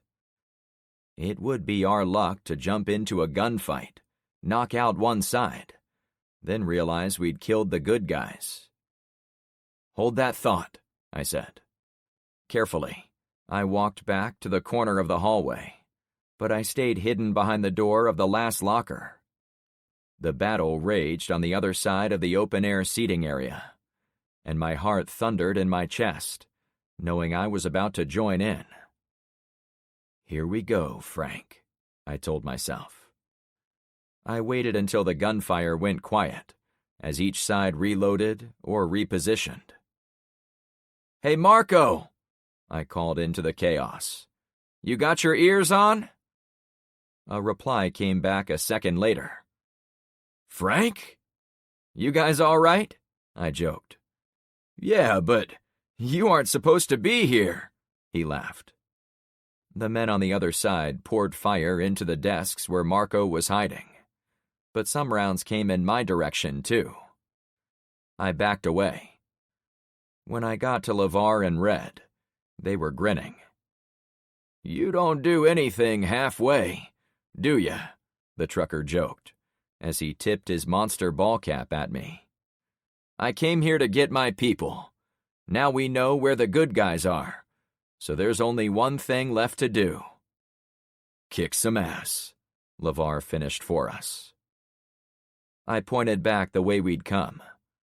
"You two sweep around and get into the next hallway, closest to the cafeteria, then shoot at those guys from that location. I'll keep them busy from—" We all jumped when a spray of bullets tore apart lockers on the other side of the hall about 20 feet away. "Here," I said, trying to act like nothing had happened. The men on the other side couldn't see us in the hallway unless they also repositioned. As long as we acted fast, we had the advantage. At first, I didn't think they were going to go, but they started down the hall when they figured I wasn't going to change my mind. "Give us 2 minutes," LeVar said as he walked away. I had to ignore everything that could go wrong for them. There could be gunmen on their route. There could be physical hazards, blockades, or kids who needed help. Those angry residents could have come inside after us, ready to pelt us with rocks and boards, simply to be mean. "Hold out for 2 minutes," I said to comfort myself. More bullets shredded the lockers across the hallway. I picked one of the gutted lockers on the left side and took up a position behind the open doorway. My rifle was already aimed across the courtyard, waiting for one of the enemy men to walk into my field of fire. A minute went by. Shane fired short bursts every 10 or 15 seconds, probably trying to surprise the other shooters. Without radios, it was impossible to coordinate with my people in the cafeteria or on the move. But Shane was at least keeping the bad guys pinned down. I was a paranoid mess by the time the second minute ticked on through. I kept checking behind me, on the off chance one of the opposing guys thought to take the long way around the school and get me from behind. If I saw anyone in the hallway behind me, they could pin me between two forces, so I couldn't let it happen. Finally, at the edge of my patience, a man hustled backward on the other side of the courtyard, perhaps trying to get to another doorway. He appeared in my scope, just as I'd planned. "Got you," I whispered. As I fired my weapon, I recognized the hick-looking fella as one of Alvaro's guys from the solar panel recovery site. He wore snazzy pants and a dark shirt, like the others, but his full beard and wild hair tipped off his identity. A little piece of me felt guilty for pulling the trigger on him, but a larger part knew this was a gunfight to the death for my friends and me. Firing the gun next to the empty lockers made the blast seem 10 times louder than I'd expected. I know it went center of mass, but the surprise made me flinch, losing the chance for a solid follow-on shot. The man fell to the tiles. I fired twice more, then ducked behind the locker door, sure someone was about to return fire. I'd also gotten into my own head, convinced someone would try to get behind me, so I had to keep checking my six. Shotguns and rifles were fired toward Shane. Then, another lull. Then, as expected, guns from a new direction opened up. "Yes!" I cheered, quietly. LeVar and Red sent waves of buckshot through the broken windows on Alvaro's side, They probably went through their entire mags, and numerous holes were pierced in the walls over there. Hit from two sides, the enemy force had to retreat through the office doors. When they were done, and the men were hiding, there was nothing but silence. As soon as one of Alvaro's men looked around a corner, Shane's light machine gun splattered a long chain of rounds at him. When another man fired around the corner, I shot at him from my location. He saw me, then ducked out of sight. Now they were bracketed from 3 directions. They had to recognize we had the upper hand, as long as no one snuck behind me. I pulled back against the locker door, crouched, then peered down the empty hallway. "Not empty!" my mind screamed. There was an armed man lying prone in the pile of books. Another crawled my way. A third crouched behind a trash can and aimed. I drew up my rifle. In my scope, I searched frantically for the enemy shooters. I couldn't breathe. They were about to kill me from behind. My finger was on the trigger, already half squeezing. But the scope was empty. My finger jumped off the kill button. I used my eyes to check again. I was certain there was someone right there.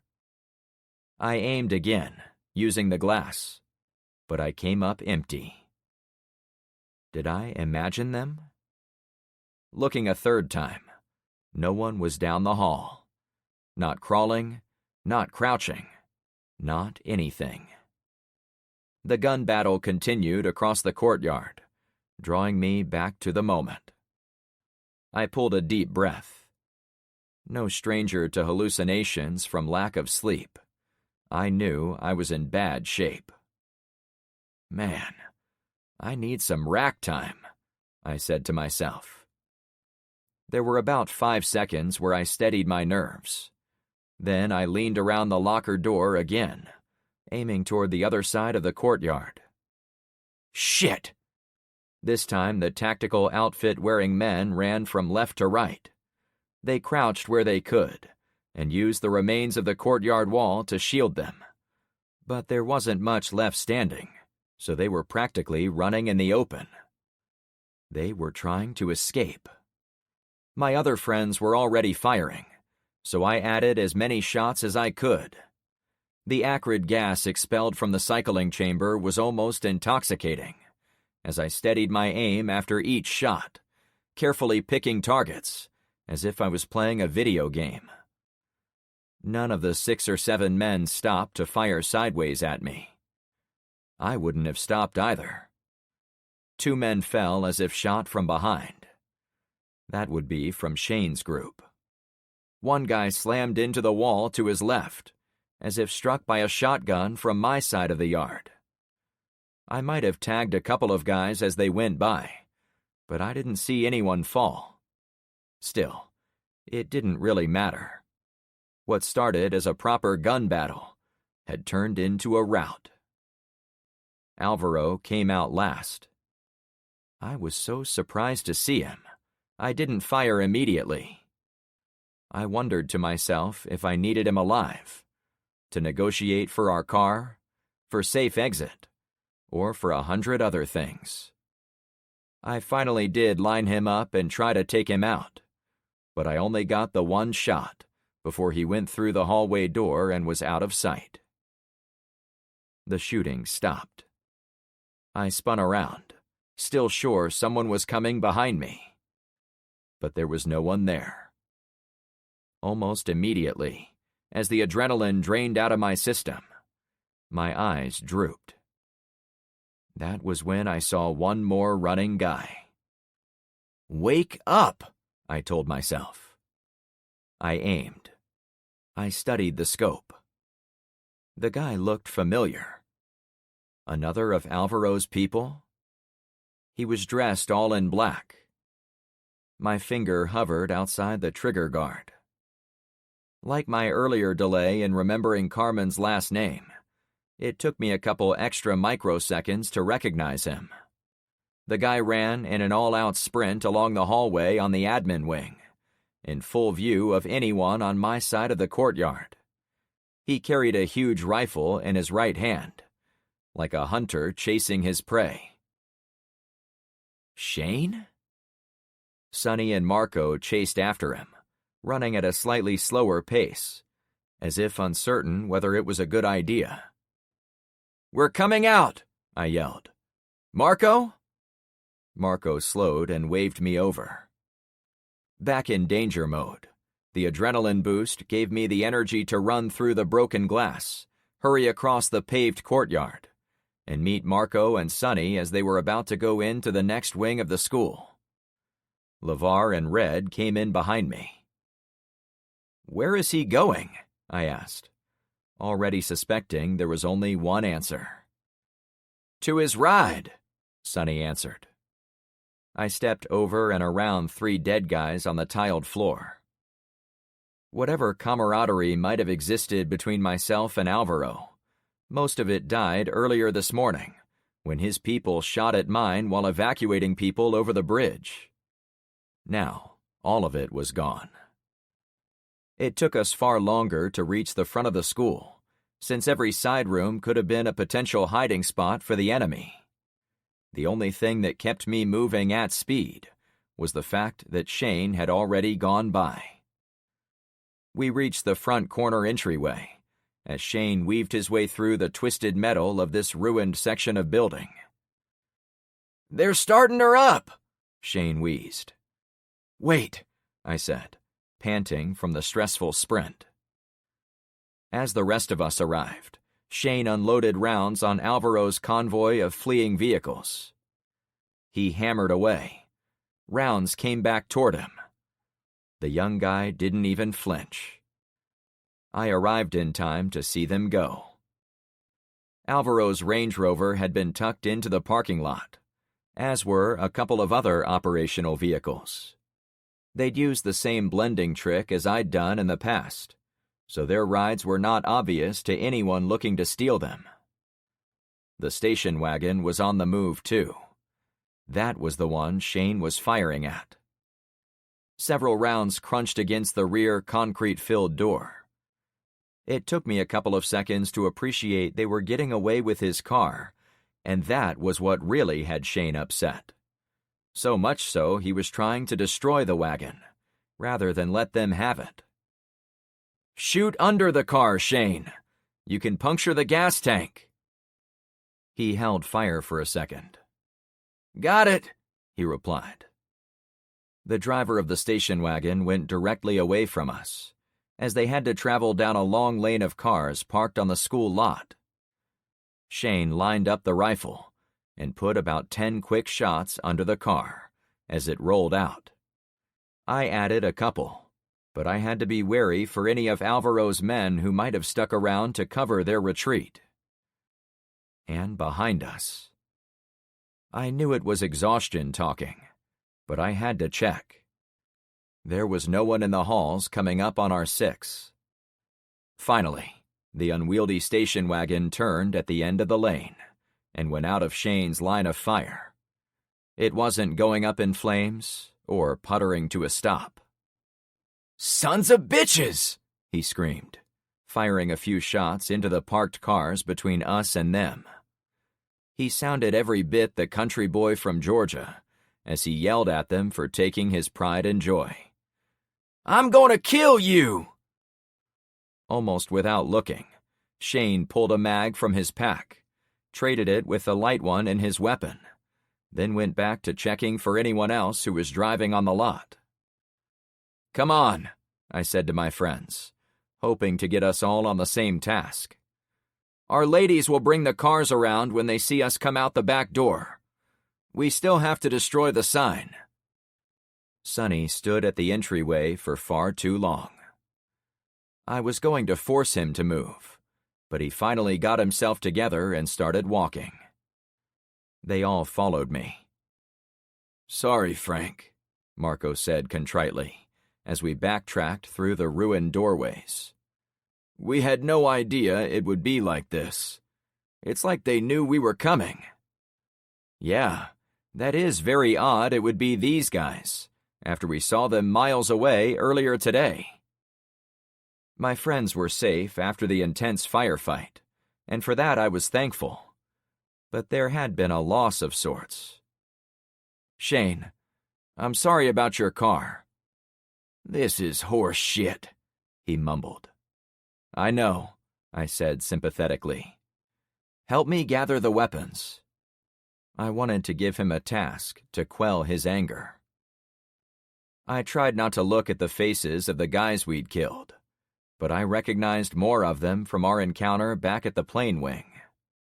It bothered me greatly that we'd been allies one day and enemies a few days later.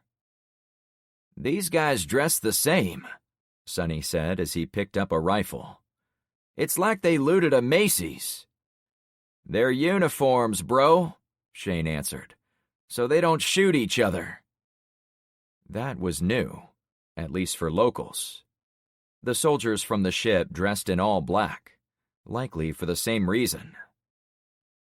We need uniforms, Sonny added, sounding less bothered than his brother. I wasn't really into talking at that moment. As we picked up the weapons and ammo of the dead men, my suspicions grew about how Alvaro knew to be here. Those same suspicions made me believe he would be back sooner rather than later. Grab what you can, but we've got to get out of here before Alvaro brings reinforcements. He wasn't working alone. Chapter 29. Wow, this is exactly like they said. I pointed to the tiles of the cafeteria. Names had been written on the floor in thick, black permanent marker. It looked like one of those historic parks out on the Oregon Trail, where everyone stopped to chisel their name in the rock before continuing west. Here, the kids had left a testament to their journey by jotting down their name on the floor. And there's the whiteboard, Sonny said. We were about to take it down when those men surprised us. The 5 of us had retreated to the cafeteria, though Red and LeVar stayed on watch near the front doors. Shane paced nearby, as if planning a way to follow his stolen car on foot. Getting rid of the whiteboard message was easy. With one swipe, it was gone. No more fishhook, I declared. No more bait tempting people, good and bad, to make the dangerous journey to Clownfish. No more Underground Railroad either. As much pride as I drew from being the reason young people were willing to make the journey out into the dangerous world, I could no longer support their numbers, nor did I want to be responsible for those who didn't make it. I also picked up the notes left by students for their parents to find. Most of those mentioned where they were going, so I decided to take them with us. Then, there were the names on the floor. Won't parents think their kids are dead if they are written on the tiles like this? Sonny asked, as he walked over some of the markings. Each kid wrote in their own handwriting, so they couldn't be dead. It does make me think we need to add a little something. I picked up the pen. We can't tell the parents all these kids are at Clownfish, since that will only send more people into danger. Instead, we'll say this. Using the black marker, I drew a box at the edge of the field of names and added, "Went to look for a safe street. Won't be back until the EMP is over." Getting the kids back to the school at a later date would be a pleasure. I scanned all the names, to be certain none of them had added our street to their signature, like a person on the old wagon trains might have added, "Oregon, here we come." But there was nothing there, so I called it good. When I stood up, I got a good look at all the desks. Something about how they were piled tickled a memory from my earlier visit. Wait a second, I announced. I told the kids to tape the legs of the desks, so they created a strong jumble like the way the desks are piled here. Yeah? So? Sonny asked. I took all those kids with me when we left, and there were only a few desks blocking the doors back then.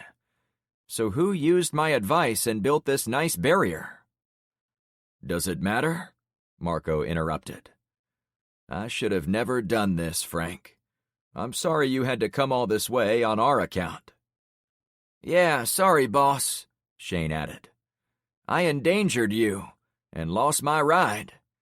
I don't see how we could mess this up any more."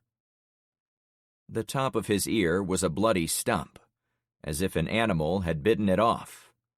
It was where he'd been shot during our evacuation over the canal. He needed medical attention as soon as possible. "Guys, let's not beat ourselves up. I'll do that when we get back to Clownfish." I laughed to show I wasn't entirely serious. A tiny voice suddenly said, "Are you really from Clownfish Cove?" It came from the darkened corner at the back of the room. There were skylights above the tables of the eating area, but there was less light near the serving counters along the back wall. "Hey, who is that?" I imagined a student, possibly armed. After all the help I'd try to give to the high school kids, wouldn't it be great if I was shot by one? I sidestepped behind one of the booth-like tables and directed my friends to do the same.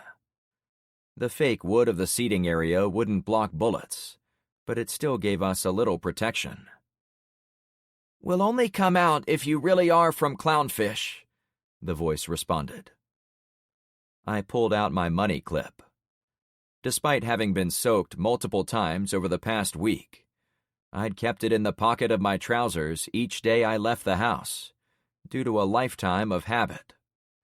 My Illinois ID card was in there, as was my temporary Florida license, with my current address listed. "It says so on my driver's license." "We're going to want to see it if we come out." "We," I whispered to Sonny, the closest person. He shrugged. "Sounds young." "That's a deal," I said loudly. "We'll meet in the middle. I'll put my gun down too." "Okay," the kid answered. My, girlfriend will have you covered, so don't try anything." I stepped out from behind the table, still unsure where this was headed. The kid who came out of the shadows was younger than a high schooler. He was shirtless, with a lanky torso and long hair. His cargo shorts were once a light tan, but now they were filthy. "You look like a serious warrior," I suggested. "Did you build all this?" He pointed. "Wallet." It was already in my hand. "You have to look at the temp license, not the other one." I tossed it to him, causing him to bobble it for a second. "Sorry, thought you were ready," I said matter-of-factly, to convey cool. The kid looked at it, tucked the license in its slot, then threw it back. "How do we know you didn't print that out to trick us?" I chuckled. "What would I use? Magic? No printers are working. They haven't for a week." "Oh, right. My name is Frank. What's yours?" "Don't tell him," a girl warned from a hiding spot in the corner. The young man turned around. "It's okay, I think." He faced me again. "I'm Kevin." "And who is your friend?" I asked, hoping to draw her out so I could determine if a gun was pointed at me from back there. "That's Kaylee." "Kaylee and Kevin," I repeated. "It has a nice ring to it." "You said Clownfish," he pushed, staying all business. "I think I remember your voice from the other day, when you took all the kids out of here." "You've been here this whole time?" He puffed his chest. "I've been keeping Kaylee alive, yeah." "If you were here, why didn't you come with us?" I asked. "She and I had been hiding in one of the utility vents. We heard you talking back then, including that wild sneeze one of the students let out." "That was Tyler. Yeah," I laughed, feeling a bit better. "You said to tape up the desks to make a better hideout, so that's what we did. However, high schoolers kept interrupting us and coming in here to eat, at least until they found your sign. They read the notes from other students, then decided to follow them." "And you didn't go with any of those kids either," I said, tracking along with his story. "We don't trust anyone," he said abruptly. We'd destroyed the sign, and we still needed to get out of there. But I didn't think these kids were going to go easily, unless we played it right. "Did you see who tore up the school?" I asked. "The Hicks. You saw some of them shooting at you. They talk funny, piss all over the place, and they like breaking windows for some reason. They also dress like country people, until today when they had those lame matching uniforms." "Those guys messed up the whole school?" I wondered aloud, almost impressed. "They come and go, but they've had almost a week. They stole all the food in the kitchen, except for what we have hidden in our tunnel fort." "Kevin, no!" the girl pleaded. "And they hurt a bunch of women," the lad said. "Those Hicks brought them into the school and made them cry a bunch. Some of them got kicked back out while they were naked." I think I understood what prompted him to reveal himself. "Son, you and Kaylee are welcome to come with us back to Clownfish Cove." "No!" the girl squealed. The boy carried a lot of weight on his shoulders for someone so young. "Can we think about it?" he asked. "I'm sorry, but you have about 2 minutes. We have people waiting for us, and we can't delay for much longer. We're going back to our street, and we're never coming back here. So if you want to leave and go somewhere safe, the time is now." 2 minutes was the limit of what I wanted to spend. "Kaylee, come on out," Kevin said with a voice steeped with defeat. "We have to go." The girl scurried out from under a table, then ran up to her pal. "No, we can't just leave with 3 random men. That could be even worse than—" "There are 5 men here, actually. 2 are guarding the doors." She couldn't see LeVar and Red from where she was standing. 5 men. She looked like she was about to faint. "Look, you 2 have played it smart for 9 days, so I commend you for that. Because you've been hiding in the vents, you probably don't know how bad things are on the outside. However, I do understand the fear about getting into a car with random strangers, so I'll make you a promise." The kids lined up next to each other and held hands. "We came in 3 trucks, but the drivers of all 3 are women. When we go outside, you can talk to any of those 3 and ask them if it is safe to come with us. If you still decide you don't want to go, we won't force you." The 2 kids might have been old enough to survive on their own, but they weren't so old they could endure a real fight with a modestly fit adult. I feared if they chose to stay, they wouldn't have a happy or a long life. The school was no longer a place suitable for children. While waiting for their answer, I heard the soft hum of an aerial drone behind me, forcing me to turn around. The black aircraft descended into the courtyard, outside the broken glass doors. "I knew it was behind this," I whispered. "Frank," LeVar warned. "Yeah, I see it," I answered. The person behind the aircraft guided it closer to us, until it hovered a few feet outside the doors, behind the high pile of desks. Kevin nudged me and whispered, "That thing has been in the school a bunch of times." "It has?" "Uh-huh. It talked to the Hicks about stuff." I had questions for him, but the drone demanded my attention first. "Frank, If I'd known you needed to come down here to wipe that board, I could have saved you the trouble. One of my drones has a flamethrower attachment for torching hornets' nests. But it would have made short work. Save it, I interrupted. We were just leaving. I expected Dee to tell me Alvaro was already on his way back. I'd finally found who was behind the little snooping helicopters. We had to get out of there. Come on, kids.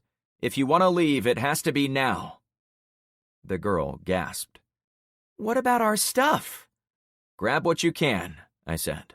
We'll help, if there isn't too much. They ran into the corner again. Frank, can we at least talk? Dee asked. You had us fooled, I admitted. I saw one of your drones above a house where someone was about to shoot at us. But I guess you were giving him pointers on where to aim, weren't you? The voice on the line seemed taken aback. Frank, that's not it at all. Remember when you were sneaking inside the kitchen of that house, and men were about to go in to search it? I was the one who distracted them. You heard me, I'm sure. You knew we were in that house? I asked, not wanting to believe he knew we were in Elizabeth's place waiting to shoot that search party. I had to get my people to safety. I had 2 new kids to look after, and the girls were waiting for us to come out while they endured the dangerous roads of South Point. Also, considering my high level of exhaustion, I wasn't in the mood to parse through every event we'd had over the past 24 hours to find out what was true. The only thing that mattered to me in the moment was escape. I'm on your side, Frank, Dee said from the floating aircraft. Thanks, but we don't need your help. I pointed to the way we'd come in. Come on, everyone. We're leaving. Kevin and the filthy brunette girl came out, each dragging a big black trash bag, obviously loaded. What's this? I asked. Our food, Kevin answered. Earlier, I'd peeked in the kitchen to confirm all the food had been looted. Food that I'd originally thought would help the students live comfortably for weeks or months. If these 2 were smart enough to stash some of it away before it had been ransacked, they were more mature than they looked. We're not leaving it, Kaylee snapped. The girl had short, chopped hair, as if she'd done it herself. She wore a black t-shirt, black baggy shorts, and a plain pair of white sneakers. Looking at her with a bit more scrutiny, I figured the 2 kids were 11 or 12 years old. I was now reaching the limits of my patience. Someone carry those for them, I said to my friends. Please. These are ours, Kaylee demanded. I'll be happy to leave them if you don't want to come with us. On a surface level, there was no way I would leave children behind, given what surrounded them. However, deep down, the spicy attitude of the girl was making my hair catch on fire. When she figured out my tone was getting short, she relented. The trash bags were immediately handed over to stronger people.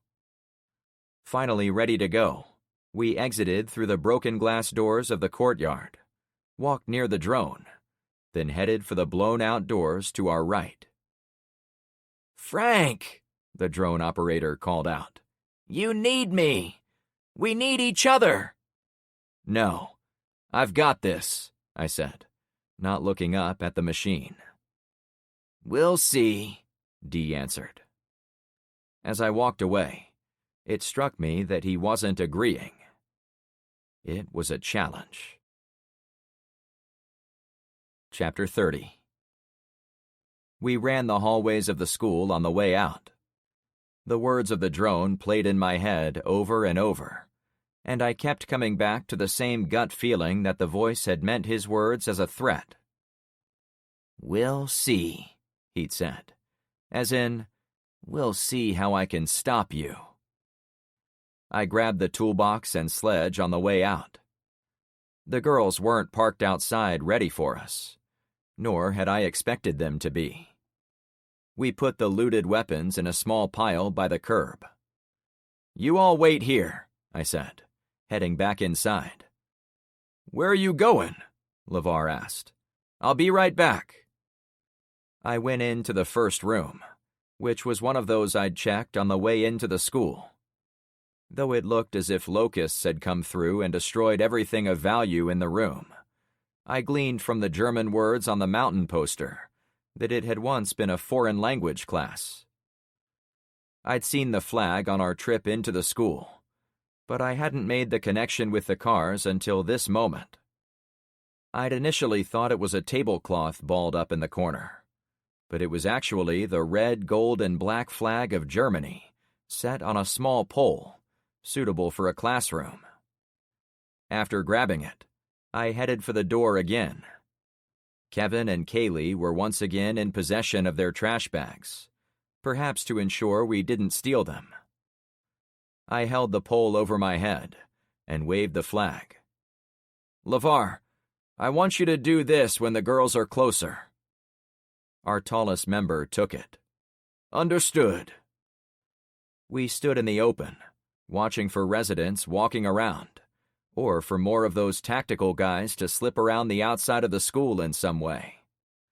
I thought about moving us toward the parked cars to get some cover around us, or back into the school to get out of the open. However, as I was about to make up my mind, motor noises drifted in on the breeze. They were out there, moving. "Let me know when they get closer," I suggested. Lost in thought, I paced. Red watched the inside of the school. Shane and Sonny looked left and right along the walls of the building. Marco stood closest to me. "Oh, while I'm thinking about it, your wife wanted you to have this." I pulled out the green can of tobacco. His eyes lit up. "Holy shit! Thank you! I really needed a hit." I gave it to him, but there was an undercurrent of concern. Was it nicotine withdrawal that made him go out on this doomed adventure in the first place? Was he not thinking clearly without a mouthful of tobacco? "She said you would," I replied, keeping my voice neutral. "Bella? I hope she's not worried about me." He pulled out a huge pinch and shoved it in his cheek. "Oh, I'm sure she is." There was no way I could lie about that. "You really had her scared when she couldn't find you." His broad shoulders slumped. "I never wanted to hurt anyone, but that sign represented another huge threat to my wife and our community. When it was just kids following the sign, that was one thing. But we know those bastards in the South are tracking the kids, and eyeing what we've got, too." "I know," I sympathized. "I guess I'm still not right in the head after seeing those two bodies in my living room. But I got the brothers to go with me, because we all thought we could get down to the school and back before you even knew we were gone. I guess we kind of fed on each other's energy, but I see now how dumb that sounds." I didn't want to dredge up anything more about the deaths of Amanda and Nathan, but I could understand why he'd wanted to avenge them in his own way, by taking a big risk to get a big payoff that could continue to help his wife. "Yesterday, a guy named Mr. Wilson took a bunch of North Point prisoners into the woods and shot them dead. I was pissed at him for doing it, but I couldn't really say much because he wasn't formally on my team. You, however, are." "Let me have it. I deserve it. You and the brothers are some of my most trusted allies, so you get some leeway. But if you take one lesson from this whole thing, it's that you have to ask the team's coach if you can go on crazy missions. Okay?" "Yeah. After seeing what this city is turning into, I'll stay on the straight and narrow now." He spit on the grass. "We can't let this shitstorm reach our streets." "We hear you too. Shane said from nearby. Thanks, I answered. We had a few seconds of quiet as we stood together. I would have to have a serious sit-down with all the leaders of the watch to hammer the point about not doing things alone, but I was content to have these men understand where I was coming from. "They're closer," LeVar announced. "Here we go," I said, breathing with more excitement. Kaylee spoke to Kevin. "Are they going to leave us here?" The boy stole a glance at me. "No, I don't think they're like the other guys." "Okay," she allowed. Looking at them, I had to bring up a sore topic. "Hey, where are your parents? Once we take you away, I'm not sure we'll be able to get you back to them anytime soon." They looked at each other, but the boy answered. "We've been back to check on them, but we didn't stay for long. Her mom is gone, and my mom and dad are dead."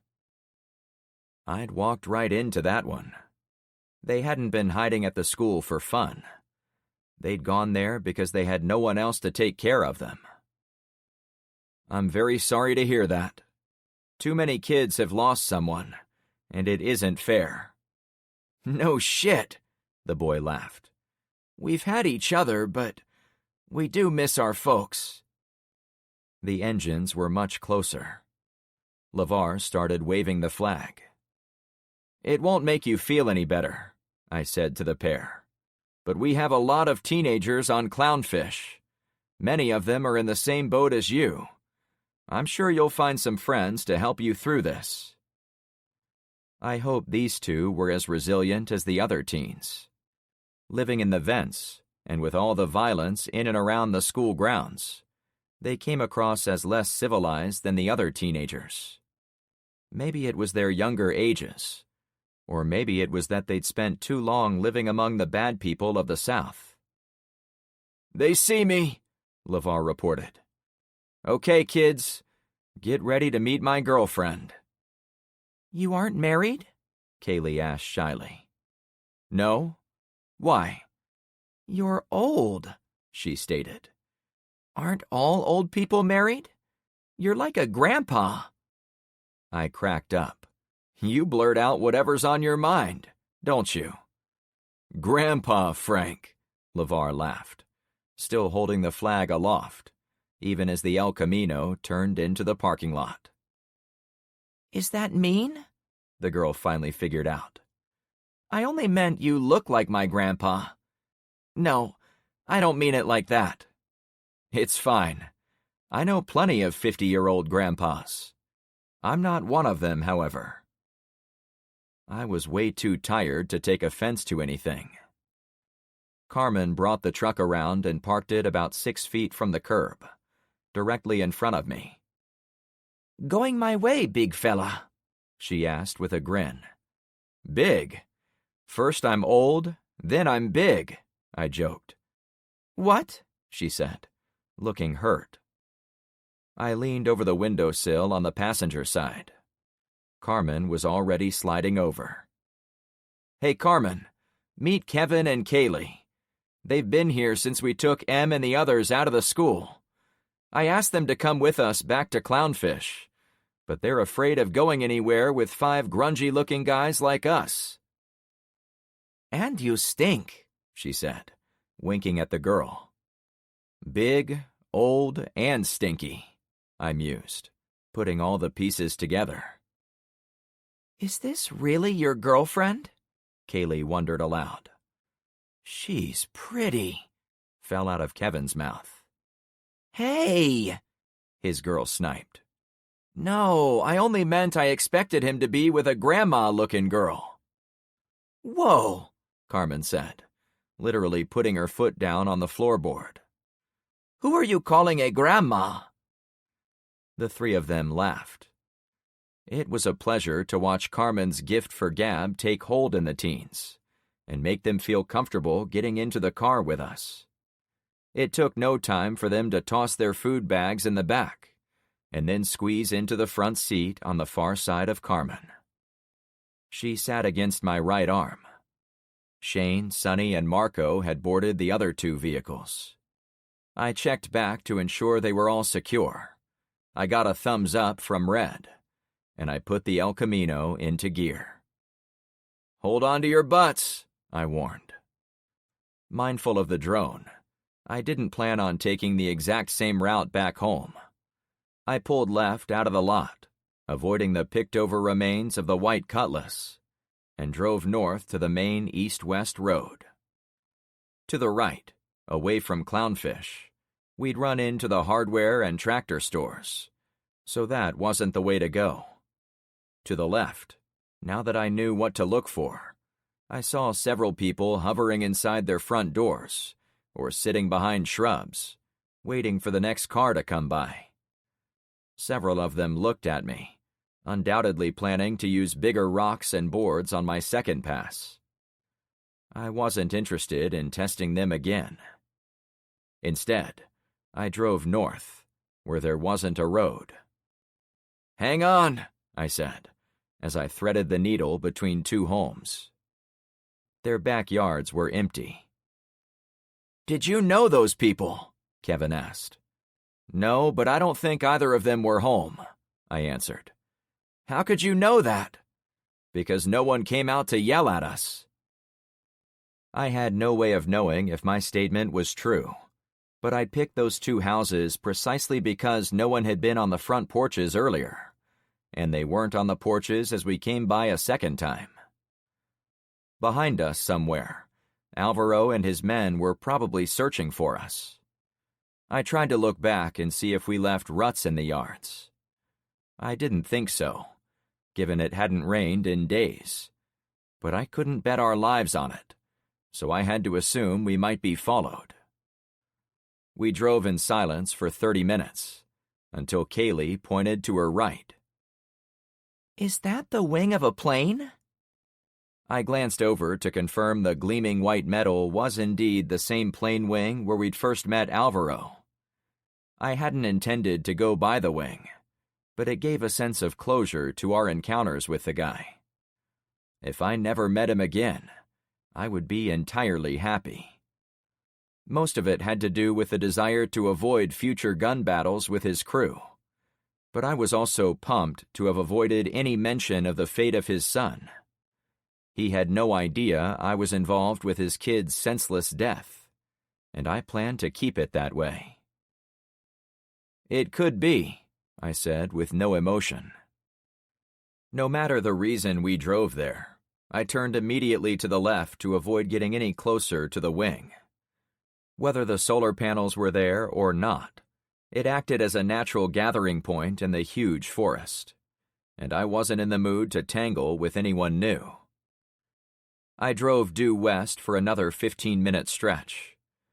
Though I was desperate to get home and dive into my bed, I took a longer way to get to our turf, because I wanted to throw off anyone who might try to follow our tracks. My plan was to reach Bayside Road, then turn north.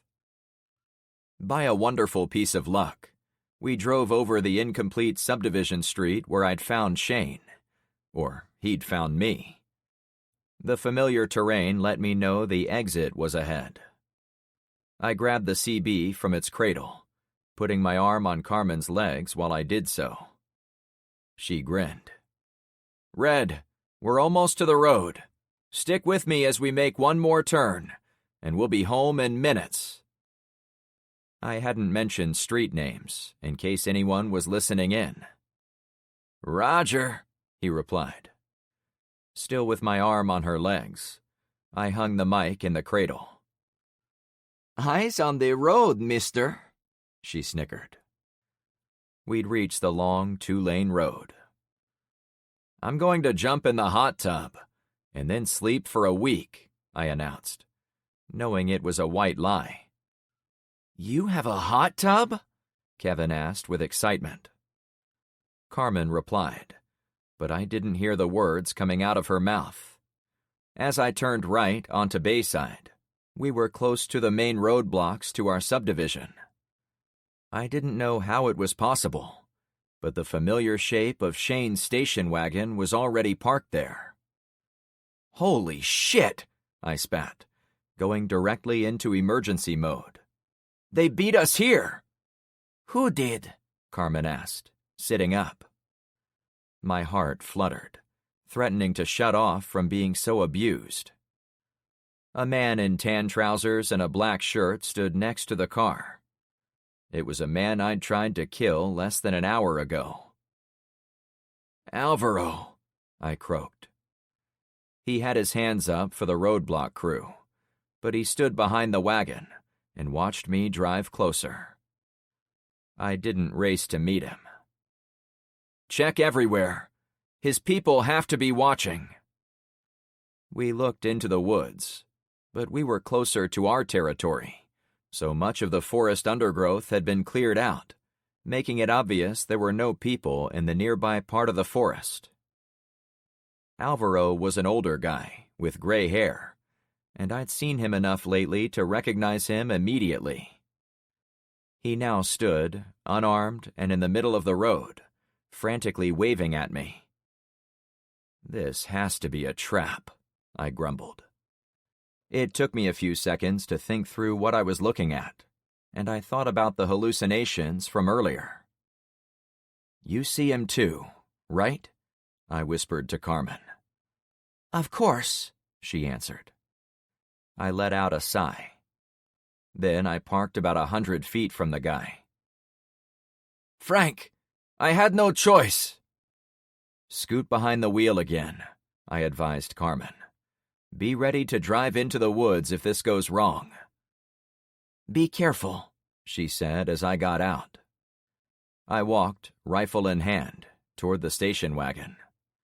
It was parked facing north, so the back pointed at me. Alvaro stood on the driver's side, still with his hands up. "What the hell are you doing here?" I asked, when I was reasonably sure his men weren't around him. I couldn't see inside the car, but it would have been suicide to stop where he was, in full view of my 2 roadblocks, and launch a sneak attack. "I told you, I had no choice. He made me do this." Alvaro flicked his head toward the station wagon. "Who?" I asked, halting my advance. As if waiting for the right moment, the drone rose from the back end of the wagon's storage compartment and drifted out the back window. "Of course," I said with a tired sigh. "Frank, none of this is what it looks like," Alvaro warned. "No, it's exactly what it looks like," Dee answered. I took a few steps closer. "This asshole in the drone says he has my lost son, and will return him as long as I gave this old hunk of shit back to you, Frank. So I'm playing my part." "You've been killing my people," I said dryly. "I didn't know they were your people, Frank. You have to believe me. I'm not a bad person. Not like this. Whatever problems you and I have, can't we agree to leave our kids out of it?" I clenched my jaw to stifle any emotion from my face. His boy was dead because he'd been a dumbass. I was tempted to throw it in his face, to make him pay for all the trouble he'd caused us. But I didn't believe he was the real troublemaker here. "I just want him back," Alvaro added. The drone soared about 20 feet over the pavement, though it remained fixed about midway between Alvaro and I. "Frank," the drone operator said through the speaker, "I'm sorry it has come to this, but I'm getting totally desperate here. You said you weren't going to help me, so I had to show you I can be your greatest ally. See? I got your car back for you. For the millionth time, I don't want to team up with someone who I don't even know. You've clearly been manipulating us, which I'm not a fan of, even if you did it to help me." I stepped closer to Alvaro. "How long has he been talking to you?" "The drone?" "No, the burger vendor hiding in the woods. Of course the drone. My nerves were shot. I was far behind on sleep. I was not in the mood for stupidity. "That doesn't matter," Dee called out. "I need your help, Frank. I gave you something. Now you have to give me something." I ran my fingers through my sweaty hair. It was mid-morning already. Hot, sticky, with no breeze. Perfect beach weather, but terrible for dealing with life-or-death issues. "I will not be manipulated," I shot back. "Come here in person, and I'll think about it." "I'm afraid I can't risk it," he said through the speaker. "Is that your final answer?" "What is this, a game show?" I said with frustration thick in my voice. "Get lost." To Alvaro. "But we're taking the car no matter what." He kept his hands up. "Take it. I'm following his rules." "And I appreciate it," Dee said in a menacing manner. "But Frank, I'm afraid you can't simply say no to me." "Sure I can. No." I waved him away. "Beat it." "So be it." The drone motor kicked into gear, and it flew higher. I walked closer to my nemesis, already thinking what I should do with him. "That guy is a liar, Alvaro." I couldn't tell him how I knew his son wasn't held captive. I'd seen the kid crumpled and broken down on the floorboard of the wrecked Jeep Cherokee. I'd watched Alvaro's son pass away. But I wasn't heartless. Even there, after everything that had happened between us, I wanted to tell him man to man the fate of his son. He'd put a gulf between us by firing on my people, however, and I wasn't ready to add revenge to his reasons for attacking my friends. "Frank, if you won't help me willingly," the drone started. "I said no thanks," I interrupted. The aircraft came a bit lower. "I have one of your people," he declared. "Yeah, right." I knew he'd lied about Alvaro's son. Nothing he said could be trusted. "I have a prisoner, someone from your street." "I'm sure you do," I snarked. "The driver's license says my new friend lives at 57 Clownfish Cove. You wouldn't happen to know anyone from that address who is missing, would you?" The blood stopped flowing in my veins. Who lived at 57? I was on the end, at 60 Clownfish Cove. I didn't know the block well enough to know which side was odd and which was even, nor did I ever look up any of the numbers. I'd spent the last 9 days walking by those mailboxes, but my mind never really studied them. "I know you think I'm a liar, Frank, but I assure you this person is here with me." His accusatory tone had the ring of truth to it.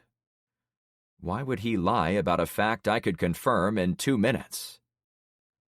"Shit," I said under my breath. He was telling the truth. I shoved Alvaro out of the way and stormed to the open door of the station wagon. I slid in while glancing back at Alvaro. "If one of my people got kidnapped because of you, I'm going to—" My emotions were already frayed. I might have told him I was going to kill him, but I checked myself from making things worse. "I had nothing to do with any of this," he protested. "I only want my son." "Your son," I almost told him. He took a step closer. "What?" I caught my emotions before they became a runaway train. "You're right. Our kids should never be a part of this shit." It was the most charitable thing I could summon. I slammed the door, put it in gear, and rolled a few yards closer to the entrance to the subdivision. "I'm coming through," I warned the front gate roadblock. I drove past Regis and Francine. Their eyes, and the way they looked at me, suggested they knew something had gone terribly wrong. Once through the blockade, I tried to mash the gas pedal to the floor, but the heavy machine didn't respond like the El Camino. It was sluggish in gaining speed, so I had to keep the pedal on the floor while the engine tried to deliver power. I hit the brakes as I went over the bridge of the last canal, but the overweight brick of a car needed just as much distance to slow down as it did to speed up. The well-abused brakes protested and squealed on hard deceleration, and I had to go about 20 feet into the grass at the corner of Clownfish and Poseidon before I could drift through the left turn. When I straightened the car and got it on the road, I went under the covered bridge. What the hell? I shook my head. The bridge wasn't there. I was hallucinating again. Were Alvaro and the drone in my imagination? If they were, how did I get in Shane's station wagon? It was funny what a person could imagine in such a short drive. I began honking the horn when I went through the last roadblock. A bunch of the teens were there, waving me in, though they had no idea what had my full attention. I slowed when I reached Ben's house. Whatever number came up on his mailbox was going to seal the fate of someone ahead. It was even. That meant 57 was on the right. My breathing went into ragged overdrive as I tried to hold it together. I hit the gas and veered to the right side, making it to Trevor's place. The number was 49. That meant the two houses remaining were Carmen's place and Penny's. I swallowed hard. Obviously, it wasn't Carmen. She was back in the El Camino. I skipped even looking at her mailbox. It had to be Penny. I honked over and over as I drove across Carmen's driveway and onto Penny's lawn. The number 57 was written in big black numbers on her white mailbox. Funny that I'd never paid attention to them before. "Come on! Please come out!" I shouted, still hopeful this was all a head fake by D. A lie, like he'd done for Alvaro. More honking. People ran from their homes to see what I was doing. But not Penny. "Don't let it be Penny," I pleaded. But Penny still wouldn't be the worst. What if Daisy had been captured too? It was too terrible to think about. "Frank? What's wrong?" Someone, not Penny, yelled from my garage. I ignored them for the moment. I had to know. I threw the station wagon in park, hit the horn a bunch more times, then hopped out. I'd brought my rifle with me, so I got it ready to rock and roll, intending to barge into Penny's home and secure the property. Maybe the kidnapping was happening right under my nose. I made it around the hood of the wagon. Then, without fanfare, Penny walked out her front door. Blonde, beautiful, innocent. The young mother with the irreplaceable young daughter. "What's going on, Frank?" she asked, concerned, but not freaking out. It was then I knew my worst fear had come true. "Where is Daisy?" I asked, businesslike to keep us both from freaking out. She squinted at me. "Is there a problem?" I ran by her, almost bouncing through the open doorway. "Is she here?" I begged. No one was in the front room. I hurried into the hallway and to the bedrooms. "Is Daisy down here?" I called. "She is, Frank, she is." "You've seen her?" I asked. "Yes, she—" I pushed open the door to Daisy's room, certain the child was going to be gone. "Holy shit," I blurted, catching myself at the last second. Daisy sat on the edge of her little bed, reading a colorful book. 1,000 pounds of stress escaped from the flat tire that was my gut. Uncle Frank said a bad word. She put her tiny hand over her mouth, indicating it should not have been said. The little girl was almost the spitting image of her mother, especially the dimples when she smiled. Penny came in a beat after me. Frank, what's this all about? I had to look at Daisy again. Her windows were boarded, save for a strip at the top to let the light in. I was able to see the girl and confirm it was really her. The precious child was safe. All the remaining energy drained from my body. My legs buckled, and I had to sit in the big rocking chair in the corner of the girl's room. From there, I laughed out loud, probably sounding like an insane person. He said you were his prisoner, I finally announced. Me? Or Daisy, I nodded. He said he was holding someone from 57 Clownfish, but obviously he isn't. I can't tell you girls how happy I am to see you here safe and sound. I'm sorry for coming in like this. We forgive you, Daisy declared. Right, Mommy? We sure do. The child looked around with her nose crinkled. Mommy, did you toot? The mother laughed a little. No, darling. Uncle Frank needs to take a bath.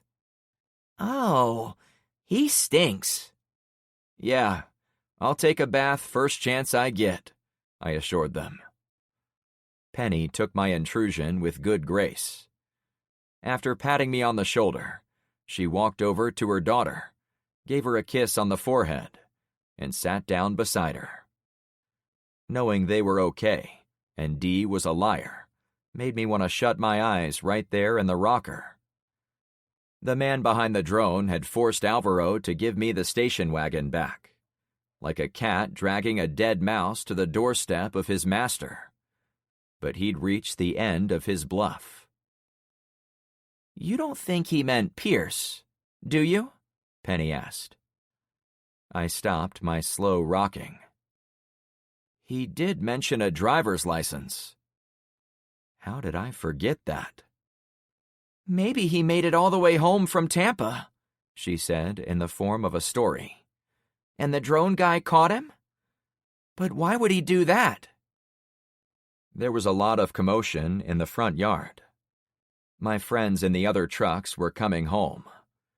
They would soon come inside to see what had me worked up. I jumped out of the chair and crouched in front of Penny. Penny, I have to know before they get in here. Do you want me to try to get your husband back? After talking to her a few times about her dirtbag husband, and his last text message announcing he'd been cheating on her and wanted a divorce, I was willing to bet she wasn't going to be in a hurry to rescue the guy. Before any words left Penny's mouth, Daisy looked up at her mom. Is he talking about Daddy? Is he coming back from the bank soon? I really miss him. The little girl knew nothing of betrayal, hateful text messages, or divorce. She didn't understand her father worked at a bank in another city and had gotten caught in the apocalypse. She only knew half of her whole world had been gone for a really long time. She only knew her daddy might be coming home. I met Penny's sad eyes. I had my answer. This concludes Neighborhood Watch 7 by E. Isherwood. Narrated by Kyle Tate. Copyright 2023 by E. Isherwood. This unabridged audiobook is published by arrangement with E. Isherwood and was produced in the year 2024 by Tantor Media Incorporated, a division of Recorded Books, which holds the copyright thereto. Please visit tantor.com for more information on our growing library of unabridged audiobooks.